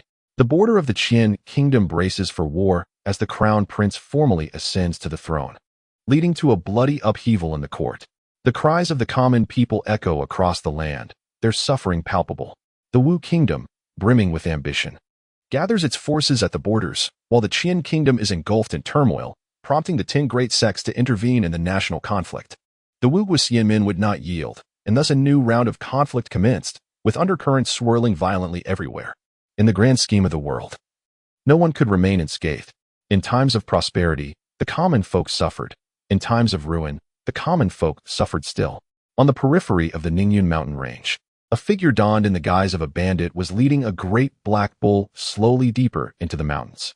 As he traversed a thicket, a dozen bandits sprang from the trees, their eyes glinting with malevolence as they licked their lips, gazing hungrily at the silhouette below, their gleaming blades poised for action. This man, tethered to a bull, was surely no significant figure. Even the bandits possessed a discerning eye and knew not to provoke just anyone. Attack! Leave the bull behind. Let him die, ha ha ha. The bandits leaped into the air, their eyes ablaze with bloodlust. Killing was a joyous affair, particularly when relishing the final, despairing cries of their prey. Yet, the man with the bull seemed oblivious, continuing his advance. The bandit's excitement surged. He was truly a fool. Suddenly, chaos erupted. A fierce wind swept through the air, and from the man leading the bull, countless stones soared skyward, shooting forth like arrows. Their speed and ferocity surpassed the eye's ability to perceive. Ah! A chorus of shocked screams echoed through the forest, startling a myriad of birds into flight. The bandits collapsed helplessly to the ground, their skulls pierced by the stones, leaving gaping wounds as blood pooled upon the earth. Moo! The great black bull uttered softly, igniting a blaze in the forest, leaving behind the skeletal remains of a dozen bandits, yet miraculously sparing the surrounding grass from the flames. A man and his bull pressed onward, their eyes like still waters, untouched by the tumult of their hearts. Old bull, this world grows increasingly tumultuous, Chen Sun remarked calmly. Gazing ahead, the Ningyun mountain range was a chaotic mix of beings, and it was time for us to prepare for departure. Moo! The black bull responded with a heavy tone, a flicker of menace in its gaze. Over the past 5 years, they had endured and witnessed far too much. This world seemed far from the idyllic vision they once held. There were refugees driven by hunger to consume the flesh of their companions. Entire families migrating only to be left with a solitary survivor, who ultimately fell prey to bandits. Some sought immortality and wisdom, only to meet their demise at the jaws of ferocious beasts. Others harbored ill intentions, betraying kindness with malice, and faced a merciless end. Having witnessed such tribulations, a semblance of indifference finally emerged in the eyes of Chen Sun and the Black Bull. They were merely a group of nameless passers-by. A faint smile crept upon Chen Sun's lips. Old Bull, Let us not allow their fate to disturb our peace. Our world remains vast. Moo moo. The black bull nudged Chen Sun affectionately, revealing a broad grin. The man and his bull continued their journey, their 5 years of cultivation having been wholly invested into their magical prowess, resulting in a profound transformation of their abilities. They no longer dare to unleash their full magical prowess. Even the simplest of object manipulation spells has become exceedingly fearsome. It is akin to taking an enemy's head from 1,000 miles away as if plucking it from a pouch. Standing upon the ground. As long as the target is within sight, even the smallest of birds can be struck down, and the fireball spell is even more terrifying. Furthermore, the elixirs they have concocted possess an inexplicable quality, seemingly far more potent than any they have previously created, to the extent that their alchemical furnaces have been rendered unusable. However, with the intake of copious amounts of these potions, they have now ascended beyond the 10th level of the chi refinement stage. The heavy feather pills and vitality-enhancing pills can no longer elevate their cultivation. A distinctly palpable barrier now exists within them, their dantian solidified like an impregnable fortress, impervious to any attempts at breaching it. Today, the sun blazes fiercely. Although the northern winds blow, a gentle warmth still lingers. As they venture deep into the Ningyun mountain range, an unknown floral fragrance wafts through the air. Traversing the rugged mountain path, they encounter a group of individuals descending. Oh, the young woman leading the way halts, gazing at Chen Sun for an extended moment. It's you. Chen Sun and the great black ox are taken aback, pondering who she might be, as if she is engaging in some form of deception. Even those beside her regard her with puzzled expressions. Can one truly recognize someone merely by a headpiece? It must have been nearly a decade. Who would have thought you would return? The woman suddenly smiles, exuding a faint, alluring fragrance. I remember your headpiece and the ox. Chen Sun furrows his brow with that smile. It seems as if a girl who was once frightened by him is slowly merging with this woman before him. Her voice has matured significantly, and her visage no longer resembles that of the youthful maiden from earlier days. Her eyes now reflect a wealth of stories in a newfound gravity. Ah, it's you, Chen Sun remarked, suddenly recalling her. Isn't the Ascension Conference underway? Aren't you selling spirit herbs anymore? I'm not selling them, she replied with a smile. My aptitude for cultivation is limited, and I am preparing to return home. My family has arranged a marriage for me. Congratulations. I must admit, I have dabbled in both joyous and solemn occasions, Chen Sun said earnestly, gesturing with his hands. I perceive that you possess a fortuitous countenance. Your future shall undoubtedly be filled with smooth sailing. Then I shall take your words as a good omen, she acknowledged with a slight nod, casting a lingering glance towards the direction of the Ascension Conference. I wish you success in your endeavors, and may you ascend with ease. Safe travels, fellow cultivator. Chen Sun stepped aside, leading the great black bull. As she turned to leave, she bestowed upon Chen Sun that same sweet smile from days gone by. Departing with her companions, Chen Sun continued on his path, two travelers moving towards divergent futures, brushing past one another. Suddenly, he halted and glanced back at the group below. A gust of mountain wind swept through, stirring the vibrant sea of flowers, as the woman's dark hair danced in the breeze. Chen Sun offered a serene smile before turning away and continuing on his journey. Chapter 32, Chen Sun's Challenge in the Nine-Star Valley. Chen Sun led the great black bull into a realm filled with unfamiliar faces. The scattered cultivators hurried about, their eyes gleaming with an intense desire for strength. 3 days hence, the representatives from the 10 great sects would arrive, and the air would soon be filled with a cacophony of sounds. Chen Sun and the great black bull silently observed the high platform. Each year, the individuals sent by the 10 great sects varied, yet all were cultivators at the foundation establishment stage. Old bull, moo, let us break through. Chen Sun guided the great black bull towards the high platform of the Ziyun sect, drawing astonished gazes from the scattered cultivators. It was indeed a curious sight to behold, someone daring to bring a mere bull to the challenge. Atop the platform, 3 women stood with arms clasped behind their backs, their eyes sharp as they regarded the individual before them, amusement flickering in their gazes. The first trial involved puppet beasts, 10 mechanized puppets at the 5th layer of chi refinement. To advance to the next stage, one must evade their onslaught, and many scattered cultivators were captivated by Chen Sun, who was revealed to be a practitioner at the 7th layer of chi refinement. As Chen Sun stepped forward, the puppet beasts illuminated in a flash of crimson light, arraying themselves in all directions to launch an assault upon him, undeterred by the prospect of death. Suddenly, Chen Sun's feet trembled, leaving behind a fleeting shadow in his wake. He lifted the great black bull with one hand, deftly evading several spells, and in an instant, he appeared behind one of the puppet beasts. With his palm ablaze, he struck the back of the puppet beast, which melted away like lava, exposing a crystalline core. The puppet beast became immobilized in an instant. Qin Sun executed his technique with remarkable speed, precision, and ferocity, dispatching all 10 puppet beasts with seeming ease, as if it required little effort at all. This individual. What kind of spell did he just employ? The puppet of the Ziyun sect was effortlessly dispatched by him. One must note that the materials for such puppets are quite valuable. It is indeed an eye-opening experience.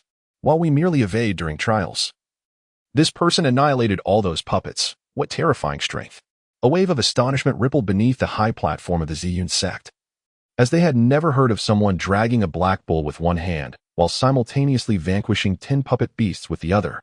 Atop the platform, 3 women exchanged glances of shock. Yin's sister, this rogue cultivator is rather excessive, isn't he? One woman exclaimed indignantly. After all, he had laid waste to the Ziyun sect's possessions. Interesting, Yin's sister replied lightly, her lips parting ever so slightly, her gaze indifferent. I am curious to see what his true potential is. As her words faded, the 3 women each grasped a token. The second trial, assessing bone age and aptitude. Qin Sun entered a grand hall with the black bull. The hall was resplendent, filled with vibrant colors, and at its center lay a formation, which he stepped into first.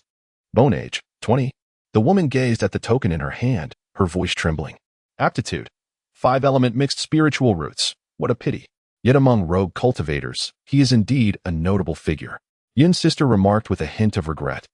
This rogue cultivator clearly did not exert his full strength in the first trial, but the cultivation aptitude is strictly regulated within the Ziyun sect.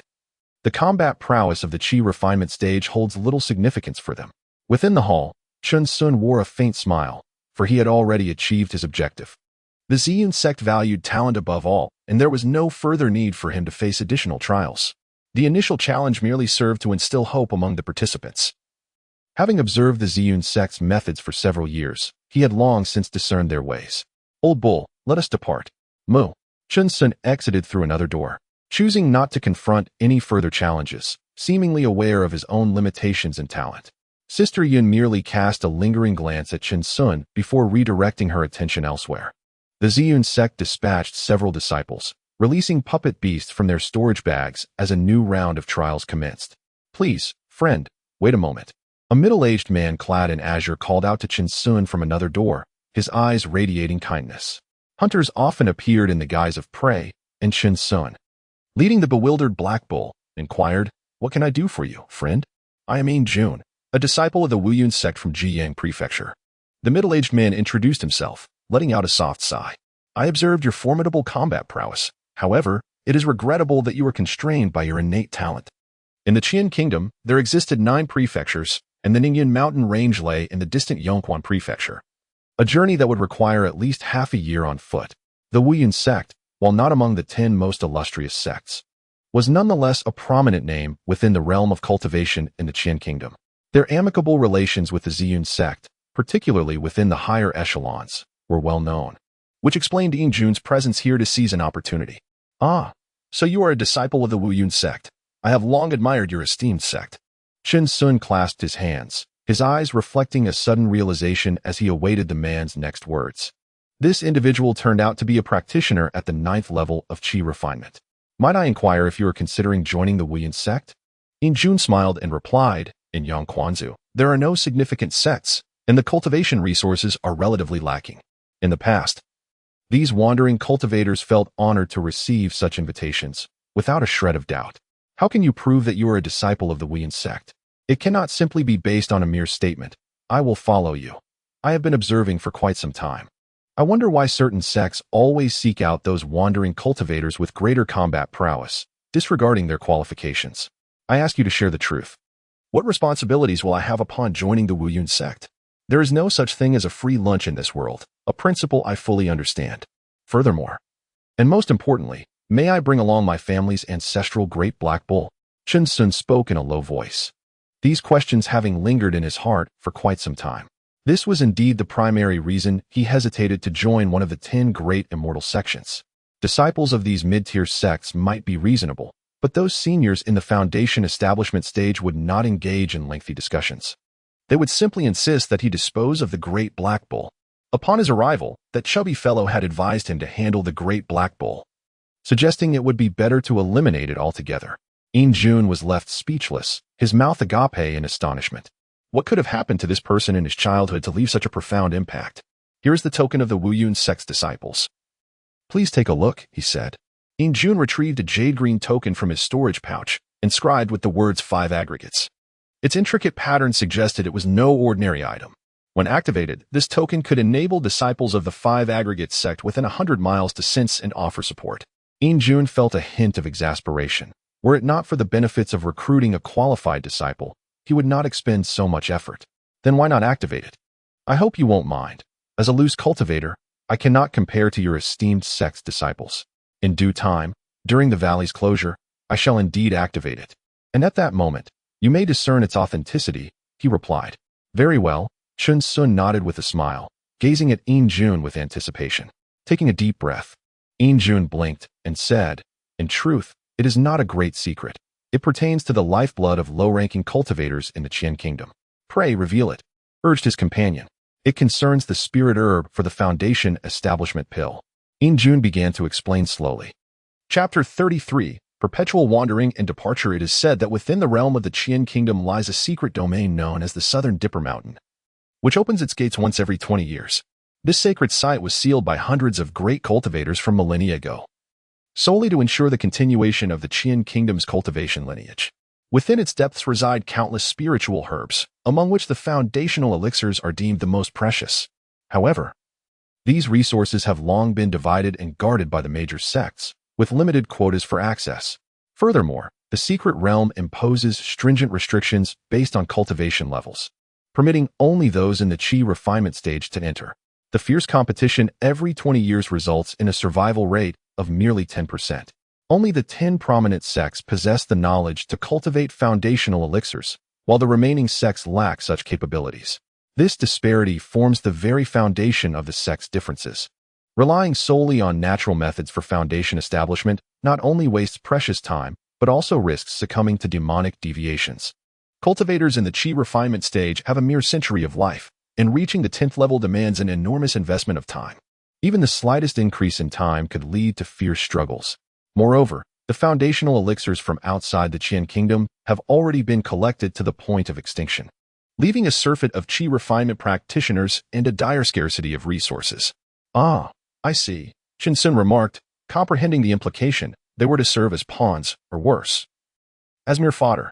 Nevertheless, should they manage to gather 3 primary spiritual herbs, the sect's elder would concoct a batch of foundational elixirs, naturally entitling the gatherers to their share.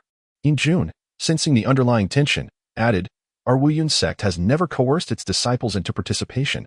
There is no need for concern, my friend. Upon hearing this, Chun Sun chuckled softly without replying, while inwardly he scoffed. What is there to coerce?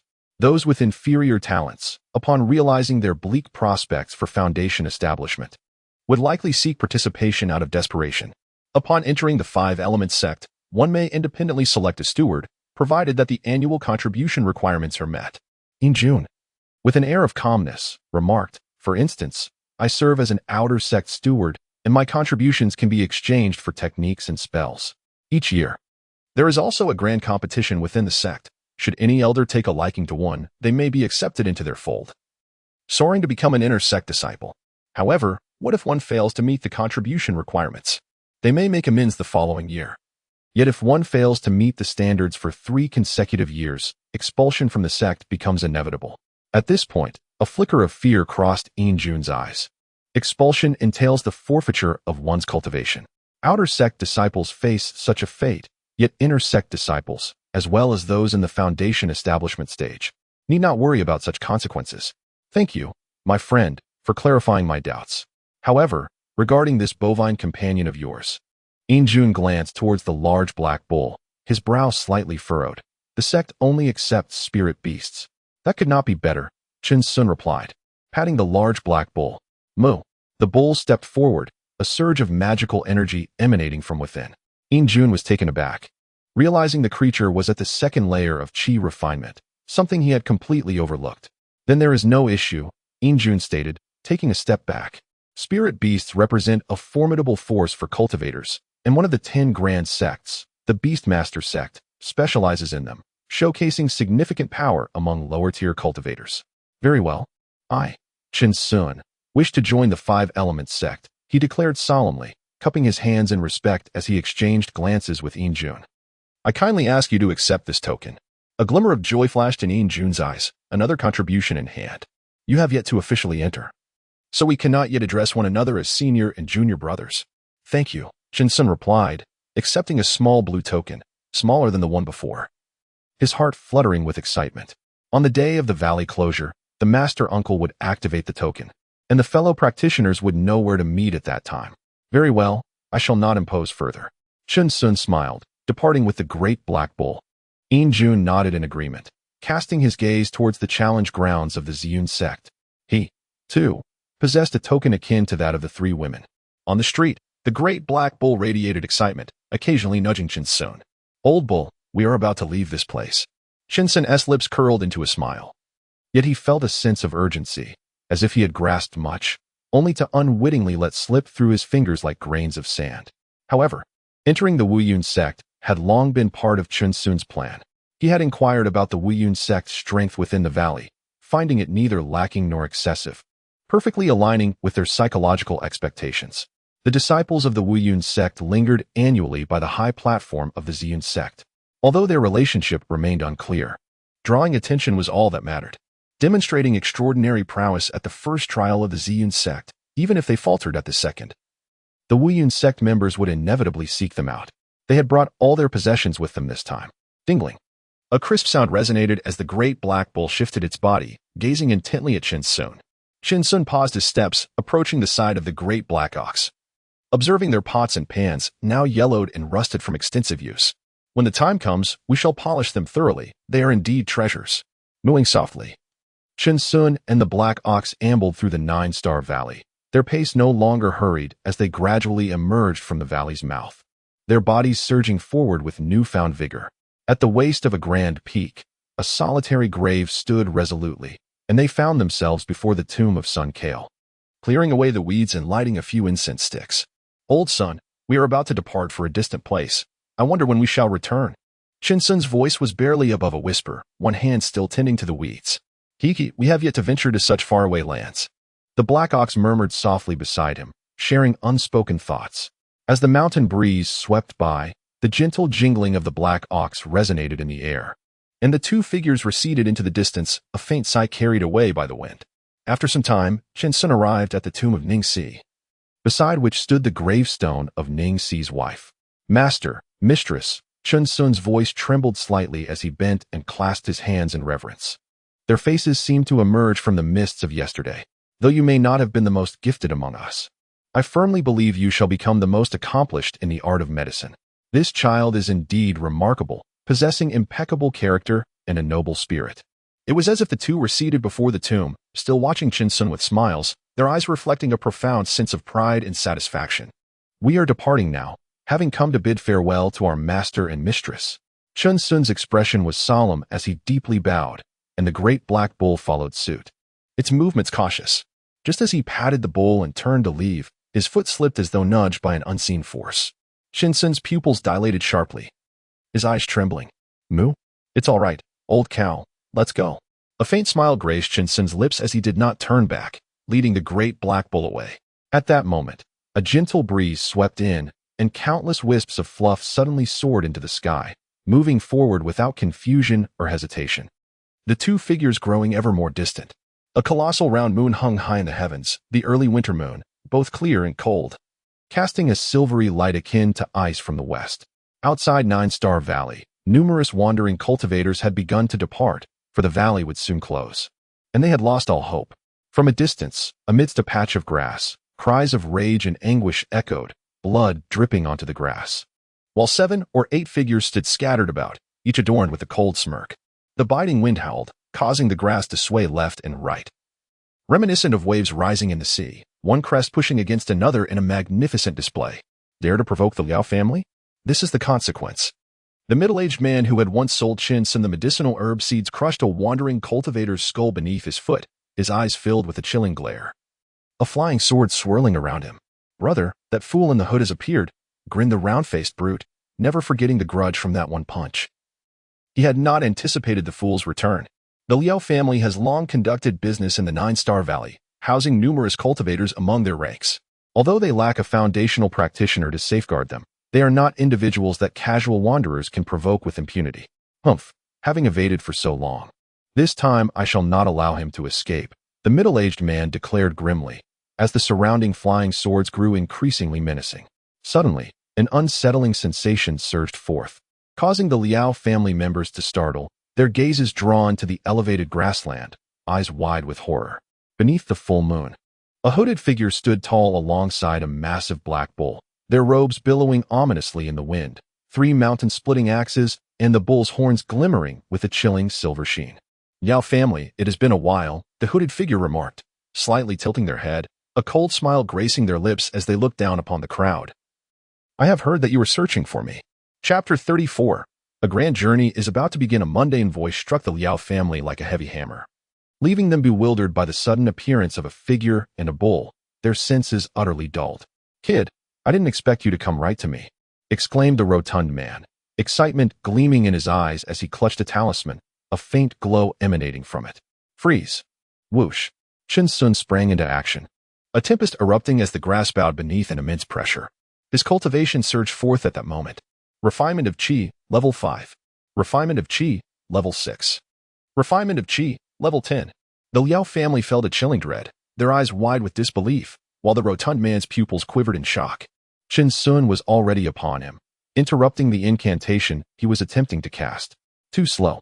With a single hand, Chen Sun lifted the rotund man off the ground, leaving him trembling uncontrollably, his lips quivering as the talisman slipped from his grasp and fell to the grass below. Moo! The great black bull let out a furious roar, a fiery vortex swirling around it. In an instant, an inferno erupted, engulfing the sky in flames as towering walls of fire encircled the Liao family.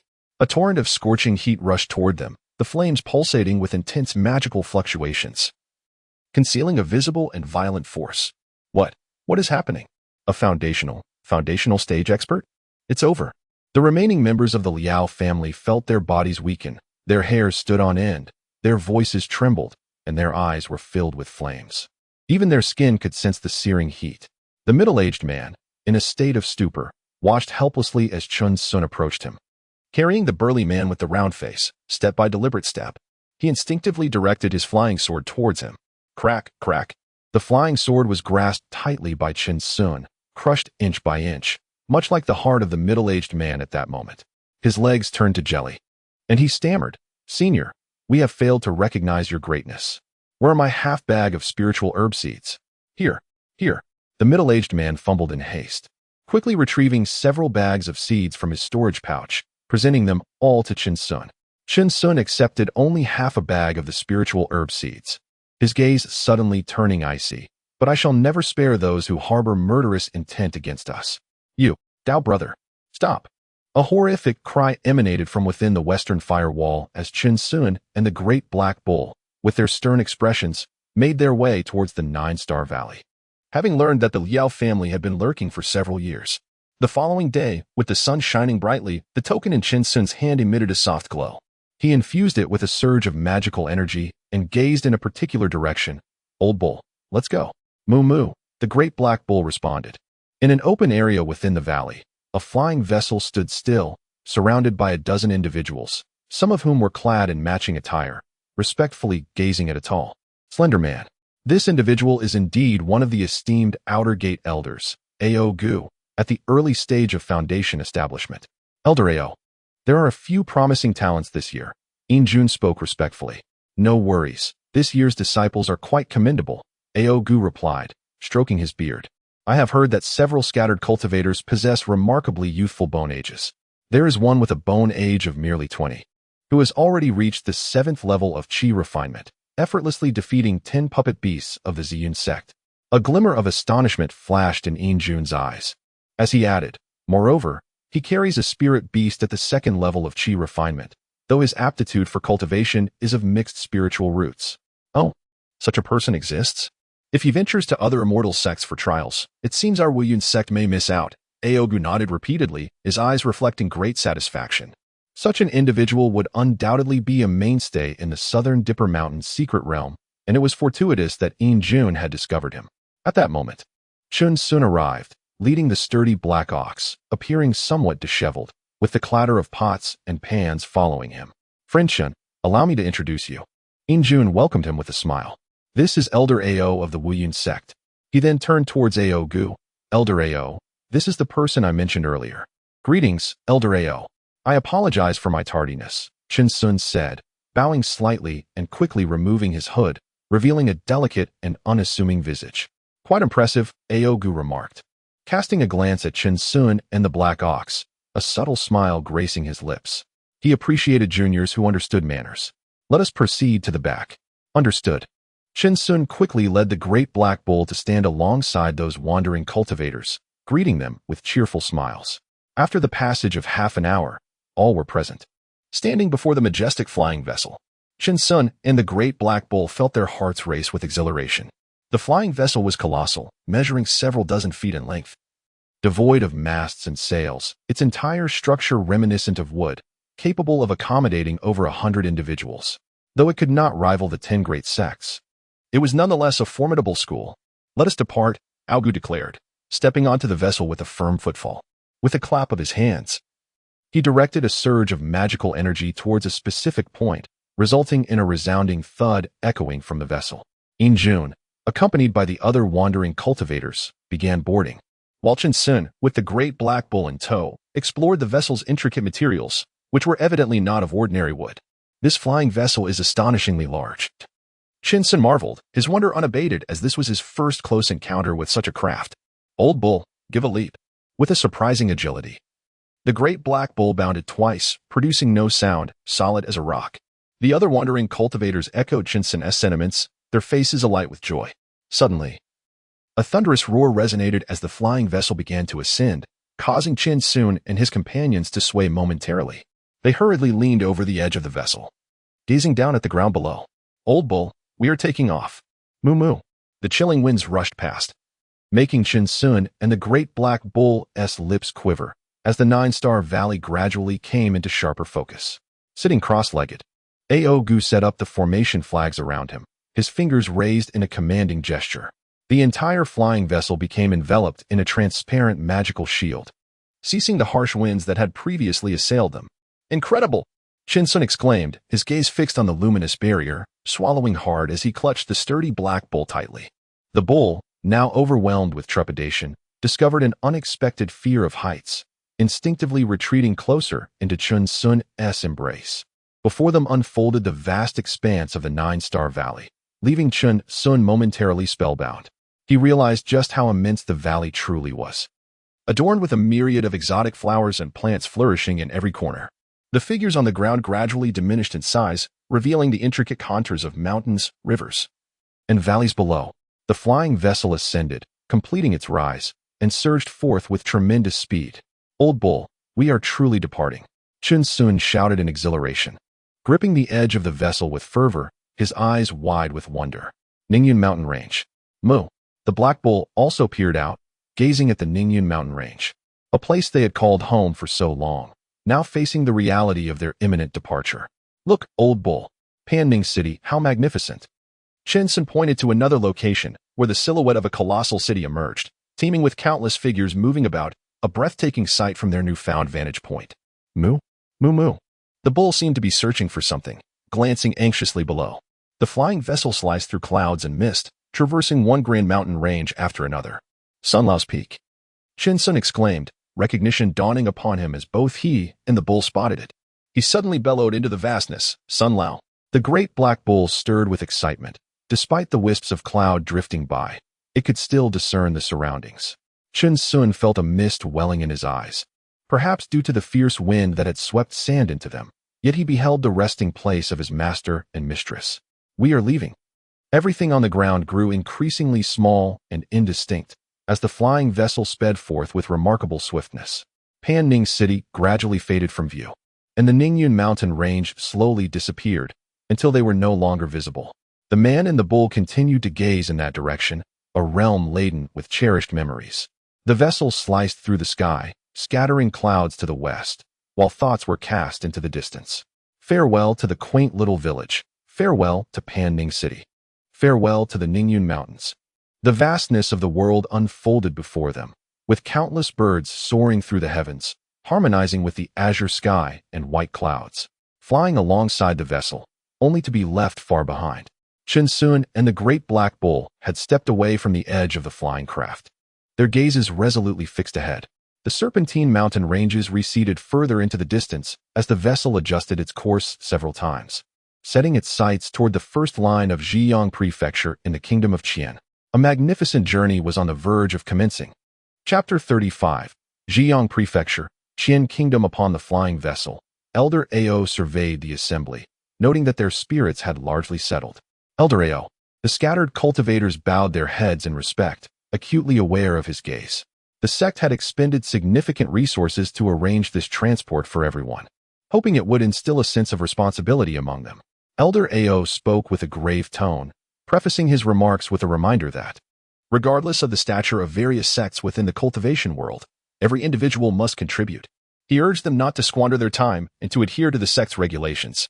The scattered cultivators collectively felt a tremor of realization. The ruthless doctrines of survival and self-interest held no sway within the sect's confines. Shensun's eyes glimmered with understanding. The sect was not a sanctuary for idle days, but rather a platform for dedicated cultivation, necessitating reciprocal contributions. Everyone comprehended this unspoken truth. No one among them had ascended to their current standing through folly. Each had clawed their way up as scattered cultivators. Elder Ao scrutinized the group, nodding slightly. Although these cultivators were not exceptionally gifted, they constituted the backbone of the Southern Dipper Mountain's secret realm every 20 years. Their audacity and resourcefulness were commendable. The elders of the sect would never risk their promising disciples in perilous endeavors, which explained why every sect, regardless of the cost, sought to recruit formidable scattered cultivators, merely to pave the way for those with potential. Well done. Ayagu nodded expressionlessly, subsequently falling silent as he assumed a cross-legged position at the forefront. The disciples of the Wuyun sect seated themselves behind him, commencing their cultivation. This esteemed friend, a gaunt, monkey-like man, approached Chinsun. His fair complexion and striking features were complemented by his cultivation level at the 8th stage of Qi refinement. Chinsun, alongside the great black bull at the stern of the boat, regarded this prospective senior brother with a smile and a nod. My name is Ji Kuan, and from this day forth, we shall be fellow disciples. I hope my intrusion does not displease you, Ji Kuan remarked with a polite gesture, surveying the surroundings. The other scattered cultivators either exuded an aura of profound strength or a demeanor that discouraged approach. Thus, this individual appeared the most amiable. I am Chinsun. So it is, Brother Ji. I have long admired you. Please, take a seat, Chinsun offered, gesturing generously in front of him. He then turned to the great black bull. This is my ancestral great black bull, at the 2nd stage of Qi refinement. Mu, the great black bull, rising from its prone position, let out a call directed at Ji Kuan. A spirit beast. Greetings, Brother Bull, Ji Kuan said with a smile. Not entirely versed in sect etiquette, so he casually addressed the creature. However, hearing Chinsun refer to him as a brother stirred a sense of elation within him. After spending so long as a solitary cultivator, he had finally entered a community. Mu, the great black bull, delighted to be called a junior brother, responded with another call. Hee, may I inquire which hall Brother Chin intends to join? The Wuyun sect is vast, with numerous factions. While one might err in the rules of the sect, we must not choose the wrong path in life. Oh, does Brother Ji possess some insider information? I have no knowledge of the Wuyun sect. Chinsun gazed at Ji Kuan with admiration, realizing that he must have connections within the sect. Brother Chun, you overthink it. I merely inquired with a disciple of the Wuyun sect who invited me. It is hardly noteworthy.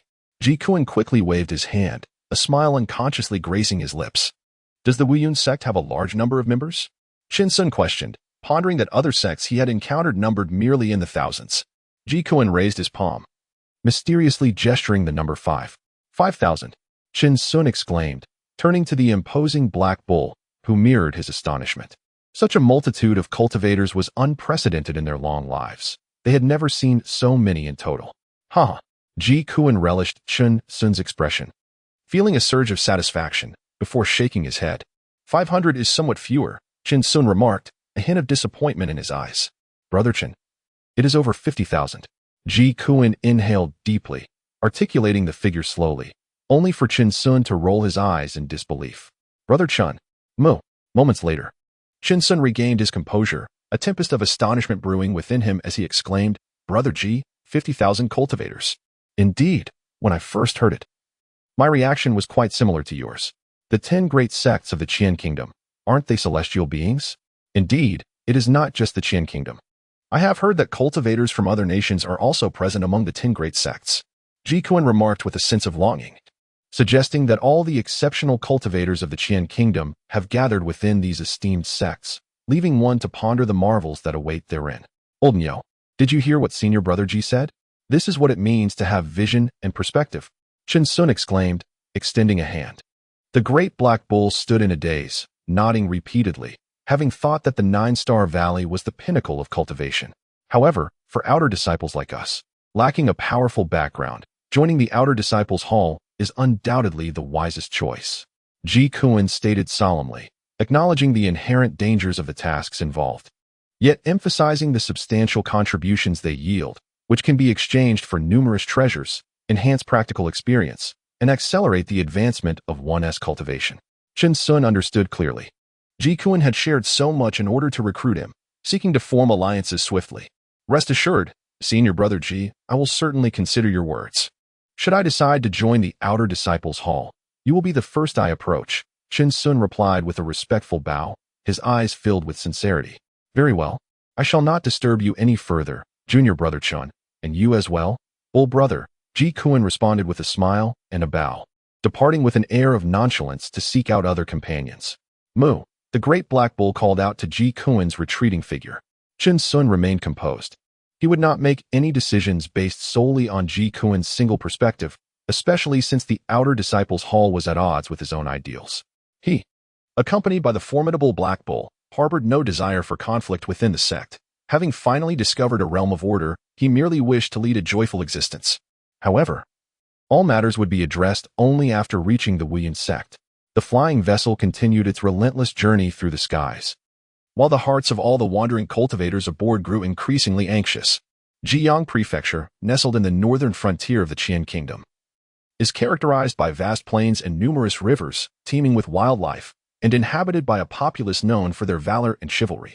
Yet, within Jiyang Prefecture lie several majestic mountain ranges, shrouded in mystery, with the Yuzhou mountain range ranking as the second most prominent. It is located on the western flank of the prefecture, while the most grandiose range, the Hanyan mountain range, resides to the east. The Yuzhou mountain range stretches for thousands of miles, its end obscured from view, perpetually cloaked in thick fog, leading countless villagers who ventured within to return claiming they had witnessed traces of immortals. Despite the mountain's vastness, it remains largely untraversed by human feet, giving rise to innumerable folktales, prompting even the local authorities to issue proclamations forbidding ordinary folk from entering. The landscape is adorned with towering peaks and steep cliffs, entwined with swirling mists, ancient trees reaching towards the heavens, and serene waters embracing the mountains, all of which deepen the aura of enigma surrounding the place. Yet, unbeknownst to the residents of the prefecture, this very site is the sacred abode of the revered Wuyan sect. An endless array of fantastical formations has been continuously enhanced and refined by generations of elders from the Wuyan sect, long since concealed from the mortal realm. Within the grand formation, numerous towers and pavilions are constructed amidst the mountains, alongside more than a dozen magnificent halls perched atop various peaks, overlooking the entire Yuzhou mountain range. Amidst the towering ridges, a multitude of caves are densely scattered, particularly towards the west, where radiant divine lights occasionally emanate, exuding an overwhelming spiritual aura. Whoosh, whoosh. Countless disciples of the Wuyan sect, clad in uniform attire, soar through the lower skies on their flying swords, their expressions tense and bearing an air of urgency, racing against time within the confines of their fleeting lives. Above, several flying vessels glide through the heavens, and after a month's journey, Chen Sun and his companions have finally arrived. Chapter 36. Perfect alignment. Chen Sun and the great black bull stood beside the flying vessel, their mouths agape in astonishment, a profound sense of weakness enveloping them due to the overwhelming spectacle. Old bull, this is truly the realm of immortality. What is the 9-Star Valley in comparison? Chun Sun's voice trembled as he gazed eagerly at the ground, where the structures were entirely unlike anything in the mortal world, sophisticated, grand, and exquisite. Moo! The great black bull's eyes quivered, its call elongated, as numerous cultivators populated the ground below. Hum, hum, several massive vessels anchored steadily to the earth, revealing an open high platform resembling a colossal plaza, where hundreds of disciples stood ahead, cradling garments and magical artifacts. The elders aboard the vessels gracefully descended upon their respective artifacts, engaged in lively conversation, their laughter echoing through the air. Among the few dozen loose cultivators who disembarked from the vessels, they cast timid glances at the disciples of the sect, uncertain of their next steps. Chun Sun, holding the great black bull, found himself at the periphery of the loose cultivators, scanning the surroundings, perplexed by the absence of any formal initiation ceremony. Esteemed guests, YNJN proclaimed with an air of exuberance, standing at the forefront, his demeanor markedly transformed from his time in the Nine-Star Valley. It is time to receive the sect's offerings. From this moment forth, we shall be brothers in the same path. As his words resonated, the disciples behind him stepped forward, prompting the loose cultivators to hurriedly approach to collect their garments and tokens. The art of dust removal, sword mastery, the 5 elements technique, and the regulations of the sect. There is even a storage bag. Chun Sun could hardly contain his laughter, grinning broadly as he observed the disciple standing before him. The disciple frowned slightly, his disdain for loose cultivators evident, and coldly remarked, "After accepting this, proceed to the sect's grand hall to select your respective positions. Your contribution points will determine your future within the sect." Thank you, thank you. Chun Sun responded with a smile, quickly donning a blue robe that transformed his demeanor entirely. "May I ask?" Before he could finish his sentence, the disciple turned on his heel, unwilling to engage in further conversation with Chun Sun. Such aloofness? Chun Sun raised an eyebrow, pondering the route to the grand hall. He glanced at the large black bull and did a small circle around it. "Old bull, don't I resemble an immortal?" "Moo moo," the black bull exclaimed, truly embodying the adage that clothes make the man. Chun Sun appeared significantly more radiant than before. However, he decided against discarding his humble garments. He carefully stowed his burlap clothes in the pockets beside the black bull, a testament to his own sewing skills and the quality of the fabric. "Moo." The black bull nodded, its eyes sparkling with joy. The spiritual energy within this sect was far superior to that of the Ningyun mountain range. Junior brother Chun, Ji Kuan, now clad in appropriate attire and with a token hanging from his waist, approached. "Shall we head to the grand hall?" He noted Chun Sun's apparent confusion. Likely due to his inability to inquire about the directions, it seemed that these sect disciples were rather proud, preferring not to engage in unnecessary dialogue. "Thank you, Brother Ji, for guiding the way," Chun Sun said, leading the great black ox as he followed Ji Kuan down towards the high platform. "Brother Chen, you are too modest. We are all from the Nine-Star Valley, so it is only natural that we look out for one another," Ji Kuan replied, his voice resonant and exuding an elder brother's aura. Chun Sun nodded, feeling an involuntary fondness for Ji Kuan. Despite resembling a slender monkey with a sometimes gloomy complexion, his character was commendable. The grand hall of the Wuyun sect was constructed on the mountainside, bustling with the voices of disciples entering and exiting. The hall itself was ancient and elegant, remarkably majestic. Standing before it, Chun Sun and the great black ox appeared as inconspicuous as ants, compelled to gaze upwards. Outside the hall, several towering black pillars were adorned with carvings of unknown spiritual beasts, their scales and claws seemingly in motion, with whiskers fluttering, as if ready to soar into the sky, vividly lifelike. "Brother Chun, I shall enter first," Ji Kuan said, noticing that Chun Sun was still in a state of astonishment. "However, do give careful thought to my words." "Certainly, Brother Ji, you may proceed."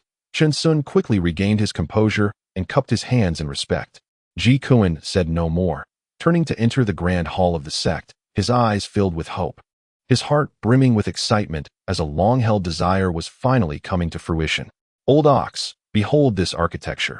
This is the essence of a great sect," Chun Sun marveled, slowly approaching while affectionately patting the structure. "A masterpiece of craftsmanship." "Moo?" The great black ox seemed intrigued, nudging its head against the hall, relishing the cool sensation. Compared to the disciples of these sects, they exhibited a lesser degree of utilitarianism and began to admire the grandeur of the sect's main hall, engaging in endless discussions. Chun Sun and the great black bull experienced a surge of enlightenment, their eyes gleaming with joy as they explored the hall with curious touches. Within the vast hall, a steady stream of disciples came and went. Yet, Chen Sun and the great black bull continued to circle around the edifice. Junior brother, a person radiating righteousness approached, exuding a powerful aura. What brings you and your bull here? Chen Sun was taken aback, glancing at the newcomer, who turned out to be a practitioner of the 9th level of Qi refinement. He clasped his hands in respect and replied, "Greetings, senior brother. We are here to admire the sect's main hall." Admiring the main hall, the man paused, glancing at the towering pillars. "Junior brother, I am a disciple of the law enforcement hall. Time is fleeting. It would be wiser not to squander it on trivial matters. Thank you for your guidance." Chen Sun responded, his brow damp with sweat. "You are truly a good person. Ah, you must be a new disciple of Wuyan's sect," the man remarked with a faint smile. Chen Sun noticed that the newcomer was not only wearing his sect token incorrectly, but was also clutching a storage pouch. The great black bull was adorned with various items, indicating they were merely newly arrived loose cultivators. "Senior brother, your keen observation is commendable." Chen Sun felt somewhat uneasy. "Come. Allow me to accompany you into the hall and introduce you to the various chambers of our sect." The man was quite familiar, resembling a warm-hearted elder brother as he took Chen Sun by the hand and grasped the bull's tether with his other. All right, senior brother, please take your time." "Moo." Two exclamations echoed from outside the hall as a fervent senior brother forcefully ushered them into the grand temple of the sect. This enthusiastic brother was quite loquacious, having spent countless years within the sect, persuading numerous junior disciples to return to the right path. It was rumored that he had even caused many to weep profusely, crying out their remorse and pleading for forgiveness. His name was Le Feng, a skilled enforcer within the law enforcement hall of the Wuyun sect, greatly respected and beloved by his peers. For the outer disciples, the sect's grand hall offered a plethora of choices: the alchemy hall, the artifact hall, the talismans hall, the spirit beast hall, and the law enforcement hall, among others. However, the outer disciples' affairs hall was the most expansive, encompassing various tasks such as subduing demons, managing the markets outside the sect, and recruiting diverse disciples. Yet, there was one domain that was particularly neglected: the management of the sect's medicinal herb garden, deemed the most thankless task of all. This was due to the arduous nature of cultivating spiritual herbs, which required daily irrigation with spiritual water, weeding, and an annual submission of a portion of the herbs grown. Initially, all disciples believed this task to be exceedingly easy, merely a matter of going through the motions, only to discover that they were left with no time for cultivation and unable to meet their herb quotas. Instead of receiving contributions, they were met with scathing reprimands. Cultivating spiritual herbs was indeed a skilled endeavor. Without the accumulation of time and experience, these Qi refining period disciples were ill-equipped, even when contributions were to be made. Only a scant few would take up the task, necessitating the sect to dispatch some seasoned elders to assist. "Brother Lu, this is it. I shall cultivate the spiritual herbs." Chen Sun exclaimed with excitement, feeling an undeniable alignment with the task at hand. Chapter 37. The Peach Blossom Land. Junior brother Chen, "I have already warned you about the drawbacks," Le Feng stated, his brow furrowed. He was decidedly against new disciples venturing into the spiritual herb garden, deeming it an irresponsible attitude towards both the sect and oneself. "Rest assured, senior brother Lu, my family specializes in cultivating spiritual herbs," Chen Sun replied earnestly, bowing solemnly. "Thank you for your guidance, senior brother Lu. I will manage the herb garden diligently." While others might perceive Le Feng as meddlesome, Chen Sun held a different view. He appreciated the assistance Le Feng had provided and would remember this kindness. "Very well, junior brother Chen, having just entered the sect, should you encounter any uncertainties, feel free to seek me out in my cave dwelling," Le Feng said with a gentle smile, reassured by the fact that it was a family specialty. He then retrieved the talisman from his storage bag and handed it to Chen Sun. "In case of emergencies, you may activate it with your spiritual power."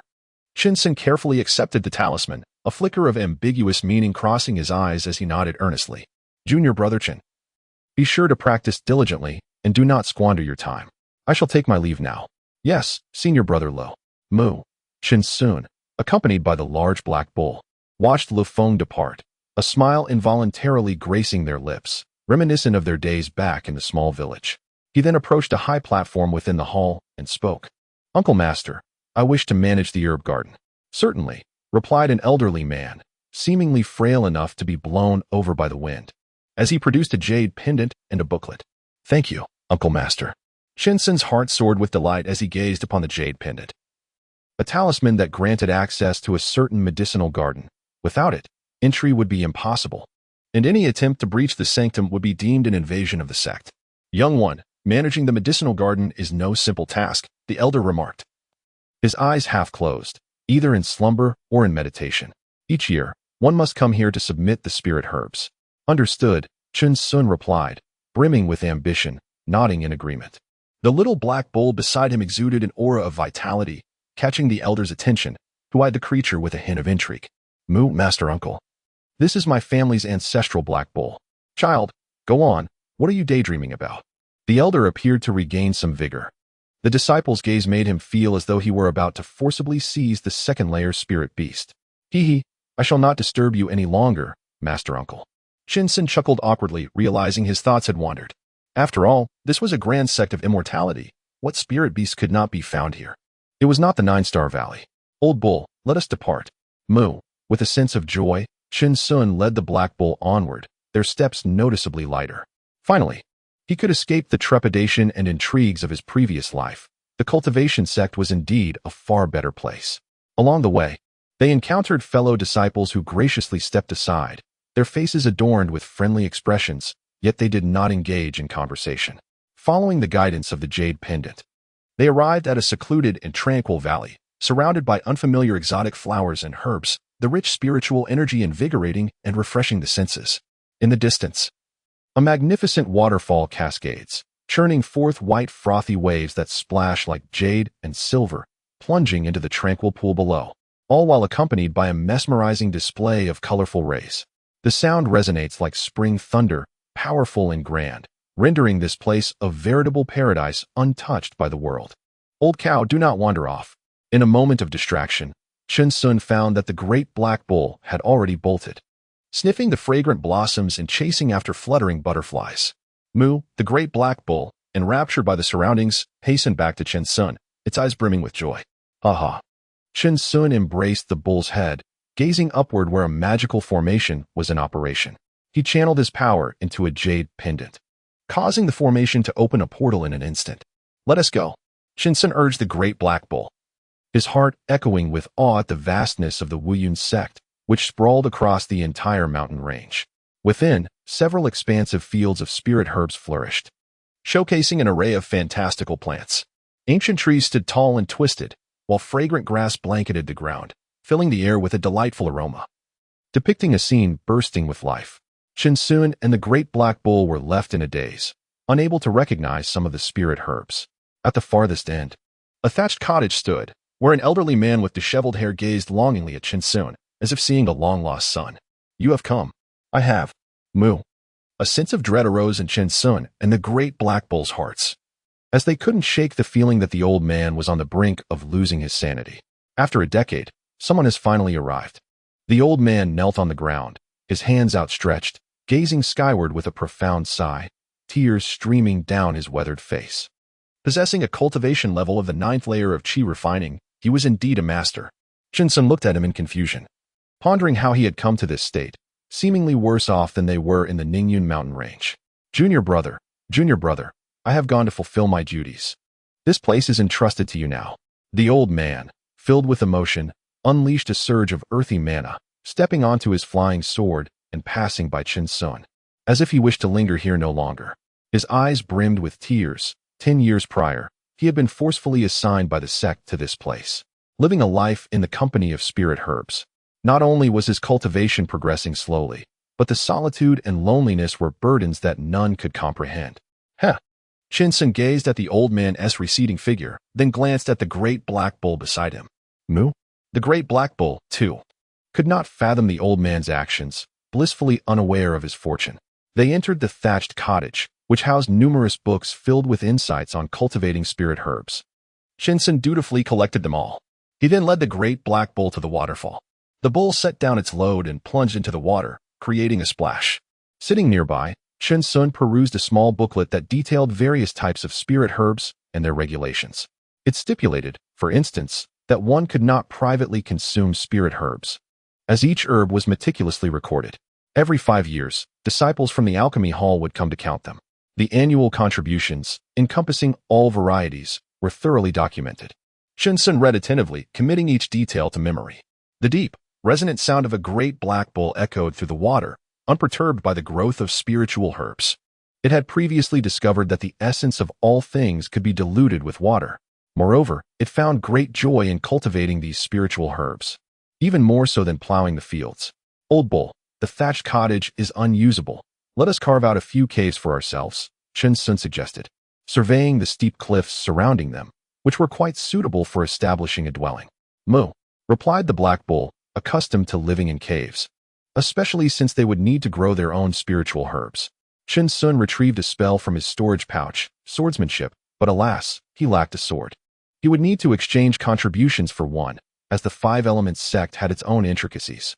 Among the treasures of the sect, there was a particularly favored elixir among lower disciples, the valley-breaking pill, which could sustain one for a month without necessitating any bodily relief. Indeed, the sect was replete with valuable items, yet it also enforced numerous rules. Chun-Sun perused the sect's regulations, noting that private duels were strictly forbidden, with violators subjected to punishment in the law enforcement hall. Any grievances required formal applications to engage in duels at the arena.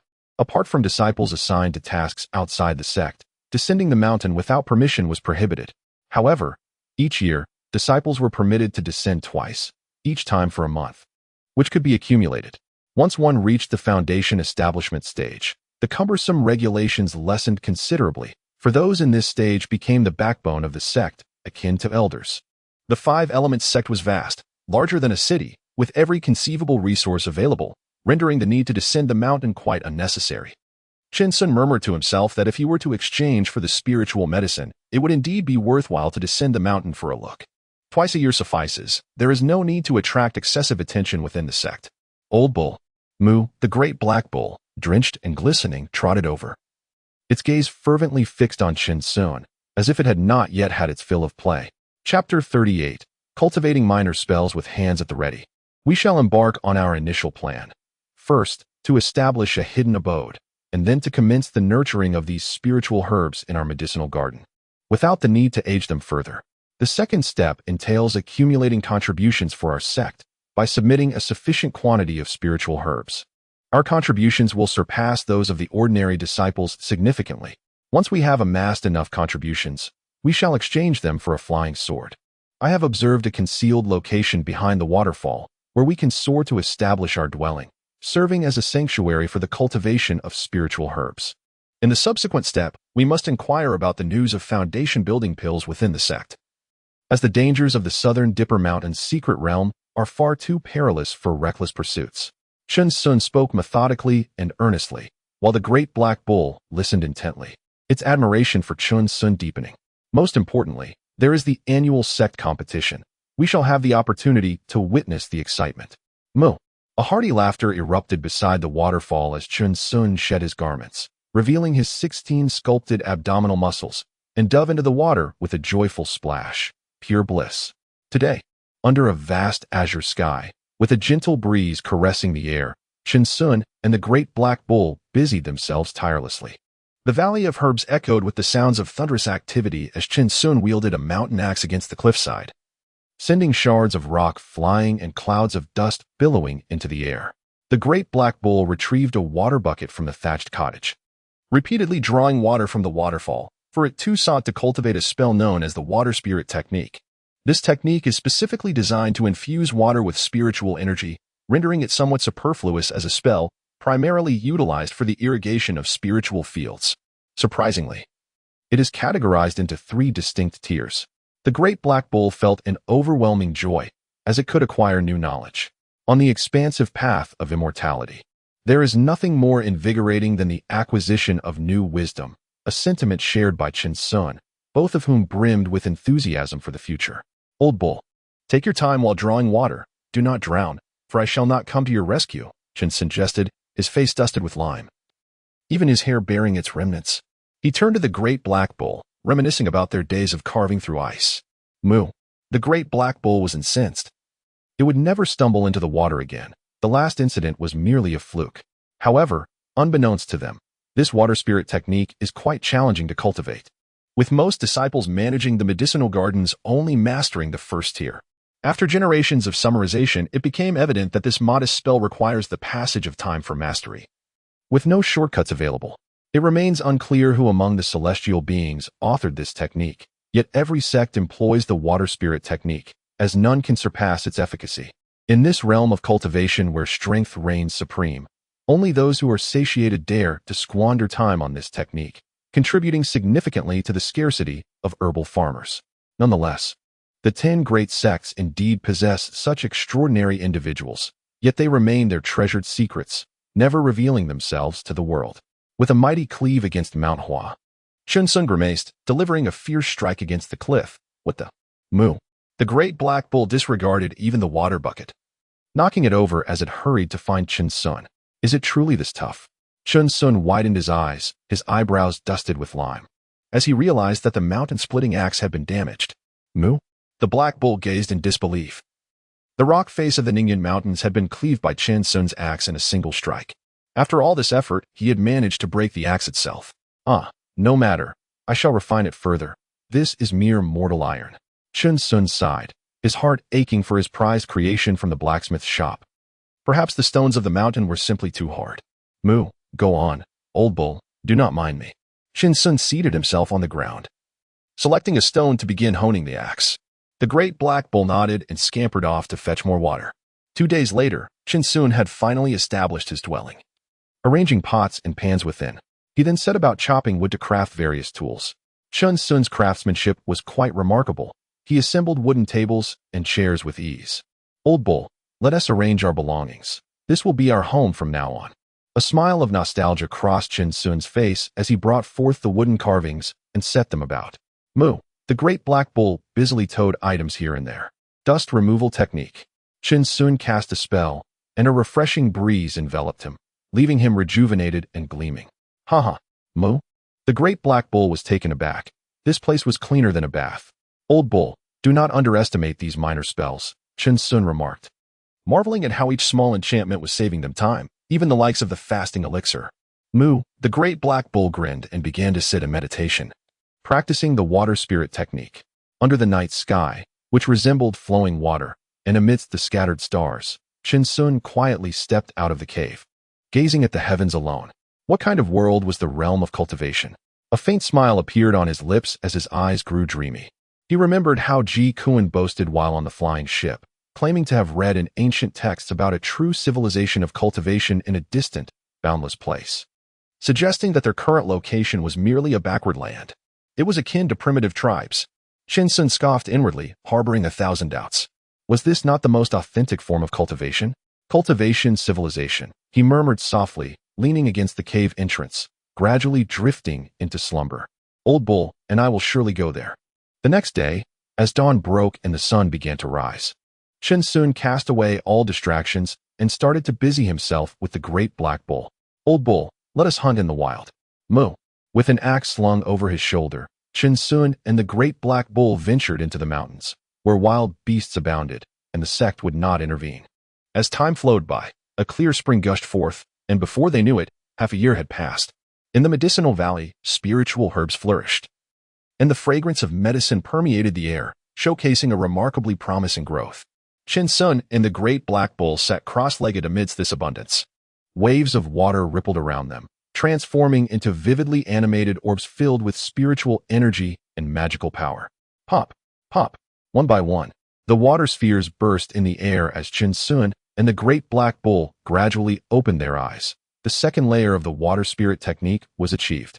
It didn't seem overly difficult. Chun Sun furrowed his brow slightly, yet a sense of quiet pride blossomed within him, especially since even the old bull had reached the second layer. Moo? Moo. The great black bull stared wide-eyed, questioning what this meant, aside from its slow cultivation progress. Its mastery of the technique was indeed swift. Nevertheless, it was true that our chi refining stage could be quite tedious. After a moment of contemplation, Chun Sun continued, if we refine this liquid essence in the Dantian for another 100 years, perhaps we will succeed. Moo. The great black bull's pupils constricted, nudging Chun Sun, as if to lament their plight. Haha, I'm just teasing you. Chun Sun laughed heartily, patting the great black bull. Everything is proceeding according to plan. Let us move. Moo. The great black bull joyfully bellowed and hurriedly followed Chen Sun. Within the medicinal valley, Chen Sun fashioned a straw hat for himself and wove a large straw hat for the great black bull, which delighted the creature immensely. It even wore it to sleep. Under the sunlight, the duo, one human and one bull, busily toiled in the herb field, their eyes sparkling with joy, and never once were they interrupted. Chapter 39. Planting spiritual fields for centuries. As the seasons change from spring to autumn, the sun shines pleasantly today. It marks the first year since their arrival at the Wuyun sect, and they have continued to invest their longevity points into their magical powers. The restrictions of the Medicine Valley have been lifted, and Chen Sun, leading the majestic black ox with a spirited demeanor, steps out. Their storage bags brim with spiritual herbs, all of which are the required contributions, without exception. With familiarity, they make their way to the grand hall of the sect. After lingering outside for some time, they find themselves fortunate not to encounter senior brother Lu today, thus avoiding yet another lecture. Inside the hall, the same elderly figure awaits. Chen Sun, adorned with a straw hat, respectfully announces, "Uncle Master, I am here to submit my spiritual herbs." "Ah," the old man responds, as if perpetually half asleep, his tone languid. Upon the platform, Chen Sun releases the contents of his storage bag, laying out the herbs meticulously, neither more nor less than required, their spiritual essence wafting through the air. A glimmer of interest ignites in the old man's eyes as he begins to count, producing a token and infusing it with a spell, confirming, indeed. "Young man, it is you," the elder observes, recognizing Chen Sun beneath the brim of his hat and glancing at the great black ox. "You are the first disciple to enter the sect and immediately join the herb garden, and you have managed to submit your herbs in full during your first year. Uncle Master, you may not be aware, but my family specializes in cultivating spiritual herbs, and I possess some insights," Chen Sun replies. "Quite impressive," the elder remarks, his words more abundant than usual today. A Bagua token materializes in his hand.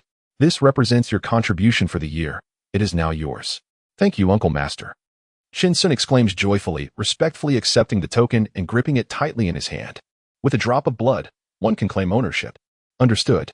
Chen Sun hurriedly led the great black bull away, as he had long since familiarized himself with the location of the contribution hall. "Old bovine, we struck gold."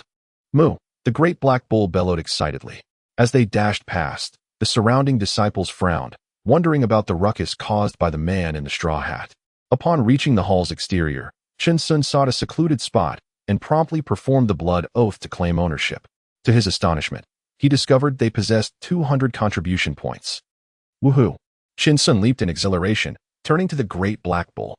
"Old bovine, we have 200 contributions." "Moo," the great black bull gasped, rising on its hind legs and leaning against Chen Sun as it eagerly gazed at the 8 trigrams token. It was well known that the sect's minimum annual contribution requirement for outer disciples was merely 100. They had exceeded it by more than double. "Let us proceed to the contribution hall. Today, we shall indulge in extravagant spending." "Moo." With a rush of enthusiasm, the duo set off, determined to make an impact at the contribution hall. Half a day later, Chen Sun and the great black bull emerged from the hall with despondent expressions. Chen Sun cradled a long sword in his hands, his gaze vacant, devoid of any joy. "Damn it, that black hall," Chen Sun muttered under his breath, his lips moving in a continuous whisper, "that black hall." "Moo." The great black bull's eyes mirrored the confusion, as their contribution points had been entirely depleted. A single celestial sword cost 50 contribution points, classified as a low-grade yellow-tier artifact. A Dan furnace cost 100 contribution points, categorized as a mid-grade yellow-tier artifact. The pill of abstinence, valued at 50 contribution points. Chen Sun gazed blankly at the great black bull, his voice rising from a murmur to an exclamation. "Is this all we have left in terms of contribution points? Really? Just this?" "Moo." The great black bull bellowed in anger, insisting on returning to the valley to cultivate the spiritual fields, hoping to accumulate several thousand contribution points. "Old bull, back to the valley and let's farm. Surely we can manage a contribution hall." Chen Sun exclaimed with fervor, filled with ambition. "Let us toil for a few hundred years and clear out this contribution hall." "Moo." The great black bull stood tall, letting out a long roar, his muscles swelling with strength. "What are you shouting about? No noise outside the hall," came several admonitions from within. "Moo. Let us go, let us go." Chen Sun chuckled sheepishly, leading the great black bull as they quickly made their escape. their movements furtive, encountering the disciples of the law enforcement hall several times along the way for identity checks. Everywhere, disciples of the Five Elements sect were gathered in small groups, their animated discussions punctuated by fervent gestures. The grand sect competition was about to commence, and it was rumored that senior brother Bashir had emerged from seclusion. Heavens, this is the pillar of our external disciples. Senior brother has previously been praised by the sect leader for his foundational prowess. If he claims victory this year, word has it that the first prize for next year's journey to Nanshan will be a foundational elixir. However, winning the championship seems unlikely for us external disciples, as it has long been monopolized by those from the inner sect. Nevertheless, we can still strive to earn some contribution points and enhance our strength. Several disciples passed by Chen Sun, animatedly discussing matters, entirely unaware of the presence of a humble farmer nearby, clad in a straw hat. Dear brothers, please hold on. Chen Sun gently cleared his throat as he approached, leading a large black ox. How much contribution value is required for participating in the sect's grand competition? The group was taken aback, surprised by the sudden appearance of this seemingly ghostly figure, who bore the demeanor of a simple farmer. Ah, this junior brother must be new to the sect, right? One of them remarked, to which Chen Sun responded, Indeed, I am. I would appreciate your guidance.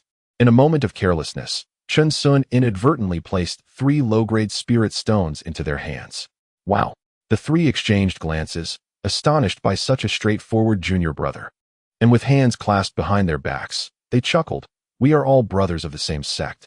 Indeed, we are all brothers, Chen Sun replied with a smile. However, there is something you may not know. The trio regarded Chen Sun with newfound interest. As for the sect's grand competition, only disciples in the Qi refining stage may participate. If one ranks within the top 500, they will receive 500 contribution points. Should they rank within the top 100, they will be awarded 1,000 contribution points and may have the opportunity to be taken under the wing of our esteemed elders. Ranking within the top 10 grants 2,000 contribution points, the chance to ascend to inner sect discipleship, and the liberty to choose a master. But if one finds themselves among the top 3, the rewards are extraordinary. Not only will there be various magical artifacts, but there are also certain rewards that remain unknown to us. A few individuals revealed faint smiles, their eyes betraying a sense of yearning. If they could enter the top 100, it would be a remarkable ascent. How many participants are there? Shinsen casually inquired, a flutter of anticipation stirring within him. He needed merely 500 contribution points. He had just observed that the Foundation Establishment elixir recipe required 3,000 contribution points, necessitating 15 years of toil, with nothing else to exchange for it. Generally speaking, around 30,000 individuals would partake. Such a large number, Chen Sun exclaimed in astonishment. In his previous life, he had never ranked within the top 500 among 1,000 examinees. Naturally, there were not only numerous inner disciples involved, but also the descendants of various elders. The others shook their heads slightly, letting out a soft sigh. These individuals possessed superior yellow-grade artifacts and an array of spells, far beyond what they could contend with. How is that fair? What are we even competing against? Chen Sun frowned. Wielding such artifacts was akin to carrying a kitchen knife, while another brandished a Gatling gun. What chance did he have? The sect would certainly consider their circumstances. Inner disciples had their own competitions, participating only for the top 100 ranks. Yet even that seems futile. Isn't it merely entertainment for those inner disciples?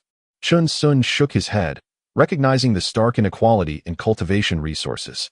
That junior brother is mistaken. Our outer disciples are also full of talent. Just like senior brother Bashir, at the 10th level of Qi refinement. Who could rival him?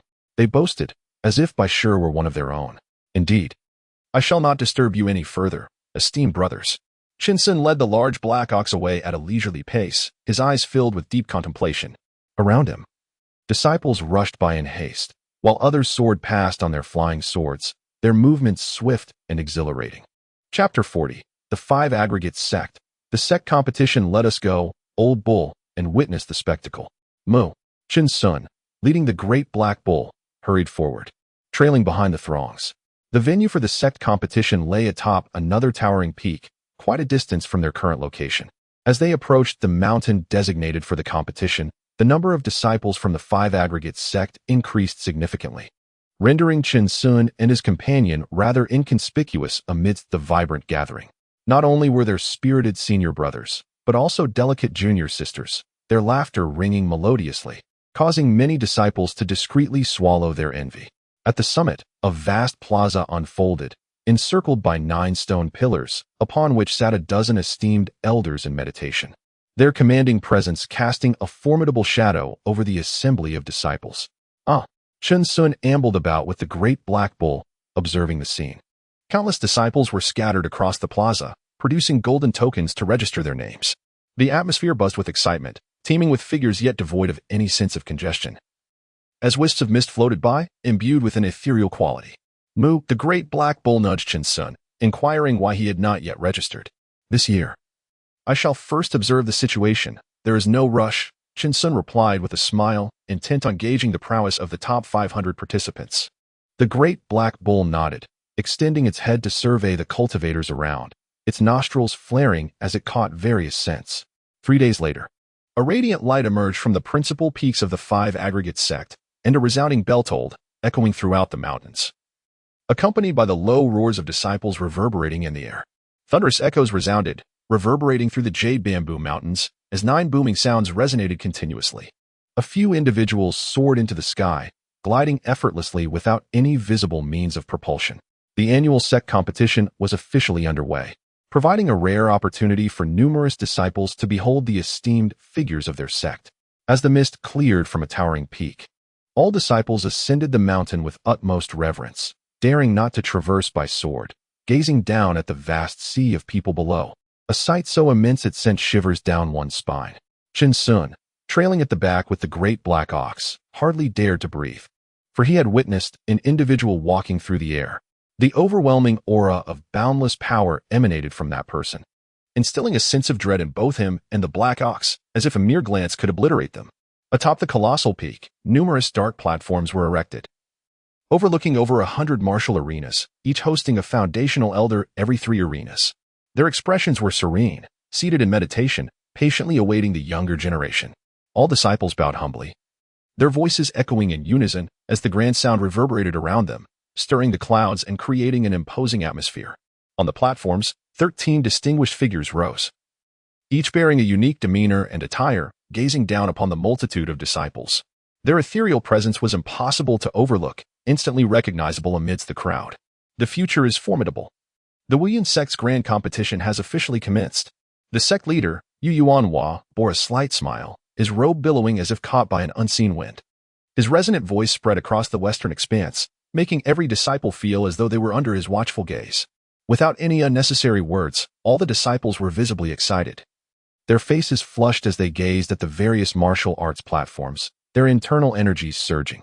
The elder of the Foundation establishment stage exhibited a glimmer of brilliance in his eyes as he unfurled a jade slip into the vastness, in the grand competition of the sect. Life and death are fated. Should one find themselves unable to prevail upon the stage, they may concede. The Foundation establishment elders, their feet upon magical artifacts, ascended into the air, careful not to surpass the observation platform. With impassive expressions, they regarded the disciples below, channeling their energies into the jade slip. Commence. As the words fell, a myriad of talismans in the hands of the registered disciples flickered with a soft radiance, the opponents chosen entirely at random. The outcome of the first battle hinged solely on luck. Beneath the observation platform, over 100 inner disciples stood in anticipation, clad in white robes, their eyes sparkling with intensity as they surveyed the various fighting stages.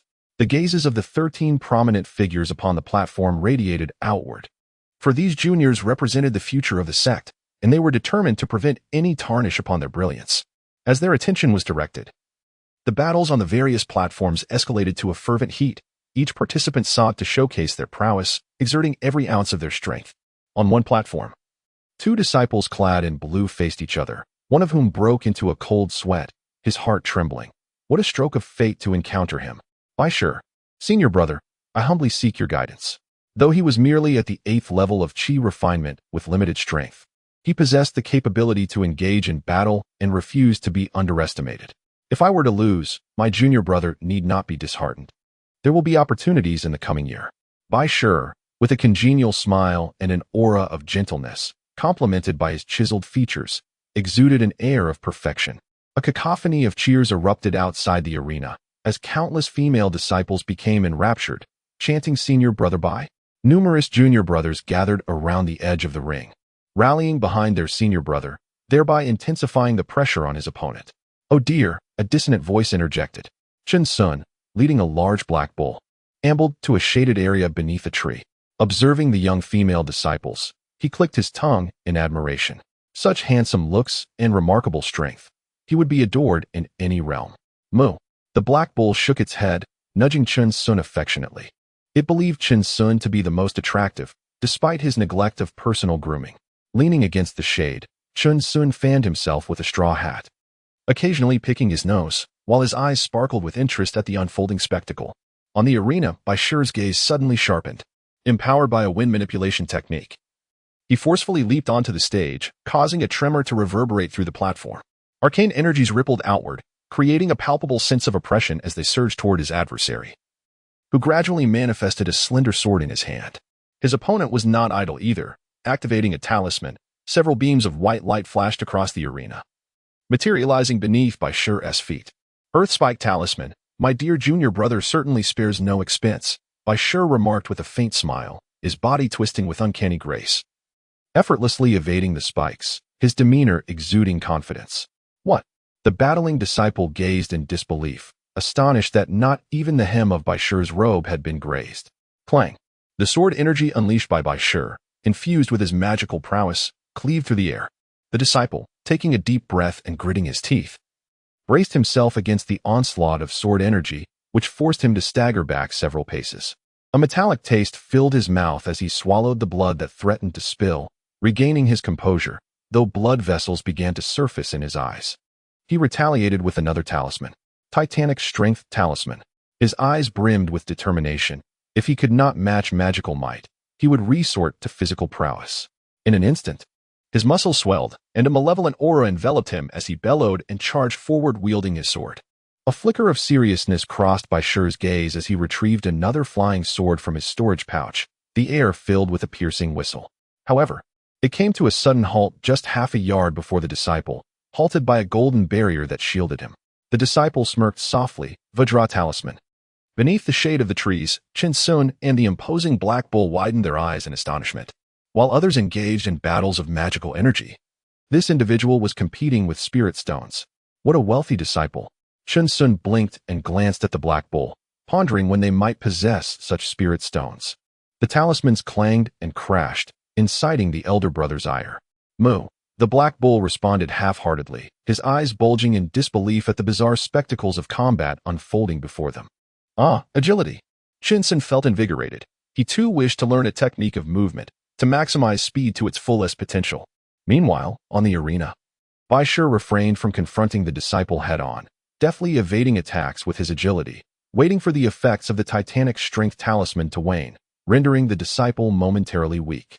This battle concluded predictably with a victory for Bai Shi.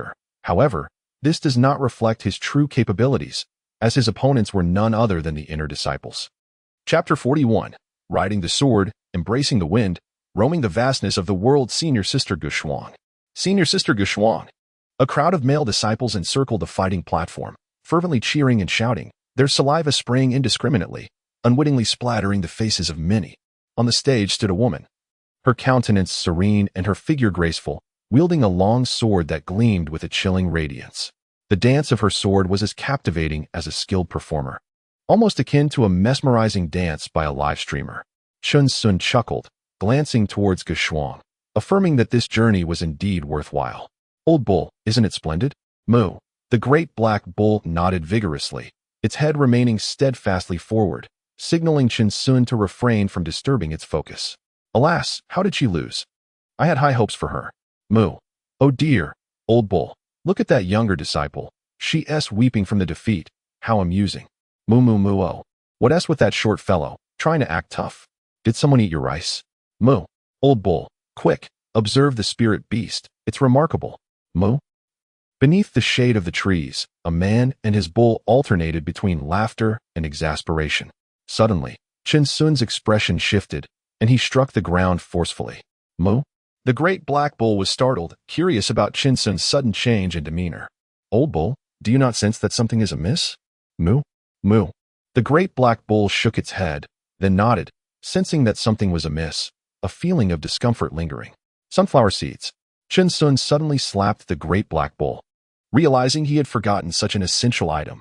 Moo. The great black bull retaliated with a hoof towards Chen Sun, questioning why he hadn't brought the sunflower seeds, which explained the peculiar sensation of something lacking. Alas, Chen Sun's face was filled with regret. This year, they had planted sunflower seeds, and he would subsequently roast them, adding a touch of secret seasoning.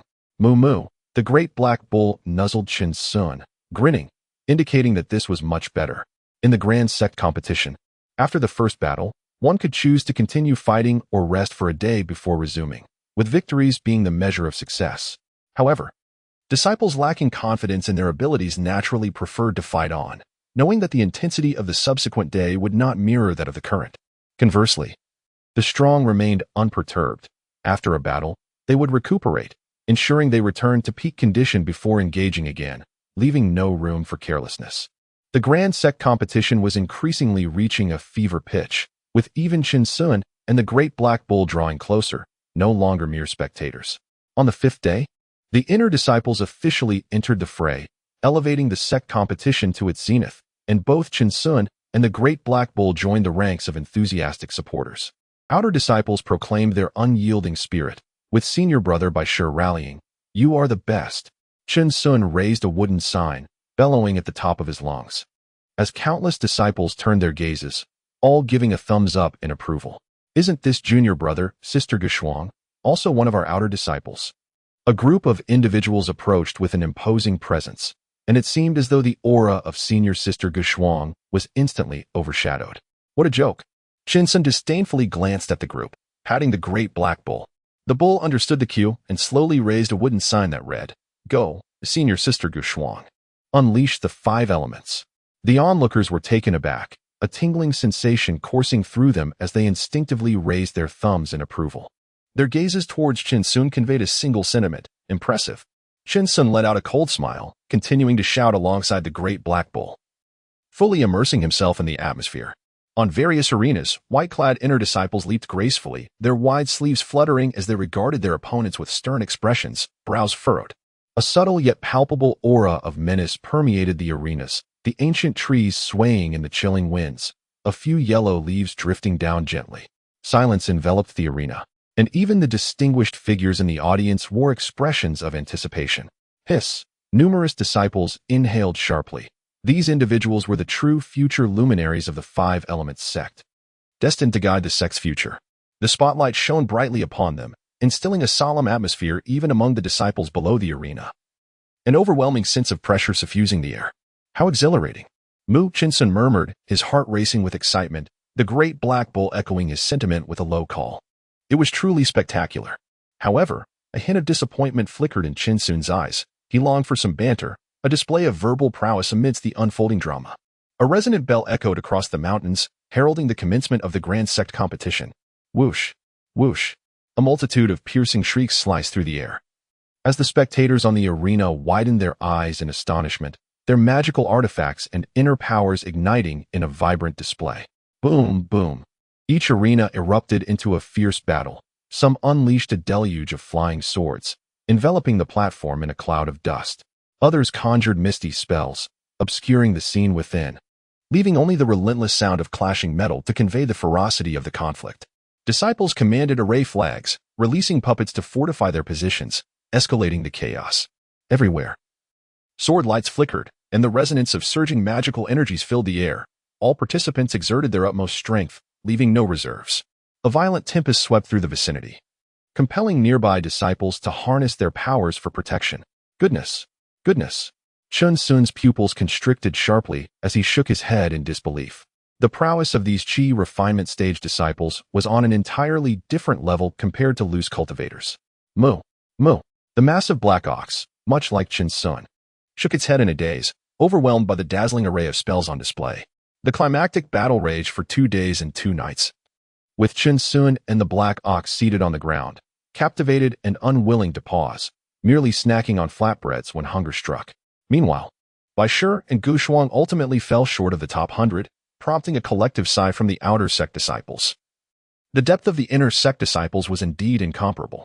Finally, as the sect elders distributed rewards and offered words of encouragement to the disciples, they indulged in some trivial remarks. With the departure of the prominent figures and elders of the Five-Element sect, this year's sect competition has finally come to a close. On their way down the mountain, Chen Sun and the big black bull erupted into raucous laughter, their demeanor rather indecorous. Old bull, that inner sect disciple seemed rather sinister.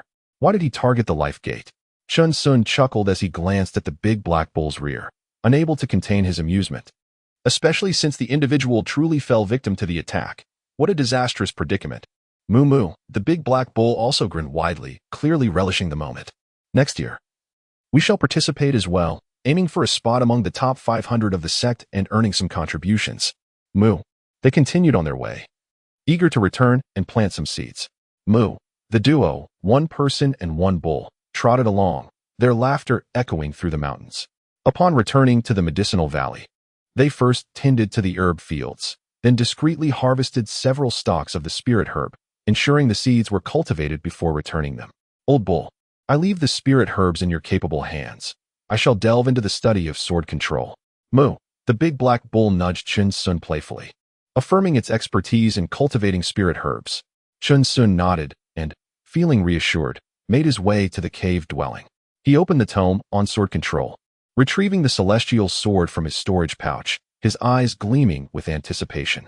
Whether I can soar into the skies shall be determined today. Chen Sun focused his mind and began his cultivation.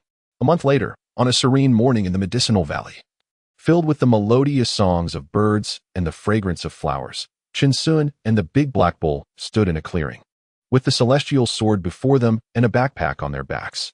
Chen Sun crafted 2 parachutes to prevent any unforeseen accidents, prioritizing safety above all.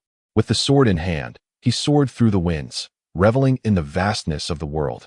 Chen Sun struck a peculiar gesture, channeling his murky powers into the celestial sword, commanding it to rise.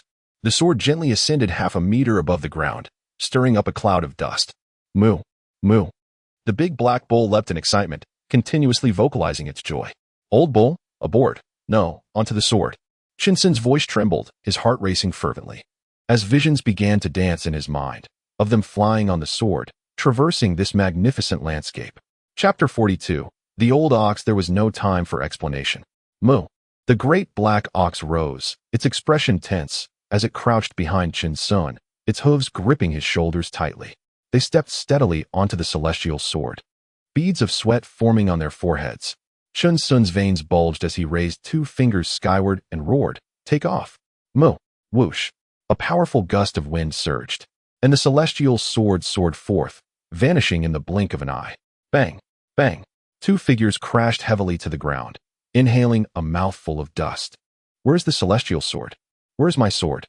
Chen Sun cried out in anguish, his pupils bloodshot, a mouthful of dust spilling from his lips. Moo. The great black ox, too, was disoriented from the fall, but its eyes suddenly spotted the celestial sword in the distance, embedded in a stone wall. Before long, Chen Sun and the great black ox finally retrieved the celestial sword. Old ox, our spells have undergone an enhancement. They are somewhat different. Chen Sun took a deep breath and said slowly. Moo. The great black ox nodded in agreement, acknowledging the extraordinary speed of the celestial sword. No worries. We shall adapt gradually and practice steadily. Moo. The great black ox grasped the celestial sword in its mouth and headed towards the waterfall, continuously shaking its head at Chen Sun. Old ox, how clever! Chen Sun exclaimed, realizing that the water might introduce considerable resistance, making it an ideal practice environment. Let's get started. Let's get started. As another month has passed, Chen Sun has fully mastered the art of sword control.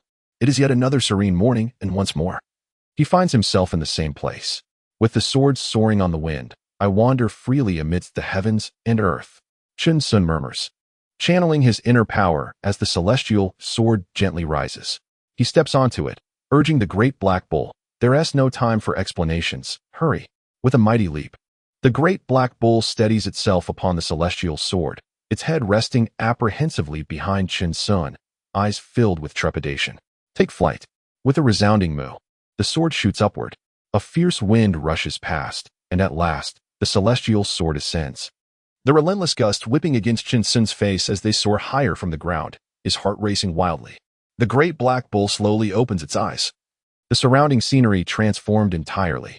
It cautiously glances down, its pupils constricting. Moo. Old bull. What on earth? Chen Sun gasps in shock, realizing that the bull has fainted. He quickly steadies the great black bull with one hand, halting the celestial sword midair, his own eyelids feeling heavy. He gazes down at the medicinal valley, now nearly 10 zhang above the ground, breath quickening in urgency. Flying with the sword feels entirely different from riding a boat. He experiences a sense of emptiness, a nagging fear of plummeting. The howling winds whistle persistently in his ears, and the great black bull awakens, looking down with trembling legs. Moo. Fear not. Old bull, the celestial sword is securely beneath us. The last time was merely an accident. Qin Xian comforted, noting that the great black ox had merely tightened its grip. Yet, there was a glimmer of exhilaration in his eyes. They had truly taken to the skies. A delicate barrier of magical energy enveloped them, silencing the howling winds and rendering the atmosphere considerably tranquil. Old ox, let us adapt gradually. There is no need for haste. Qin Xian chuckled, resuming his flight upon the sword, albeit at a significantly reduced pace, growing increasingly adept. Moo. The great black ox also began to feel more at ease, gradually shedding its tension. However, Qin Xian furrowed his brow slightly. The magical barrier felt somewhat constricting, devoid of that exhilarating rush of wind, which sparked an idea within him. Let us go, Qin Xian exclaimed once more, circling above the valley. Woohoo! His jubilant shouts echoed in the air, mingling with the black ox's occasional cries. Yet, it was undeniably thrilling. The great black ox was experiencing both pain and joy. After half an hour of this exhilarating escapade, Qin Xian felt increasingly restless. It seemed time to put his thoughts into action. Old ox, I have matters to attend to, and I shall also seek out some materials, Qin Xian declared as he made his way towards the cave with his mountain axe in hand. Moo. The great black ox remained sprawled beside the pond, still recuperating after a prolonged moment of inertia. A month later, an orange sun lay serene amidst the distant, inky mountains. As clouds swirled and hues ignited the horizon, strange laughter emanated from within the cave of the medicinal valley, punctuated by exclamations of triumph. I have succeeded. I have succeeded. Moo. The great black cow gazed at the sky. It was once again the time for the windy ride that Chen Sun had mentioned. It continually called out at the mouth of the cave. Old cow. Chen Sun emerged slowly from the shadows, and the great black cow was taken aback. What an extraordinary appearance. Had Chen Sun crafted some magical artifact? Chen Sun donned a massive pair of goggles, holding another that shimmered under the setting sun. Moo? Moo? The great black cow hurried forward, inquiring about this peculiar item, as Chen Sun's eyes widened with excitement. Old cow. We must embrace nature and relish the true exhilaration of a windy ride. What use is a magical shield? Chen Sun laughed heartily, promptly fitting the goggles onto the great black cow, tailored specifically for it. Moo. The great black cow bobbed its head from side to side, bouncing with delight. What a marvelous sensation. With this, we need not fear the dust in our eyes. Ha ha. Chen Sun exclaimed with pride, shouting, Old cow. Let us go for a ride. Moo moo. The great black cow was jubilant. Its favorite pastime was riding during sunset, and the scenery was absolutely breathtaking. Whoosh. Whoosh. The celestial sword soared, and a portal in the medicinal valley opened. Chen Sun immediately ascended, countless towering peaks filling his view as he roared to the heavens. Air Force One. Chen Sun, ready for takeoff. Moo moo moo. The great black cow echoed the call, resting behind Chen Sun with its goggles on, feeling the essence of freedom. The fierce wind whipped against their faces, yet it could no longer penetrate their eyes. At last, the sensation was just right. This was the true essence of a joyride. They advanced toward the setting sun, leaving behind countless ancient trees and towering peaks, while wild beasts could still be seen darting across the ground in pursuit of their prey. A colossal sun hung high in the sky, and all around, disciples soared through the low air on their swords, albeit at a pace significantly inferior to theirs. Perhaps this was akin to a comparison between a Ferrari and an electric vehicle, Chen Sun mused silently. Ahead of them, a junior sister of the fifth layer of Qi refinement was gliding on her sword, fortuitously following the same path. Whoosh. The young girl, her hair styled in twin braids, appeared startled as she noticed a person and a cow standing nonchalantly on their sword, observing her with inscrutable expressions. This senior brother, she stammered, her words trailing off as her mouth widened in astonishment. Before her eyes, The man and the cow placed 2 fingers and a hoof upon their foreheads, then raised them toward her. Astonishingly, the corners of their mouths twisted into a crooked grin. In an instant, their swords surged forward, racing toward the sunset, vanishing in the blink of an eye with an air of effortless grace. What on earth? The junior sister was left dazed. Now even a cow could be so nonchalant? Yet, how swift this sword was, leaving her to wonder about the grade of this magical artifact. Many disciples were equally astonished, marveling at the rapidity of the sword technique and the elegance of their demeanor. The fierce winds howled as the great black bull opened its mouth, gazing at the sword-wielding disciples left far behind. Truly, what a spectacle. Old bull, do you see? This is what it means to cultivate immortality. This is what life truly is. The great black bull nodded repeatedly, reveling in the scenery beneath its hooves, savoring the joy of the ride. Woohoo! A jubilant shout echoed across the sky, harmonizing with the resounding calls of the bull. Chapter 43. Junior brother, can you still endure? As the wheel of time turns, the end of the year has arrived once more. Chongqing's essence continues to be infused into his magical prowess. Chen Sun, leading the sturdy black bull, gathered medicinal herbs and received a stable contribution of 200 points from the sect's grand hall. Old bull, save it for now. Let us refrain from spending and participate in the sect's grand competition. Chen Sun delicately placed the Bagua talisman into his storage pouch. Moo. The black bull expressed its delight. Chen Sun registered for the competition and now held an additional talisman in his hand, which would reveal the designated arena for the upcoming duel. A few days later, as the bell tolled, the competition at the summit was bustling with activity, just as vibrant as in previous years. However, this year, Gu Shuang and Bai Shi did not participate, as they were reportedly taken under the wing of an elder and became inner disciples. The grand competition of the sect officially commenced. A resounding voice echoed throughout every corner. As Chen Sun's talisman resonated, he promptly directed his gaze toward a particular arena, leading the black bull forth, his eyes gleaming with anticipation.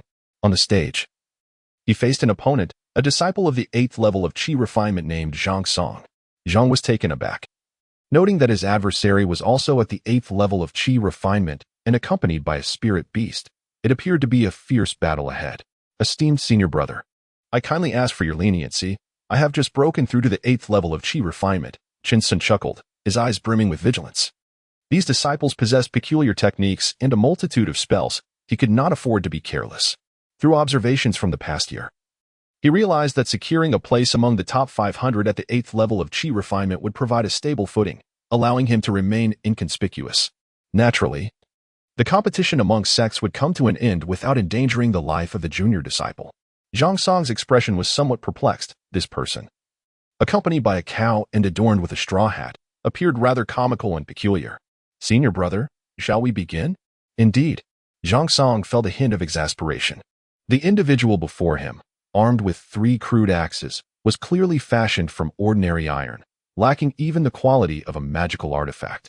Yet, he could not afford to underestimate him. His gaze sharpened progressively, and with a sudden flick of his fingers, streams of vapor rapidly crystallized into ice, flowing like clouds in water, leaving behind a multitude of afterimages. Ice spikes shot towards Chen Sun, targeting not the hulking black bull, which was merely at the 3rd level of Qi refinement, but rather its master, for it is wise to capture the leader first. Impressive, Chen Sun exclaimed, evading with great agility, nearly overwhelmed in his flight. Truly, a testament to the prowess of his senior brother. Each ice spike came perilously close, yet with a nimble movement. He narrowly escaped, the spirit beast following in frantic pursuit. Perhaps it's time for the junior disciple to stop dodging? Zhang Song remained still, his finger gestures accelerating, the angles of the ice spikes growing ever more treacherous. Chen Sun brandished a mountain axe, cleaving through the air, yet continued to evade, drenched in sweat and eyes wide with terror.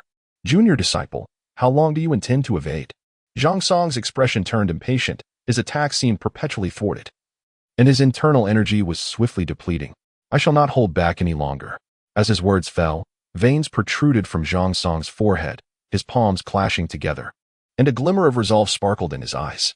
At this moment, several ice blades appeared seemingly out of nowhere, striking towards Chen Sun without any forewarning.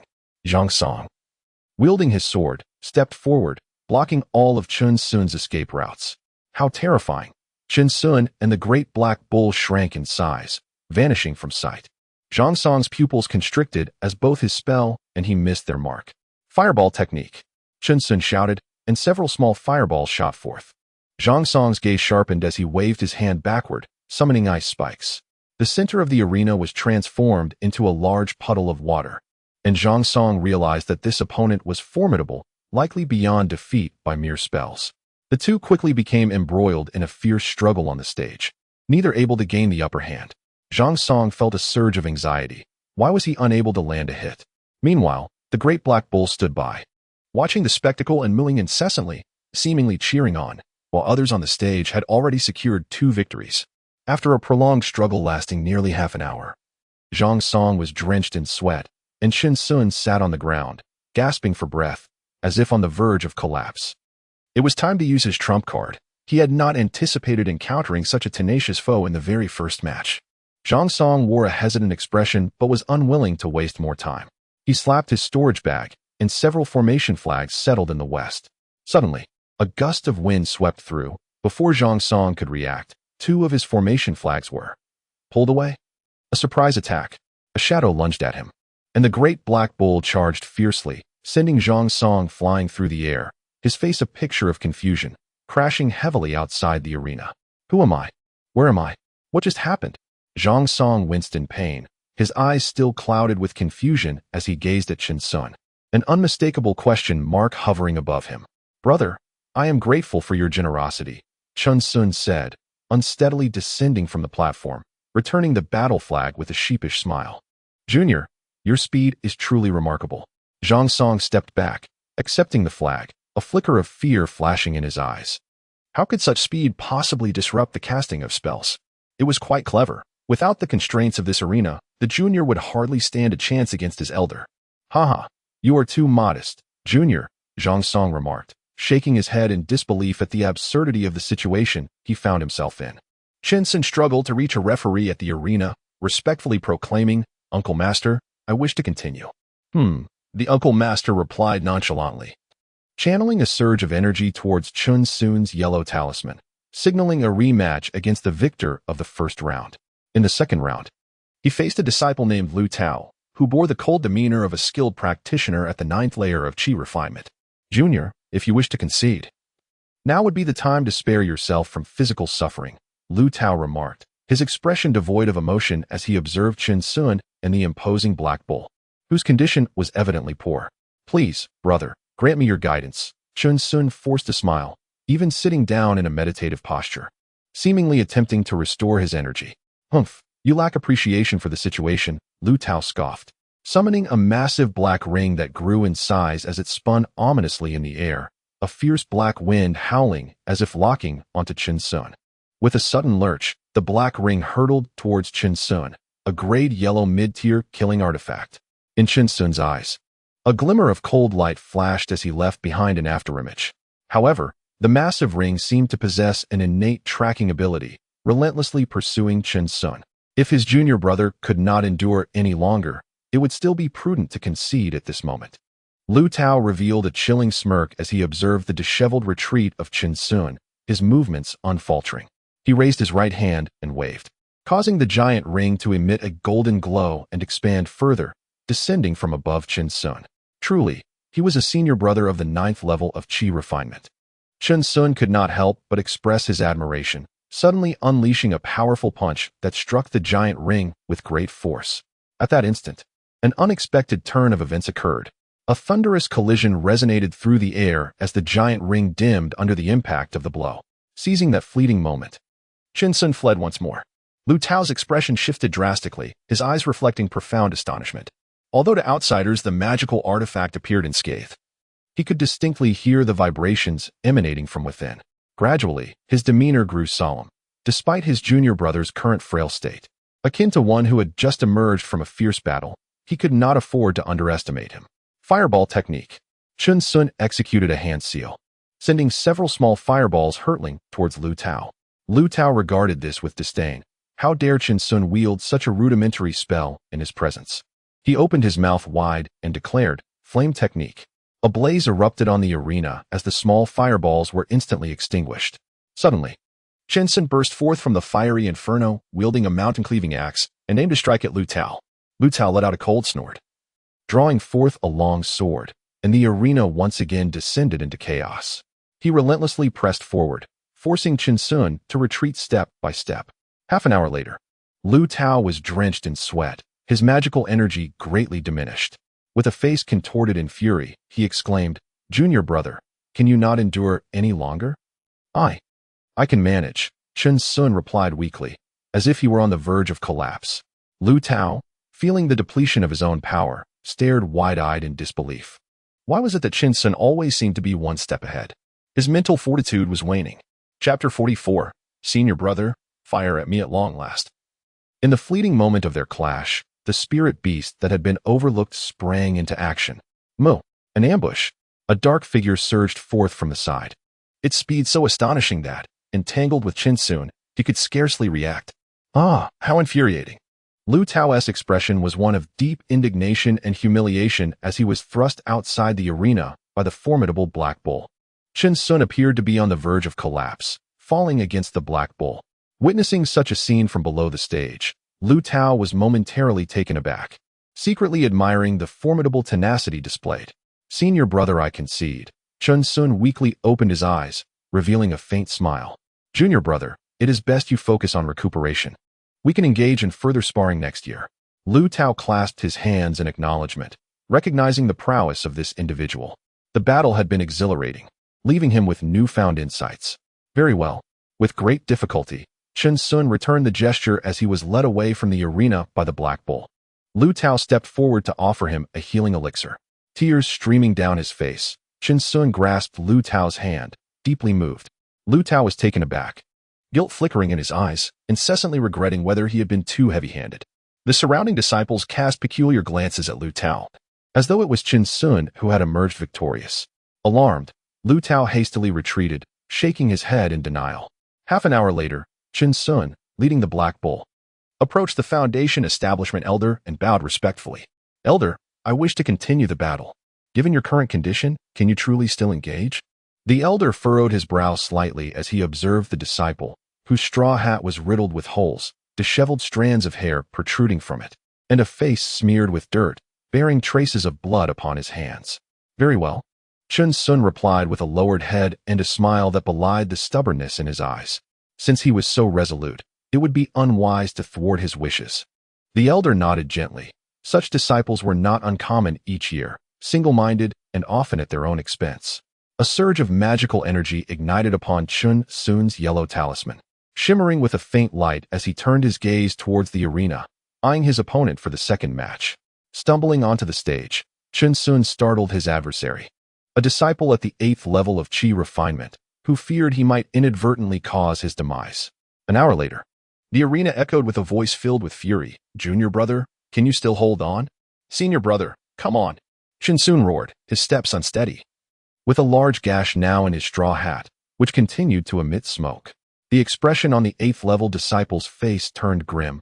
While he could still persist, he felt on the verge of collapse. Who in the Qi refinement stage engages in a duel for an entire hour, possessing such formidable magical energy? Mo.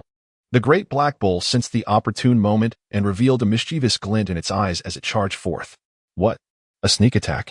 The opponent shrieked in alarm, gracefully arcing through the air before landing safely outside the arena. Chen Sun had achieved his third victory. The great Black Bull then carried Chen Sun away to the shade of a nearby tree, appearing gravely injured, as if his life were hanging by a thread. Beneath the shade of a tree, Chen Sun gradually awakened, leaning languidly against its sturdy trunk, a smile gracing his lips. "Moo?" The great Black Bull lay beside him, its large mouth quivering in anticipation. "Patience, my friend," Chen Sun reassured, removing his straw hat, revealing a wild mane of hair, his body marred with numerous wounds. The bull persistently licked Chen Sun's injuries, to which he gently patted its head and retrieved some healing ointment from his storage pouch. "It's merely superficial, nothing to fret over." "Moo."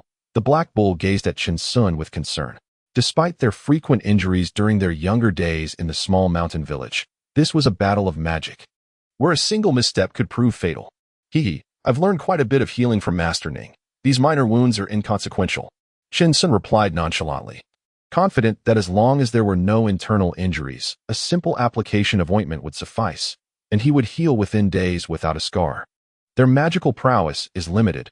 We cannot afford to exhaust our resources against them.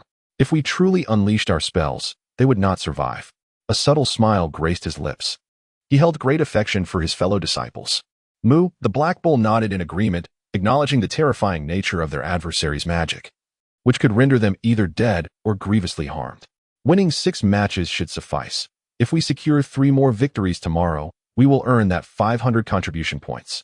Mu, the bull, nuzzled Chen Sun, its eyes sparkling with joy. Chen Sun took out some sunflower seeds from his pouch, and together they munched. Casting their gaze upon the various battle arenas, bustling with activity and resonating with the sounds of fierce combat. On the following day, Chen Sun was brimming with vitality, while his opponents grew increasingly formidable. Yet, no matter how extravagant the spells, they all required a reservoir of magical energy. Chen Sun commenced his arduous journey of torment on the arena, starting with a duration of 1 hour. No matter who stepped forth, it proved ineffective. As he relentlessly imposed his will, the surrounding disciples, initially eager to spectate, quickly found themselves in a state of drowsiness and hastened to other arenas, where the contests were far more exhilarating. "Junior brother, I can no longer endure." A wretched cry echoed, his features contorted, and within his gaze directed at Chen Sun lay a flicker of trepidation. "Elder brother, hold on." Chen Sun bellowed encouragingly, "I am still capable." Mu. The Black Bull launched a surprise attack, sending him tumbling off the stage, his expression betraying a hint of relief, for the ordeal had finally concluded. Chen Sun also secured his 5th victory. An hour later. "Junior brother, I implore you, do not persist any longer. Concede defeat." "Impossible. As cultivators, we cannot lack pride. Elder brother, let us battle for another day." Mu. The Black Bull struck again, its tail swinging fiercely. The elder brother, devoid of hope, gazed skyward, collapsing outside the arena, his internal reserves of magic completely depleted. Chen Sun achieved his 5th victory. An hour later. "Junior brother, I possess countless talismans yet to be activated. You cannot withstand this. Elder brother, unleash your attack upon me." Half an hour later, my senior brother trembled, his eyes quivering, and all his talismans had vanished. Mu. A sudden ambush. The Black Bull charged forth. My senior brother let out a dreadful scream, his body soaring through the air, tears streaming down his face. "Oh, my possessions." Chen Sun achieved his 6th victory, yet he was already shaking on his legs, needing the support of the great Black Bull for the next battle.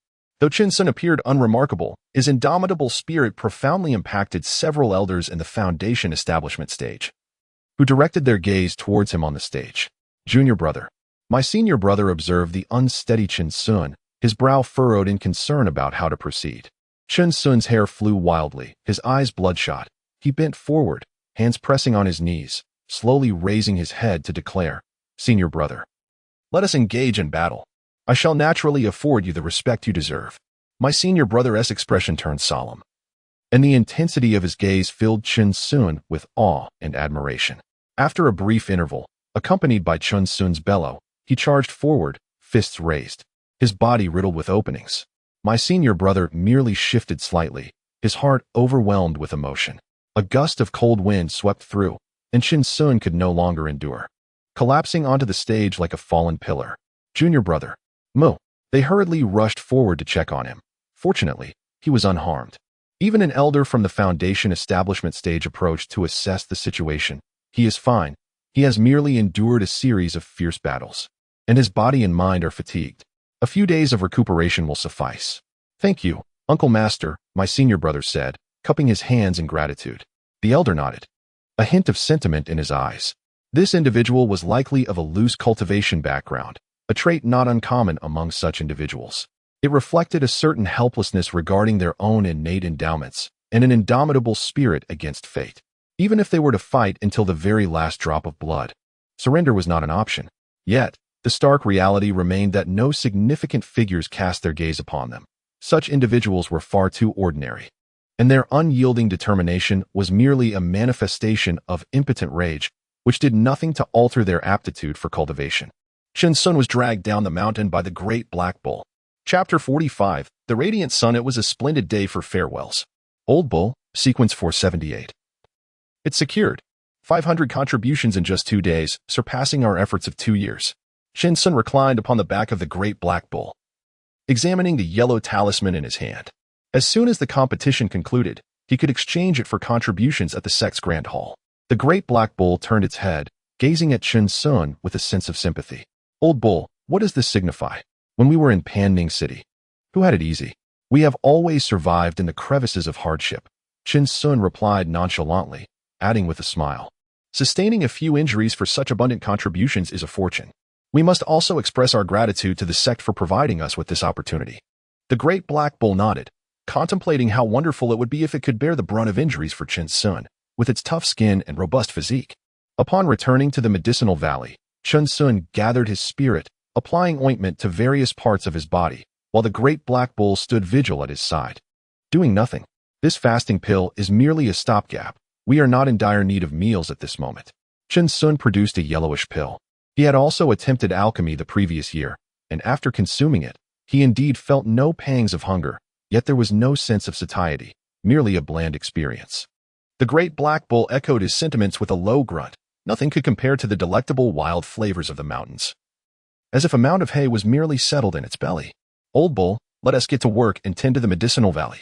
Chen Sun, having applied the ointment all over his body, smiled and remarked, how could they truly injure me? This was all intentional. I chose not to evade. Moo, the great black bull turned its head thrice as it made its way, for indeed, the medicinal garden had been neglected for 2 days. And it yearned to check on it. After the great black bull vanished from sight, a pained hiss escaped Chen Sun's lips as he grimaced. Though he had not sustained any internal injuries, the external wounds were undeniably excruciating. Days later, as the Grand Sect competition concluded, Chen Sun and the great black bull dashed towards the main hall of the sect. The yellow talisman had not been claimed by the sect, as it was said to be preserved for the disciples as a memento. Junior brother Chen. A familiar voice resonated from behind Chen Sun, and his countenance brightened with joy, for he was pleasantly surprised to find his acquaintance. Senior brother Ji. Chen Sun exclaimed with delight, turning to Ji Kuan, whose face had hardened somewhat. Yet he still retained his lean, monkey-like appearance. Chen Sun couldn't help but feel a pang of nostalgia, even within the same sect. A chance encounter had taken 2 full years. Did you not take up a position in the outer sect? Ji Kuan inquired. I've taken to managing the medicinal garden. It's what my family has always done. They moved to a secluded spot beneath a tree, reminiscing about old times, while the great black bull, noticing their pause, lay down on the ground. Junior brother Chun, the medicinal garden is not a favorable place. It is often referred to as the land of lost ideals. Ji Kuan expressed his concern, feeling somewhat frustrated. It is populated by many elderly sect members who, sensing their inability to cultivate, have resigned themselves to this fate. We still have ample time ahead, and we must not grow complacent. Junior brother Chun. Senior brother Ji, I appreciate your good intentions, but I genuinely abhor violence and conflict. Shinsun also displayed a troubled expression. He understood Ji Kuan's intention. Opportunities were plentiful for the outer sect stewards, which would undoubtedly enhance one's abilities. Alas, brother Chen, you are unaware of how the disciples within the sect perceive us loose cultivators. Ji Kuan's face revealed indignation as he placed one hand behind his back and clenched the other into a fist. This is indeed something I do not know. Shinsun shook his head, feeling that his senior brothers and sisters were quite amiable and had not experienced discrimination. They regard us as stepping stones. And even the Foundation establishment elders do not hold us in esteem. Ji Kuan had spent the past 2 years as an outer sect steward, where factions were numerous. And intrigue was incessant. Sometimes contributions were embezzled. Brother Ji, what do you mean by this? Shinsun inquired calmly. In the past, he would have drawn out 3 mountain opening axes and rushed to cause a scene. In 3 years, the secret realm of South Dome Mountain will open. Yet most of those who go are loose cultivators. Yes, I am aware. Otherwise, how would we have the opportunity to join the sect? Ji Kuan continued. Do you know how many can go every 20 years, and how many survive? He took a deep breath and spoke solemnly. 700 people, with fewer than 100 returning. If one fails to obtain Foundation establishment spiritual herbs, nothing can be gained. Is it truly so grim? Shinsun exclaimed. Although he was already aware that they were being seen as pawns, he had not realized the situation had deteriorated to such an extent. Of course, we are but the leftover loose cultivators filtered through the 10 great sections. On the surface, it appears we are treated equally, yet which elder truly values us? Ji Kuan's expression darkened. Over the past 2 years, many of his illusions had been shattered, and he had grown increasingly somber. Those scattered cultivators with the potential for Foundation establishment had long been taken by the 10 great sections. If they wished to establish their foundations, they would have no choice but to tread the bloody path. You mean to venture into the South Dipper Mountain's secret realm? Chen Sun scrutinized him, noting that Ji Kuan was still at the 8th level of Qi refinement, perhaps lacking in strength. Indeed, Ji Kuan nodded emphatically. I have already made sufficient contributions and am preparing for a secluded cultivation. If I can break through to the 9th level of Qi refinement, my chances of survival will increase significantly. Brother Ji, you can afford to wait another 20 years. You are still so young. It would be wise to first enhance your strength. Shin Shidi, after 23 years, my vitality will wane and my strength will diminish. What then can I contend with? Ji Kuan's fist clenched tighter, his eyes filled with unwillingness. He truly could not accept this fate. These words sent a tremor through Chen Sun's heart. Indeed, the Qi refinement period lasts only a century, a fleeting moment. And how many 20-year spans do cultivators truly possess? Today, the sun shines brightly. It is a fitting day for farewells, Ji Kuan said with a calm smile. He cherished Chen Sun, feeling that he had never harbored any ill intentions, making their interactions refreshingly easy. After 2 years serving in the outer sect's Deacon Hall, he realized that friends like Chen Sun were exceedingly rare, perhaps confirming that his choice to join the herb garden was indeed the right one. Brother Ji, please wait a moment. Chen Sun promptly retrieved his storage bag, extracting 2 heavy feather pills and a bottle of fasting pills. Senior Brother Ji, these heavy feather pills were purchased by me at 9-Star Valley. There are still 2 remaining, and their potency remains intact. He now understood the principle that great is akin to great enmity, and he dared not offer too much, lest he jeopardize their friendship. It is indeed heavy feather pills, Ji Kuan exclaimed, astonished. These are precious elixirs for the Qi refinement stage and are quite costly. Junior Brother Chun, I harbor no ulterior motives. I implore you to take them back, as you are in dire need of them. Senior Brother Ji, please accept them. You are in greater need than I am. We have been managing the medicinal garden splendidly, and we yield considerable contributions each year. Chen Sun replied earnestly, quickly placing them into Ji Kuan's hands. Your kindness is overwhelming, but I shall only accept 1 heavy feather pill. The rest you must keep, Ji Kuan asserted, his tone leaving no room for dissent. Ah, very well. Chen Sun sighed softly, returning the remaining items to his storage bag. Junior Brother Chun, and you too, Brother Niu. I shall take my leave now. Take care of yourselves. Ji Kuan clasped his hands in farewell and glanced at the great black bull, which promptly rose to its feet, emitting a low moo. Beneath the tree, Ji Kuan departed, and Chen Sun, alongside the great black bull, watched his retreating figure, which appeared so solitary yet resolute. Senior Brother Ji will surely reach the foundation establishment stage, won't he, old bull? Chen Sun murmured. Moo. The great black bull nodded in agreement, for within the sect, only Ji Kuan regarded it as a junior brother, and the merit upon him would safeguard his journey. Let us return, old ox. The straw hat is yet to be woven. Moo. Together, man and beast made their way back to the medicinal valley as a gentle breeze swept through, causing countless fallen leaves to dance gracefully beneath the trees, a sight truly enchanting. Chapter 46. Embarking on the journey to Southern Dome Mountain. Time has swiftly passed, and in the blink of an eye, 3 years have gone by. The sect has welcomed numerous new disciples, their eyes brimming with fervor and aspirations for the future. The grand competition within the sect has birthed countless new talents, each a rising star, boldly standing above the rest. However, there exists one disciple who has become the nightmare of many, a figure donning a straw hat, accompanied by a black cow spirit beast, deemed the bane of the grand competition. Should one encounter this individual, failing to vanquish him with a single strike necessitates preparation for a battle lasting an hour. Many observing disciples have found themselves haunted by nightmares, their dreams filled with images of that straw hat. Those who face him lament their plight, with even a 9th-level Qi refinement senior brother conceding defeat, a testament to his ferocity. Yet, due to the prolonged nature of his battles, he suffers significant mental and physical tolls, consistently falling short of the top 500 each year, a regrettable outcome for many. Nevertheless, this is merely the light-hearted banter of lower-tier disciples. The true focus of each year remains the top 100 rankings within the sect, igniting the ambition of countless disciples. This, indeed, is the genuine aim of Wu Yun's sect, to invigorate these dark horses with the presence of inner disciples. However, the ultimate prize for the victor remains shrouded in mystery, as outer disciples are ineligible. Only through a continuous influx of fresh blood can the longevity of the sect be assured, with each annual competition enabling many disciples to achieve breakthroughs through combat. In the Yuzhu mountain range, beneath a low sky, One man and his cow stealthily approached the grand hall of the sect, their pace neither hurried nor slow. Old Ox, a total of 3,000 contribution points. Chen Sun licked his lips and whispered, "Moo." The big black bull became rigid, its body trembling with excitement at the thought of what treasures this could procure. Yet, its expression was somewhat melancholic, for most of these contribution points were earned through the myriad wounds Chen Sun bore. "What are you thinking, Old Ox?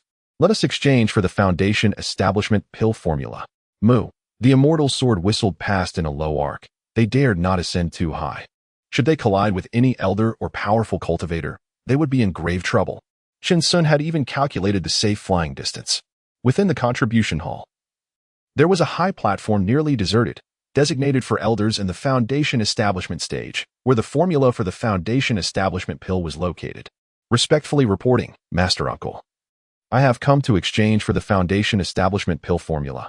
Chen Sun bowed his head and clasped his hands, presenting the Bagua token to the gaunt man atop the platform, whose face resembled that of a corpse with prominent bones jutting out. His demeanor was frigid as he gazed at Chen Sun, assessing the fact that a disciple at the 8th level of Qi refinement indeed possessed 3,000 contribution points. This formula is intended for cultivators in the Foundation Establishment stage. What purpose do you have for it? There are no Foundation Establishment spiritual herbs available for exchange within the sect, the gaunt man inquired, his eyes penetrating to the core of one's heart. Even those in the Qi refinement stage cannot concoct it. You had best provide me with a reason. This Foundation Establishment pill formula was merely a token gesture by the sect, offering those in the Qi refinement stage a glimmer of hope, akin to a skilled cook being unable to prepare a meal without ingredients. It was a comfort to oneself. I wish to embark on a journey to Nandu Mountain. One should not barter contributions for such trifling matters. What you may not know, esteemed master, is that I am but a solitary cultivator. This item embodies my disciple's fervent aspiration. To behold it is akin to envisioning the foundation of my cultivation within reach. Chen Sun's voice trembled, and as he bowed, his head lowered further, the tattered straw hat upon him seemingly lamenting the injustice of fate. However, the slender man nodded, adding with caution that the journey to Nandu Mountain in 6 months would not be an easy endeavor. Chen Sun's eyes widened in astonishment. He had not anticipated that this zombie-like master was, in fact, a person of warmth beneath the icy exterior.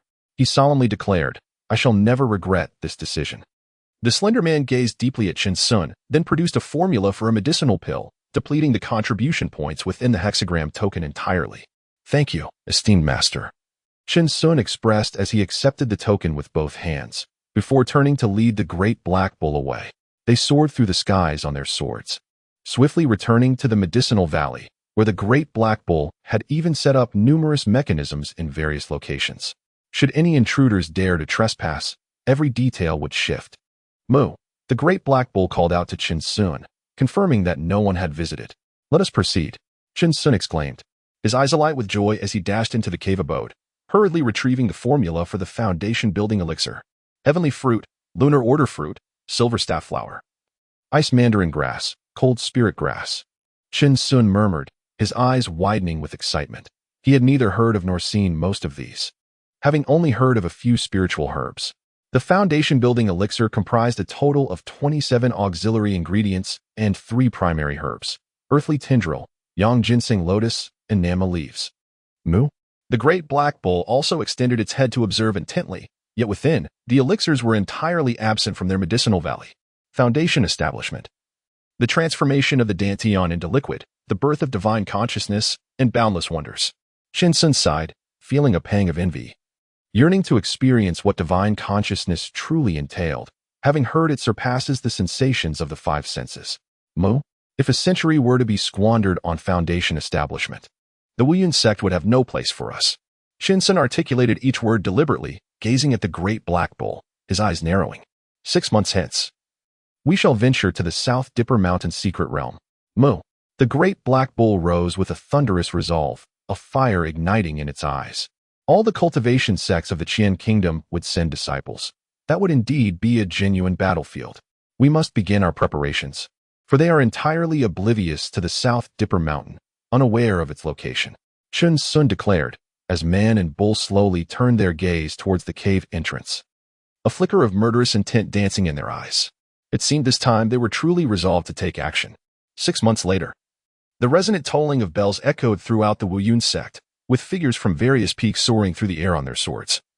Their expressions steely and imbued with an indomitable spirit as they made their way toward the Master Peak, the long-awaited secret realm of South Dipper Mountain.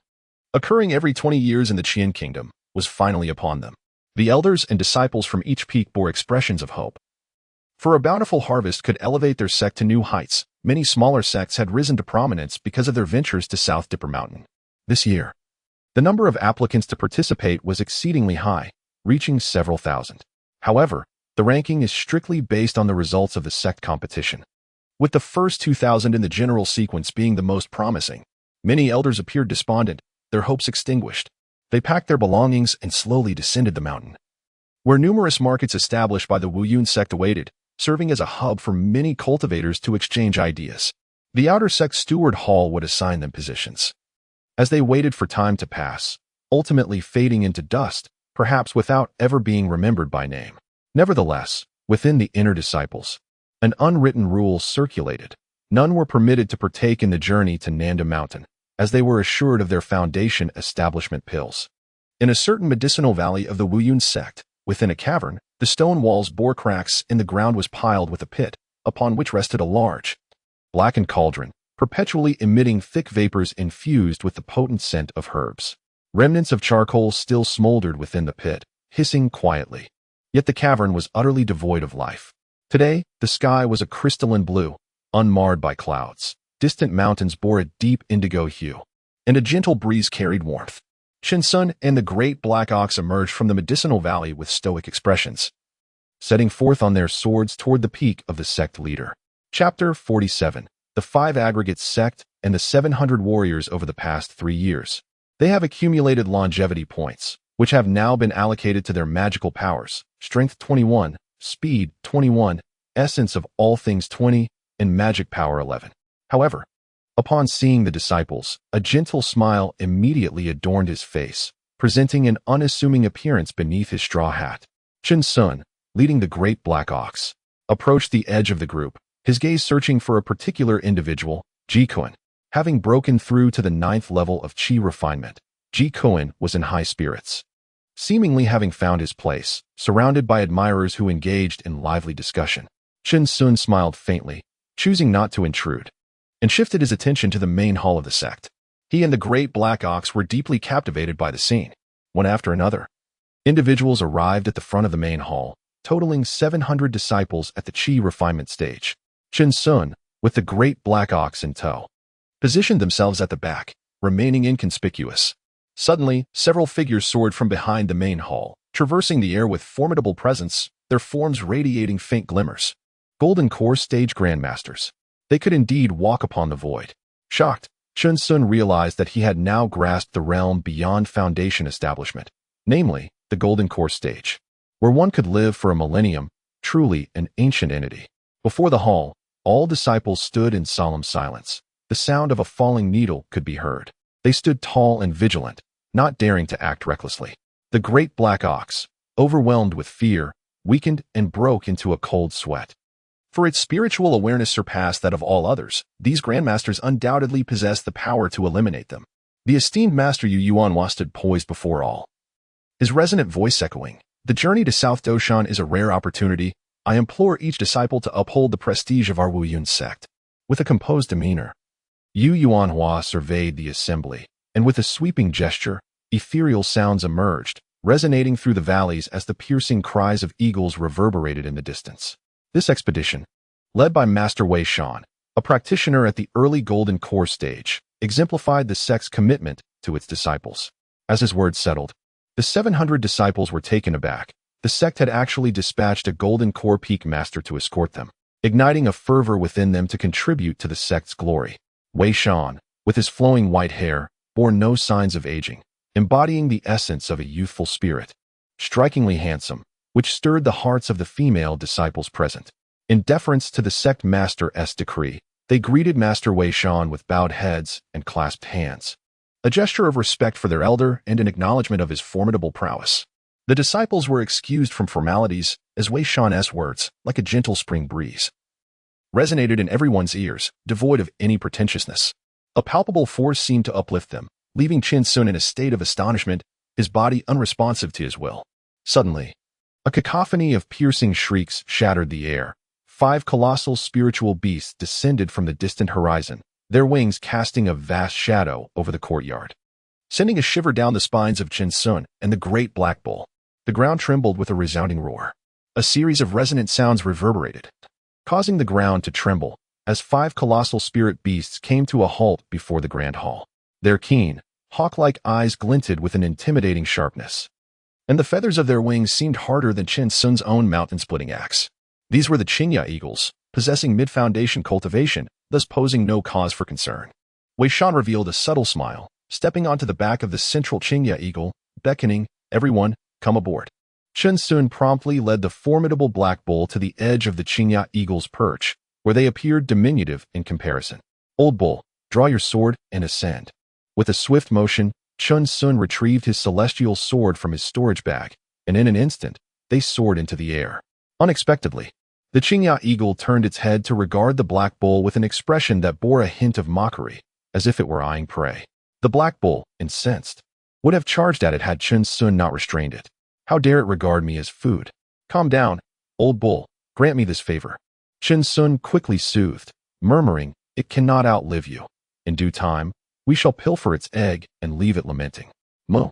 The black bull responded fiercely, begrudgingly conceding to Qin Sun's plea. While Qin Sun continued to hold the black bull in check, the remaining disciples sat in concentrated stillness, preparing to replenish their energy, though their eyes betrayed a deep tension. With a mere gesture, Wei Shan enveloped the 5 Qingya eagles in a faint azure magical barrier. He respectfully bid farewell to the sect leader's grand hall, where several individuals nodded in acknowledgement with smiles. "Safe travels," resonated a voice that echoed in the ears of all disciples. It was the voice of the sect leader. Buzz, buzz, buzz. The azure eagle soared through the sky, emitting a series of piercing cries, while the fierce winds stirred up clouds of dust from the ground, diminishing the landscape below. Even Qin Sun felt a flutter of anxiety within him, as the azure eagle ascended into the horizon, gradually vanishing into the depths of the mountains. Countless disciples on the ground gasped in awe. Truly the valiant 700 of the 5 Elements sect. "Old bull, we are truly about to witness something grand," Qin Sun remarked, his expression tinged with excitement as he gazed at the surrounding mists, where unfamiliar towering peaks pierced the sky, swiftly traversed by the azure eagle. The speed was astonishing, leaving Qin Sun in perpetual astonishment. It was several times faster than the flying boats of yore. "Moo, moo." The great black bull appeared invigorated. They had finally departed the small village, venturing into the vast world to behold its wonders. Qin Sun's gaze shifted towards the distance. They were well prepared to embrace whatever lay ahead, having gleaned much about the secrets of the Southern Dipper Mountain over the past 6 months. The 10 great sects had each dispatched 1,500 disciples, their formidable strength and ample quotas marking them as the true victors of the Southern Dipper Mountain. However, the vastness of the Southern Dipper Mountain, the most magnificent giant in the Qian Kingdom, required not only strength but also a stroke of fortune. Many smaller sects, despite sending only 100 disciples, often managed to stumble upon great treasures, unearthing countless spiritual herbs. "Old bull, we must remain vigilant against the monstrous beasts and spirit creatures within. They are not kind to humans," Qin Sun murmured softly, noting that the spiritual energy of South Dome Mountain was suppressed, causing the beasts and spiritual creatures to be unable to advance to the foundation establishment stage, resulting in their exceptionally irritable temperaments, leading them to kill upon sight. This was corroborated by the elders of his sect, who mentioned that these beasts and spiritual beings even surpassed the strength of the 10th level of Qi refinement, existing in the liminal space between Qi refinement and foundation establishment. "Moo." The great black bull nodded heavily, understanding the gravity of the situation. Over the past 6 months, they had heard countless rumors, and a significant number of disciples had perished at the hands of these beasts and spiritual creatures, which guarded the foundation establishment spiritual herbs. Gradually, both Qin Sun and the great black bull became solemn, ceasing their idle chatter. The Qingya eagle traversed one region after another, occasionally beset by attacks from other beasts. However, Wei Shan merely exuded his aura, causing the flying beasts to flee in panic. After half a month, the speed of the Qingya eagle began to wane as South Dome Mountain loomed ahead, its 19 majestic peaks intertwined like a colossal dragon spiraling towards the heavens. It stood as a giant amidst the myriad mountains, mercilessly gazing down upon the earth and the approaching cultivators, rendering even the Qingye eagle seemingly insignificant. My heavens! Such a breathtaking spectacle exists in this world. Qin Sun was profoundly struck, murmuring to himself as he rose. The great black bull was equally astounded, rooted in place, realizing just how small they truly were. In the distance, peculiar mountains jutted forth, ranges upon ranges stretched out, verdant and steep, shrouded in mist and clouds, all enveloped by a grand formation. Qin Sun marveled continuously, realizing that only a multitude of formidable cultivators could seal this place. Even Elder Wei might be insufficient in stature to comprehend the magnitude of such an endeavor. 5 azure cliff eagles descended gracefully upon a clearing, while in the distance, a throng of cultivators from various sects gathered, their gazes laden with hostility as they cast wary glances towards the Wuyun sect before swiftly averting their eyes.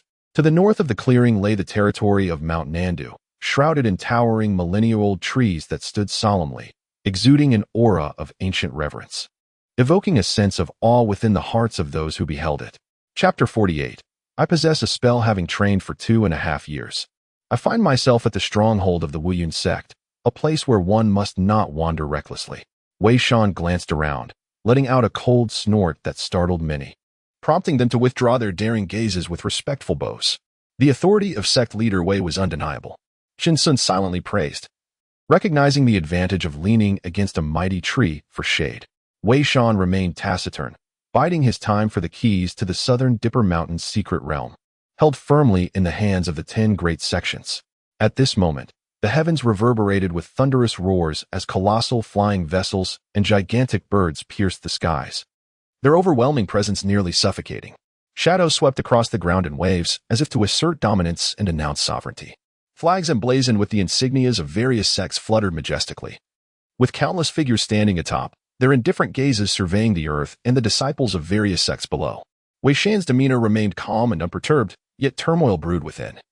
The 10 great sects loomed like towering mountains, pressing down on all cultivators of the Qian kingdom. Qin Sun and the great black bull shook their heads in disbelief, remarking that this spectacle far surpassed the grandeur of the 9 Stars Valley, leaving them only able to exclaim in awe. Look! Qin Sun pointed towards the distant sky. Old bull, quick, take a look. Several massive vessels hovered in the air, from which a multitude of women clad in purple soared upwards, their feet treading upon lotus leaf artifacts as they descended gracefully. Their figures danced in the air, conjuring a swirling sea of violet, and Qin Sun felt as if he could almost catch a whiff of their enchanting fragrance.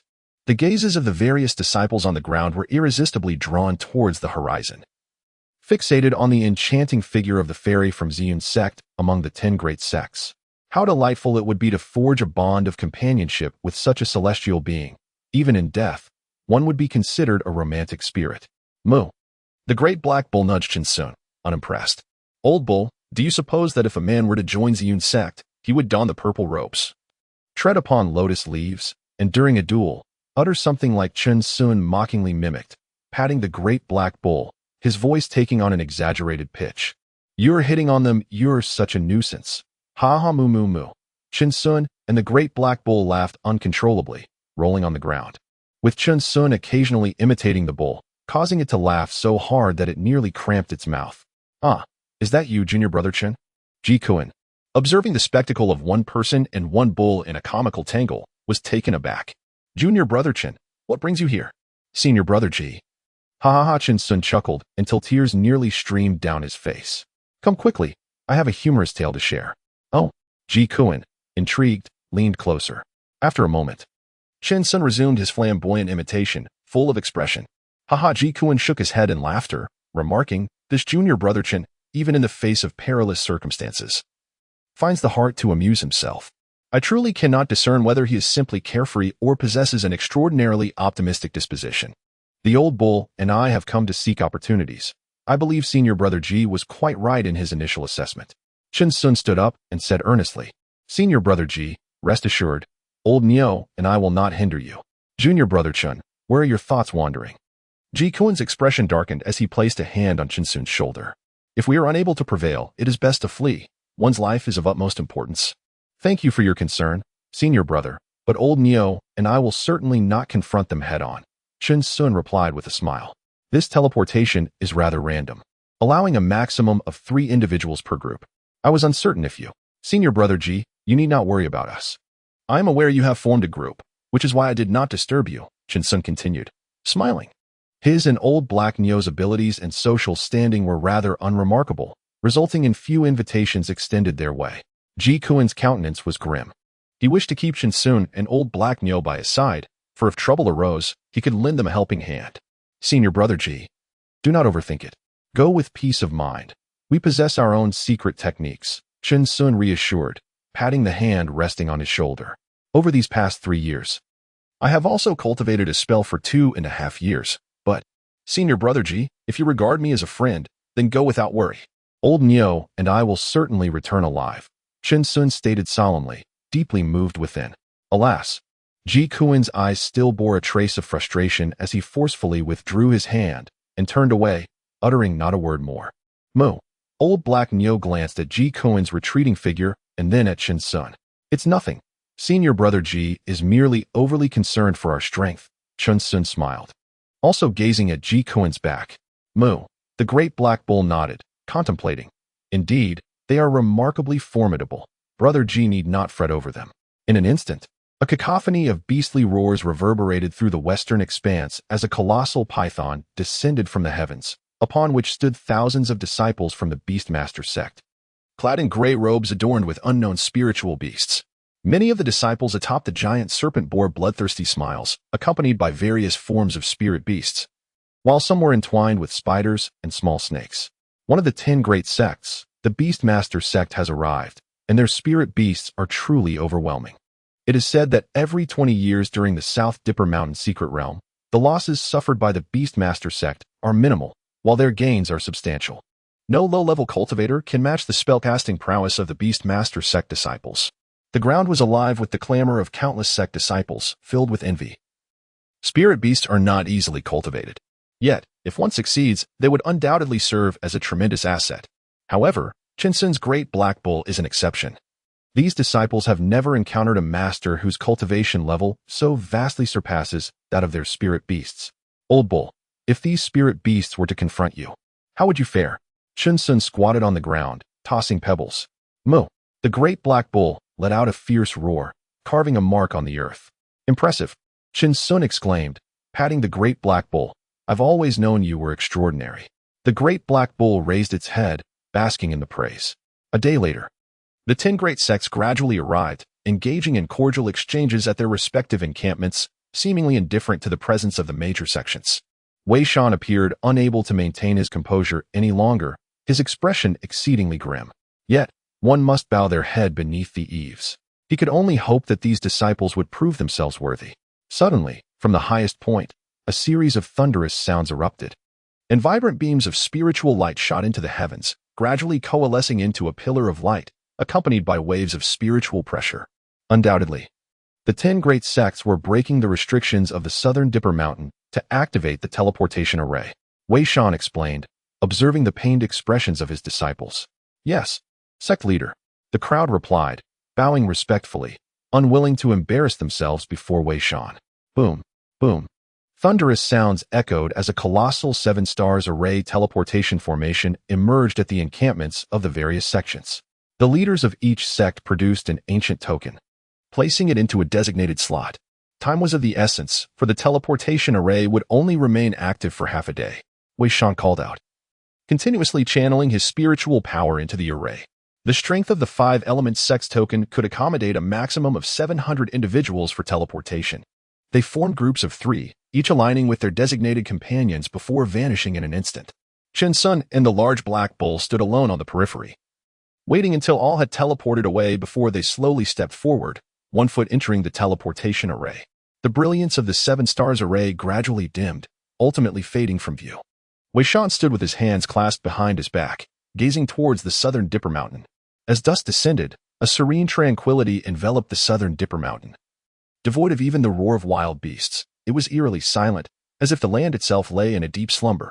In every corner, miasma abounds, and venomous insects and poisonous plants proliferate. Should one inadvertently inhale the noxious vapors, it could spell the end of their vitality. Tens of thousands have been transported within, Yet they seem as a mere droplet in the vast ocean, unable to locate their fellow disciples. Even the sect's tokens fail to resonate, indicating a considerable distance between them.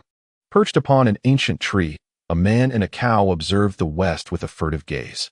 The great black bull held Chun Sun's words firmly in mind. When venturing into the world, safety must come first.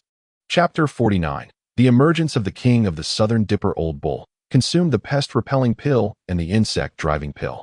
Chun Sun produced 2 pills, swallowing them whole, and then offered 2 to the great black bull. "Mo," responded the great black bull, rolling its tongue to ingest them. "Procured with their spirit stones from the sect."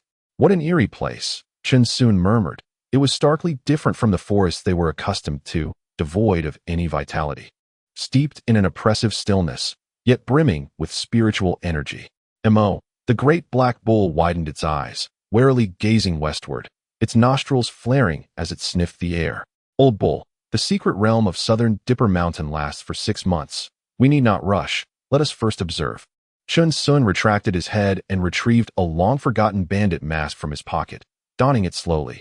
The sensation and aura it exuded were utterly transformed. "Mo," the great black bull nudged Chun Sun. "Where's my mask?" "Here, put it on, put it on." Chun Sun grinned. This was the very gear they used during their bloody raid on the old Wang family. "Mo," the great black bull quivered with excitement. That feeling had suddenly returned. Chun Sun then gradually removed the disciple robes of the Wuyun sect, which to an outsider might appear as a protective talisman. In his eyes, however, it was an exposure of identity. What if accounts were settled come autumn? He dressed in a garment of coarse linen he had sewn himself, feeling unencumbered, as if shackles had been lifted from his body. "Old bull, hold steady." Chun Sun embraced the bull's head, for they stood beneath a dense canopy of leaves, securely hidden.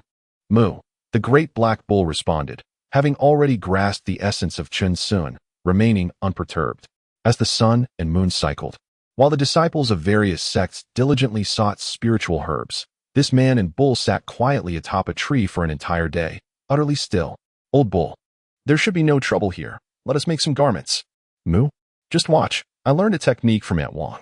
Chun Sun chuckled, his thoughts drifting to that quaint little village, vowing to return one day.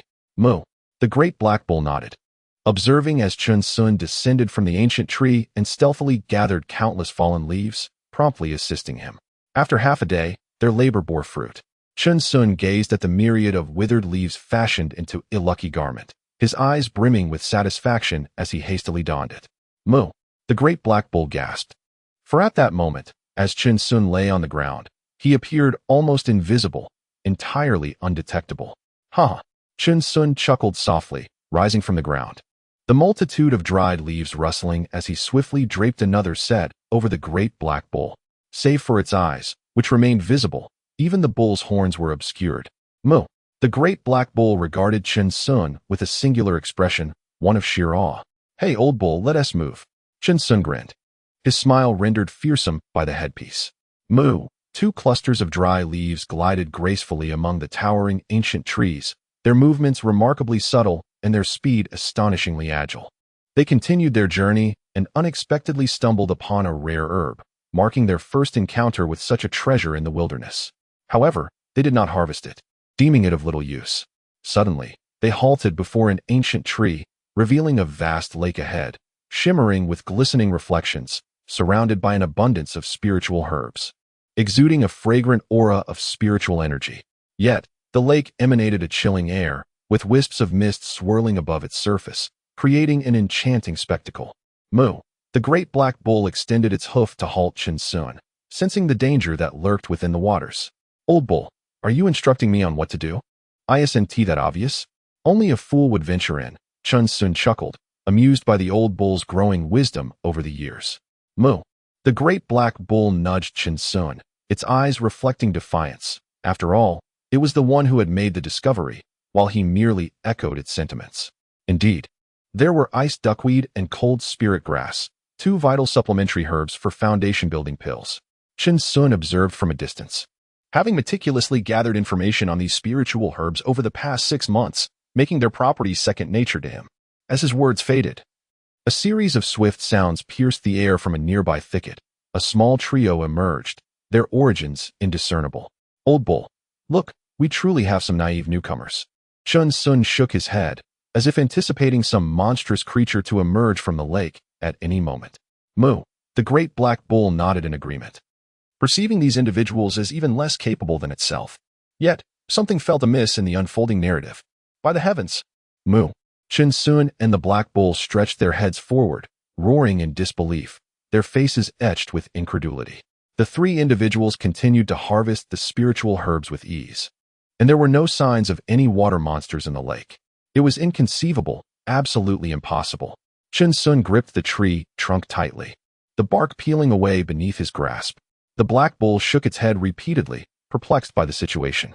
The three figures, appearing seasoned and shrewd, collected their fill and departed without greed, their retreat marked by decisiveness. Suddenly, a turn of events unfolded.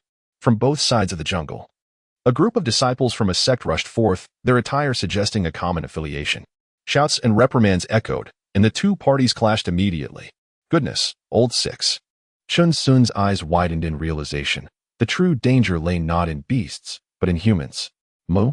The black bull questioned, confused as to why anyone would risk themselves to seize the abundant spiritual herbs by the lake. Such is the treachery of human nature, Chun Sun lamented, recalling how they too had fallen victim to the schemes of those three individuals. Moo. The black bull's pupils contracted, understanding dawned upon him. After years of companionship with Chun Sun, they had indeed encountered numerous absurdities. Suddenly, another anomaly occurred. Countless bubbles erupted from the lake, prompting Chun Sun and the black bull to stretch their necks once more, their eyes fixated on the surface of the water. Was the legendary water monster finally making its appearance? Dark fish leaped playfully from the water, only to dive back moments later. Chun Sun and the black bull exchanged a glance, their eyes brimming with ire as they observed the distant skirmish, which lacked any semblance of excitement. Suddenly, an unforeseen development arose. Beneath their tree, a roar erupted, and a fierce wind swept through, causing their protective gear to flutter ominously while they were engulfed in dust. A crimson figure darted forth with astonishing speed, resembling a lion clad in red, its mouth adorned with elongated, razor-sharp fangs. Its body stretched over 10 feet in length, and its front claws glimmered with a scarlet hue as it lunged ferociously at the combatants. This beast, at the 10th level of chi refinement, was undeniably formidable. Chun Sun, unperturbed, adjusted his gear and spoke with nonchalance. Moo. The black bull, brimming with eagerness, exhibited a glint of battle intent in its eyes. From afar, shouts of alarm and anger reverberated as the red lion relentlessly pursued the disciples who were gathering spirit herbs, causing chaos and disarray. Blood splattered, and the desperate disciples had no choice but to abandon the herbs, tossing them into the air as they hastily retreated in various directions. Old bull, are we leaving? I'll grab a few spirit herbs and then hand them over to you. Moo. Two figures gracefully descended from the tree, their demeanor unruffled, and with a swift motion, they dashed toward the lake. Roar. The red lion, infuriated, found intruders encroaching upon its territory, two creatures adorned with leaves. It expressed a flicker of confusion, pondering what manner of beings these were, having never encountered their like before. Chapter 50. Brother, I truly thank you. Just as it was about to rush forward to stop the individual from harvesting the spiritual herb, a colossal figure obstructed its path. Moo. The mighty black bull rose on its hind legs, its hooves striking with thunderous force, catching the crimson-skinned lion off guard. A burst of flames erupted as the lion's spell was effortlessly dispelled by the black bull, its fangs ensnared by a hoof, rendering it unable to escape. Roar. Moo. With a tremendous effort, the black bull lifted the crimson-skinned lion and slammed it down onto the ground with great ferocity. The lion's expression twisted in agony, fear igniting in its eyes, as it felt as though its very brain might burst from the impact. Moo. The black bull swung again with ferocity, the lion questioning its very existence as a torrent of blood erupted from its throat, its internal energy failing to manifest. Moo. The black bull bellowed in fury, its hooves continuing their relentless assault. The lion's tongue had already been forced from its mouth, emitting a series of pitiful whimpers. Brother, I implore you, cease this onslaught. Meanwhile, Chun Sun harvested 2 specimens of ice orchid grass and cold spirit grass, their bodies as pure as jade and exuding a chilling aura. He carefully placed them in a medicinal box for preservation. He then shouted towards another lakeside. Old bull, prepare to depart. Moo. The black bull promptly dragged the crimson-skinned lion before Chun Sun, leaving a long trail of blood on the ground. Old bull, You truly are impressive, Jinsun marveled. I nearly crushed this lion to death. Moo, moo. The great black bull grinned, and the red-skinned lion, lacking discernment, had already begun to fantasize about whether it would be braised or steamed. With a whimper, the red-skinned lion's eyes became vacant. It had truly submitted. Alas, what a tragedy. Jinsun sighed. Brother, do take care of your injuries. If you encounter others, they might strip you of your skin and grind your bones. Jinsun hoisted the red-skinned lion and, accompanied by the great black bull, ventured into the jungle. Had they not consumed the fasting elixir, they would not have dared to light a fire in this place. They would have feasted long ago. They cast the red-skinned lion into a concealed spot, leaving it to fend for itself. For the next 6 months, it would surely be unable to move, lest it be discovered by its peers. With a whimper, the red-skinned lion called out weakly, Big brother, I truly thank you. Old bull, let us make our escape. Jinsun and the great black bull began to ascend the trees, vanishing in the blink of an eye.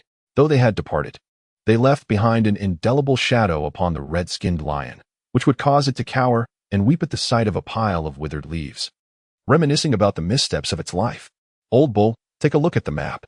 Upon an ancient tree, Jinsun unfurled a rudimentary map, many locations unmarked. Is that lake we just visited indicated here? This map embodied the painstaking efforts of countless generations of disciples from the Five-Element sect, a treasure earned through sacrifice, which Jinsun cherished dearly. Moo? The great black bull pointed at several large lakes on the map, noting their resemblance. Jinsun found himself in a quandary. The teleportation was exceedingly erratic. Although they were both transported to the edge of South Doshan, the vastness was bewildering, rendering it impossible to discern their bearings. Let's take one step at a time. We shall eventually discover our location, Jinsun remarked nonchalantly. The great black bull nodded in agreement, playfully nudging Jinsun with its hoof, eliciting laughter from the latter. They continued their journey deeper into the wilderness, where they stumbled upon a foundational herb, igniting a sense of joy in both Jinsun and the bull, as they fervently expressed their gratitude to Elder Sun and Master Ning for their divine protection. 3 days later, Jinsun and the black bull found themselves utterly perplexed. They had finally come to terms with the reality of their situation. Indeed, they were lost. The directions of east, west, north, and south appeared indistinguishable, with towering ancient trees surrounding them, casting doubt on whether they were merely circling in place. Brave old bull. Forge ahead. Jinsun began to sing, though the black bull appeared tormented, emitting low moos while occasionally covering its ears with its hooves. The forest enveloped them in darkness, rendering visibility nearly non-existent. The tree trunks were so broad that they could lie upon them without feeling cramped. Often, they could not determine whether it was day or night, as an impenetrable darkness shrouded the canopy above. Suddenly, a venomous snake stealthily emerged, flicking its tongue as its eyes glimmered with a sinister light. Sensing the warmth of 2 potential prey, it was poised to unleash its toxic mist. Meanwhile, Jinsun, lost in contemplation, remained oblivious to the imminent danger until, in an instant, his hand moved with the swiftness of the wind, seizing the venomous serpent. With a deft maneuver, he ensnared the venomous serpent and rendered it lifeless with a decisive tug, sending it to meet Zhong Kuei. Little rascal, he muttered as a flicker of feeble flame ignited, prompting the great black bull to swiftly rise and obscure the light, causing the serpent's corpse to disintegrate into a cloud of ash. After a brief respite, they were abruptly roused by the sounds of a scuffle fortuitously occurring beneath their tree. A group of men engaged in a fierce confrontation with a cadre of women, where the unexpected sight of 3 women encircling 3 men unfolded. Jinsun and the great black bull remained motionless, their gaze directed downward. Reminiscent of disciples from the 10 great sects, seemingly belonging to the Dan Ding sect and the Ziyun sect. Hey, dear junior brothers. Perhaps it is time to cease your futile attempts at escape, remarked a woman from the Ziyun sect, her laughter laced with seduction. Senior sister, we are willing to surrender our spiritual herbs. We implore you to spare our lives, pleaded the 3 disciples of the Dan Ding sect, who were on the brink of collapse, blood trickling from their lips and their garments in tatters, having been relentlessly pursued. That simply will not do, another woman chimed in, her laughter betraying a sense of amusement as she toyed with their plight. Suddenly, one of the women's expressions shifted. The Silicon Valley bird in her grasp was frantically alerting her to an imminent presence. The 3 women of the Ziyun sect, naturally trusting the bird, had relied on it to relentlessly pursue the disciples of the Dan Ding sect. The trio of Dan Ding sect disciples, sensing their unexpected advantage, felt a surge of hope upon witnessing their unusual behavior. Fellow cultivator, cease your concealment and reveal yourself. We have already discerned your presence. 3 women shouted in various directions. Yet even the Silicon Valley bird could not ascertain the whereabouts of the person, who must be hidden quite profoundly. Chen Sun and the Black Bull scoffed at their antics, dismissing them as if they were merely 20-year-olds, remaining motionless above their heads. The women of the Ziyun sect exchanged glances, unable to locate the concealed individual for the moment. They resolved to swiftly eliminate the disciples of the Dan Ding sect, for delay could spell disaster. Kill. The 3 summoned their respective magical artifacts and charged towards them with a thunderous assault. Brothers, we must fight with all our might. The disciples of the Dan Ding sect, their eyes bloodshot, unleashed their full capabilities, engaging in a fierce battle. Below the trees, the magical energies howled, while Chen Sun and the Black Bull stood firm like a mountain, occasionally feeling the gust of wind. However, the disciples of the Dan Ding sect were already at a disadvantage, and as they were at the end of their strength, several flashes of cold light surged forth, and their heads soared into the sky, their bodies severed in two. What a wicked bunch of women, Chen Sun mused darkly, her heart filled with disdain. They formed a small circle, magical energy swirling in their hands, their gazes fixed westward, maintaining their vigilance without a moment's respite. Suddenly, the Silicon Valley bird flapped its wings vigorously, confirming the location. What? The 3 were incredulous, their hairs standing on end, realizing that someone was hidden right above them. And they had been utterly oblivious. Chen Sun frowned, vexed by the incessant annoyance of the bird, muttering to herself about the excessive tricks employed by the disciples of the 10 great sects. Chapter 51. 5 Inferior Spirit Stones. The ultimate breath-holding technique, who goes there? The woman exclaimed fiercely, stepping onto her magical artifact and soaring into the air. With a single slash of her sword, the entire trunk was severed with a resounding boom. 2 clusters of withered leaves suddenly fell before them, obscuring their vision in an eerie manner. Humph, an 8th-layer chi refiner daring to play tricks here. The woman from Ziyun sect shouted, pointing her sword at them. Since you have been seen, you shall not escape. Chen Sun remained as tranquil as water, refraining from uttering any superfluous words. He cast his gaze upon the small bird still flapping about, his eyes revealing a glint of murderous intent. In an instant, he accelerated, capturing the creature within his grasp and crushing the Silicon Valley bird with his bare hands, blood splattering across his palms.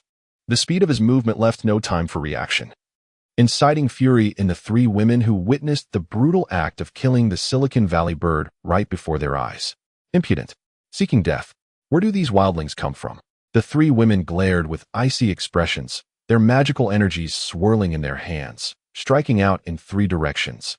Chen Sun's gaze was profound as the massive black bull positioned itself before him, standing firm. With a powerful hoof thrust, circles of flames rippled outward, transforming into countless fiery rings. Boom! Enormous fireballs surged forth from the rings, accompanied by a tempest of violent magical energy, instantly igniting a vast inferno.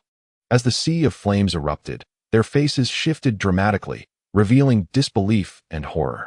What is this? A palpable sense of impending doom surged within the hearts of the 3 women, swiftly enveloping their entire beings and manifesting as a deafening hum in their minds. Amidst the inferno, their anguished cries echoed, their eyes betraying an overwhelming terror. Their magical powers were being eroded, consumed by the flames, leaving them bereft of even the slightest capacity to resist. The chilling screams of the 3 women resonated through the fire, gradually fading into feeble gasps, until the flames ultimately devoured their last vestiges of sound. Old bull, get to work. Chen Sun surveyed the surroundings, soaring into the air on her sword. Yet, the quality of their storage bags was utterly inadequate.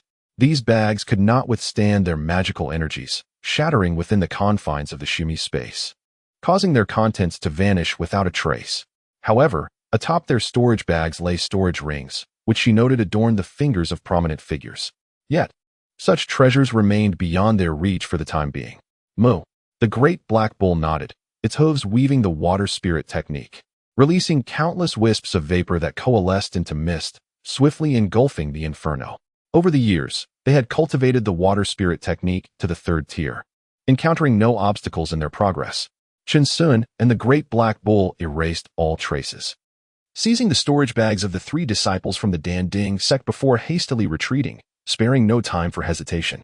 Old Bull, do not let pride swell within you. Can we truly contend with a few, let alone hundreds or thousands of cultivators? Shinsun and the great black bull swiftly navigated through the ancient trees. He continued, "It is wise to exercise utmost caution. We must never seek the spotlight, nor become the target of scrutiny." Moo. The great black bull replied earnestly, feeling somewhat inflated. Yet, it was most obedient to Shinsun's words, quickly suppressing those feelings and engaging in self-reflection. They halted atop a towering ancient tree, having ventured far from their previous location. Surrounding them was a dense canopy of foliage, into which they seamlessly blended, their dark eyes continuously scanning for any signs of movement in the environment. Indeed, a map was present. Shinsun's eyes gleamed as he retrieved an identical map from the storage bags of the three of them. Far more detailed than that of the Wuyun sect. The great black bull also picked up a map, its eyes widening in astonishment. It not only marked various locations, but also indicated the growth sites of numerous spiritual herbs. Old Bull, that spot should be the Lake of Azure Souls. The map has a description, Shinsun remarked thoughtfully. The greatest advantage of cultivating immortality is the clarity of one's senses. Even in such dim surroundings, everything is discernible. Thus, we are likely here. He circled a small area on the map, confirming that they were indeed still on the periphery, with the three primary spiritual herbs marked by prominent red dots deep within the southern Dipper Mountain. Moo. The great black bull nodded, its mind finally becoming clearer. The disciples of the 10 great sects were undoubtedly hastening toward these three locations, and they would surely arrive before us. Shinsun pondered thoughtfully, his eyes gleaming with contemplation. Let us refrain from competing for the first tier. The struggle there will undoubtedly be fierce. Instead, we should first gather the auxiliary medicinal herbs. He gestured towards various locations, the pathways in his mind becoming increasingly lucid. Moo, moo. The great black bull nodded continuously. The area was replete with towering mountains and dense thickets of ancient trees, where a misstep could lead to dire consequences. We shall retain these spirit stones and medicinal herbs, and leave behind a storage pouch, while destroying the other artifacts and techniques. Shinsun examined the storage pouches of the three individuals, though he was overwhelmed with desire. He understood the necessity of eliminating any potential threats, for this was the domain of the 10 great sections. Moo. The great black bull replied, showing no signs of regret, for these treasures were never theirs to begin with. They had already devised an escape plan upon their arrival, which involved the great black bull swallowing a storage pouch, then using the essence of all things to conceal their presence, ultimately returning to the medicinal valley to regurgitate it. To their astonishment, they discovered over 100 inferior spirit stones, truly a testament to the prowess of disciples from the 10 great sections. Shinsun praised, promptly storing them in his own pouch. Old Bull, our means of concealment are rather scant. It seems they even brought along reconnaissance-type spirit beasts. There may be many such individuals. The great black bull exhaled heavily, acknowledging the unexpected nature of the situation, as they had never encountered such before. Old Bull, how could I possibly lack contingency plans? Shinsun let out a cold laugh, initially believing that after joining the sect, he would no longer need it. He tapped his storage bag, revealing the 9-star valley and 5 low-grade spirit stones, along with the concealing breath technique. The great black bull was enveloped by a sense of dread, gazing at Shinsun with admiration. Brother, you're incredible. They had already realized that aside from techniques like the spells, mastering these minor spells was effortless due to their exceptional comprehension. Let us dispose of the goods, make our escape, and find another location. We shall practice the concealing breath technique. With a low moo, the two acted swiftly. The great black bull swallowed one storage bag whole and used magic to obliterate the remaining 2, leaving no trace behind as they vanished into the boundless darkness. This series of fluid movements appeared to have been rehearsed countless times, exemplifying the ruthless techniques of bandits to perfection. Half a month later, within a hollow of an ancient tree, a man and a bull sat cross-legged, nearly lifeless. Not even a whisper of breath could be heard. Occasionally, poisonous insects and snakes slithered over the dry leaves, yet they remained undetected, having truly blended into the essence of Nanda Mountain. Old Bull, it's time to act. With a soft moo, the man and the bull slowly opened their eyes, their breaths almost imperceptible. A flickering light enveloped them, accompanied by crackling sounds, yet the dry leaves on their bodies remained entirely unscorched. 2 clusters of dry leaves sprang from the hollow and moved toward a specific direction, their destination being a great river. After half a day, they arrived, and the man and the bull donned another set of camouflage gear over their bodies. Chapter 52. The Ruthless Hand. What defines the sixth elder? Here. The verdant trees flourish amidst numerous hills, their undulating forms creating a sense of unity. In the distance, a lengthy river meanders, its gentle flow audible as it cascades over rocks. Along the riverbank, an array of vibrant blossoms thrives, among which the distinguished walking stick flower stands tall, markedly surpassing its companions, exuding an air of solitary elegance. Shinsun and the great black bull have camouflaged themselves as a clump of grass, executing their concealment technique, remaining utterly still while they assess the situation. Scattered along the riverbank are several corpses with perforated skulls. The surrounding flora appears to be siphoning the nutrients from the remains, leaving them emaciated and devoid of any visible cause of death. They gradually inch closer, their bodies subtly shifting, when suddenly a throng of disciples, numbering in the dozens, approaches from behind. The two grass heaps become motionless as a gentle breeze stirs, causing the blades of grass to flutter, and everything remains enveloped in a profound tranquility. Brother Du, it is here. Those few tallest red flowers are the walking stick flowers, one of them whispers. Do not underestimate them. These peculiar flowers possess enigmatic abilities. Should we draw too near, they will undoubtedly retaliate, warns Brother Du, narrowing his eyes as he observes the corpses by the riverbank, noting the complete absence of any bloodstains. He abruptly turns to a visibly anxious junior disciple at the 8th level of Qi refinement, saying, "You go and test it." The disciple, trembling and filled with trepidation, gazes imploringly at Brother Du, silently pleading, for this seems tantamount to a death sentence. "Go quickly. What are you hesitating for? Are you ignoring Brother Du's orders now?" Amidst the throng, several individuals shouted vehemently, relentlessly driving a certain person forward. With reddened eyes, he let out a cry and surged towards a plant known as the walking stick flower. Yet, the moment he made contact with the blossom, countless vines erupted from the ground, and numerous sharp thorns shot forth with a chilling intent to kill, instantly shattering his magical shield. His spirit jolted, and just as he attempted to retreat, the vines ensnared his feet with an iron grip. His pupils constricted, reflecting a multitude of lethal spikes. "Stop. No. Save me. Brother Du."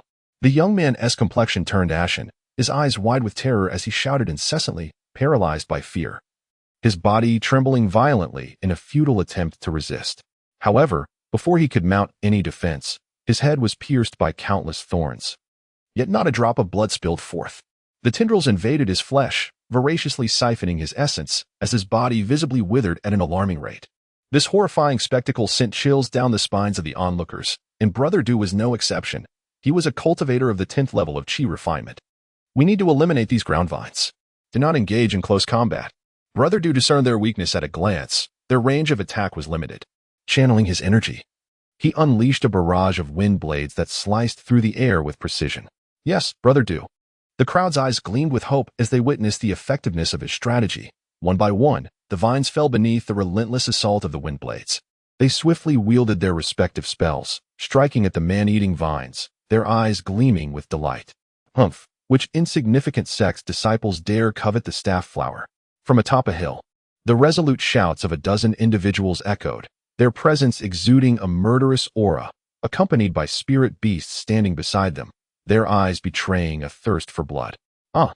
Brother Du exclaimed in astonishment, turning to find it was none other than the disciples of the 10 great sects, the Beastmaster sect. It seemed that as time progressed, alliances were forming. In the mysterious realm of South Dipper Mountain, one must rely on their own abilities. Are we to engage in a hierarchy here? Brother Du's face hardened with frost, for a mere dozen dared to act so arrogantly. There were no elders from their sect to restrain them here. "This South Dipper Mountain belongs to my 10 great sects. What are you even worth?" One person stepped forward from the hill. An expression of disdain etched on their face, and spoke in a deep voice. "You have 3 breaths of time. Either leave or perish." The moment those words fell, the morale of Brother Du's group was utterly suppressed, their faces flickering with panic, utterly oblivious to their numerical advantage. "It appears we must experience your esteemed skills firsthand," Brother Du said calmly, though his eyes betrayed his fury as he glanced back. They were merely a dozen, all at the Qi refinement stage. What was there to fear? Seeking death, the individuals on the hill looked down with disdain, akin to tigers descending the mountain, plunging forward. "Charge!" Brother Du bellowed, leading the charge. the disciples following closely behind, their hearts brimming with humiliation and indignation. Today, they would surely slay them here. The great battle is on the verge of eruption. As dozens of individuals engage in a fierce clash, the air filled with the cacophony of roars and screams, while earth and dust are sent flying in all directions. Two mounds of grass begin to stir slowly, unnoticed by anyone present. Grasping a sprig of the mystical flower, the ground's vines react instantly. But Chinsun and the mighty black bull are quicker still. A fireball spell is unleashed, incinerating the vines and sending plumes of black smoke into the air. Old bull, draw your sword. With a resonant moo, the bull launches forward with astonishing speed, skimming the ground like a gleaming flash of cold light, vanishing into the depths of the jungle in the blink of an eye. What was that? What just happened? The individuals on both sides, filled with anger and confusion, hurriedly step back, glancing toward the faint glow of fire by the riverbank, exchanging bewildered looks. Two sprigs of the mystical flower have been evidently uprooted. Yet where are the culprits? The members of the Beastmaster sect are incensed, exclaiming in disbelief. How dare they steal right under our noses? Their ire is unjustly directed towards Brother Du's faction, intensifying the ferocity of the battle. In the depths of the jungle, the eerie laughter of a man and his bull echoes ominously. Old bull, this realm of cultivation is fraught with peril. Even a mere plant can become a harbinger of death. My understanding has certainly broadened today. Perched upon a tree, Chinsun shakes his head with a sigh, reflecting on the bizarre knowledge he has unwittingly gained. Moo, moo. The black bull exhales deeply, realizing that vigilance is paramount. Even the ancient trees have undergone thorough scrutiny. At this moment, Chinsun meticulously examined the map, suddenly pointing to a location, Hanyan Valley. Old Nyo, let us venture here. There are two foundational elixirs to be found. Moo, the great black cow grinned, reveling in the exhilarating sensation. Let us go. Two figures darted from the ancient trees, making their way towards Hanyan Valley, for the two elixirs did not have a fixed habitat and required careful searching. Within Hanyan Valley, a light mist swirled and miasma thrived, rendering visibility nearly non-existent, accompanied by eerie low growls. Scattered throughout the valley were numerous corpses, some slain by human hands, others by unknown forces. Chinsun and the great black cow crawled forward, unhurried, channeling their breath-holding techniques to the utmost. At this juncture, 5 individuals emerged from the dim light, their expressions alert, moving in unison, making not a sound, their tokens at their waists emitting a faint glow. The clangor of battle echoed ahead, yet the miasma obscured much of their view. They halted, exchanging glances without uttering a single word. The 5 formed a formation, one at the rear releasing several silver-white threads that quivered softly against the ground. Ahead, in the midst of a fierce duel, a multitude of luminous green grasses flourished, radiating a phosphorescent glow. Unlike ordinary grasses, their intricate patterns exuded an indomitable aura. This was also one of the objectives of the expedition to Hanyan Valley, the luminous Shinshin grass. The remaining foreign onlookers maintained their composure, one hand descending as they activated a talisman, refraining from engaging in the battle. A swirling mist enveloped them, and they vanished from sight in an instant. The individual squatting in the rear remained undisturbed, the fine threads beneath their palms seemingly extending endlessly. Their intent was to acquire the spiritual herbs, not to partake in a contest of magic. Before long, 3 luminous heart grasses were drawn back by the delicate threads, and it appeared that the foreigner had yet to return. Obtained, the figure in the back proclaimed with a faint smile, considering the disciples of the sect to be rather trifling, easily manipulated at their whims. With great care, they stowed away the 3 spiritual herbs into a medicinal box, beginning their wait for the foreigner. Suddenly, the 2 mounds of grass at their feet began to stir, move. HM? What is that? The person was taken aback, their gaze widening in horror as an unsettling sensation coursed through them. Brother, accept this gift. A voice, as tranquil as still water, echoed as 2 fists, each the size of a sandbag, struck forth, silencing their mouth and rendering them unconscious in an instant. Chapter 53. The Decline of Morality or the Distortion of Humanity. After a moment, he sensed someone calling his name, and a pill was forced into his mouth. Brother Lu, what's happened to you? Where's the fireheart grass? The urgency in Shi Ren's voice was palpable as he noticed that Brother Lu's storage bag was missing. What on earth had transpired? Where's the fireheart grass? Brother Lu's eyes flickered with confusion as he murmured. A flash of insight pierced through his mind, and suddenly, he recalled everything. His eyes turned bloodshot with rage as he exclaimed, "Someone has ambushed me." "Who has attacked you, Brother Liu?" Shiren inquired swiftly, sharing in his fury. That talisman was exceedingly valuable, and it was shocking that the Fireheart grass had been intercepted. Their indignation was palpable. Even disciples from the 10 great sects would fall before their combined wrath. Brother Liu glanced at Shiren, his expression grim as he hesitated. "I don't know." Shiren's mouth fell agape, stunned. Brother Liu, known for his meticulousness and expertise in ambush tactics, had encountered someone even more ruthless than himself. Meanwhile, in another part of the valley, Qin Sun and the great black bull were engaging a colossal python. The serpent let out low, menacing hisses, its pinprick eyes betraying profound terror. "How are you so formidable, resorting to ambush tactics? You're at the 10th level of chi refinement. Do you think you can ascend to the heavens?" Mu. Amidst the multitude of K-mite vines, what folly it would be to take but a few. Do you believe it would cost your life? You nurture it. With a resounding moo, the enormous python found itself ensnared by Qin Sun, its head firmly grasped while its tail was relentlessly held by the formidable black bull. As they hurled insults, they swung the creature through the air before crashing it down with tremendous force, threatening to shatter its very innards. Hiss! Hiss! The python's mouth echoed with desperate pleas for mercy. It had never encountered such ferocity from a cultivator at the chi refinement stage. A single punch nearly sent it back to its homeland, and in the contest of spells, it was utterly overwhelmed. "Old bull, gather the goods." With a thunderous crash, the ground beneath them fractured under the impact as Qin Sun pressed the python into the earth, clouds of dust and pools of blood enveloping the scene. The creature was now truly disinclined to resist.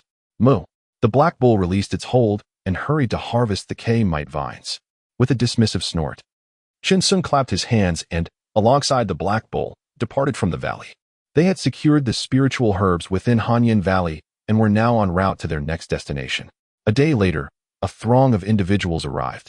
Their spirits lifted at the sight before them. The silver shadow python had indeed sustained injuries, prompting an urgent rush to harvest the K-mite vines. Who could have inflicted such harm? The severity of the python's wounds was alarming. A few among them were visibly shaken, their demeanor markedly more composed. Was there perhaps a presence more formidable than the silver shadow python in the vicinity? They recalled the warnings given during their time at the sect. This python was notorious for its ferocity. During their previous expedition to the southern mountains, many cultivators had met their demise within the jaws of the silver shadow python. Hiss! Hiss! The silver python, enraged, thrust its head violently from the earth, asserting its dominance over the two individuals before it. "Beware!" one exclaimed, realizing it feigned death. "Junior sister, quickly hide behind me." Chaos ensued as everyone brandished their respective artifacts, hastily retreating, their expressions betraying trepidation. Hiss! The silver python slithered forth with astonishing speed, and the crowd unleashed their spells in unison, refusing to yield. Thus commenced a fierce battle within the valley. A month later, Qin Sun and the great black bull had spent 2 months in the secret realm of South Dipper Mountain. They seemed increasingly adept, skillfully harnessing the quintessence of the sixth elder. Countless disciples from various sects faced calamity. Precious herbs appeared within reach only to vanish without a trace. In ambush, one would suddenly slip and fall unconscious, awakening in a daze. What manner of beasts, what spirit creatures trembled nightly, weeping at the sight of withered or green leaves, lamenting their fate? Was this the decline of morality or a distortion of humanity? Perhaps this was the ultimate manifestation of the sixth elder. Moo. 2 clusters of green leaves stood at the heart of an ancient tree, nearly merging into one, from which a faint sigh emanated. The great black bull, beaming with joy, nudged Qin Sun.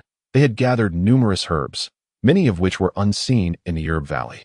Truly, a bull does not grow wealthy without windfall, nor does a horse thrive without nighttime fodder.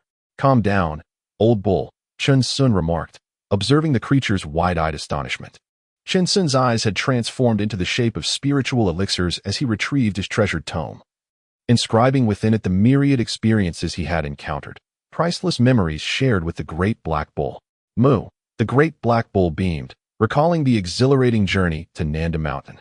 Now, they were poised to venture into a true battlefield, where 3 ancient halls awaited them, alongside several rare medicinal herbs concealed within. Qin Sun spoke earnestly, unfurling a map and pointing to 3 prominent crimson dots, indicating the location of the most precious primary medicinal herbs among them. Moo. The great black bull listened intently, aware that within lay beasts and spiritual creatures surpassing the 10th level of qi refinement. Although he had never encountered them, it was likely that they already possessed attributes characteristic of the Foundation establishment stage, thus warranting utmost caution. Chen Sun inhaled deeply, contemplating the transition to the Foundation establishment stage, a leap in the hierarchy of life. Compared to the qi refinement stage, it was an entirely different realm. Moo, moo. The great black bull nodded earnestly, nuzzling against Chen Sun. Let us proceed. Chen Sun smiled, patting the bull's head. In an instant, their figures vanished from the ancient tree, making their way toward one of the three ancient halls, the Hall of Mount Viewing, where the Sun Ginseng Lotus thrived. The Hall of Mount Viewing emanated an ancient aura, standing amidst a desolate mountain, its origins long forgotten. Here, the elusive Sun Ginseng Lotus, believed to be extinct in the Qian Kingdom, thrived in abundance. The grandeur and antiquity of the ancient hall suggested a once majestic sect, now a testament to the passage of time and its inevitable decay. Although the 10 great sects possess methods for cultivating foundational elixirs, their efforts remain woefully inadequate. Particularly with regard to the primary medicinal herbs, the environmental demands are excessively stringent, resulting in a meager yield. Outside the grand hall, pools of blood abound, and severed limbs litter the ground. Tragically, even fellow disciples have turned against one another, their bodies entwined in a final struggle, eyes forever wide in death. Inside the hall, the cacophony of battle cries reverberates, spells clash, and chaos reigns supreme. Upon a high vantage point, Chen Sun and the great black bull observe the scene, both wearing expressions of concern. Goodness, old bull. This situation does not bode well for our stealthy approach, Chen Sun remarked, noting the numerous disciples of the 10 great sects who traverse a path drenched in blood. Moo. The great black bull nodded in agreement, as figures continued to arrive from various factions, engaging in fierce combat. Some cultivators, like them, remained at a distance, cautiously assessing the unfolding events. Let us not rush, my friend. We must observe the situation. Moo. The duo settled into a silent watch, fixated on the Wangyue Hall. Even before the harvesting of the medicinal herbs commenced, a significant number had already perished. Truly, human greed can lead to one's downfall. 3 days later, a sudden roar erupted from within the ancient hall, a bellowing cry that resonated powerfully, akin to a raging flood, echoing across several miles. Even the distant Chen Sun and the great black bull were momentarily stunned, their ears ringing, eyes wide with astonishment. Chapter 54. A gentleman does not stand beneath a dangerous wall. The white Shaka leopard has emerged. Retreat at once. Flee. This spirit beast must be restrained. How infuriating. We were so close. Countless disciples surged out of the hall, their voices filled with alarm and fury. Behind them, a snow-white spirit beast charged forth, its eyes gleaming with ferocity. It emanated a fierce aura, its long white fur billowing in the wind, its body stretching a terrifying 2 meters in length. As it opened its gaping maw, casting a disdainful gaze upon the intruders, the sharp claws of the white Shaka leopard dripped with fresh blood, its gaze piercing. Always able to anticipate the movements of the cultivators, striking them down with lethal precision. Behind it lay the torn and shredded remains of its victims, their eyes still reflecting the terror of a death that had come in an instant. Roar, roar. Another ferocious roar echoed, shaking the rugged mountains and sending dust swirling. The white Shaka leopard prowled before the entrance of the hall, its body enveloped in a sinister aura, a testament to the countless lives it had claimed. The ancient hall was indeed vast. The disciples seemed like mere puppets, darting out in disarray. Chen Sun could not help but marvel at the overwhelming pressure exerted by the white Shaka leopard, leaving him with an unsettling sense of uncertainty. Yet, it appeared that this was the opportune moment to act. Disciples from various sects gathered from all corners, strategizing their next move. A direct assault would be futile. They could only hope to divert its attention. The Wangyue ancient hall seemed to fall into an eerie silence, punctuated only by the occasional roar of the white Shaka leopard, relentlessly bearing down on those nefarious cultivators lurking in the distance. As the sun set in the west, no one dared to assault the ancient temple anymore. Each person had but one life, and it was merely a matter of who would sacrifice themselves first. Chen Sun and the great black bull withdrew slowly, returning empty-handed to the jungle. Old bull, let us dig a tunnel, Chen Sun said helplessly. Their advantage lay in their immense strength and enduring stamina. I brought tools. Let us dig beneath the ancient temple. Moo? The great black bull exclaimed, its eyes wide with astonishment. If it were them, it seemed quite feasible. They had spent years excavating burrows in the Ningyun mountain range. It was indeed their forte. I marked the spot and calculated the distance. Chen Sun gently cleared his throat, gazed into the distance, then descended from the tree to grasp a handful of soil, lost in thought. Old bull, let us get started. We can succeed. Moo. With that, man and bull began to excavate the tunnel beneath the ancient tree at an astonishing speed, enough to leave onlookers dumbfounded. Several storage bags collected over the past month were soon filled with soil. Old bull, the entrance is yours. I shall continue digging. Moo. The great black bull hurriedly dashed out to cover the entrance, executing the task with unparalleled familiarity, relying solely on years of experience without any need for technique. As days turned into weeks, under the leadership of the 10 great sects, a fierce battle erupted outside the temple, necessitating the diversion of the White Sha leopard to allow others to enter and collect resources. Yet, the White Sha leopard was not blind to the intentions of the human race. It resolutely guarded the temple's entrance. If someone were to charge in, it would be a scene of carnage, with many frightened souls reconsidering their actions. The 10 great sects and members of other factions were at odds, hesitant to exert their full strength, each wary of the other. Unbeknownst to them, beneath their feet, a man and a cow were diligently excavating a tunnel, far below the surface, completely undetected. Days later, within the tunnel, the old cow remarked, I can barely continue digging. I shall measure the distance. Wait for me. Moo. The great black bull sat in the earth, exhaling heavily, feeling the fatigue of digging for the first time. Chen Sun retrieved his immortal sword from his storage bag and took flight upon it. As a beneficiary of 9 years of compulsory education, he calculated the distance using time multiplied by speed, finding the challenge manageable. He arrived at the tunnel's mouth, measuring back and forth twice, then called out to the great black bull, Old bull, it's right above us. Rumble. Moo. The great black bull rose, its muscles swelling, hooves raised, sending down large clumps of debris. Chen Sun summoned all his strength, delivering blow after blow above, their protective gear coated in mud and grime. After a relentless half-hour, they finally broke through. A sliver of light emerged, revealing the vaulted ceiling of an ancient hall, as 2 heads timidly poked out.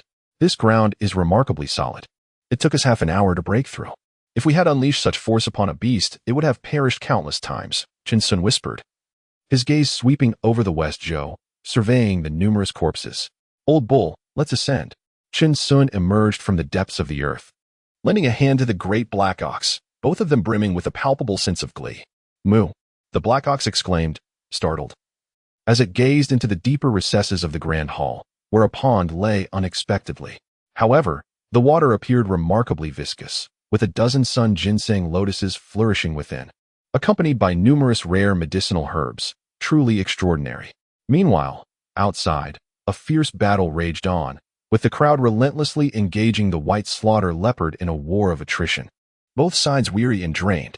Chen Sun glanced at the unfolding scene outside, a subtle smile gracing his lips. Old ox, just take 2. Do not squander our merit. Moo moo.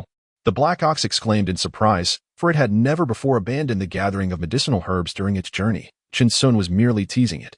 In a huff, the ox nudged Chen Sun and hurried to the edge of the pond, retrieving a medicinal box to collect the essential and auxiliary herbs for foundation establishment, while Chen Sun remained vigilant behind, prepared for any unforeseen circumstances. Moo, slip, slip, slip. Chen Sun squealed in a rather mischievous tone, as he pulled the black ox and leaped into the tunnel, stepping upon his enchanted sword to flee with grace. The black ox continued to toss out the earth from its storage bag behind them. The duo departed with great swiftness, as quietly as they had arrived, waving their sleeves without taking a single cloud with them. Within the ancient hall of Mount Wang, the white slaughter leopard suddenly sensed something amiss. With a swipe of its sharp claws, it repelled the crowd and dashed into the hall. Yet, it was taken aback. Roar! Roar! The white slaughter leopard became increasingly frenzied, its bloodlust deepening as it slowly turned to face the human beings behind it, driven to madness. Today, they would all perish. What is happening? The white shard leopard has gone berserk. Retreat, retreat. Countless cries of alarm and shouts reverberated through the air. This spirit beast, driven to madness, exhibited no sense of reason, engaging in a deadly exchange where the price was life itself. A few individuals cursed under their breath, lamenting the arduousness of this expedition to South Dipper Mountain, recalling that such a frenzy among spirit beasts had not been heard of in their previous journey.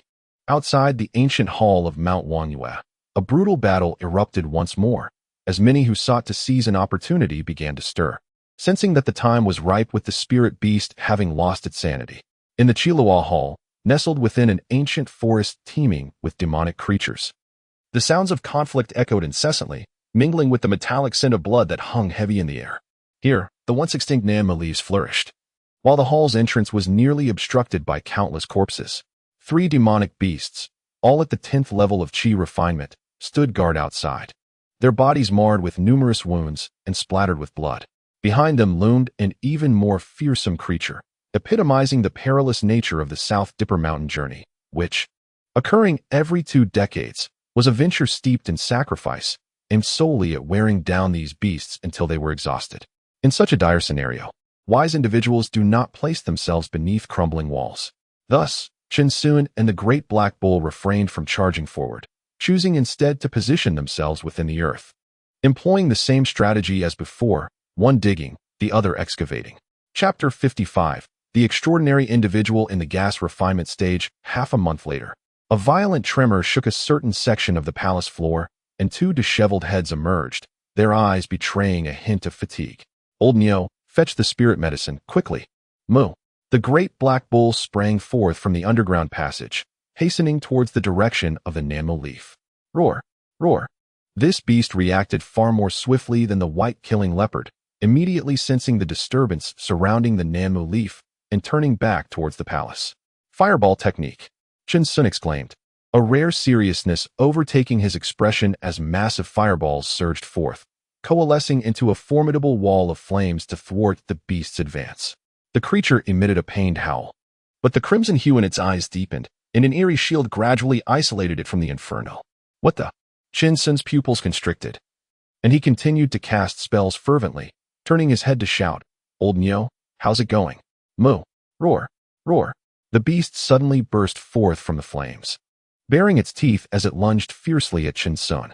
He raised a colossal hand, poised to crush him into oblivion. Suddenly, a massive figure leaped out, immediately pulling Chen Sun back into the underground passage. Boom. Roar. A thunderous explosion reverberated throughout the tunnel, deafening to the ears, accompanied by the creature's unwilling cries. Quickly. Old Neo. Moo. Chen Sun and the Great Black Bull were drenched in cold sweat as they navigated the underground passage, the walls collapsing behind them, a testament to the formidable strength of the demon beast. Upon emerging into a safe area, Chen Sun, filled with indignation, muttered, Damn it. If it weren't for that throng of cultivators outside, I would have dealt with that beast myself. The Great Black Bull grinned widely, tapping Chen Sun reassuringly with its hoof, emphasizing that safety was paramount. Just as they continued their discourse about the demon beast, the time within the southern Dipper Mountain secret realm had already surpassed the halfway mark, and the scent of blood seemed to grow increasingly potent. By a small stream, a group of a dozen women were cautiously gathering spirit herbs. Suddenly, dozens of individuals appeared, their lips curling into cunning smiles. These women from lesser sects had their merits. Startled, the women realized that their visitors were disciples of the Songhai sect, one of the 10 great sects. We were unaware of your presence, esteemed fellow cultivators. We shall take our leave and forego the spirit herbs, said a leading woman, her brow furrowed with determination and exceptional courage. Is it your decision or that of the Songhai sect that holds sway here? Retorted a disciple from the Songhai sect with a disdainful snort, exuding an air of superiority. Esteemed brothers of the great sect, we hope you will not impose difficulties upon us. Ah, but the itch to engage is hard to resist. We hope the esteemed sisters can provide us with some entertainment. You, the leading woman exclaimed in fury, her companions seething with rage, their eyes devoid of fear as they brandished their magical artifacts. Kill. One among them tilted her head back, a cold smirk playing upon her lips. No sooner had the words left her mouth than chaos erupted by the brook, blood mingling with the water in a grotesque dance of violence. In a lofty mountain, a lone rogue from a certain sect donned a black robe, revealing a set of dark teeth. Lying on the ground were several disciples from the 10 great sects, their corpses bearing a harrowing visage. Within a vast marsh, bodies drifted and swayed, while a disciple from the beast control sect maintained an air of indifference, commanding a swarm of venomous insects to do his bidding. The carnage on South Dipper Mountain continued unabated, with murder and treasure hunting rampant in this lawless expanse. Everyone gravitated toward the center, danger encroaching with each passing moment. Time trickled by, and in the blink of an eye, Chun Sun and the Great Black Bull had spent a month in South Dipper Mountain. Throughout their journey, they had grown considerably more composed, having witnessed far too many instances of murder, treasure theft, and the treachery of fellow disciples. In the absence of rules, the darkness of the cultivation world revealed itself in full force.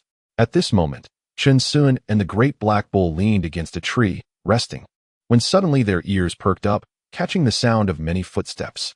Two figures stumbled in a frantic escape, their eyes filled with a fierce sense of unwillingness and hatred. Stop! If you run any further, she will not survive. Are you truly going to stand by and watch your junior sister perish? Came the mocking laughter from behind them, echoing as if it were a cruel jest. One of them hesitated, his steps faltering, while another merely cast him a sidelong glance before fleeing, valuing his own life above all else. Senior Brother G. Yes, I am sorry, a frail voice uttered, bound by silver ropes that were clearly enchanted artifacts.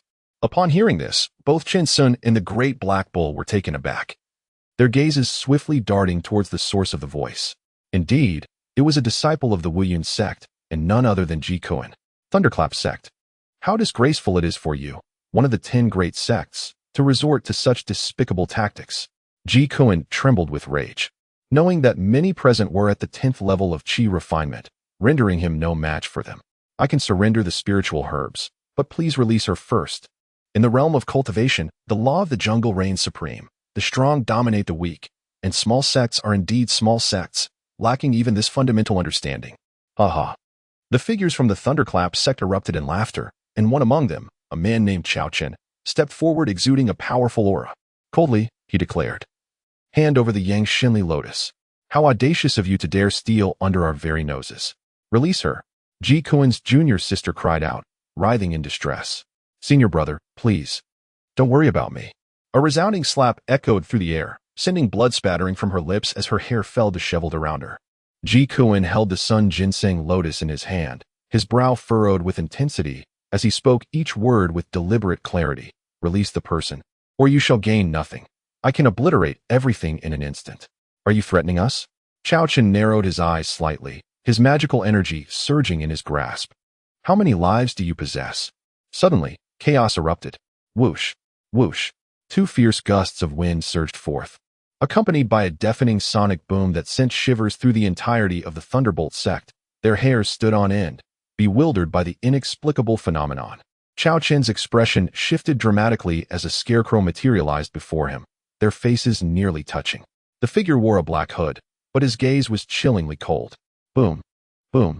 A colossal hand descended with force, causing Chao Chen to cough up a mouthful of blood.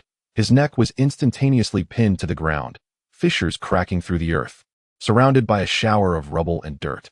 A muffled, anguished scream escaped Chao Chen's lips as his eye sockets shattered under the pressure. Feeling as though his very organs were tearing apart, blood oozing from every orifice. A searing wall of fire emerged, separating Ji Kuan from all members of the Thunderbolt sect. As the flames erupted, his junior sister was hurled into his arms. "Senior brother, junior sister." Ji Kuan caught her with decisive swiftness, as she wept uncontrollably in his embrace. Yet, he found himself devoid of the energy to appreciate this moment of tenderness. On the other side of the inferno, he could no longer discern the situation clearly. His eyes reflected profound shock at the existence of such an extraordinary powerhouse during the chi refinement stage. Who could this be? As the firewall gradually dissipated, he finally regained clarity of the unfolding events on the other side. Ji Kuan's eyes quivered incessantly, a chilling sensation coursing through his heart. His junior sister had ceased her sorrowful weeping, collapsing onto the ground, her body rendered feeble. Their fear did not stem from the brutality of battle, rather, it was the eerie tranquility that surrounded them. Apart from the fissured earth, there was not a trace of conflict to be found, not even a single corpse. An instant kill. Disciples from the 10 great sects had been vanquished in mere moments by these two individuals. Ji Kuan gasped for breath, realizing the vastness of the world, acknowledging that he had merely been a frog at the bottom of a well. "Junior sister, we must depart." "Brother, who are they?" She hesitated, her words caught in her throat. "They seem to have come to rescue someone. I do not know them. Do not harbor any illusions. This time, it was merely our fortune. Ji Cohen shook his head, pondering how such extraordinary beings could ever be within his acquaintance. The two supported each other as they made their way to another location, seeking a place to swiftly restore their magical powers. Chapter 56. A matter resolved, garments brushed away. Concealing achievements and fame upon an ancient tree, the disciples of the 10 great sects presented themselves as a rather arrogant lot, each exuding an air of superiority, as if proclaiming themselves the progenitors of all. Chin Sun reclined against the trunk, a derisive chuckle escaping his lips. I still believe our 5-element sect is superior. What do you think, old bull? Moo. The great black bull responded, acknowledging the arrogance of these disciples, each one more pompous than the last. It was hard to imagine the treatment they would endure upon entering the 10 great sects. Fortunately, we had not joined them. Our mixed spiritual roots would surely be met with disdain. Have you heard of sectarian brutality, old bull? Moo? The bull queried, pondering the endless cycle of ridicule followed by attempts to retaliate, only to be met with further mockery, a situation so dire that even a dog might bark at us in derision. Moo. The great black bull exclaimed in astonishment. Wouldn't that make us the foolish victims? Only a simpleton would engage in such folly. Moreover, our strength might incite ongoing enmity and intrigue. One must wonder if our longevity is squandered on such trivial matters. Moo. Tears of realization welled in the bull's eyes as enlightenment dawned upon him. It is indeed you. Brother Sun, my esteemed elder brother. Chin Sun grinned wryly, resting his hands beneath his head. Once matters are settled, garments brushed aside, let achievements and fame remain concealed. Let us not be entangled in the causes and effects of this world. Our focus should solely be on one thing, excellence. Old bull, let us take a few days to rest. Digging tunnels has proven quite exhausting. Moo, as a person and a cow, drifted into a deep slumber. Their presence clashed with the atmosphere of the enigmatic Southern Dipper Mountain, seemingly impervious to any attempts to disturb them. A month later, the skies above Southern Dipper Mountain erupted with countless streaks of violet lightning, accompanied by the resounding crashes of thunder. The heavy dark clouds enveloped the entire secret realm in a stifling atmosphere. The earthbound vine, renowned as the most elusive spiritual herb, flourished within the ancient hall by the marsh. This hall, situated in the heart of the colossal Xinyuan Lake, was infused with the formidable power of metal. To ascend to the marshside hall, one must first overcome this force, all while being guarded by spiritual beasts, making each step fraught with peril. Boom! Another clap of thunder reverberated, as the long-anticipated clouds finally stirred, releasing a gentle drizzle that swiftly transformed into a torrential downpour. Shadows flitted along the banks of Xinyuan Lake, their faces etched with concern. The waters bore witness to numerous floating corpses, riddled with wounds and bearing a harrowing visage of death. Many had already reconsidered their intentions, deciding against the perilous quest for the earthbound vine. With so many spiritual herbs available on Southern Dipper Mountain, the risk seemed unnecessary. Furthermore, the 3 foundational spiritual herbs were not confined solely to these 3 ancient halls. With some diligent searching and a stroke of luck, one might very well succeed in their endeavor. As thoughts swirled among the crowd, the sky unleashed a startling, deafening rumble, momentarily blanketing the world in a veil of white. At the edge of a precipice, 2 figures were illuminated, their serene gazes fixed upon the distant Xinyuan Lake. The relentless downpour drenched them, yet they remained utterly unfazed. Old bull, do you have confidence? Moo. Moo. They had lingered in this place for half a month, witnessing countless souls rushing into the Zhaban Hall, as well as many succumbing to the malevolent essence of Gengjin, meeting a tragic end in the lake. Yet, Xinyuan Lake concealed a significant flaw. The altitude and speed of flight could perfectly evade the Gengjin essence. However, meeting both criteria simultaneously proved exceedingly challenging. Damn it. It is time to showcase true skill. Chin Sun inhaled deeply, the rainwater flooding his nostrils, causing him to cough violently. A celestial sword hovered gently on the cliff's edge, and Chin Sun declared solemnly, Old bull, this time it is truly a matter of speed and passion. Our future lies in your hands. Moo. Moo moo. The great black bull's eyes widened, its mouth roaring incessantly, eager to engage. It was serious now. The winds howled fiercely, the rain intensified, and a magical shield rose up, with the celestial sword emanating a faint white glow. Air Force One. Chin Sun. A barely discernible voice echoed, veins on his forehead bulging as he roared, ready for action. Moo moo moo. Whoosh. Whoosh. Whoosh. The swift sound of slicing air transformed into a piercing shriek. As a celestial sword, bearing a person and a cow, plunged toward the Zeepan Hall. The throbbing heartbeat resonated in the air.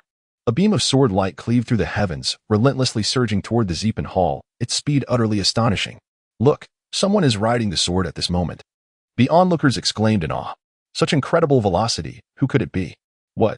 The essence of metal has been evaded. Countless spectators by the lakeside were left in shock, roaring in disbelief. The celestial sword, moving at such blinding speed, had managed to evade the onslaught of the metal essence by an extraordinary margin, causing even the metal essence to lag behind by a fraction. My heavens! They stood agape, bewildered by this devilish maneuver. In the blink of an eye, the celestial sword had penetrated into the Zeepan Hall, where a cacophony of furious roars erupted, mingled with the gasps of hundreds. In the midst of the torrential downpour and enveloping night, the figures above were nearly indistinguishable. Even if one could discern them, they would merely perceive two clusters of withered leaves. Upon discerning these two clusters of withered leaves, one could only make out two black hoods. Who dares to intrude? I shall annihilate your entire family. How bold! State your name. Cowardly wretches, where do you think you can flee? Thieving scoundrels! The roars echoed. Within the Zeepan Hall, everyone, including the spirit beasts, surged forth, each stepping upon magical artifacts, ascending into the sky, their faces etched with fury. Before everyone's eyes, these two individuals abruptly burst into the hall, recklessly colliding and seizing the two strands of Earth's spirit vine, then fled on their swords without uttering a single word.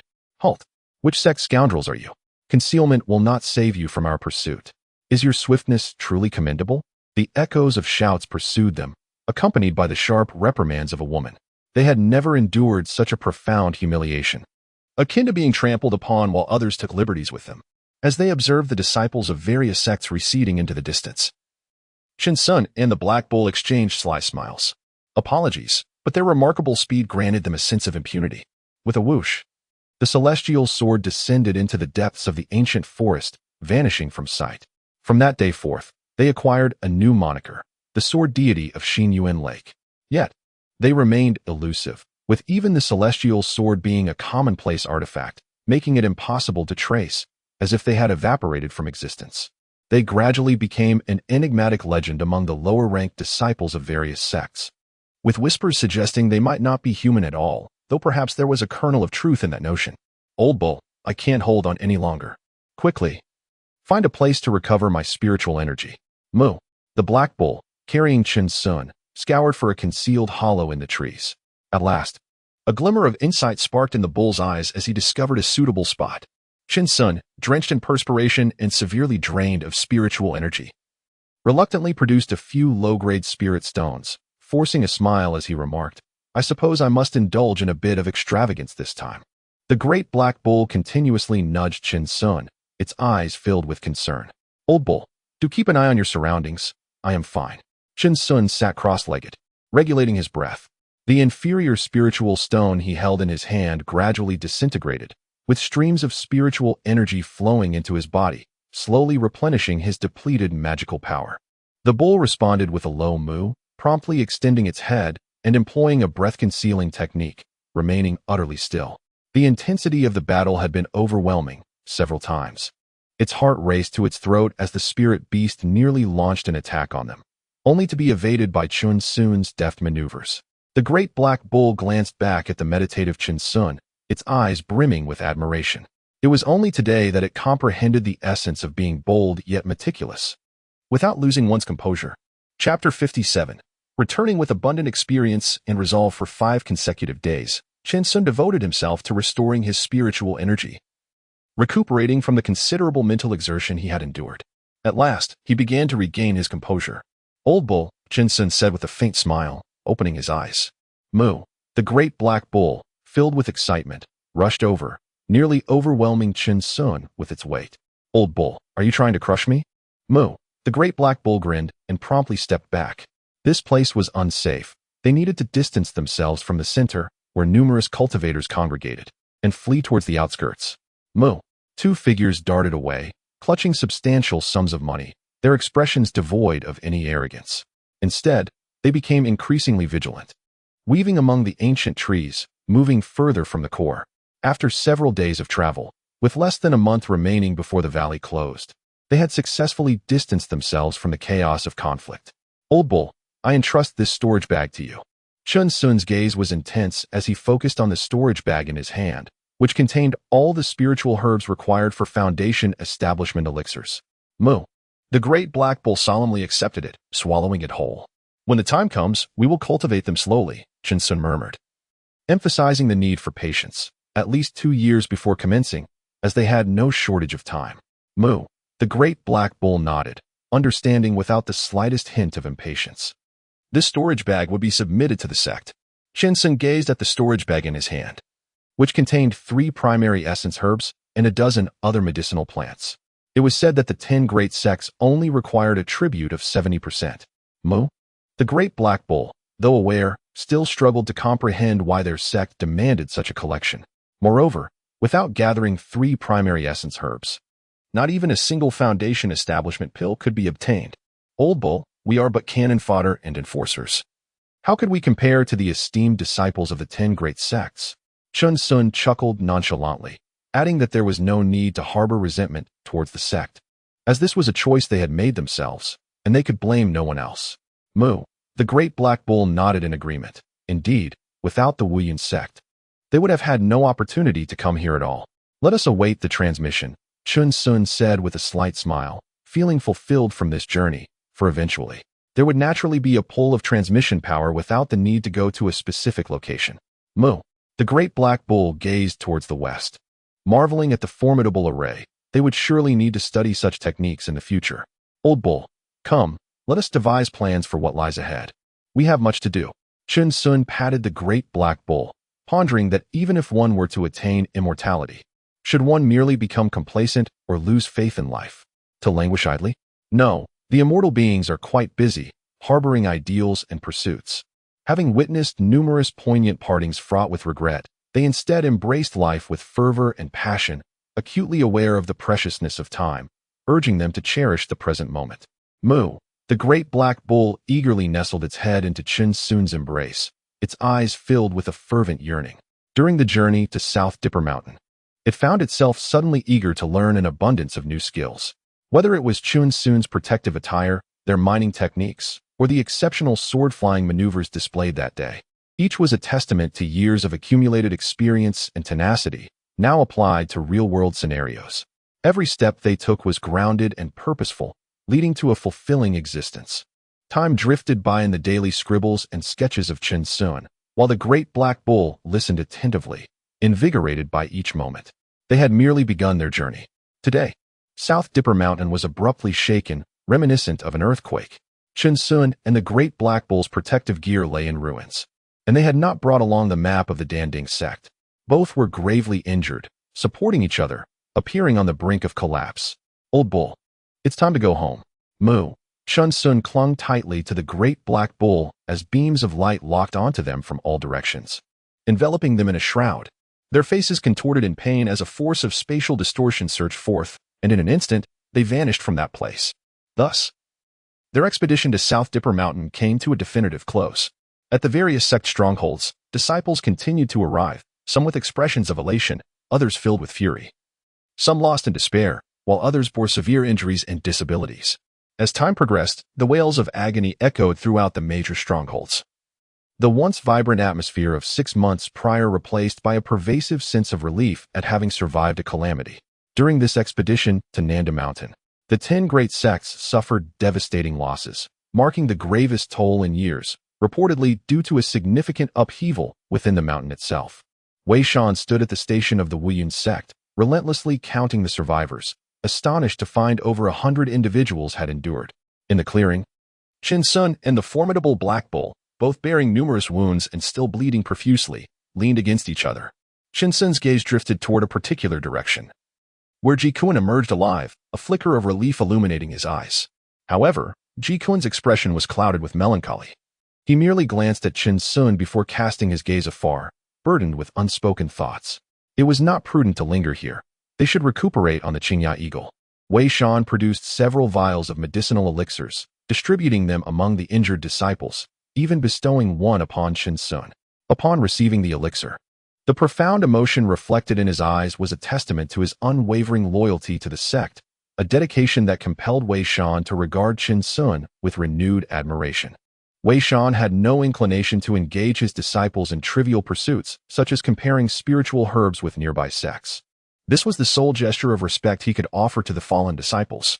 Not only the Wuyun sect, but even the golden core cultivators of the 10 great sects showed little concern for the quantity of spiritual herbs. Their focus solely on the casualties within their ranks. Within the Wuyun sect station, all members stood upon their magical artifacts, silently boarding the Qingya Eagle.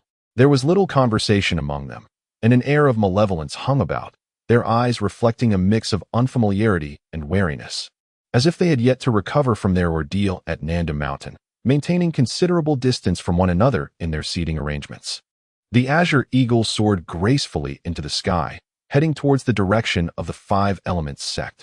Initially, 5 Azure Eagles were filled with eager individuals, all brimming with ambition and engaging in lively discussions. Yet now, it seemed that a single Azure Eagle sufficed to bring them back. Familiar faces had vanished, lost to the ferocity of demonic beasts or the hands of rival sect disciples, casting a somber atmosphere over the Azure Eagle. Chunsun furrowed his brow slightly. His heart's earlier joy thoroughly dissipated. He had no desire to indulge in lamentation, for no amount of sentiment could alter this harsh reality. Moo, the large black bull, murmured softly, leaning closer to Qin Sun. He cradled the bull's head, whispering soothing words of comfort. Simply place the spiritual herbs before me. I shall take note of them, Wei Shan stated matter-of-factly. Every 20 years, half of the returning disciples would meet their demise, while the other half might experience a rise to prominence. Understood, sect leader, the group responded, each reaching for their storage bags. The sect required only the spiritual herbs, while the remaining items were their own acquisitions. Should anyone gather the primary spiritual herbs for foundational cultivation, in addition to their contribution points, the next batch of foundational elixirs would include an extra one for them. This was a rule they were undoubtedly aware of, and it was one that the leader could guarantee. Wei Shan maintained an expression of calm, showing no intent to scrutinize them, his eyes brimming with trust. As his words fell, several individuals produced 3 primary spiritual herbs, causing the eyes of the onlookers, including Qin Sun, to widen in astonishment. Such strength! Qin Sun and the great black bull exchanged a glance, suddenly realizing that the primary essence of the spiritual herb might not be confined to the 3 ancient palaces. However, they opted for the most secure location amidst the hellish difficulty. Ji Kuan's expression was one of agony as he produced only a single stalk of the primary essence herb. Without the intervention of a mysterious figure, he might very well meet his demise on the southern Dipper Mountain. Chapter 58. Null contribution value. Qin Sun and the great black bull laid bare all the spiritual herbs from their storage bags, leaving no secrets concealed. Even if they did not obtain the 3 primary spiritual herbs, they need not despair, for they could accumulate their contributions for the next opportunity, and naturally, the sect would recognize their efforts. Wei Shan, with one hand behind his back, his eyes glimmering with intelligence, discreetly surveyed the crowd, assuring them that all contributions would be duly recorded. The sect would not forget their efforts.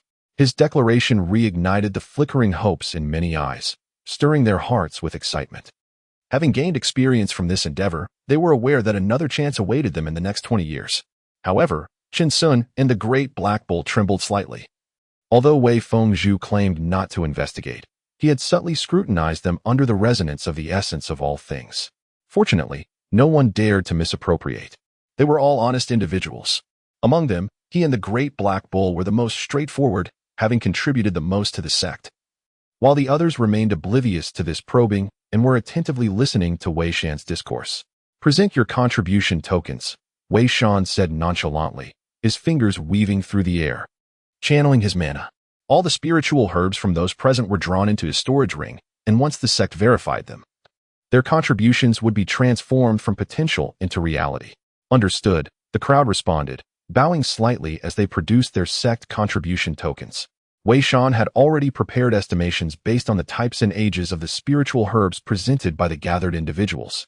Hundreds of individuals discovered a perplexing imaginary number appearing in their sect's contribution records, with Qin Sun and the great black bull's pupils nearly constricting to the size of needles. For the contribution value astonishingly stood at 6666.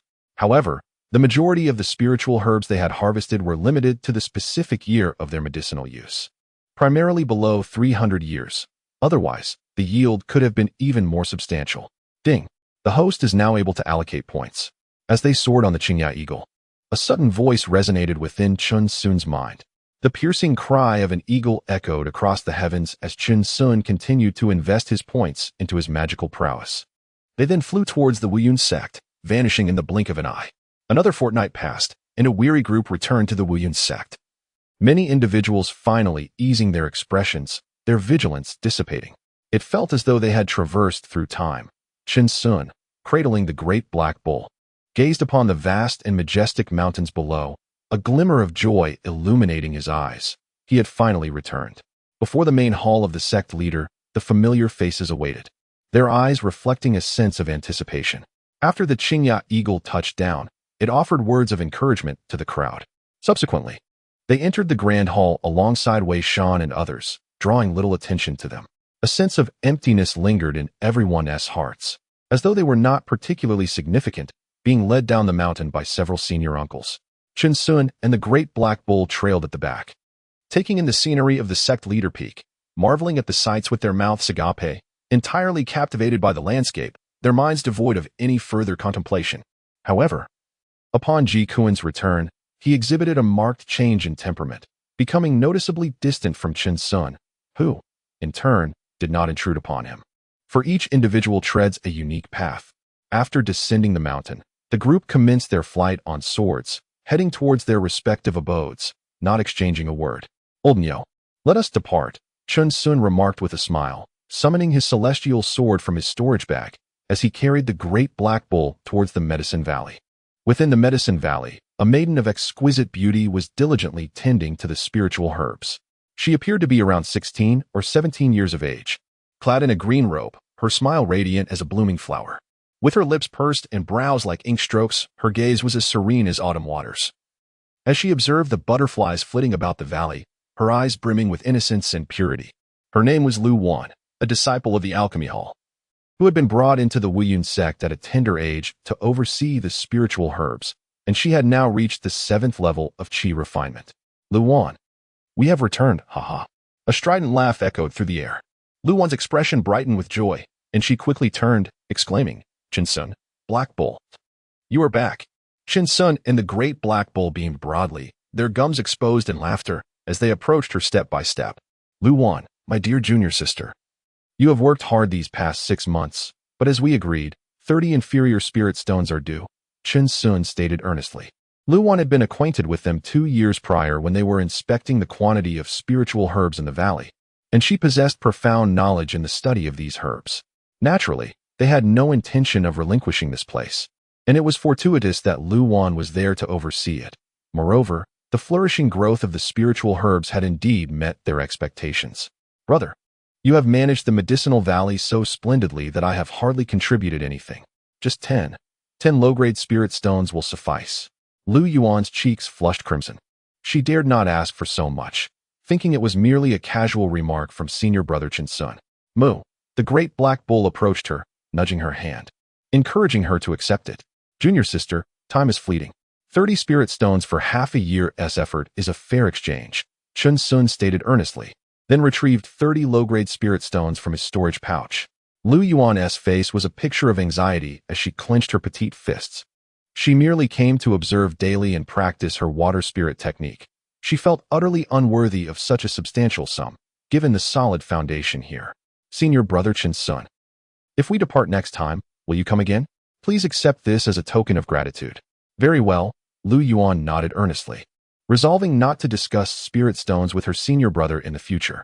Junior sister, be off with your tasks. We shall tidy up, Chun Sun said with a smile, looking towards the medicinal valley, feeling a wave of tranquility wash over him. All right, then I shall take my leave, Lu Yuan chimed, her laughter ringing like silver bells as she returned the jade pendant of the medicinal valley to them, finally waving goodbye to Chun Sun and the great black bull. Oh, what a relief. Chun Sun sighed with his hands clasped behind his back, finally feeling a sense of ease. Old bull, let us commence our work.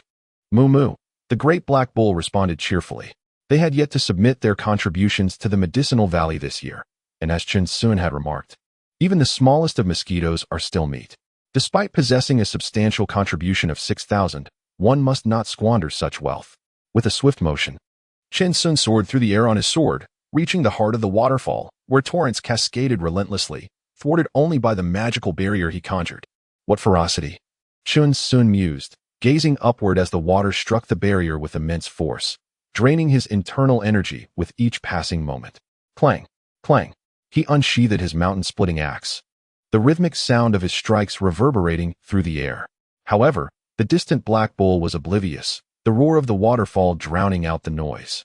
It busily trotted around the cave, tidying up, while also preparing the spirit herbs to be submitted for the year, readying its share before setting up its little traps.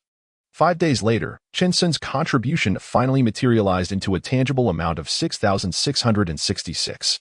Eagerly, he and the Black Bull made their way to the sect's grand hall to submit the spirit herbs, earning an additional 200 contributions. Old Bull, that place is utterly impenetrable. My 2 axes are already chipped, Chen Sun lamented, his expression darkening at the thought of what chaos might ensue if he were to strike with his hands. Moo? Moo moo? The only solution seemed to be learning the art of weapon forging. With ample contributions, he could exchange for materials. Iron essence was essential for crafting yellow-grade artifacts. As he walked, Chen Sun was weighed down by thoughts, realizing that without a master to guide him, he would have to self-study through the tomes of forging. Hoping to avoid wasting precious materials, Moo, the great black bull nodded, nudging Chen Sun. They were not short of time for learning. Rather, they feared the absence of knowledge. Chen Sun smiled gently and said, Old Bull, if I ruin the materials, our contribution points will all be squandered. You mustn't blame me. The great black bull looked at Chen Sun with disdain, unperturbed. Together, man and bull made their way to the contribution hall of the sect, entering with smiles upon their faces. After all, they were on the verge of accumulating 7,000 contribution points. What in this world could they not obtain? However, upon their exit, their smiles had vanished, and they had come to understand a profound truth. Joy does not simply dissipate, it merely shifts, transferring to the countenance of that foundational stage elder. Indeed, quite remarkable, there was 1,000 contribution points. Oh, it seems the young disciple is truly a rising star, amassing a total of 3,000 contribution points. Astonishing, the youth is formidable indeed, racking up 5,000 contribution points. Haha, Chen Sun's head was buzzing, lost in the reverberations of his elder's compliments, and he exchanged for a plethora of items. The great black bull exhaled heavily, and Chen Sun was swept away, behaving like a newly affluent individual. Had he not forcefully nudged him from behind, he might have squandered everything. Chapter 59, A Tranquil Life. Old Bull, why the urgency? I have specifically exchanged a copy of Comprehensive Fundamentals of Array Techniques for you. Chen Sun led the great black bull, giving its head a hearty pat, still recovering from the previous encounter. Moo? Moo moo. The great black bull nuzzled against Chen Sun, its eyes brimming with joy, pleased with the exchange. Comprehensive Fundamentals of Refinement, Fundamentals of the 5 Elements Escape Technique, Comprehensive Fundamentals of Array Techniques, Comprehensive Fundamentals of Talismans, Comprehensive Fundamentals of Celestial Materials, and Earthly Treasures. Chen Sun chuckled with delight. Although these were foundational texts, they were not available for purchase in the outside world. Such treasures were often kept hidden, heirlooms passed down through generations, and only the sects dared to offer them to their disciples. Additionally, there were exquisite iron ingots, mid-tier yellow-grade refining cauldrons, and an array of writing implements for talismans, including ink, paper, and inkstones. The great black bull also indulged in fantasies, envisioning itself mastering array techniques, sealing a great mountain with a formation like those esteemed cultivators. Just as they were lost in their reverie, a resounding crash echoed through the air. Bang! Bang! A mighty tree swayed violently, its leaves rustling and cascading down, evidently suffering a grievous injury. Oh dear! What is happening with this tree, standing in the middle of the road? Moo moo, old bull, let us not stoop to its level. Let us return home. Moo. Along the road, 2 voices filled with expletives could be heard. In their current jovial mood, they chose not to engage in further dispute. Upon returning to the Pharmacy Valley, the great black bull immersed itself in the study of the Comprehensive Guide to Basic Arrays, while Chen Sun took out foundations of weapon forging to delve into its contents. The processes of alchemy and weapon crafting share an underlying principle. Yet they bear no relation to the art of blacksmithing. The great black bull, standing at a distance from Chin Sun, continuously emitted low mooing sounds. Clearly recognizing the characters before it, and observing with great diligence, though elementary, the knowledge was profound. With a hiss and a gasp, Chin Sun inhaled sharply while munching on sunflower seeds. The insights into weapon crafting challenged the conventional wisdom he had held for years in blacksmithing, showcasing the ultimate application of magical prowess while neglecting physical strength and placing high demands on materials. He gazed at the azure, double-handled cauldron before him, gently caressing it. The revival of my mountain axe within the realm of cultivation rests upon your capabilities, my precious. Mooing with urgency, the great black bull trotted over, pointing with its hoof at several flags depicted in the book. You wish to acquire array flags? Chin Sun inquired. Once you've mastered the basics, I shall procure them for you. Leaning closer to observe, he opened his palm to grab a handful of sunflower seeds. The great black bull jubilantly cheered, snatching a handful of seeds before scampering off to a corner, its eyes filled with earnestness and curiosity. The man and the bull gradually resumed their tranquil lives, having heard that the alchemy hall was quite pleased with their pharmacy valley, remarking that this young lad possessed the demeanor of a herbalist and could endure solitude with remarkable patience. To ensure that others do not disturb him, and to devote himself to the management of the herb garden is already the greatest contribution to the sect. Time flows like a relentless cold wind, sweeping away the freshness of all things. Yet perhaps, journeying alongside it, one can reach old age without any regrets. Unbeknownst to them, a year has passed. Chin Sun and the great black bull seem oblivious to the passage of time, for there remains an abundance of tasks to accomplish. And he continues to enhance his magical powers with the longevity points. 6 months prior, an elder from the alchemy hall personally delivered a gleaming black foundation establishment pill, encouraging Chin Sun, remarking that the herb garden was being managed exceptionally well. Implicitly, he suggested that the sect could benefit greatly from someone as earnest, diligent, and capable of enduring solitude as Chin Sun. As he received the pill, a single tear of warmth fell inadvertently, and he declared, "The sect is my home. I shall not disappoint its expectations." The elder expressed his satisfaction, even offering a few insights on cultivating spiritual herbs. He further painted a grand vision, stating that should Chin Sun succeed in establishing his foundation, he would gain access to the sect's true spiritual herb garden, a realm of new possibilities. Filled with gratitude, Chin Sun even showcased his remarkable skill on the Swana to bid farewell to the elder as he departed the valley. Moreover, the Wuyun sect had never encountered any scandal involving the embezzlement of foundation establishment pills by its disciples, allowing Chin Sun to fully set his mind at ease. After presenting this year's contributions from the herb garden, they did not proceed to the contribution hall. With 2,000 contribution points still in hand, it was prudent to reserve them for emergencies. Even if a sovereign were to come and extol his virtues, it would be impossible for him to squander the contributions. Chin Sun, with his unwavering resolve, could not be swayed by mere flattery. To the contribution hall, Chin Sun could no longer endure the external temptations. Yet he found himself unable to resist the persistent pleas of the great black bull. Moo, moo, the bull opened its mouth wide, vigorously swishing its tail. Old bull, today you may indulge as you wish. With our 2,000 contributions, acquiring a few formation flags will be but a trifling matter. Moo, we shall see what else is needed later. Let us gather everything at once. Chin Sun contemplated, stating that he currently lacked the time to study formations, having heard that setting up formations required considerable materials. Moo moo, the great black bull nudged against Chin Sun, its eyes crescent-shaped with delight. As brothers, let us not stand on ceremony. Come, come. Chin Sun led the great black bull towards the contribution hall. They exchanged a substantial amount for various foundational materials, including formation flags and array stones. Yet it was not exorbitant, costing merely 1,000 contribution points. This year, he had also refrained from participating in the sect's grand competition, as it would be unkind to torment his junior disciples. After all, their objectives had already been fulfilled. Should a large number of disciples express dissatisfaction, it would render him a target of collective ire. Upon returning to the Medicine Valley, within his cave dwelling, he remarked, "Old bull, behold these materials. They are truly unlike anything found in the mortal realm." Chin Sun squinted slightly, observing the array of materials on the ground, each imbued with a trace of spiritual essence. In the future, let us not miss out on such encounters. Moo, the great black bull Zheng pointed his head, having studied the formation. It too wished to explore the comprehensive compendium of heavenly materials and earthly treasures. You go on, old cow. I shall continue my forging, Chen Sun replied. Moo.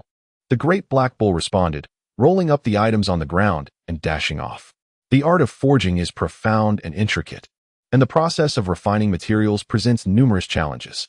Chen Sun took out a new small booklet, diligently jotting down notes and sketches. Throughout the year, he had utilized various stones from the medicinal valley for his forging endeavors, yet he was still hesitant to employ iron essence. He had demonstrated through practice what it truly meant for diligence to compensate for inadequacy. Indeed, ample time can allow one to achieve their desires. Thus, both man and bull resumed their industrious activities within the medicinal valley. Each day, Chen Sun would sporadically shatter some stones, bringing them back to his cave for forging, while the great black bull tended to the spiritual herbs and practiced the formation techniques. However, the initiation into formation and forging was not reliant on incantations. They possessed no innate talent and diligently studied day after day. Nevertheless, the daily escapades at sunset were indispensable, come rain or shine. Chen Sun expertly controlled their altitude and speed as he and the great black bull galloped through the realms, savoring the beauty of the world, feeling a profound sense of enlightenment. Yet one day, they were apprehended by Brother Lu Feng of the law enforcement hall, who confiscated their celestial sword and lectured them in a small grove. Chen Sun and the great black bull were nearly reduced to crouching on the ground, heads cradled in their arms. Fortunately, Chen Sun's attitude of contrition was unwavering. He proclaimed his guilt, acknowledging the folly of wasting time on frivolities. Only then did Brother Lu Feng return their celestial sword. He incessantly urged others to approach him with any questions regarding cultivation, asserting that as a senior brother, he could offer guidance. Chen Sun casually inquired about a few foundational issues related to artifact refinement, all of which were readily addressed by Lu Feng. To Chen Sun, these inquiries seemed exceedingly rudimentary, prompting Lu Feng to embark on yet another lecture, admonishing them not to squander time on such trivialities. This year, both Chen Sun and the great black bull found themselves somewhat exasperated, exclaiming their contrition, after which Lu Feng finally released them from his scrutiny. Throughout the year, both the man and the beast existed under the shadow of senior brother Lu Feng, diligently accumulating longevity points to enhance their magical prowess, ultimately securing the coveted 200 contribution points at the grand hall of their sect. Chapter 60. The commencement of our foundation-laying plan within the medicinal valley. Chen Sun and the great black bull found themselves encircled around a small pit, their gazes fixed upon the flickering flames that danced within. It is worth noting that the cave was devoid of any breeze, yet here a gentle zephyr stirred the air. Oh, the unparalleled genius! Truly, the heavens have not bestowed upon us another like you, Bull Emperor.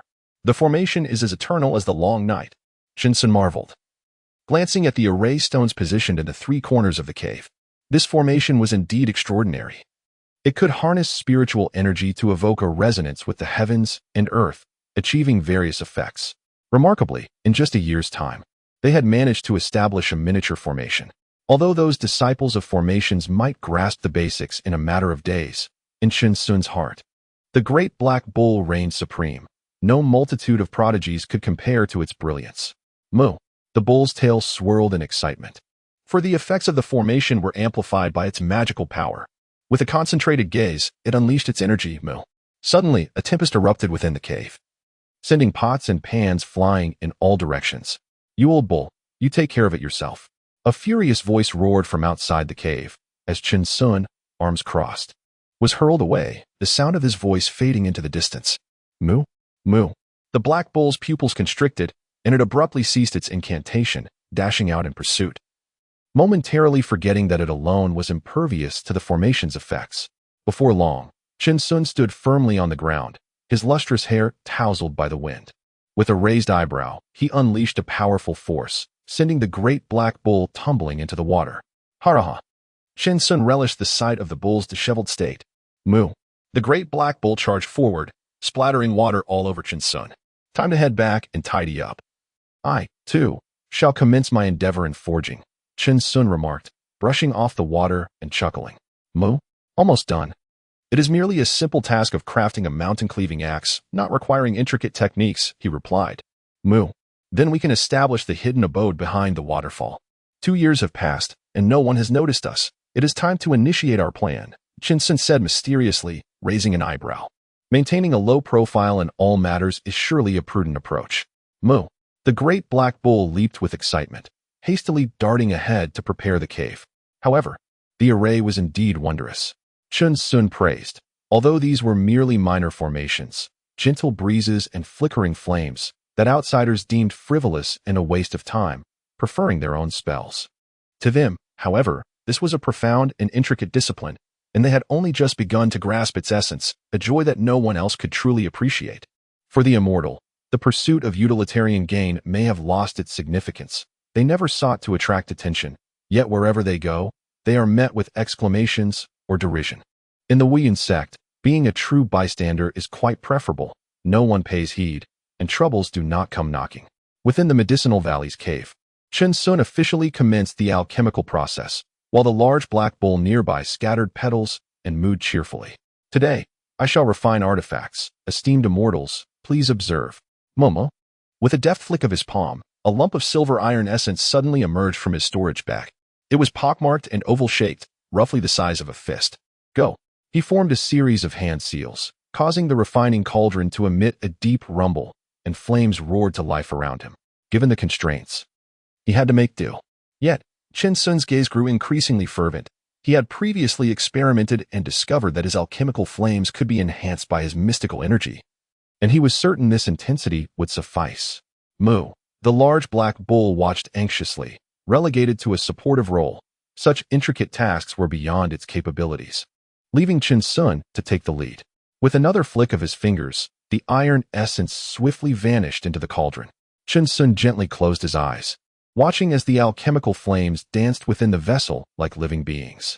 The alchemical furnace and the refining cauldron were fundamentally different, without the enhancement of mystical energy. Relying solely on the flames would not guarantee the dissolution of the materials. A series of faint explosive sounds resonated from within the cauldron, and Chun Sun unleashed another surge of mystical energy, sealing the cauldron's opening. This was a challenging ordeal. Due to his cultivation level in the qi refining stage, he was completely unable to perceive the subtle changes within the refining cauldron, relying solely on his instincts. Old Bull, add the materials. The great black bull, responding to his thoughts, ignited the alchemical flames, causing the cauldron to glow a vibrant red, with increasingly loud explosive sounds emanating from within. Chun Sun's complexion turned pale as he gasped for breath. No one would have anticipated that someone would devote an entire 2 years preparing merely to refine a piece of iron essence. Is one's lifespan so abundant? Open the cauldron. Chun Sun bellowed. With a resounding moo, the lid of the cauldron shot skyward, crashing to the ground with a loud thud. Inside, a globule of iron, resembling mercury, was suspended in the center by magical force. Old Bull continued to apply the alchemical flames. Chun Sun instructed swiftly, his hands deftly casting spells. As the iron sphere began to transform, Chun Sun's complexion shifted from pale to flushed, overwhelmed with tension and excitement. The mercury-like state of the iron ball confirmed their success in melting it, ensuring no materials were wasted. After an hour, the task was complete. Old Bull. The mountain-splitting axe has been unveiled. Ha! Chun Sun's veins bulged as he grasped a crooked silver mountain-splitting axe, its blade remarkably sharp, forged from pure iron essence, intended solely for breaking mountains and shattering stones. Moo Moo. The great black bull danced with joy beside him. Let us go, the secret base awaits. Chun Sun, his face flushed with exhilaration, cradled the mountain-splitting axe with affection. Surely it must be considered a magical artifact. The great black bull nudged Chun Sun, its gaze resolute. Undoubtedly a treasure of the highest order, eliciting a hearty laugh from Chun Sun. They soared through the skies on their swords, arriving at the heart of the waterfall. Summoning all his strength, Chun Sun swung his axe down with a roar. Open the mountain. A tremendous boom echoed as countless fragments of stone soared through the air, relentlessly battering against the protective barrier of magic. The once unyielding stone wall was cleaved open by Chun Sun, revealing a vast fissure. Moo. The great black bull bellowed in excitement, standing behind Chun Sun, startled by the might of the mountain-splitting axe, which indeed surpassed any ordinary iron. Old Bull. Did you see that? Chun Sun exclaimed, his veins bulging with exhilaration. Our secret base is destined to flourish. The great black bull grinned widely, continually nudging Chun Sun.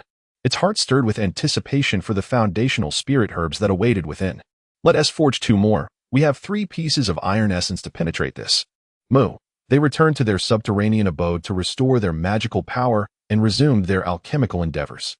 In the days that followed, Chun Sun diligently carved out their lair within the waterfall, while the great black bull tended to the spirit herbs and practiced formation techniques.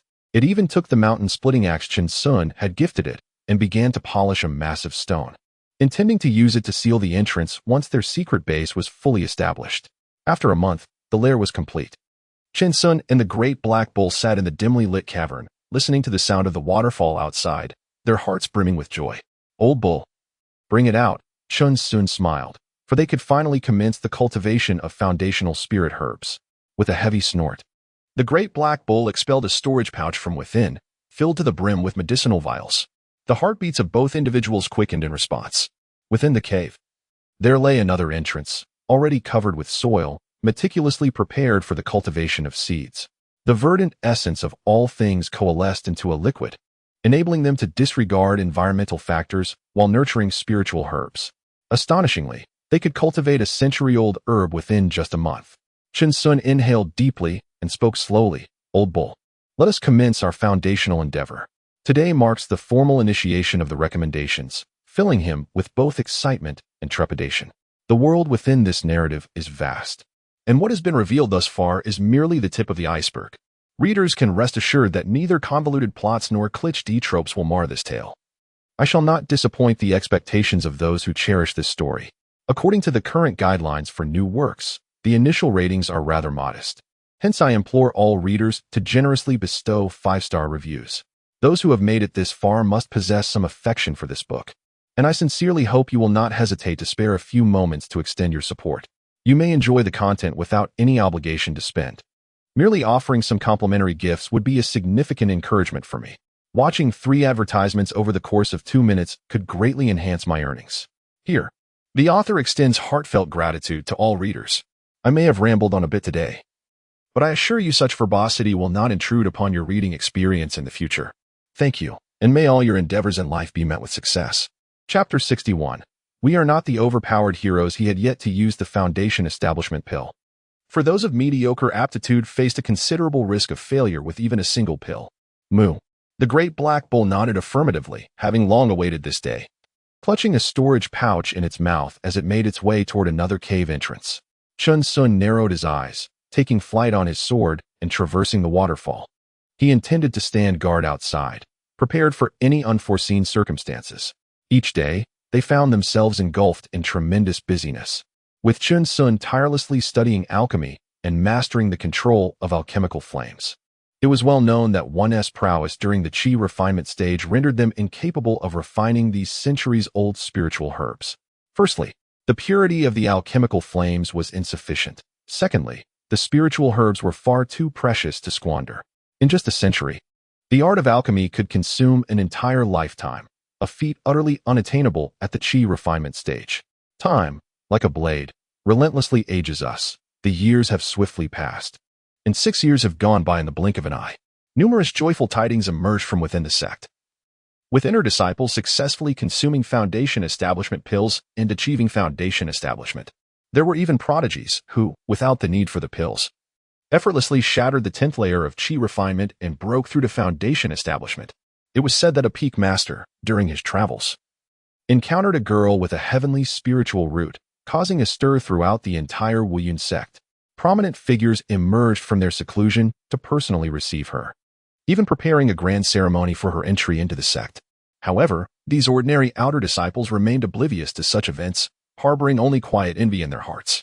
The one endowed with a celestial root, advancing towards the golden core stage, is undoubtedly a natural progression, heralding a future replete with limitless potential. A true gem of the Wuyun sect. All the elders and peak masters have taken it upon themselves to safeguard her, ensuring she remains shielded from public view. Most people are unaware of her appearance, for those who reach the golden core stage are far from foolish. However, this news is sufficient to invigorate countless disciples, instilling within them a profound sense of belonging to the sect, which they now regard as their true home. In an ordinary medicinal valley, there exists a person and a cow, both of whom remain unnoticed, contributing silently to the sect each year, devoid of any desire for recognition.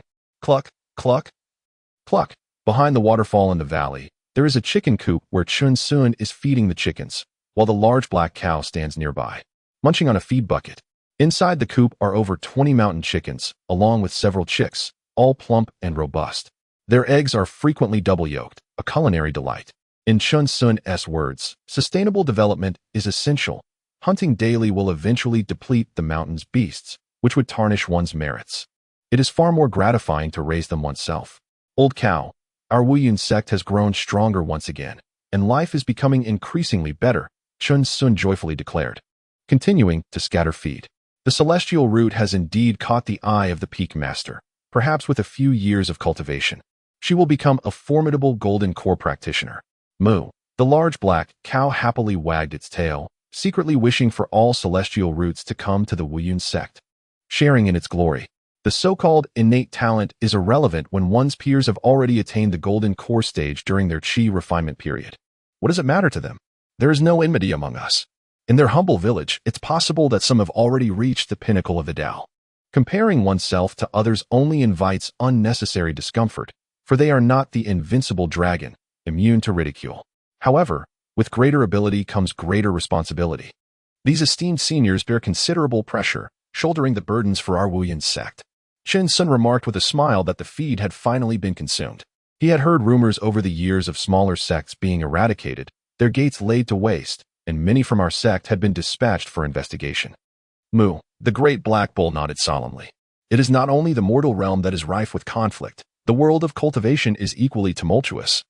With numerous disciples of the outer sect perishing annually, our strength is limited, and we prefer to avoid drawing attention, cultivating our spiritual fields quietly, thus contributing our part to the sect.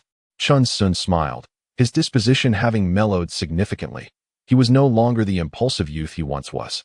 With the old bull gone, I am prepared to commence alchemy today. Let us see who dares to disrespect me. Moo. They exuded an imposing aura.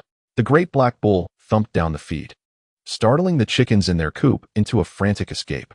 Are they to select another fortunate soul at random? Over these 6 years, they have finally filled their mana points with longevity points. Now, they possess a total of 20, and the enhancement to their spells has reached a rather extraordinary level.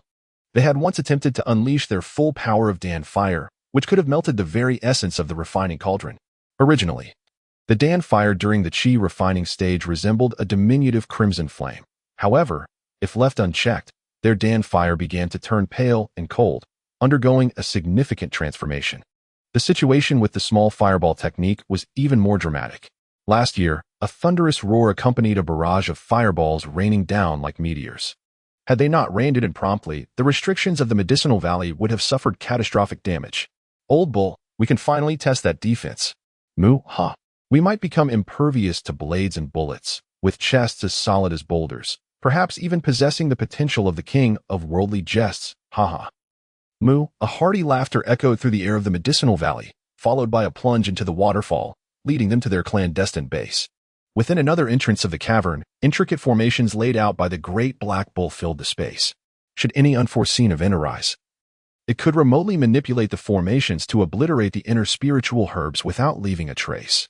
Moreover, they had discreetly buried the seeds of the cultivated spiritual herbs in an inconspicuous location as a contingency.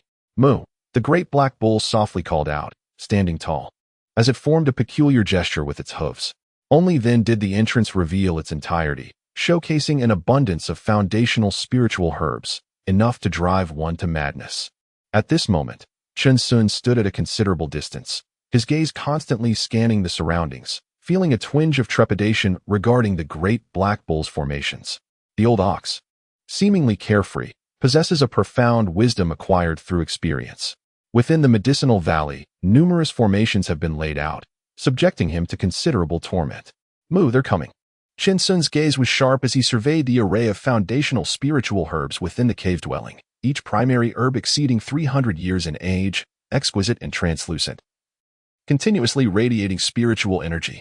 Old ox, keep a watchful eye. You have mastered the art of sword control. I will activate the sensing formation if anything arises. Moo. The great black ox nodded, patting its storage bag, retrieving a celestial sword bestowed upon it by Chun Sun, its eyes reflecting immense gratitude as it soared away on the blade. A medicinal cauldron hovered in the air as Chen Sun employed his telekinesis. While others in the Qi refinement stage might control but a single object, he could command hundreds with minimal consumption of his internal energy. Celestial fruit, lunar essence fruit. Chen Sun murmured, conjuring a flicker of alchemical flame that began to split into 5 distinct flames. Should anyone witness this spectacle, they would surely be left astounded. Was it truly possible for alchemical flames to divide? Each type of spiritual herb possesses unique properties, requiring different temperatures and techniques for the flame. Lacking a master to impart wisdom, he could only rely on relentless experimentation.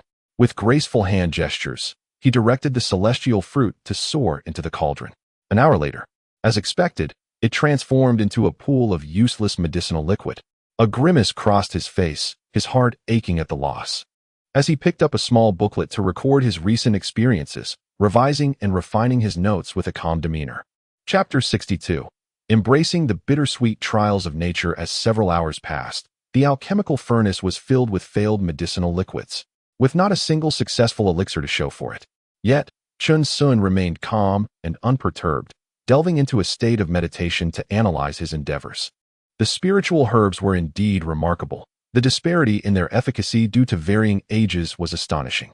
Chen Sun mused that even for a single foundational herb, a mere 10-year difference necessitated an entirely different technique and level of heat. This was in stark contrast to his previous experiences in concocting the heavy feather pill and the vitality pill, where his mastery over heat had evolved to the point of precision dictated by the age of the herbs.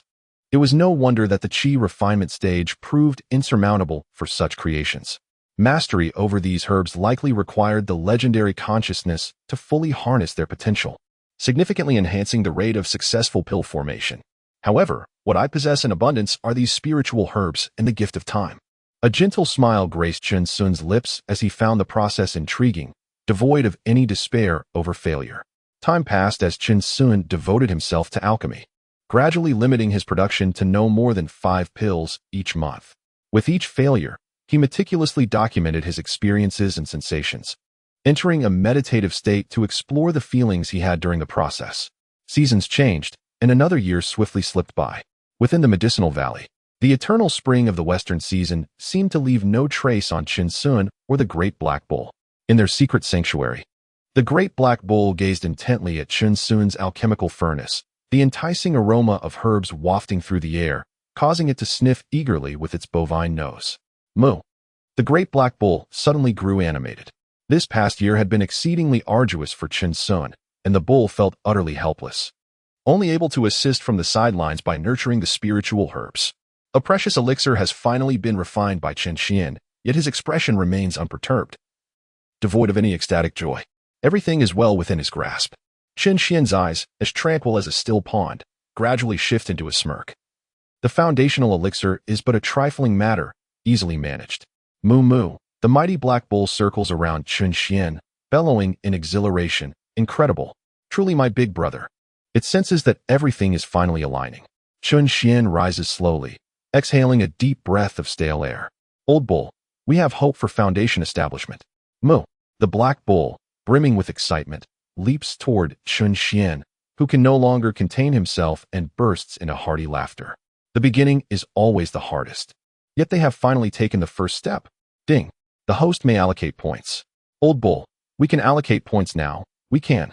Chen Xian pats the black bull's head, eager to test their defense. Moo. The black bull stands attentively beside him, fully prepared. As they commence with the allocation, the first point is dedicated to defense. A heavy force surges throughout their bodies, and they both feel a sudden tightening within. Oh, quite remarkable. Chen Xian raises an eyebrow, observing his arm. Though outwardly unchanged, he distinctly senses a newfound resilience. Moo. The black bull swivels its head, eyes filled with curiosity. Old bull, let us not harm ourselves. Let it flow naturally. Chen Xian is startled, sensing that the old bull might be contemplating something rather ambitious. Moo. The black bull grins broadly, indeed harboring a few thoughts of its own. Let us proceed to the grand hall of our sect to claim our 200 contribution points, and then observe the sect's grand competition. It is said that numerous formidable junior disciples have emerged. Afterward, we shall return to our alchemical pursuits. With a low moo, a person and a majestic black bull soared down the waterfall on their flying swords. retrieving an ample supply of roasted sunflower seeds from their cave dwelling as they made their way towards the outskirts of the medicinal valley. In the ensuing years, each year, a figure donning a straw hat, accompanied by the same large black bull, would grace the competition grounds. They never participated in the sect's grand contests. Instead, they would find solace in the shade of trees, enjoying their seeds in solitude.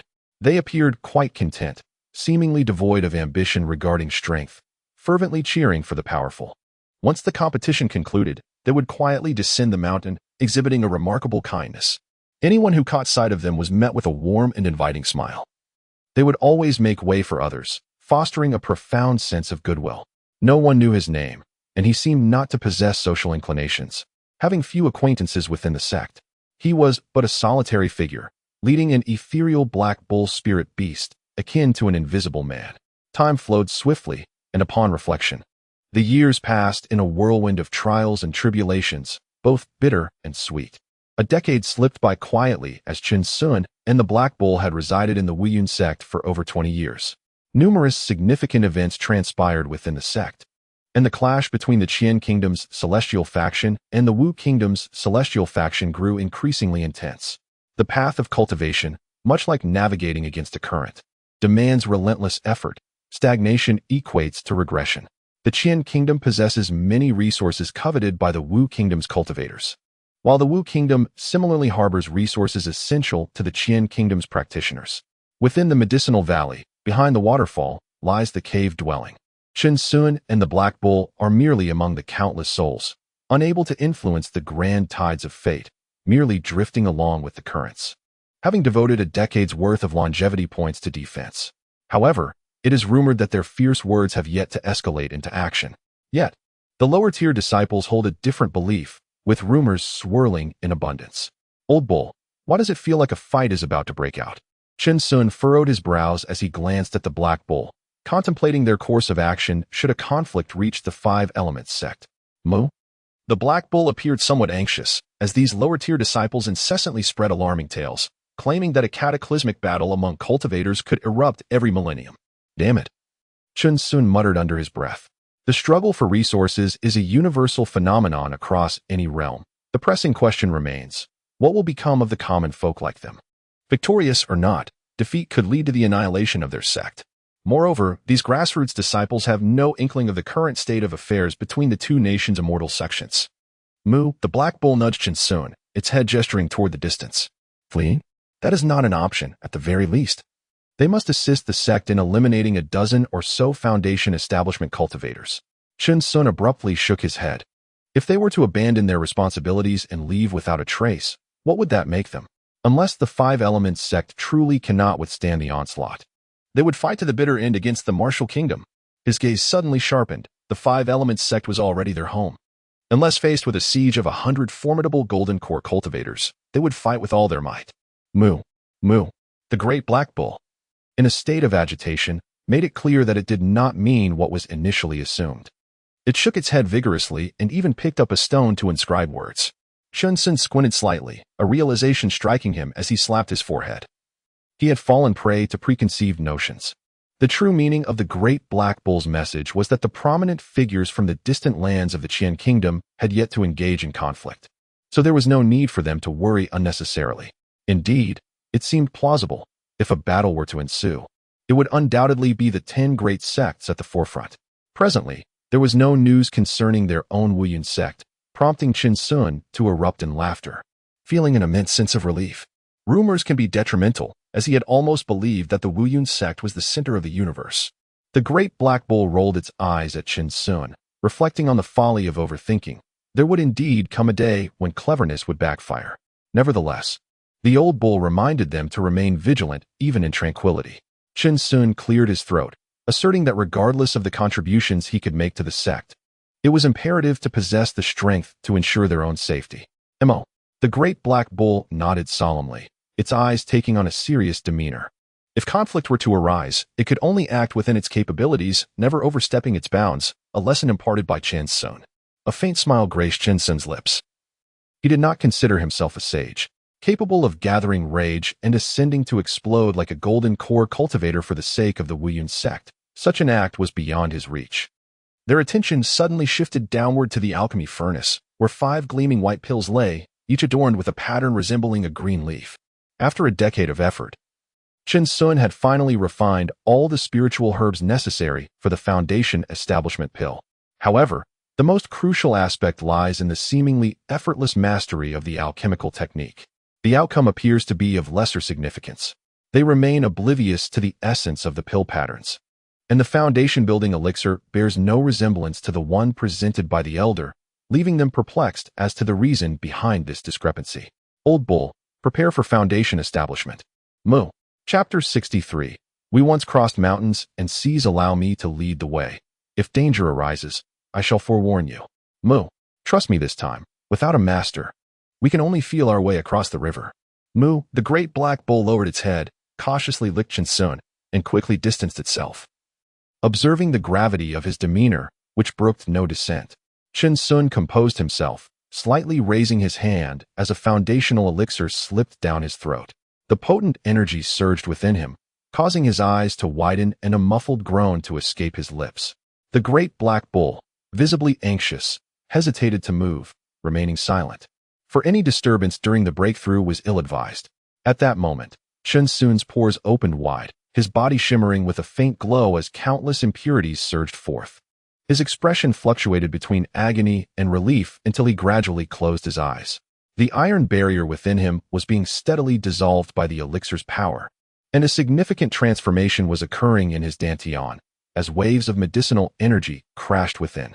After a day and a night, drenched in sweat, Chen Sun panted heavily, staring in astonishment at the great black bull. Mu, mu. The bull bellowed incessantly, questioning why the breakthrough manifested in such a manner. Old bull, I am unharmed. You understand that foundational cultivation involves the transformation of the dantian into liquid, which subsequently births spiritual consciousness in the Mud Pill Palace. This signifies successful foundational cultivation. Chen Sun spoke in shock, seemingly unsettled by some revelation. I have not entirely failed in my foundational cultivation. Mu? The great black bull remained in a state of agitation, its hooves restless, yet it paid little heed to its own distress, focusing instead on the well-being of Chen Sun. The foundation-building elixir was remarkably expanding his dantian. Taking a deep breath, Chen Sun reflected that, in simpler terms, while others might possess a mere 1 unit of internal power, he had attained 2. With a look of utter astonishment, the great black bull could hardly comprehend this phenomenon. However, it was common knowledge in the realm of cultivation that the dantian could not be enlarged. One could only refine their skills and enhance their cultivation level. The disparity lay in the ability to harmonize with one's innate constitution. For instance, a practitioner with a water elemental spirit root would find that cultivating water-based techniques would augment their strength as if wings had been granted. Conversely, attempting to cultivate fire-based techniques would yield diminished returns. Both Chen Sun and the bull practiced widely accessible techniques, possessing a mixed elemental spirit root, allowing them to cultivate various paths. Yet, this diversity offered little enhancement to their innate abilities, and the gap in combat prowess would inevitably widen with the progression of their respective realms. Moreover, the mixed elemental spirit root absorbed a chaotic array of spiritual energy from the heavens and earth, necessitating a considerable investment of time to refine the impurities. In contrast, those with pure elemental spirit roots would soar, effortlessly absorbing the harmonious spiritual energy and thus saving a great deal of time on purification. Of course, this perspective was merely reflective of their current understanding, largely based on hearsay. Old bull, prepare the spiritual herbs, Chen Sun commanded, his gaze sharpening. The 5 foundation-building elixirs at hand were insufficient, especially considering the portion owed to the old bull. With a swift moo, the great black bull dashed off, not daring to linger. During the first month, as Chen Sun refined the spiritual herbs and built his foundation, an increasing amount of turbid energy emanated from him. In the second month, yet another extraordinary foundation-building elixir emerged, remarkably distinct from the ordinary concoctions. A year elapsed as they immersed themselves in the process of foundation establishment and the cultivation of spiritual herbs, enveloped in the profound tranquility of the medicinal valley, pierced only by the crowing of roosters and the gentle sound of cascading waterfalls. On this day, the weather was splendid, the sky crystal clear, yet an oppressive atmosphere pervaded the valley. The spiritual herbs in several fields swayed without wind, and the waterfall outside their secret base ceased its flow abruptly, as if severed in half, leaving only an opening through which a man and a bull emerged, their eyes gleaming with intensity. They exuded the formidable aura characteristic of the foundation building stage, their consciousness spreading throughout the surroundings as if endowed with a divine perspective, surveying the entire medicinal valley. Every whisper of the wind and stir of the grass lay within their sight. Ah, so this is the scenery as perceived by those in the foundation building stage, Chen Sun remarked, standing with his hands clasped behind his back. Mu. The great black bull stood beside Chen Sun, its muscles rippling with terrifying power. The constraints of its longevity point finally shattered, allowing them to continue their ascent. Gradually, they lifted their heads, hands clasped behind them, gazing down with an air of superiority, their faces breaking into broad grins. By the heavens, old bull, we have finally broken through.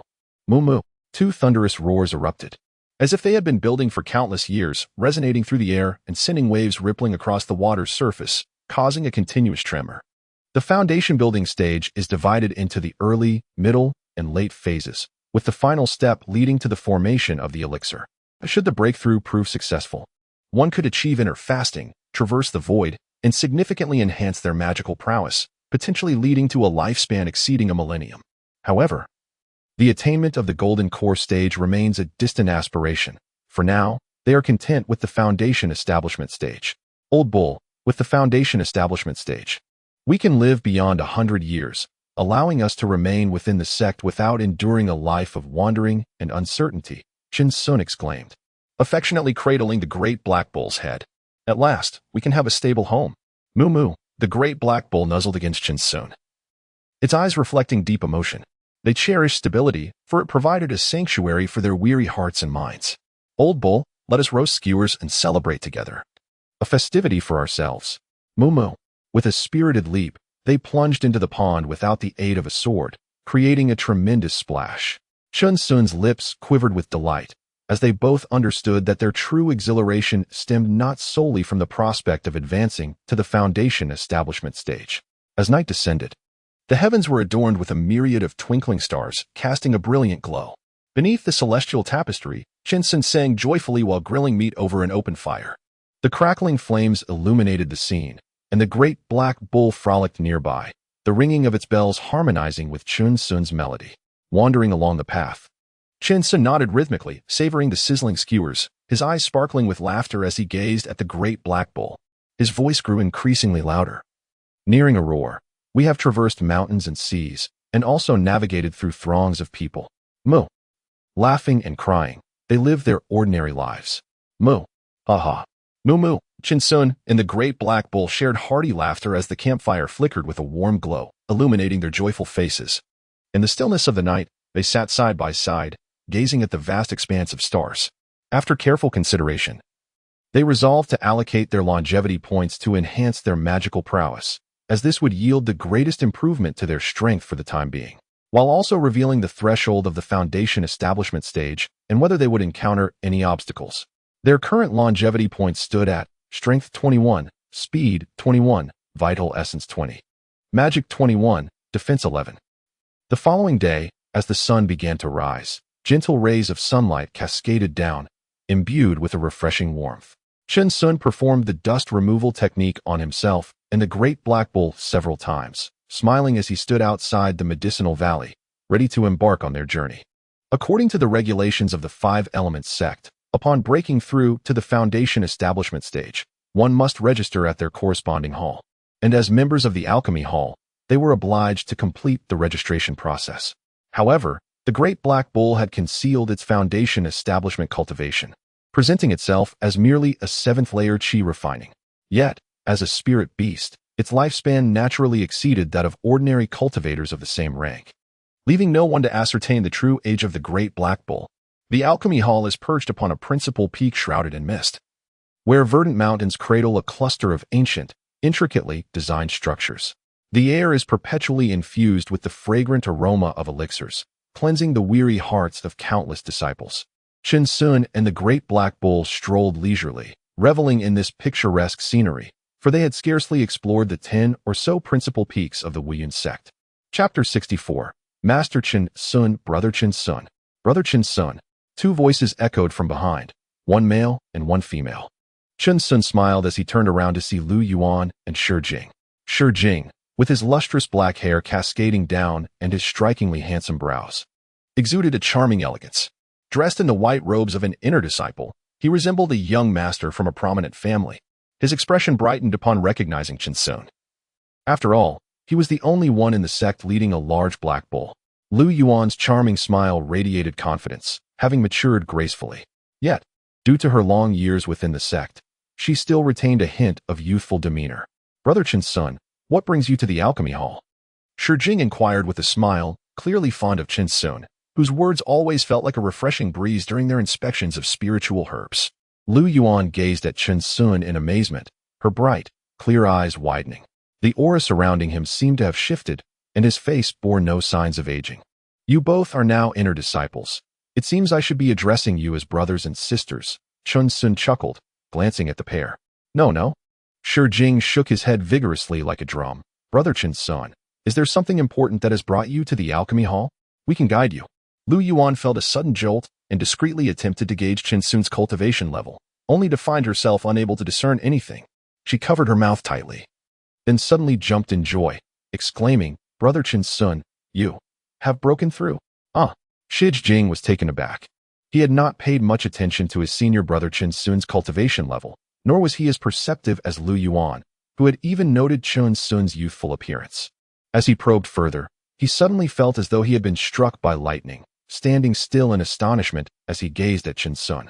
The two of them joyfully lowered their heads and clasped their hands in greeting, feeling a genuine happiness for Chen Sun. He had broken through and was now preparing to register at the alchemy hall.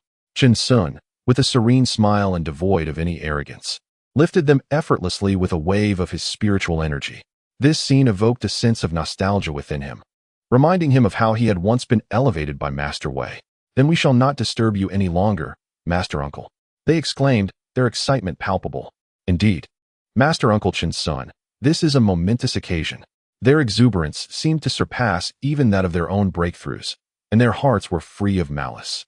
I have a few insights on cultivating during the Qi refinement stage to share with you, Chen Sun offered with a smile, retrieving 2 small booklets from his storage pouch. These contained the experiences he had compiled during his own training. His breakthroughs, alongside the Great Black Bull, had always been steady and gradual, allowing him to identify certain issues along the way. In the realm of cultivation, most individuals were driven by immediate gains, often eager to consume elixirs in one gulp, lacking the patience and mindset for slow and deliberate cultivation. Master Uncle, we cannot accept such a generous gift without merit, Lu Yuan protested, stepping back in alarm. The first to voice her disagreement. Master Chen Sun, the treatment you bestow upon us is one reserved for favored disciples. We truly cannot accept it, so please retract it, Shi Jing said earnestly, clasping his hands in respect. Although they were aware that Chen Sun was not affluent and possessed lesser talent in cultivation than themselves, they did not belittle the value of his insights. Moo, the Great Black Bull immediately protested, for it too had its own insights to share.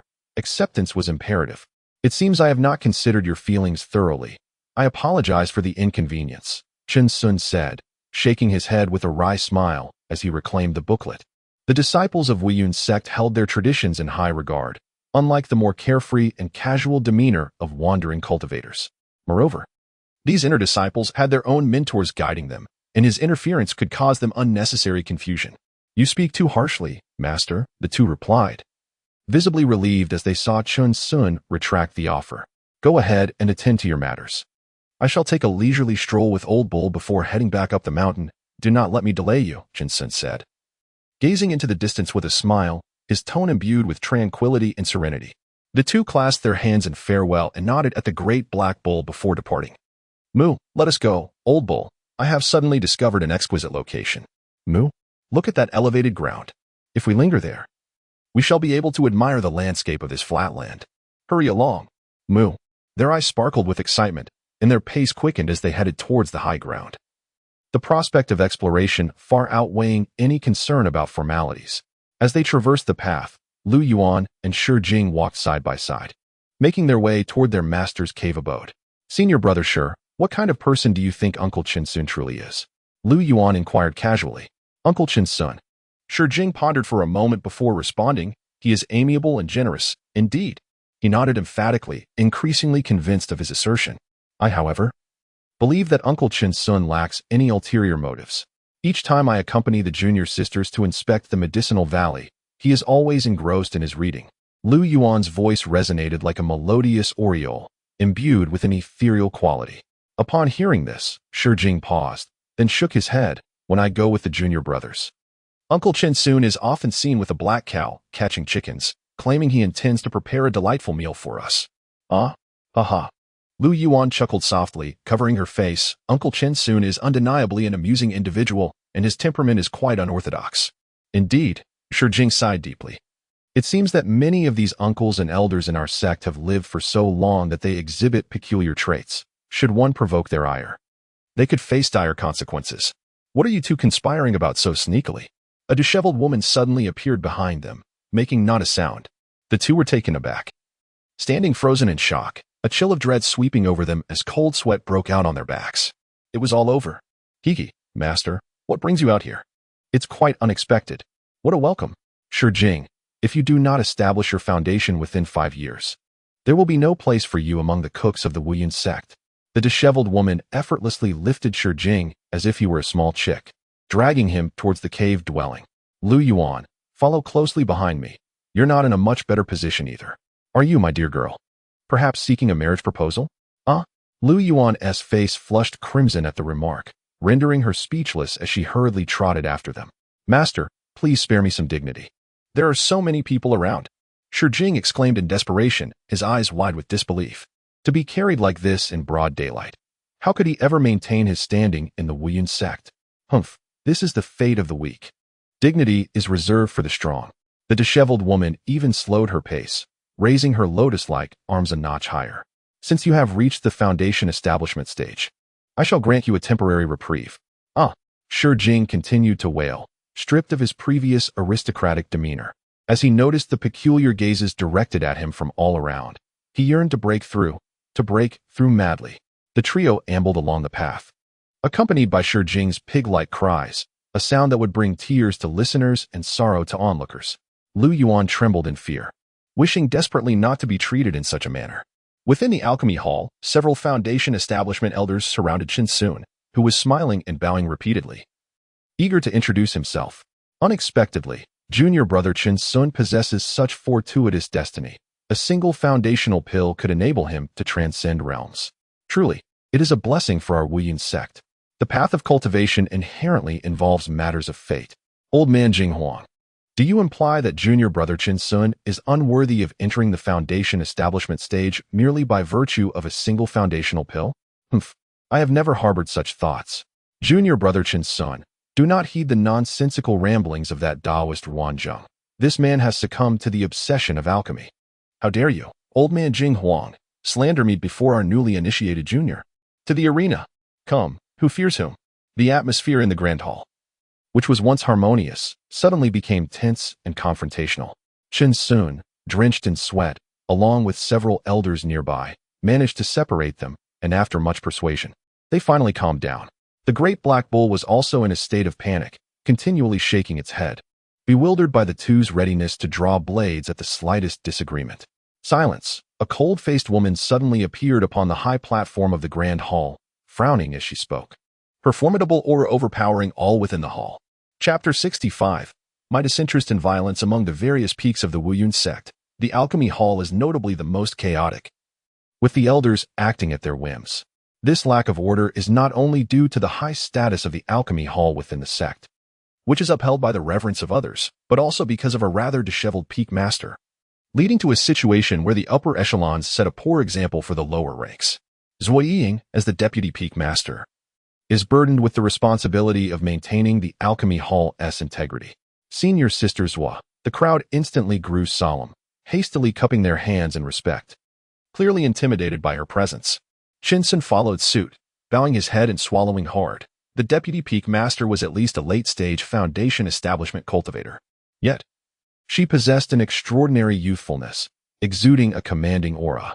Chin Sun, come with me. Zui Ying, graceful and poised, with long hair cascading down to her waist, turned and made her way to the side hall, one hand resting behind her back. Esteemed seniors, I shall take my leave, Chin Sun said, leading the large black ox and respectfully bidding farewell to the elders. Safe travels, junior brother Chen. Senior sister Zhua is actually quite amiable. You need not worry excessively. Rest assured, junior brother Chun, if it becomes inconvenient for you, we can take care of this spiritual beast for you. The elders exchanged earnest words. Yet as Chun Sun walked away, he felt a chill creeping up his spine and continually glanced back at their expressions, puzzled by their intentions. Inside the side hall, Zhua Ying sat gracefully in the main seat, her gaze penetrating and fixed intently upon Chen Sun as he entered. Chen Sun continuously forced a smile, alternating between lifting and lowering his head, while the woman remained silent, seemingly engaging in a psychological battle with me. The imposing figure of the Black Bull, however, exhibited no fear, casting an appreciative gaze upon the layout of the side hall. Chen Sun, hailing from Yongquan, Chang Nation, had once faced failure at the Nine Stars Valley's Ascension Conference, subsequently joining the Wuyun sect. There, he diligently cultivated spiritual fields and participated in the sect's grand competition. Zhua Ying recounted each detail meticulously, her gaze never straying from Chen Sun. 20 years prior, she had entered the southern Dipper Mountain, securing 3 essential foundation-building spiritual herbs for the sect, before quietly commencing her own cultivation of spiritual fields. Upon hearing this, Chen Sun felt a dryness in his throat. Their experiences were largely encapsulated in her narrative, yet they had engaged in numerous other activities, joyrides, hunting, reading, and catching mountain chickens, rendering her account somewhat dull. Their backgrounds were pristine, devoid of any issues. Zhua Ying continued, seemingly satisfied with Chen Sun. You appear to have a fondness for cultivating spiritual herbs? Senior sister Zhua, to be candid, my family and I, along with the Black Bull, are quite adept at cultivating spiritual herbs. It is indeed a passion of ours. Moo, the duo seemed invigorated, their spirits soaring as they struck a chord deep within. Zhua Ying smiled slightly. Have you made progress in the water spirit technique? To the second level. In truth, I have little interest in conflicts. Aside from cultivation, my focus is solely on perfecting the water spirit technique. With a decisive step forward, Chen Sun formed a hand seal, causing a series of bubbles to surge into the air, suspended gracefully, imbued with a faint aura of spiritual energy. Zhua Ying rose solemnly, realizing that indeed, she had reached the second level of the water spirit technique. The sect was in dire need of such talent. And this was the true purpose of her personal meeting with Chen Sun regarding his admission. Every elder at the foundation establishment stage sought breakthroughs in longevity. They could hardly devote themselves to the arduous training of the water spirit technique. The pursuit of cultivation and the search for resources had already consumed much of their lives, with only a scant few among them having attained the second level of the water spirit technique. The precious spiritual herbs of the Wuyun sect were entirely reliant on their efforts, as they had essentially resigned themselves to their fates, willingly dedicating themselves to the sect. They had once captured foundation establishment cultivators, coercing them to practice the water spirit technique, yet none had succeeded. This minor spell was akin to refining the heart. It required absolute focus, and the cultivation period was exceedingly long, testing one's patience immensely. Do you know if there is anyone among the 10 great sects who has cultivated the water spirit technique to the third level? Zhua Ying suddenly shifted the conversation. Is there truly such a remarkable individual? It has already consumed half my life to reach the second level, and now my progress is agonizingly slow, nearing a standstill. Chen Sun exclaimed in surprise, his brow furrowing. May I inquire, senior sister Zhua, is it truly possible to cultivate to the third level? Certainly. The third level of the water spirit technique possesses the power to nurture countless rare spiritual herbs, enabling them to thrive despite the harshest growing conditions, including those of foundation establishment herbs. Zhua Ying nodded gravely and stated, if anyone from our Wuyun sect can cultivate to the third level of the water spirit technique, we shall mobilize the entire sect, using countless elixirs and heavenly materials to elevate their cultivation to the golden core stage. The words carried an incomprehensible weight, causing Chen Sun's heart to tremble. Fortunately, he refrained from disclosing that he had already cultivated to the third level. Otherwise, not only would he attract the gaze of the entire sect, but he might also face assassination from other sections. This was far too ostentatious and perilous. It would be wiser to devote himself to cultivating spiritual herbs. Chen Sun mused internally, having abandoned any ulterior motives. Senior sister, I shall exert my utmost in mastering the water spirit technique. I have few hobbies, but I am passionate about cultivating spiritual herbs, he declared earnestly, cupping his hands in respect. Although my skills in combat against the old bull are lacking, I am more than willing to contribute to the sect. Indeed, Zhua Ying replied with a slight nod, harboring a glimmer of hope within her heart. She could only wish that he would not be blinded by the longevity of his foundation building stage, for with 5-element mixed spiritual roots, it was nearly impossible for him to ascend to the golden core stage. Junior brother Chinsun, Zhua Ying's tone softened considerably. Senior sister, please speak. Chinsun instinctively took a step back. Zhua Ying's smile was radiant as she gently remarked, while it is true that breaking through to the golden core stage with 5-element spiritual roots is challenging, you still possess over 300 years of lifespan, during which you can accomplish many meaningful endeavors. Of course, junior brother understood this well. Chinsun's heart sank, yet he maintained a beaming smile in response. However, the great black bull felt a flicker of anger within. Was this woman suggesting that they were devoid of hope, destined merely to toil within the sect? The truth was they all comprehended the reality, but this woman was overly self-satisfied, leaving them no dignity, having declared their commitment to cultivating spiritual herbs. She felt the need to add insult to injury. Zhua Ying nodded, her expression shifting in an instant, reverting to her previous aloof demeanor. She retrieved a set of garments from her possession and floated before Chinsun, stating, the position of elder requires at least a mid-foundation level to assume. However, since you are now registered with the Alchemy Pavilion, you naturally cannot don the attire of an outer sect disciple. Yes, senior sister Zhua. Chinsun replied with a respectful gesture. He had observed that the elders were adorned in gray-blue robes, exuding an air of composure at first glance. Zhua Ying extracted a gray-blue token from her storage bag, channeling her spiritual energy into it as she gazed at Chinsun. Junior brother Chen, I require a drop of your essence blood.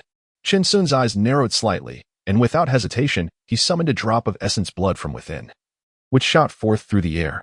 The gray-blue token hovered mid-air, instantly engulfing Chinsun's essence blood, emanating a bluish light, as if acknowledging its master. Then it turned towards Chinsun and descended into his palm. This token serves as the command insignia for the floating light profound matrix, allowing access to the true medicinal garden within the sect. I shall refrain from elaborating on the rules further, Zhua Ying stated as she gracefully seated herself. Those who cultivated the water spirit technique to the second level were known for their tranquility, unless there was a matter of significance. No one within the sect would disturb them, nor would their personal freedom be constrained. However, Zhua Ying's words hung in the air, as Chinsun was about to express his heartfelt gratitude, when a chilling voice interrupted, dousing his elation like a bucket of cold water. The medicinal garden of the sect was of paramount importance. Should one leave the sect and remain absent for 20 years within a century, they would be deemed a traitor, and the entire 5-element sect would seek their demise. Zhua Ying slightly tilted her head, looking down at Chinsun. Although her words were harsh, laws govern nations and rules bind sects. It was certainly not aimed solely at junior brother Chen. With the floating light mysterious in great array safeguarding the spiritual herb garden, it inherently possesses the ability to probe. Even golden elixir stage cultivators cannot stealthily extract a single seed of spiritual herb from within. This is indeed one of the foundations of the Wuyun sect. Chapter 66. Gifts of the Spirit Beast Foundation Establishment Pill. The formation will naturally record the quantity of spiritual herbs. Should there be any embezzlement, even a single herb, the prominent figures of the Wuyun sect would personally intervene. This regulation is, of course, directed at those within the spiritual herb garden, as they do not wish for these individuals to seek opportunities outside, akin to foundation establishment cultivators within the sect. Many have ventured outside for a century, and some have even perished in the process. Thus, this rule serves to ensure their safety. However, it cannot be excessively stringent, lest it stifle their aspirations. Should such a person arise, both I, Chinsun, and old Neo would not let him off easily, Chinsun declared with righteous fervor, though his heart bore no ulterior thoughts. Upon hearing this, Zhua Ying revealed a faint smile. Then, junior brother Chinsun, are you willing to enter the spiritual herb garden? I will not impose upon you. What the heck? This is quite a deep scheme, with each link intricately tied. The essence has already been infused into the restriction token, and now she asks if I am willing. Chinsun inwardly scoffed. Senior sister Zhua, I am indeed willing. Without any regrets, Chinsun responded with a respectful gesture, yet hesitated, stammering. But if one's lifespan is nearing its end, we may still be unable to break through. The sect will prepare for the affairs of such individuals, and they may even be honored on the sect's merit monument for future generations to admire. Zhua Ying spoke softly, yet with a slight sigh, who can withstand the ravages of time. Goodness, that's not the implication he intended. Chen Sun was taken aback. Why was she preparing for his afterlife? He and the great black bull are destined for immortality.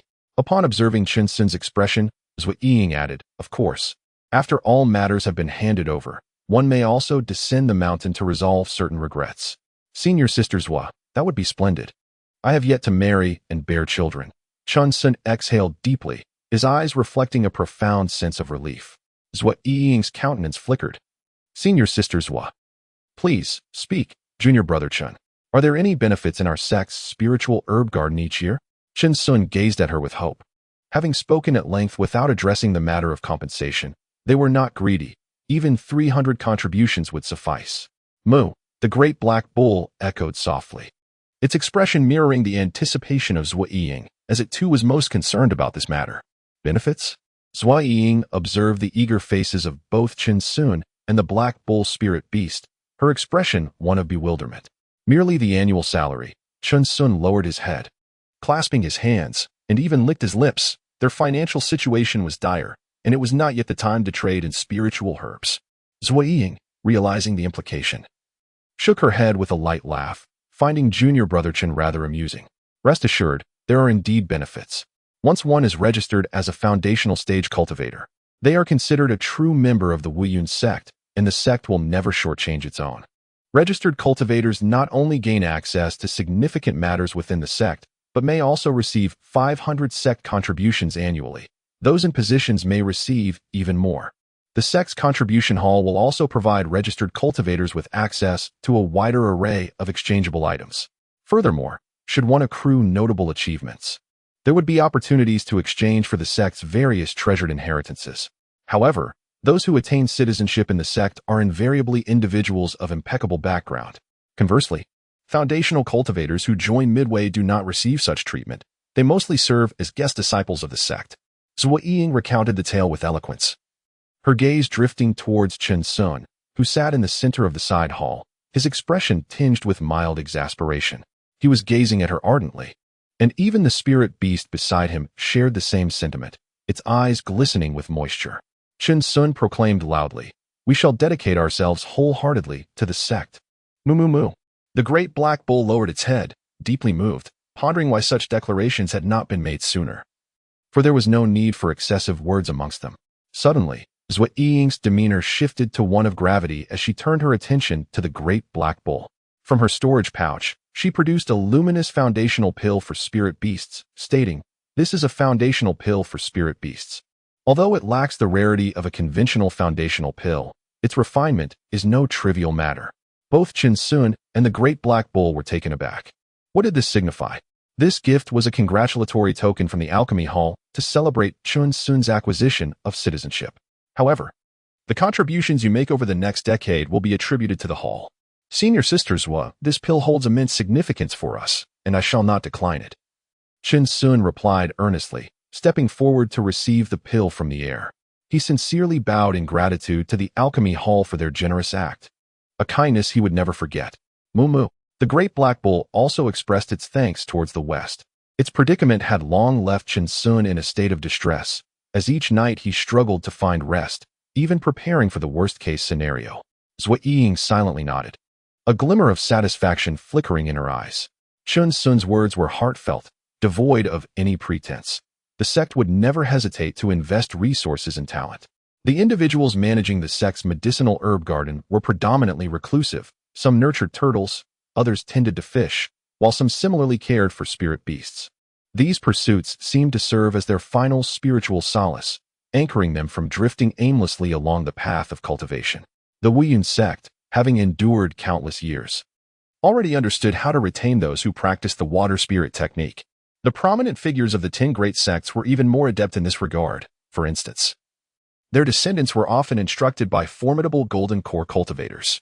With a legacy steeped in antiquity, the sects operated within an intricate system, requiring a balance across various aspects, not merely relying on combat prowess to determine superiority. Junior brother Ruanzhong, Zhou Ying called softly, unleashing a surge of magical energy as her consciousness expanded outward. Chen Sun and the great black bull suddenly felt a tingling sensation at the nape of their necks, overwhelmed by the formidable force of her consciousness. which was clearly on an entirely different level than that of an early Foundation establishment cultivator. This consciousness could effortlessly dismantle various disguises. Even their headgear would be rendered ineffective before its scrutiny. Unless one possessed an object capable of shielding against such perception, nothing could hide from its gaze. The more potent the consciousness, the greater the advantage in combat.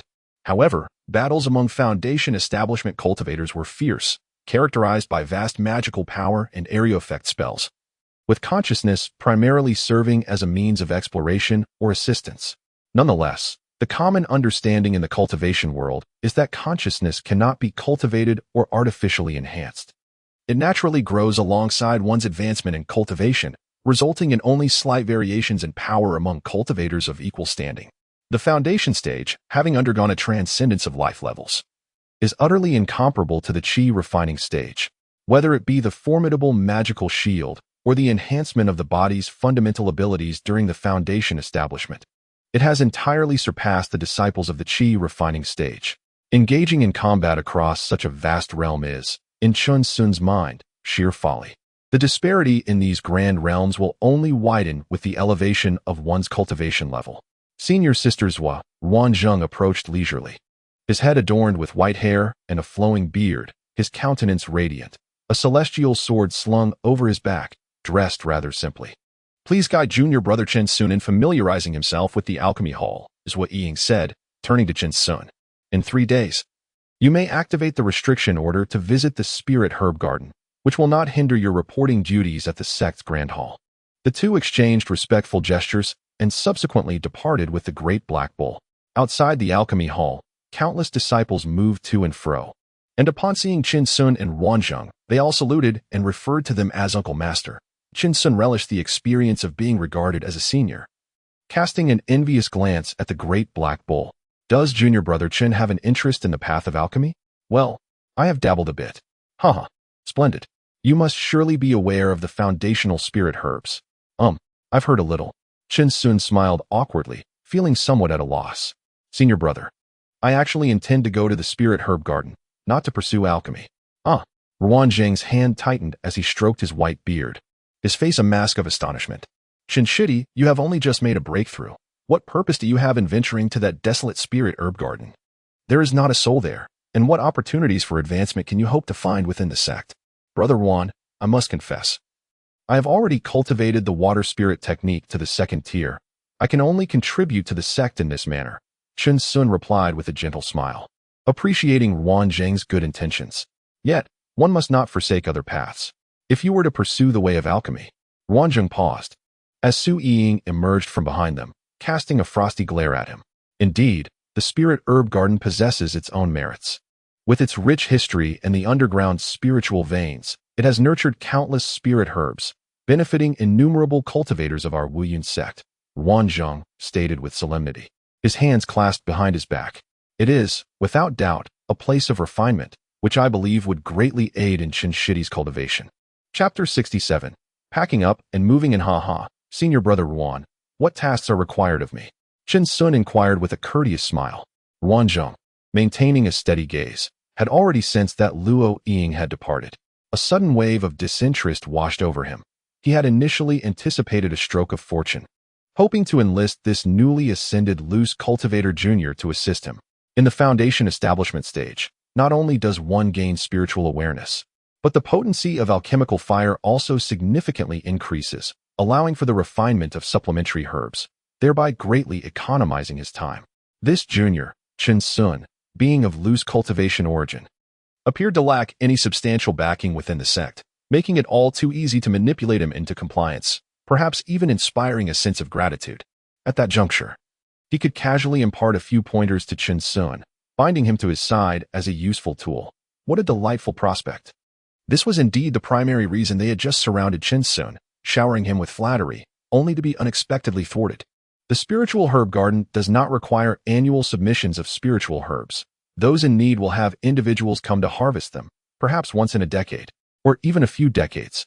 Every 20 years, elders would inspect the garden, and should any precious herbs of the sect be damaged, it would surely spell trouble for junior brother Chun. Thus, vigilance is warranted. A flicker of impatience crossed Ruan Zheng's eyes as he suddenly feigned surprise. Junior brother, I have a furnace of elixirs yet to be refined in my cave abode, and I seem to have forgotten about it. I must take my leave. Not at all. Please do not let me impede Senior Brother Ruan's important matters, Chen Sun replied with a polite bow, leading the great black bull to the side. Wanzhong nodded slightly, mounting his sword and departing in haste, as if rushing to attend a funeral at his own home. They watched Ruan Zhang's retreating figure, their expressions inscrutable, before turning towards the Medicine Valley to commence packing their belongings. Along the way, they encountered numerous disciples carrying gifts, to whom Chen Sun responded with a warm smile. Within the Medicine Valley, filled with the melodious songs of birds and the fragrance of flowers, Chen Sun sat in serene contemplation before the waterfall alongside the great black bull. Mu? It is of no consequence. If a person lacks value, what significance do they hold in this world? Chen Sun's deep-set eyes gazed into the tranquil pool, a faint smile gracing his lips. Old bull, do not ponder too deeply. Our sect has bestowed upon us great kindness, and that alone suffices. Moo moo, the great black bull nuzzled Chen Sun, affirming the truth of his words. Indeed, they are but transient visitors in each other's lives. There is no need for overly dark thoughts.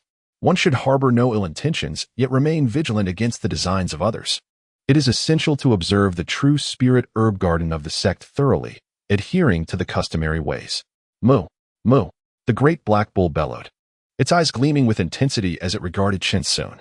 With a strength of 10,000, only one part should be revealed, never seeking the spotlight, but rather living a life of quietude. A slight smile curled Chen Sun's lips as he looked at the great black bull, which nodded in agreement. They had yet to explore many places and learn a great deal. I intend to devise a cultivation plan for us, with over 300 years ahead. There is much for us to absorb, haha. Moo moo, the old bull exclaimed. Let us tidy up and prepare to move. Moo, the great black bull, filled with excitement, abruptly stood up, exhaling a gust of breath, and began to gather the battle flags and stones scattered about. Chen Sun also rushed into the underground cave, tidying up pots, bowls, and a series of wooden carvings, immersing himself in the busyness once more. Inside the cave, Chen Sun picked up a somewhat decayed wooden carving, its damaged tail now darkened with age. He sighed softly and carefully tucked it away. This was a gift from our master. Having been in this realm of cultivation for so long, I have yet to encounter another individual like him. A low murmuring echoed within the cave, which was now impeccably clean, ensuring that the next disciple to arrive here would find it much more convenient. In the medicinal valley, Chen Sun's loud shouts resonated. Old bull, chick, be a little gentler. We need to take these with us. Moo, old bull, just tie your feet with the hemp rope. I will go fetch our wild boar. It was quite a feat to capture it in the mountains 2 years ago, and now it has given birth, so we must not be careless. Moo. Beneath the vast sky, a man and a bull busily scurried about the medicinal valley, while the cave behind the waterfall lay in ruins, buried beneath countless fragments of stone. The precious herbs were carefully harvested and placed into a medicinal chest, which the great black bull swiftly consumed with its storage pouch. Observing this spectacle, Chen Sun couldn't help but exclaim in admiration, breaking into song. Listen to me. Thank you for your presence. The great black bull, feeling a slight tension and a bead of sweat forming, twitched its ears at the sound. Chen Sun's singing was truly lacking in melody, and he resolved to find an opportunity to gently remind him of this in the future. The following day, bathed in radiant sunlight, they approached the edge of a tranquil pond, their expressions tinged with a hint of anxiety. Old bull, act swiftly. My consciousness has already spread out and is entirely under control, Chen Sun declared before striding away toward the distance. Moo. With a powerful call, the great black bull summoned its inner magical energy, its hooves moving with purpose. The water erupted with bubbling sounds, and suddenly, 2 array flags shot up from the depths, revealing countless stones that had quietly emerged from the pond's bottom. A rudimentary small-scale illusion array. It could conceal a small area of rubble, and with a boost from magical energy, it could shroud a vast expanse of debris. Moo. The great black bull bellowed again, its demeanor remarkably serious. 3 ordinary-looking stones abruptly stirred, undetectable as array stones to any observer. Bubbles erupted in another area of the pond, where a glimmer of faint light flickered amidst the mud. A small whirlpool formed, and with swift reflexes, the great black bull plunged into the water. Hidden within the silt lay a medicinal chest containing an ordinary century-old herb. However, the great black bull merely lifted it gently, casting a spell that caused 3 concealed array flags to emerge from the mud. The bubbles in the water surged with increasing velocity, while clumps of mud were violently stirred, rendering the water increasingly turbid. The great black bull grinned widely, extending its hoof to retrieve a bag of spiritual herb seeds ensconced within the formation. In an instant, it leapt forth from the pool, swiftly consuming the seeds. "Moo!" called the great black bull to Chin Sun, who stood by the water's edge, his expression brimming with joy. For this was the complete assortment of herbs required for the Foundation establishment pill. "Old bull, let us move," Chin Sun shouted from a distance, hands clasped behind his back. "Moo!" The great black bull charged ahead. Today, an extraordinary sight unfolded at the Wuyun sect. A Foundation establishment cultivator was leading 2 large wild boars, trailed by a flock of piglets, while carrying a basket of chirping chicks on his back. Flanking him, the black bull spirit beast was laden with mountain chickens bound by their feet, their eyes devoid of hope, offering no resistance as they stared blankly at the sky. The great black bull's horns were adorned with 2 baskets of eggs. Despite the rugged mountain path, the procession moved with unwavering steadiness. Was this esteemed uncle descending the mountain to attend a market? No, it seems he is preparing to practice some grand spell that requires these creatures. One must not hastily judge the esteemed uncle. The might of the Foundation establishment is beyond the imagination of mere chi refinement disciples. Indeed, numerous passing disciples whispered amongst themselves, their eyes filled with reverence. Such is the prowess of the elders. Whatever they do is inherently right. Even if you were to gather excrement by the roadside, they would still manage to turn it into something favorable. Chapter 68.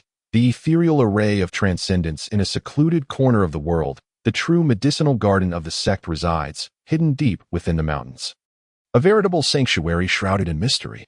Here, the air is thick with spiritual energy, the essence of the jade bamboo mountain range. Before even stepping foot inside, Chun Sun felt a tremor in his heart. All around him, Foundation-building cultivators stood vigilant, their defenses formidable. What a rich concentration of spiritual aura, he mused, sensing the profoundness of this place. The surroundings were dotted with caverns, and intricate formations crisscrossed the area, with flashes of light darting about intermittently. "Moo!" The great black bull let out a low sound, a hint of anxiety creeping into its demeanor. This was undoubtedly the most perilous yet secure location of the Wuyun sect. "Chirp! Chirp!" Their wild boar and mountain fowl began to tremble uncontrollably, the primal fear resonating from the depths of their souls, causing them to emit frantic cries. "Silence," Chin Sun admonished, his brow furrowed. "I brought you here to broaden your horizons, yet you are reduced to such a state." As soon as he finished speaking, the wild boar and mountain fowl were drenched in cold sweat, their cacophony silenced, for the terror emanating from him was even more formidable. "Look, old bull. The ethereal array of transcendence." "Moo?" They gazed skyward, momentarily stunned by the breathtaking spectacle before them, a mesmerizing display akin to the aurora borealis. A radiant curtain that seemed to rise majestically into the heavens, transforming into a magnificent canopy. It enveloped a realm of enigma, alluring yet unfathomable, instilling a sense of trepidation in all who beheld it. The great black bull's heart surged with emotion, akin to a tumultuous ocean, its eyes wide as saucers. This was the legendary array, and it would surely conjure formations even more powerful in the future. Suddenly, several threads of consciousness swept indiscriminately across the vicinity. Chin Sun narrowed his eyes slightly, gripping the restrictive token as he commanded, "Old ox, let us proceed." 2 cultivators at the mid-foundation stage sat cross-legged before the grand formation. Their eyes momentarily closed. Abruptly, they opened their eyes wide, fixating on several figures ahead, astonishment flickering across their faces. There was an air of wisdom about this individual, akin to that of an extraordinary person. "I have encountered my 2 senior brothers. I come to cultivate spiritual herbs, having already reported my duties in the sect's great hall," Chun Sun said, bowing respectfully with a serene smile as he presented the restrictive token. "Ah, it turns out he is a junior from the alchemy hall." The 2 exchanged cautious glances before carefully accepting the token, their consciousness probing into it. No issues detected. The location of the junior brother is the Jinwei, Huiquan stream, the spiritual herb garden. One of them returned the token to Chin Sun, stating, "The herb garden is not to be trespassed upon.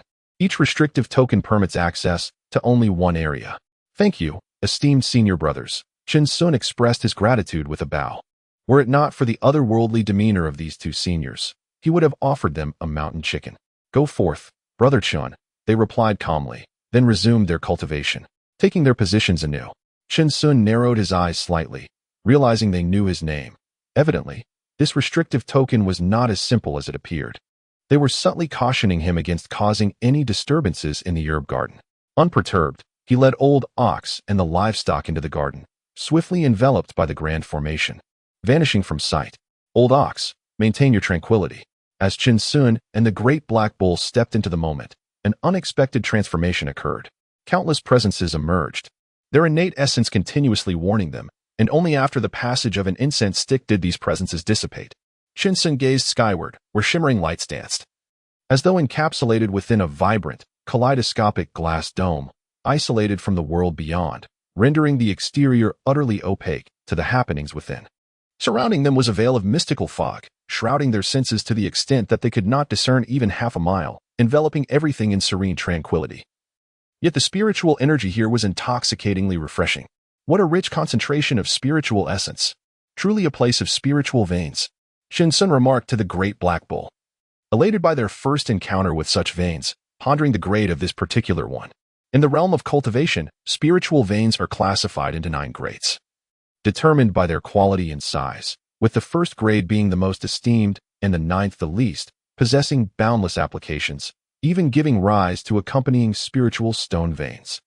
However, tales abound in the cultivation world about spiritual veins exceeding the first grade, though none have ever laid eyes upon them, as even first-grade veins have long faded from existence. Moo moo moo.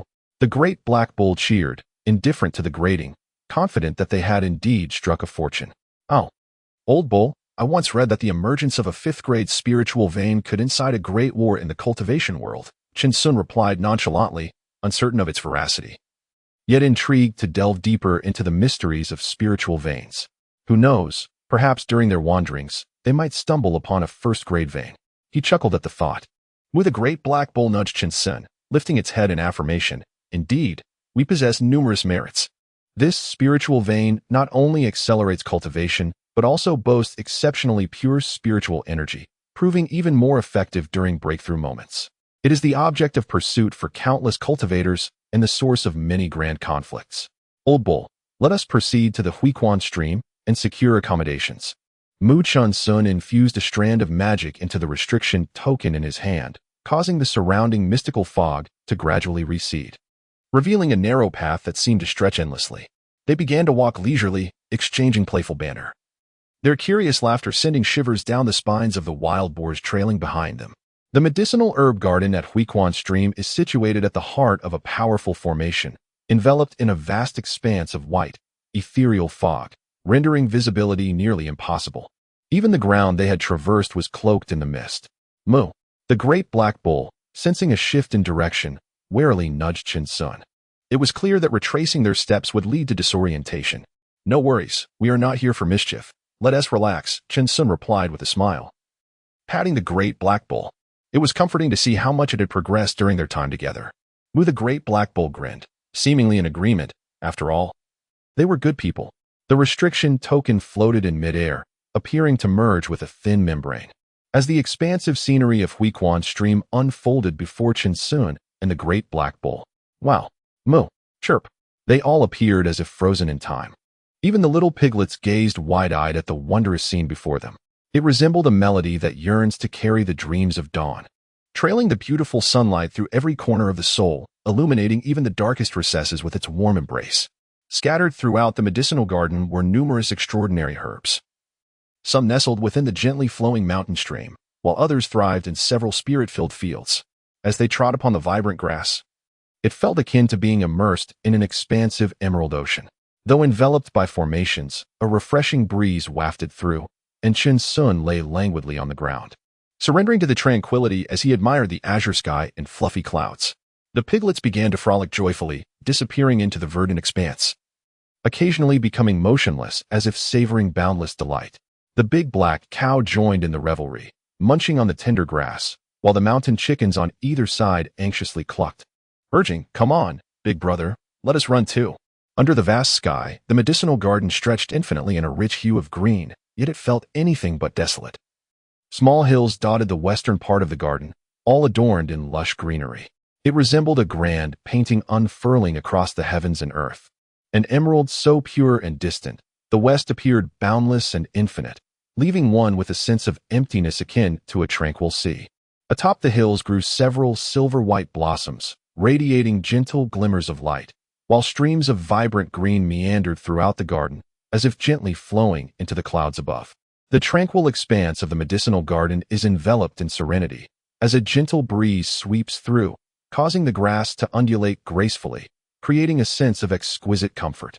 Chun Sun reclines upon the verdant ground, a faint smile gracing his lips, his gaze fixed upon the distant mountain stream that traverses the emerald fields, flowing towards the infinite unknown. Indeed, when the clouds gather, the grass is a deep emerald, and as the wind rises, the green waves roll in a magnificent display. At this moment, Chun Sun is engaged in a contest with the Great Black Bull, eager to showcase the prowess of his fireball technique to those who attempt to pull them away. The old bull, a sanctuary for the aged. No, a sanctuary for cultivation. Chun Sun gradually rises, exhaling deeply. Moo. The great black bull calls out from a distance, its mouth still filled with grass. Old bull, let us begin. Constructing enclosures for chickens and pigs is of utmost importance. With a resounding moo, they promptly commence felling trees.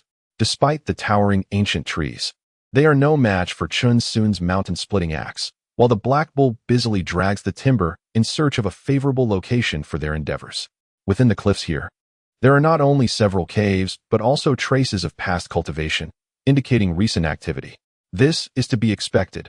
Overseeing a single medicinal garden entails considerable contributions, and managing two would undoubtedly invite similar challenges.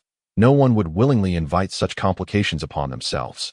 Chun Sun recognizes all the rare spiritual herbs in this place, and is pleasantly surprised to discover 2 plants of foundational elixir auxiliary herbs. Holding his mountain-splitting axe, he lets out a profound sigh. The abundance of spiritual herbs here pales in comparison to that of the medicinal valley, making this labor seem effortlessly light yet richly rewarding, plunging him into a profound state of quiet delight. Although they may not be prodigies of immortality, talent is always in demand in any realm, ensuring that they will never face starvation. Chapter 69. The unassuming Ji Kuan Old Nyo. The elixir is entrusted to you, Chun Sun exclaimed, producing a small booklet. I shall commence crafting our cultivation plan. The pursuit of knowledge is boundless, haha. They have yet to embark on the fundamentals of minor spells, formations, and talismanic inscriptions. Moreover, the most critical aspect is their lack of a cultivation technique. We shall need to secure a foundational method soon. Moo moo, the great black bull responded nonchalantly. A trivial matter. Chun Sun buried the restrictive token at the entrance of the Huiquan Gorge, wary of any malevolent entities. It is always prudent to exercise caution. However, it is astonishing that our foundational elixir can actually enhance our cultivation. Were it not for the absence of a technique, we would have soared to the heavens by now. Damn it, one must not consume these pills recklessly. Without the proper operational methodology, that pure medicinal potency nearly shattered our meridians. Thankfully, we added a protective measure to avert catastrophe. We cannot afford to act so recklessly in the future, as we have yet to attain the realm of self-created techniques. Chun Sun mused inwardly. This foundational elixir is inherently precious, having already surpassed those that merely enhance cultivation. I wonder just how far it can elevate us. If only it could lead to a significant breakthrough. He gazed skyward, observing the formation still in motion, yet it no longer probed their presence. Nevertheless, he felt a lingering sense of insecurity. There is no rush. Certain matters are better left unexposed. Observing slowly is the prudent course. Chun Sun's lips curled ever so slightly as his gaze returned to the booklet, his heart stirred by a profound interest in the fundamental 5 elements escape technique. These rare spiritual herbs, it seemed, did not require daily nurturing by the water spirit technique. However, the consumption was indeed substantial, with merely 100 stalks of spiritual herbs. A single nurturing session would deplete a fraction of their mana, yet it would allow them to remain unattended for several years. This was merely the controlled application of the water spirit technique, if fully unleashed. The extraordinary spiritual energy within the water would suffice for these herbs to flourish for over a decade. The great black bull had attempted to nurture the herbs with a minimal application of the water spirit technique, yet the herbs showed no reaction whatsoever, akin to ordinary water being poured over them. Over time, this resulted in the herbs wilting, as they were not in their ideal growth environment. Nonetheless, the peculiar spiritual energy contained within the water spirit technique was markedly different from that of the natural world, and Shin Sun possessed a keen sensitivity to minor spells. However, it was not yet the appropriate moment for in-depth study. They soon began to busy themselves, preparing to meticulously develop the Huiquan Ravine, a place they would inhabit for a century to come, leaving no room for negligence. As time passed swiftly, a month had flown by. Shin Sun led the great black bull out of the medicinal garden, only to be met by countless probing gazes. Yet, once they exited the array, his fellow disciples ceased their scrutiny. The biannual pilgrimage to South Dipper Mountain was about to commence, and the Wuyun sect was set to welcome numerous new disciples, while many elder members quietly descended the mountain. They always cast glances at each other inadvertently, one radiating vitality, the other burdened by the weight of years. The elder seems to behold a reflection of his former self, while the youth, invigorated, vows that he shall not succumb to such an end in his twilight years. Within the mountains lie numerous caves and the humble abodes of many disciples in the Qi refinement stage. An elder, having just crossed the threshold of his 60th year, sits within his dwelling, meticulously packing his belongings. His temples are slightly graying, yet his physique remains robust, and his eyes shine with vigor. Though his face bears the marks of time, it is evident that in his youth, he was undeniably a handsome man. This elder is none other than Ji Kuan. His vitality has not yet waned. Those at the 10th level of Qi refinement often live to 100, a stark contrast to ordinary mortals. And he remains resolute in his desire to continue. This year, he intends to embark on a journey to South Dipper Mountain. The sect, recognizing the value of such experienced disciples, has relaxed its rules, and Ji Kuan is unsurprisingly included in the list of participants. Knock, knock. A series of knocks reverberates from outside. Ji Kuan furrows his brow slightly, a flicker of caution igniting within him, with the journey to South Dipper Mountain imminent. He hopes for no unforeseen complications. He rises slowly to answer the door, and as he gazes upon the figure before him, he is momentarily stunned, as if turned to wood. Before him is a smiling face, identical to that of a young man brimming with ambition he encountered aboard a flying vessel years ago. Unchanged in the slightest. Chun, Master Uncle, Ji Kuan murmurs, a bittersweet smile gracing his lips as he bows his head in greeting. Recognizing that the visage before him remains as youthful as ever, a clear indication of successful foundation establishment. He had long heard that breaking through boundaries could lead to a significant increase in lifespan, allowing one to either return to youth or retain their original form. All dictated by the heart. As the years slipped by, time unfolded in its own manner, and it appeared that Brother Chin was faring well, unlike his own disheveled state. A bittersweet memory flowed within him. While his own failures were indeed sorrowful, the successes of others weighed even heavier on his heart. Ji Kuan seemed to stoop even lower now, and the distance that had grown between them felt unfamiliar. The distant mountains and nearby hills appeared shrouded in mist. As he gazed around, it seemed as though countless moths fluttered and danced amidst the myriad of peaks and valleys, transforming the world into a monochrome gray. The first snow of the Yuzhu Mountains descended silently, blanketing everything. Ji Kuan. Shin Sun hesitated for a long while before finally uttering his name. Ah, Brother Chin. Your visit to my humble abode truly brings light to my humble dwelling, Ji Kuan replied with a beaming smile. He had lost much of his youthful vigor, becoming much more diplomatic in demeanor. Please, come in, Uncle Master. The cold wind swept through, causing the nearly shattered door to rattle and creak. Shin Sun nodded gently and stepped inside. The room was stark, furnished only with a bed and a dilapidated table and chair, mirroring Ji Kuan's current state. I did not expect your visit, Uncle Master, Ji Kuan said, clasping his hands respectfully. Hesitating as the cold wind tousled the strands of white hair at his temples, revealing the drafty nature of the room. I came to see an old friend, Shin Sun replied calmly, surveying the surroundings without directly looking at Ji Kuan. After hearing this, Ji Kuan's heart trembled. After a prolonged silence, he forced a smile and said, It is indeed an honor for Ji Kuan to befriend Master Chin. Shin Sun slowly turned his gaze toward Ji Kuan, who still wore a bitter smile, his eyes darting about in evasion. Over the years, I have heard that your life in the outer sect's disciplinary hall has been quite difficult. Master Chun, you speak too harshly. It has been many years, Ji Kuan replied, bowing his head with a slight gesture of respect, the ashen robe he wore now painfully glaring. Though it lay before him, it felt so utterly out of reach. He and Shin Sun were no longer of the same world. Did you never consider coming to find me? I am well aware of my limited talents and do not wish to trouble Master Chun. Ji Kuan. Shin Sun suddenly bellowed, startling the large black ox outside, causing it to tremble in fright. Ji Kun merely stood there, wearing a sorrowful smile, the corners of his eyes crinkling with the weight of time. The snow-laden wind howled more fiercely around the wooden hut, brushing against his weathered face. Ji Kun, have you truly fallen into such despair? Chun Sun frowned, his chest rising and falling slightly, anger boiling within him. Where is your spirit? I must confess, I have long harbored discontent toward you since our days at the Qingya Cliff. Moo. The large black ox echoed a grunt from behind, recalling that during their time at Qingya Cliff, they had ignored them entirely. Ji Kun's heart sank further. It was indeed an occasion for humiliation. Master Chun, I beg your pardon. You speak nonsense. Chen Sun seethed with rage, his robes billowing without wind, unleashing a torrent of magical power that left the dilapidated wooden cabin in disarray, teetering on the brink of collapse. Ji Kun was swept back by the force of the tempest, his hair in disarray, crashing against the wall with a muffled groan. His expression gradually shifted to one of simmering anger. Master Chun, why must you humiliate me? I am already in this state. What more do you desire? With a fierce glare, Chun Sun's fury intensified as he swiftly approached, seizing Ji Kun's robe with an iron grip, bellowing. The Ji brother of my youth was not like this. He was a figure akin to an elder brother, not this despondent wretch before me. The Black Bull's pupils constricted. After all these years, he had never witnessed such wrath from Chen Sun. Ha ha ha, Ji Kun laughed, his whole body trembling, tears brimming in his eyes.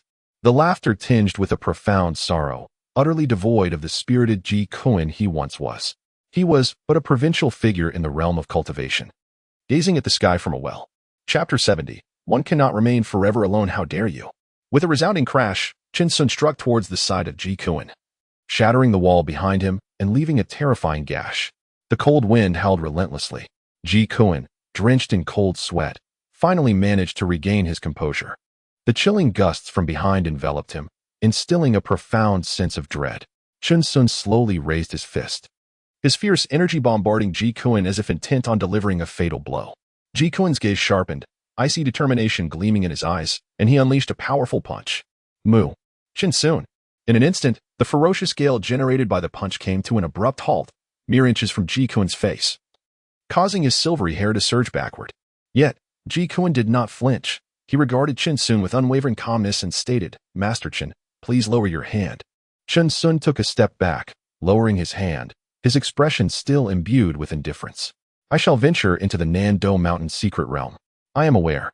Years ago, numerous events transpired within that realm, and I wish not to involve you in them. Has it been resolved? It has. Though I can no longer remain among the outer disciples. Ji Kun's demeanor was composed, revealing hints of age. His gaze towards Chen Sun shifted, a sense of relief washing over him. I didn't expect you to remember me. Congratulations on your foundation establishment, Master. Please, have a seat. In that vast cavern, the draft continued to swirl, yet the two individuals sat opposite each other at a wooden table. The formidable Black Bull dared only to extend its head through the entrance, having been frightened by Chen Sun earlier that day. Suddenly, the two resumed their conversation as if nothing had transpired. It turned out that after Ji Kun departed with his junior sister, he encountered the person who had fled at the last moment and entrusted Ji Kun with the safeguarding of the spiritual herbs. Naturally, this individual refused, leading to a confrontation fueled by rage. Both were filled with wrath, engaging in a fierce brawl, employing fatal maneuvers. The junior sister also joined Ji Kun's side and ultimately slayed him within the confines of Nanda Mountain. The allies capable of teaming up with them were no weaklings. They were colleagues from the outer sect and distantly related to an elder. However, upon their return, the junior sister unexpectedly betrayed them. Alleging that Ji Kun had harmed his fellow disciples, she twisted the truth, claiming that the spiritual herbs they had gathered together were unjustly taken by Ji Kun during a treacherous ambush, and that she had to resort to desperate measures to secure her safety by offering herself to placate Ji Kun. Indeed, Ji Kun's actions exhibited a degree of carelessness. Unlike Chen Sun, who had seized numerous belongings from the deceased, it could be said that he was caught red-handed. Yet he maintained that it was another sect's disciple who had committed the murder, preventing the situation from escalating further. Not only the Wuyun sect, but all sects strictly forbade the harming of fellow disciples. However, they could not solely rely on the junior sister's account. Nevertheless, under the elders' machinations, Ji Kun's spiritual herbs and contributions were unjustly attributed to the junior sister. The elders of the foundation establishment are predominantly cold-hearted. He is not their biological son, merely seeking to regain his lost dignity through Jikuin. During those years, Jikuin endured considerable hardship. But thanks to the protection of the sect, he managed to emerge unscathed. Yet, he bore the infamous label of harming his fellow disciples, causing former friends to distance themselves from him, and making it exceedingly difficult to find any position within the sect. In such dire circumstances, how could he dare approach Chinsun? He did not wish to bring misfortune upon that eternally cheerful junior brother who always led the Black Bull with a smile. He endured humiliation and hardship, all in preparation for the forthcoming journey to Nanda Mountain, meticulously planning for one final attempt in 20 years. Brother G, should you return from Nanda Mountain, you shall undoubtedly remain my elder brother. Master Uncle, please allow me to speak first. Chun Sun interrupted Jikuin, his expression solemn, as he produced a small booklet and a magical artifact from his storage bag. This was a high-grade yellow-tier artifact, valued at 2,000 contribution points. And the booklet contained my reflections from my time at Nanda Mountain, which could assist you in acquiring those 3 primary spirit herbs. Jikuin was taken aback, rising abruptly and exclaiming, "This is simply unfeasible. Chinsun, you owe me nothing." "This 2,000 contributions are what you owe me," Chinsun insisted. "If you can return with the Foundation Establishment Spirit Herbs, I will await you at the foot of the mountain, personally delivering the Foundation Establishment Pill to you." Each word was deliberate as Chinsun spoke, slowly lifting his gaze to meet Jikuin's, and suddenly smiling. "We both hail from the Nine-Star Valley. It is only natural that we look out for one another." This familiar phrase suddenly resurfaced in Jikuin's mind. It was the very words he had spoken to Chinsun when they first arrived at the Five Elements sect.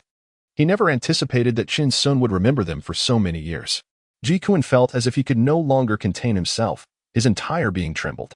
After experiencing the tumultuous ups and downs of life, he finally discerned who his true friends were. Bowing his head, his eyes reddened, and his lips quivered incessantly. The world of cultivation was grand and splendid, and one would never be truly alone. Amidst the fervent competition, I am not solitary in my path. I strive against fate, seeking to endure through the ages. For reasons unknown, a passage from an ancient text flashed through Jikuin's mind, sending a shiver down his spine. He slowly turned to face Chinsun, their gazes locking. He nodded solemnly, shedding any pretension. "What is that woman's name?" "Suyetong. If Brother G cannot return, I shall assist you in dealing with her. When she vanishes from the world, the sect will find no trace. You, Brother G would not believe that I, Chinsun, am truly a good person, would he?" Chinsun gradually rose, revealing an icy demeanor that Jikuin had never witnessed before. "If Brother G returns, I shall not intervene in your matters with her." Jikuin took a deep breath, feeling as though he had come to a newfound understanding of Chinsun. "I understand now. Sometimes, the bond between men does not require excessive words." Chinsun gave a slight nod and turned to leave. However, upon reaching the door, he paused and said, "Brother G, I will wait for you at the foot of that mountain. I shall not disappoint you." Jikuin's eyes suddenly transformed, filled with a fierce intensity as he felt an inexplicable surge of power coursing through him. "Ah, this is the Ji Shixiang I know." A soft murmur broke the silence as Chinsun led the great black ox away, vanishing at the edge of sight. "Ji Shixiang, I shall return shortly to assist you with the repairs to the wooden cabin. I am off to chop wood with the old ox." Moo. From afar, 2 sounds resonated. Amidst the wind and snow, 2 figures marched forward with unwavering determination. Jikuin clenched his fists tightly, his gaze fixed on the horizon, veins bulging on his arms and forehead. This time, he must prevail. He shall not disappoint them. Time swiftly passed, and May arrived once more. The Five Elements sect resonated with the sound of bells, and 5 resounding eagle cries pierced the air as 5 imposing Qingya eagles soared into the sky. They glided effortlessly through the heavens, their eyes glinting with a cold light, fixed intently on the ground as they flew toward the sect master peak. The 20-year journey to the southern Dipper Mountain had finally commenced. Chinsun stood at the foot of the mountain, holding the great black ox, gazing calmly at the heights above. "Old ox, let us proceed." Moo. They were making their way out of the mountains, preparing to visit a market within the sect to meet an important figure. Disciples in the Qi refinement stage lingered throughout the Five Elements sect, frequently glancing at the sky and engaging in conversations about this expedition to the southern Dipper Mountain, completely unaware that a senior uncle was passing by with a black ox beside them. Chapter 71. A serene stroll amidst the transient affairs suspended bamboo square. Nestled beyond the Yu Bamboo mountain range, is one of the external markets of the Wuyun sect, a vibrant hub frequented by countless wandering cultivators and disciples from various sections. However, to gain entry into this market, one must traverse a vast expanse of towering bamboo groves, where any unwary mortals who stray may find themselves hopelessly lost. As a gentle breeze swept through, the bamboo forest swayed gracefully, producing a rhythmic sound reminiscent of enchanting melodies wafting through the air. Upon the sight of a solitary figure, the scattered cultivators and sect disciples were taken aback, hastily bowing and making way. Yet, the individual merely responded with a warm smile, exuding an air of kindness, while leading a black cow spirit beast by the hand, clad in a grayish-blue robe emblematic of the Wuyun sect. There was no doubt that this person was a foundational-level cultivator of the esteemed sect. Upon emerging from the bamboo thicket, a breathtaking scene unfolded, revealing countless intricately arranged pavilions. The market buzzed with liveliness, occasionally hosting small-scale auctions. The wandering cultivators wore expressions of vigilance, although the market itself was secure. The outside world could not be presumed the same, with many hurrying about their business. Chen Sun smiled softly, reminiscent of his former self, as these individuals appeared to lead lives as precarious as his once was. Moo, the large black cow, glanced around, realizing they had now assumed the role of elder brother, a feeling that was indeed quite different. No one dared cast them sideways glances any longer, and instead, their expressions were imbued with respect. The black cow couldn't help but wag its tail, feeling utterly content. Old cow, let us proceed. We are needed at the talisman shop within the sect. Moo. The large black bull nudged Chen Sun as they strolled confidently through the bustling marketplace of the sect, no longer needing to conceal themselves. The Shifeng talisman's shop buzzed with activity, its business thriving. However, at the edge of the loft, a middle-aged man was reprimanding several disciples, his words flowing incessantly, rendering their expressions one of considerable annoyance. This man appeared to be in his 50s, possessing the cultivation of the 10th layer of qi refining, his demeanor exuding righteousness. Standing tall and robust, his speech imbued with an unmistakable tone of disappointment. As a few incense sticks burned away, the middle-aged man finally ceased his lecture, and the disciples of the Wuyun sect fled as if from a plague, murmuring under their breath about their misfortune. The man, with hands clasped behind his back, shook his head and remarked, "Time slips away so swiftly. If one does not seize the moment to cultivate, opportunities will vanish with age." Time, with its relentless march, had swept away countless years, leaving behind only a visage sculpted by the passage of days. Lu Feng, Chen Sun smiled and clasped his hands in greeting. The middle-aged man, startled, gazed across the street at Chen Sun and exclaimed with joy, "Chen Sun, Master Uncle." The scene was indeed peculiar, as a middle-aged man referred to an exceedingly young boy as Master Uncle. Come, Master Uncle, I can hardly believe you have broken through to the foundation establishment stage. What wonderful news." Lu Feng's face blossomed like a chrysanthemum, and he hurried over, grasping Chen Sun's hand in the lead of the large black bull. "Master Uncle, Black Bull, come inside." "Oh, take it slow, take it slow." Moo. They were once again forcibly dragged up by Lu Feng, just as they had been on the day they first arrived at the Five Elements sect, where this senior brother always exhibited such warmth. In the courtyard, Chen Sun sat on a stone bench while Lu Feng stood beside him, bowing respectfully, hesitant to take a seat. "Lu Feng, please sit." "Yes, Master Uncle," Lu Feng replied, his voice somewhat hoarse. The two sat facing each other, both wearing expressions of subtle sentiment and joy. "Lu Feng, why have you descended the mountain so early? You have ample time ahead of you. Surely you have aspirations for foundational cultivation," Chen Sun inquired, perplexed, as he had not observed any signs of disheartenment from Lu Feng. "Master Uncle, you may not be aware, but the law enforcement hall has age restrictions for qi refinement disciples. One cannot exceed 50 years. But you could continue your training in other halls." "Hee, Master Uncle, my ambitions lie elsewhere." Lu Feng gently shook his head and replied earnestly, "I am merely a disciple with inferior spiritual roots, fortunate to have been found by my master when he stumbled upon me at the foot of the mountain and raised me within the Five Elements sect. My skills in combat are lacking. I cannot even break into the top 5,000 in the sect's grand competition. If I were to remain within the sect, it would merely squander the resources for cultivation. I have never aspired to foundational cultivation. My greatest wish is to encourage my junior brothers and sisters to cultivate diligently." Lu Feng said with an open-hearted smile, gazing at Chen Sun with nothing but contentment. "Seeing my junior brother Chen Sun achieve foundational cultivation brings me immense satisfaction. Chen Sun's words seemed to be lodged in his throat. He felt that whatever he said now would be utterly feeble. Indeed, someone like Lafone was truly exceptional. Yet, having witnessed the profound state of mind of my former senior, Lafone, I found solace. Chen Sun smiled warmly. Master Uncle, there is no need for concern. Not all cultivators seek longevity, and I harbor no regrets. He chuckled softly. Life may present us with numerous encounters and myriad events. But as long as we can extract wisdom from them, that is sufficient. Suddenly, Chen Sun clasped his hands in a gesture of congratulations. Observing that Lafone had evidently discovered something significant. Ha ha. The two burst into hearty laughter, leaving the great black bull in a state of confusion, wondering what they were so cryptically discussing. As they strolled leisurely through the serene backyard, the trivialities of the world seemed like mere wisps of smoke. They sauntered along, reminiscing about the past, their spirits lifted. Chen Sun exhibited remarkable patience, listening to Lu Feng's ramblings. After a while, Chen Sun bid farewell to the great black bull.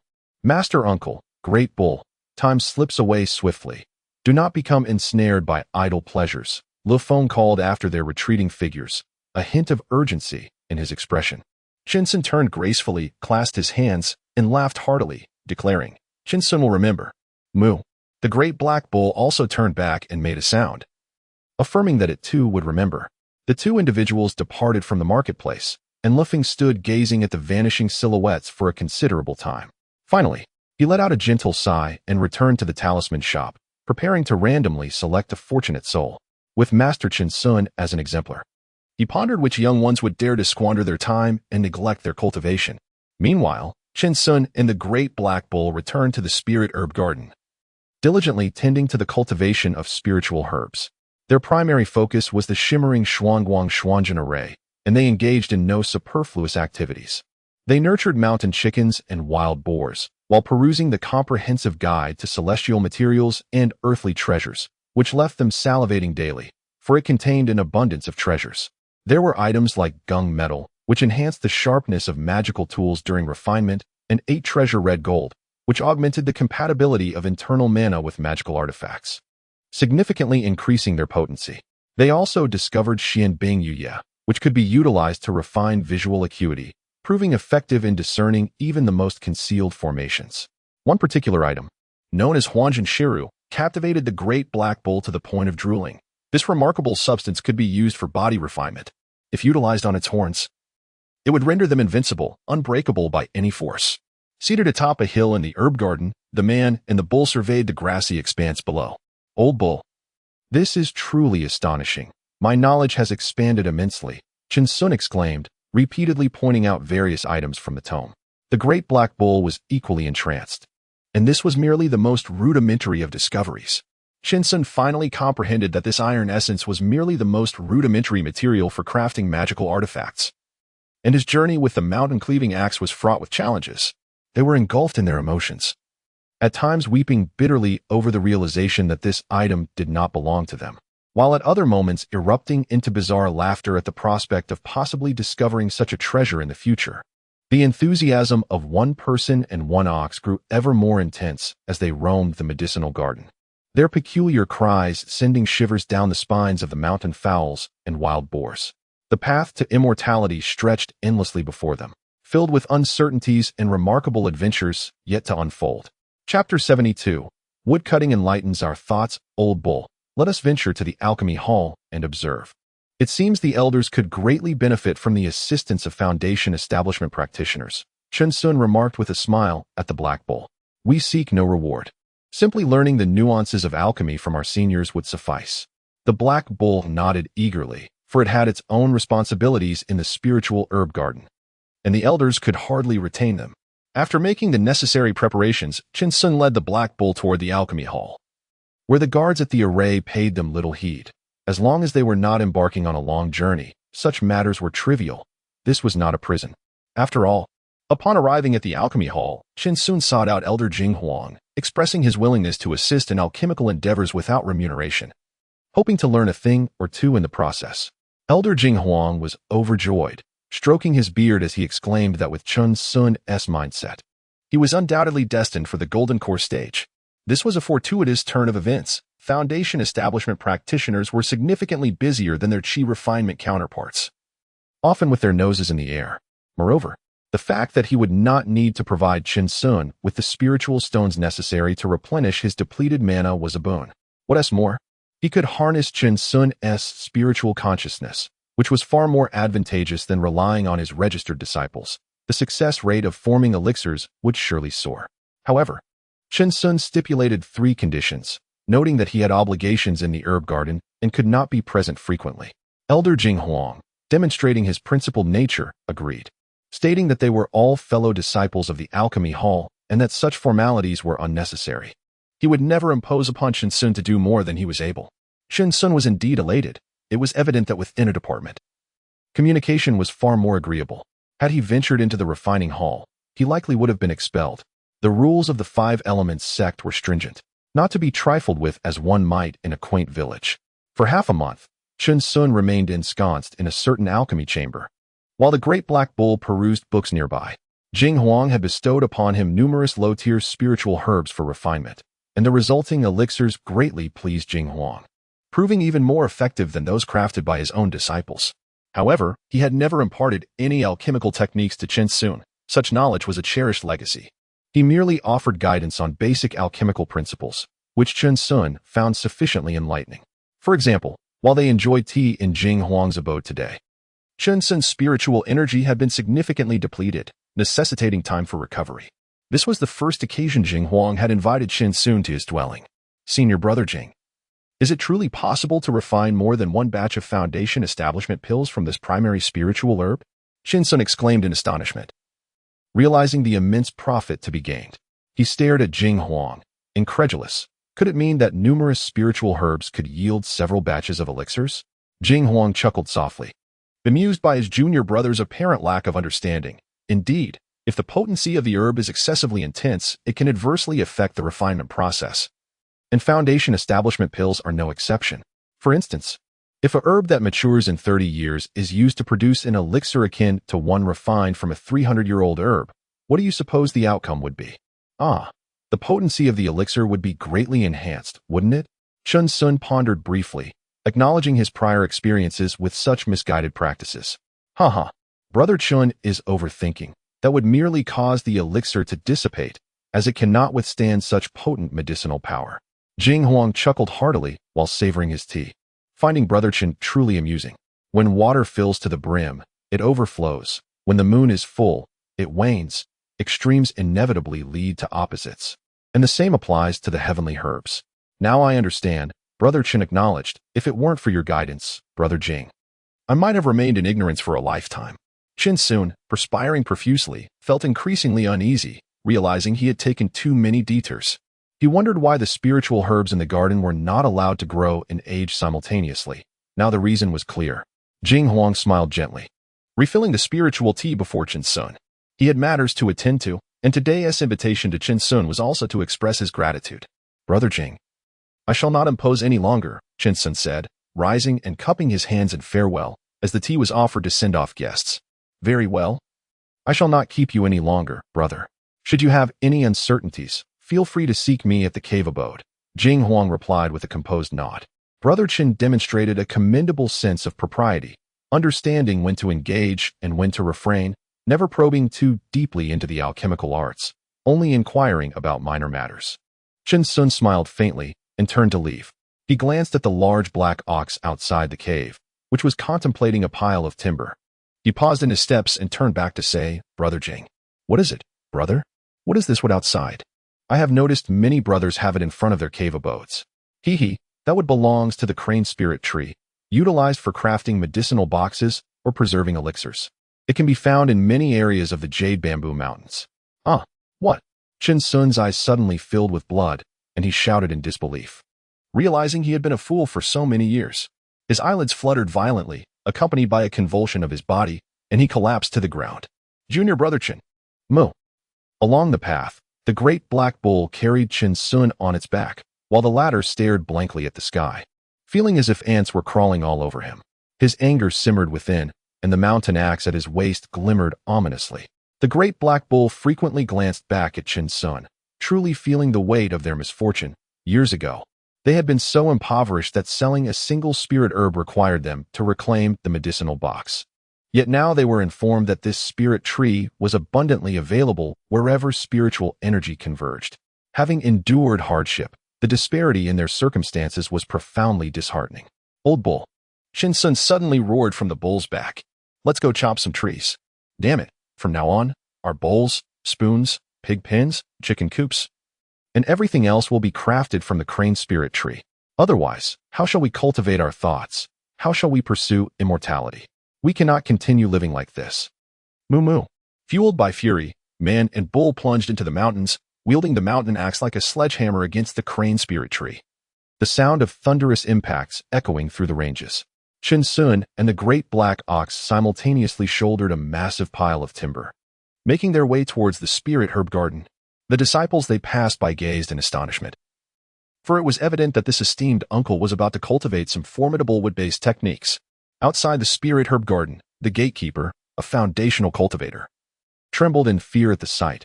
What an unusual spectacle. One individual bore a dozen colossal round logs upon his shoulders, while the black ox spirit beast carried another 6 or 7. Were it not for their clear senses, one might have mistaken them for 2 enormous logs in motion. Junior brother, what is the intention behind this? One could not help but inquire. Are we to practice mundane martial arts in the realm of cultivation? Senior brother, we are merely engaged in logging, which brings clarity to our thoughts, Chun Sun replied, his forehead veined and taut, and he nodded with a smile. Old ox. Let us proceed. Moo. The great black ox responded in kind, though the 2 guards were positioned at a considerable distance. They shook their heads and sighed at Chun Sun's antics, acknowledging that those who could cultivate the water spirit technique to the 2nd level indeed possessed some peculiar traits. In the days that followed, an additional pastime emerged for Chun Sun and the great black ox, logging in the mountains. Their spirit herb garden became increasingly filled with the timber of the crane spirit tree, piling higher and higher, and their spirits soared as they began crafting various tools. The resounding thuds echoed throughout the spirit herb garden at Huiquan Stream. As time continued to fly by, Chun Sun and the great black ox no longer sensed the probing force within the formation. Nevertheless, they remained vigilant, diligently attending to their tasks in silence.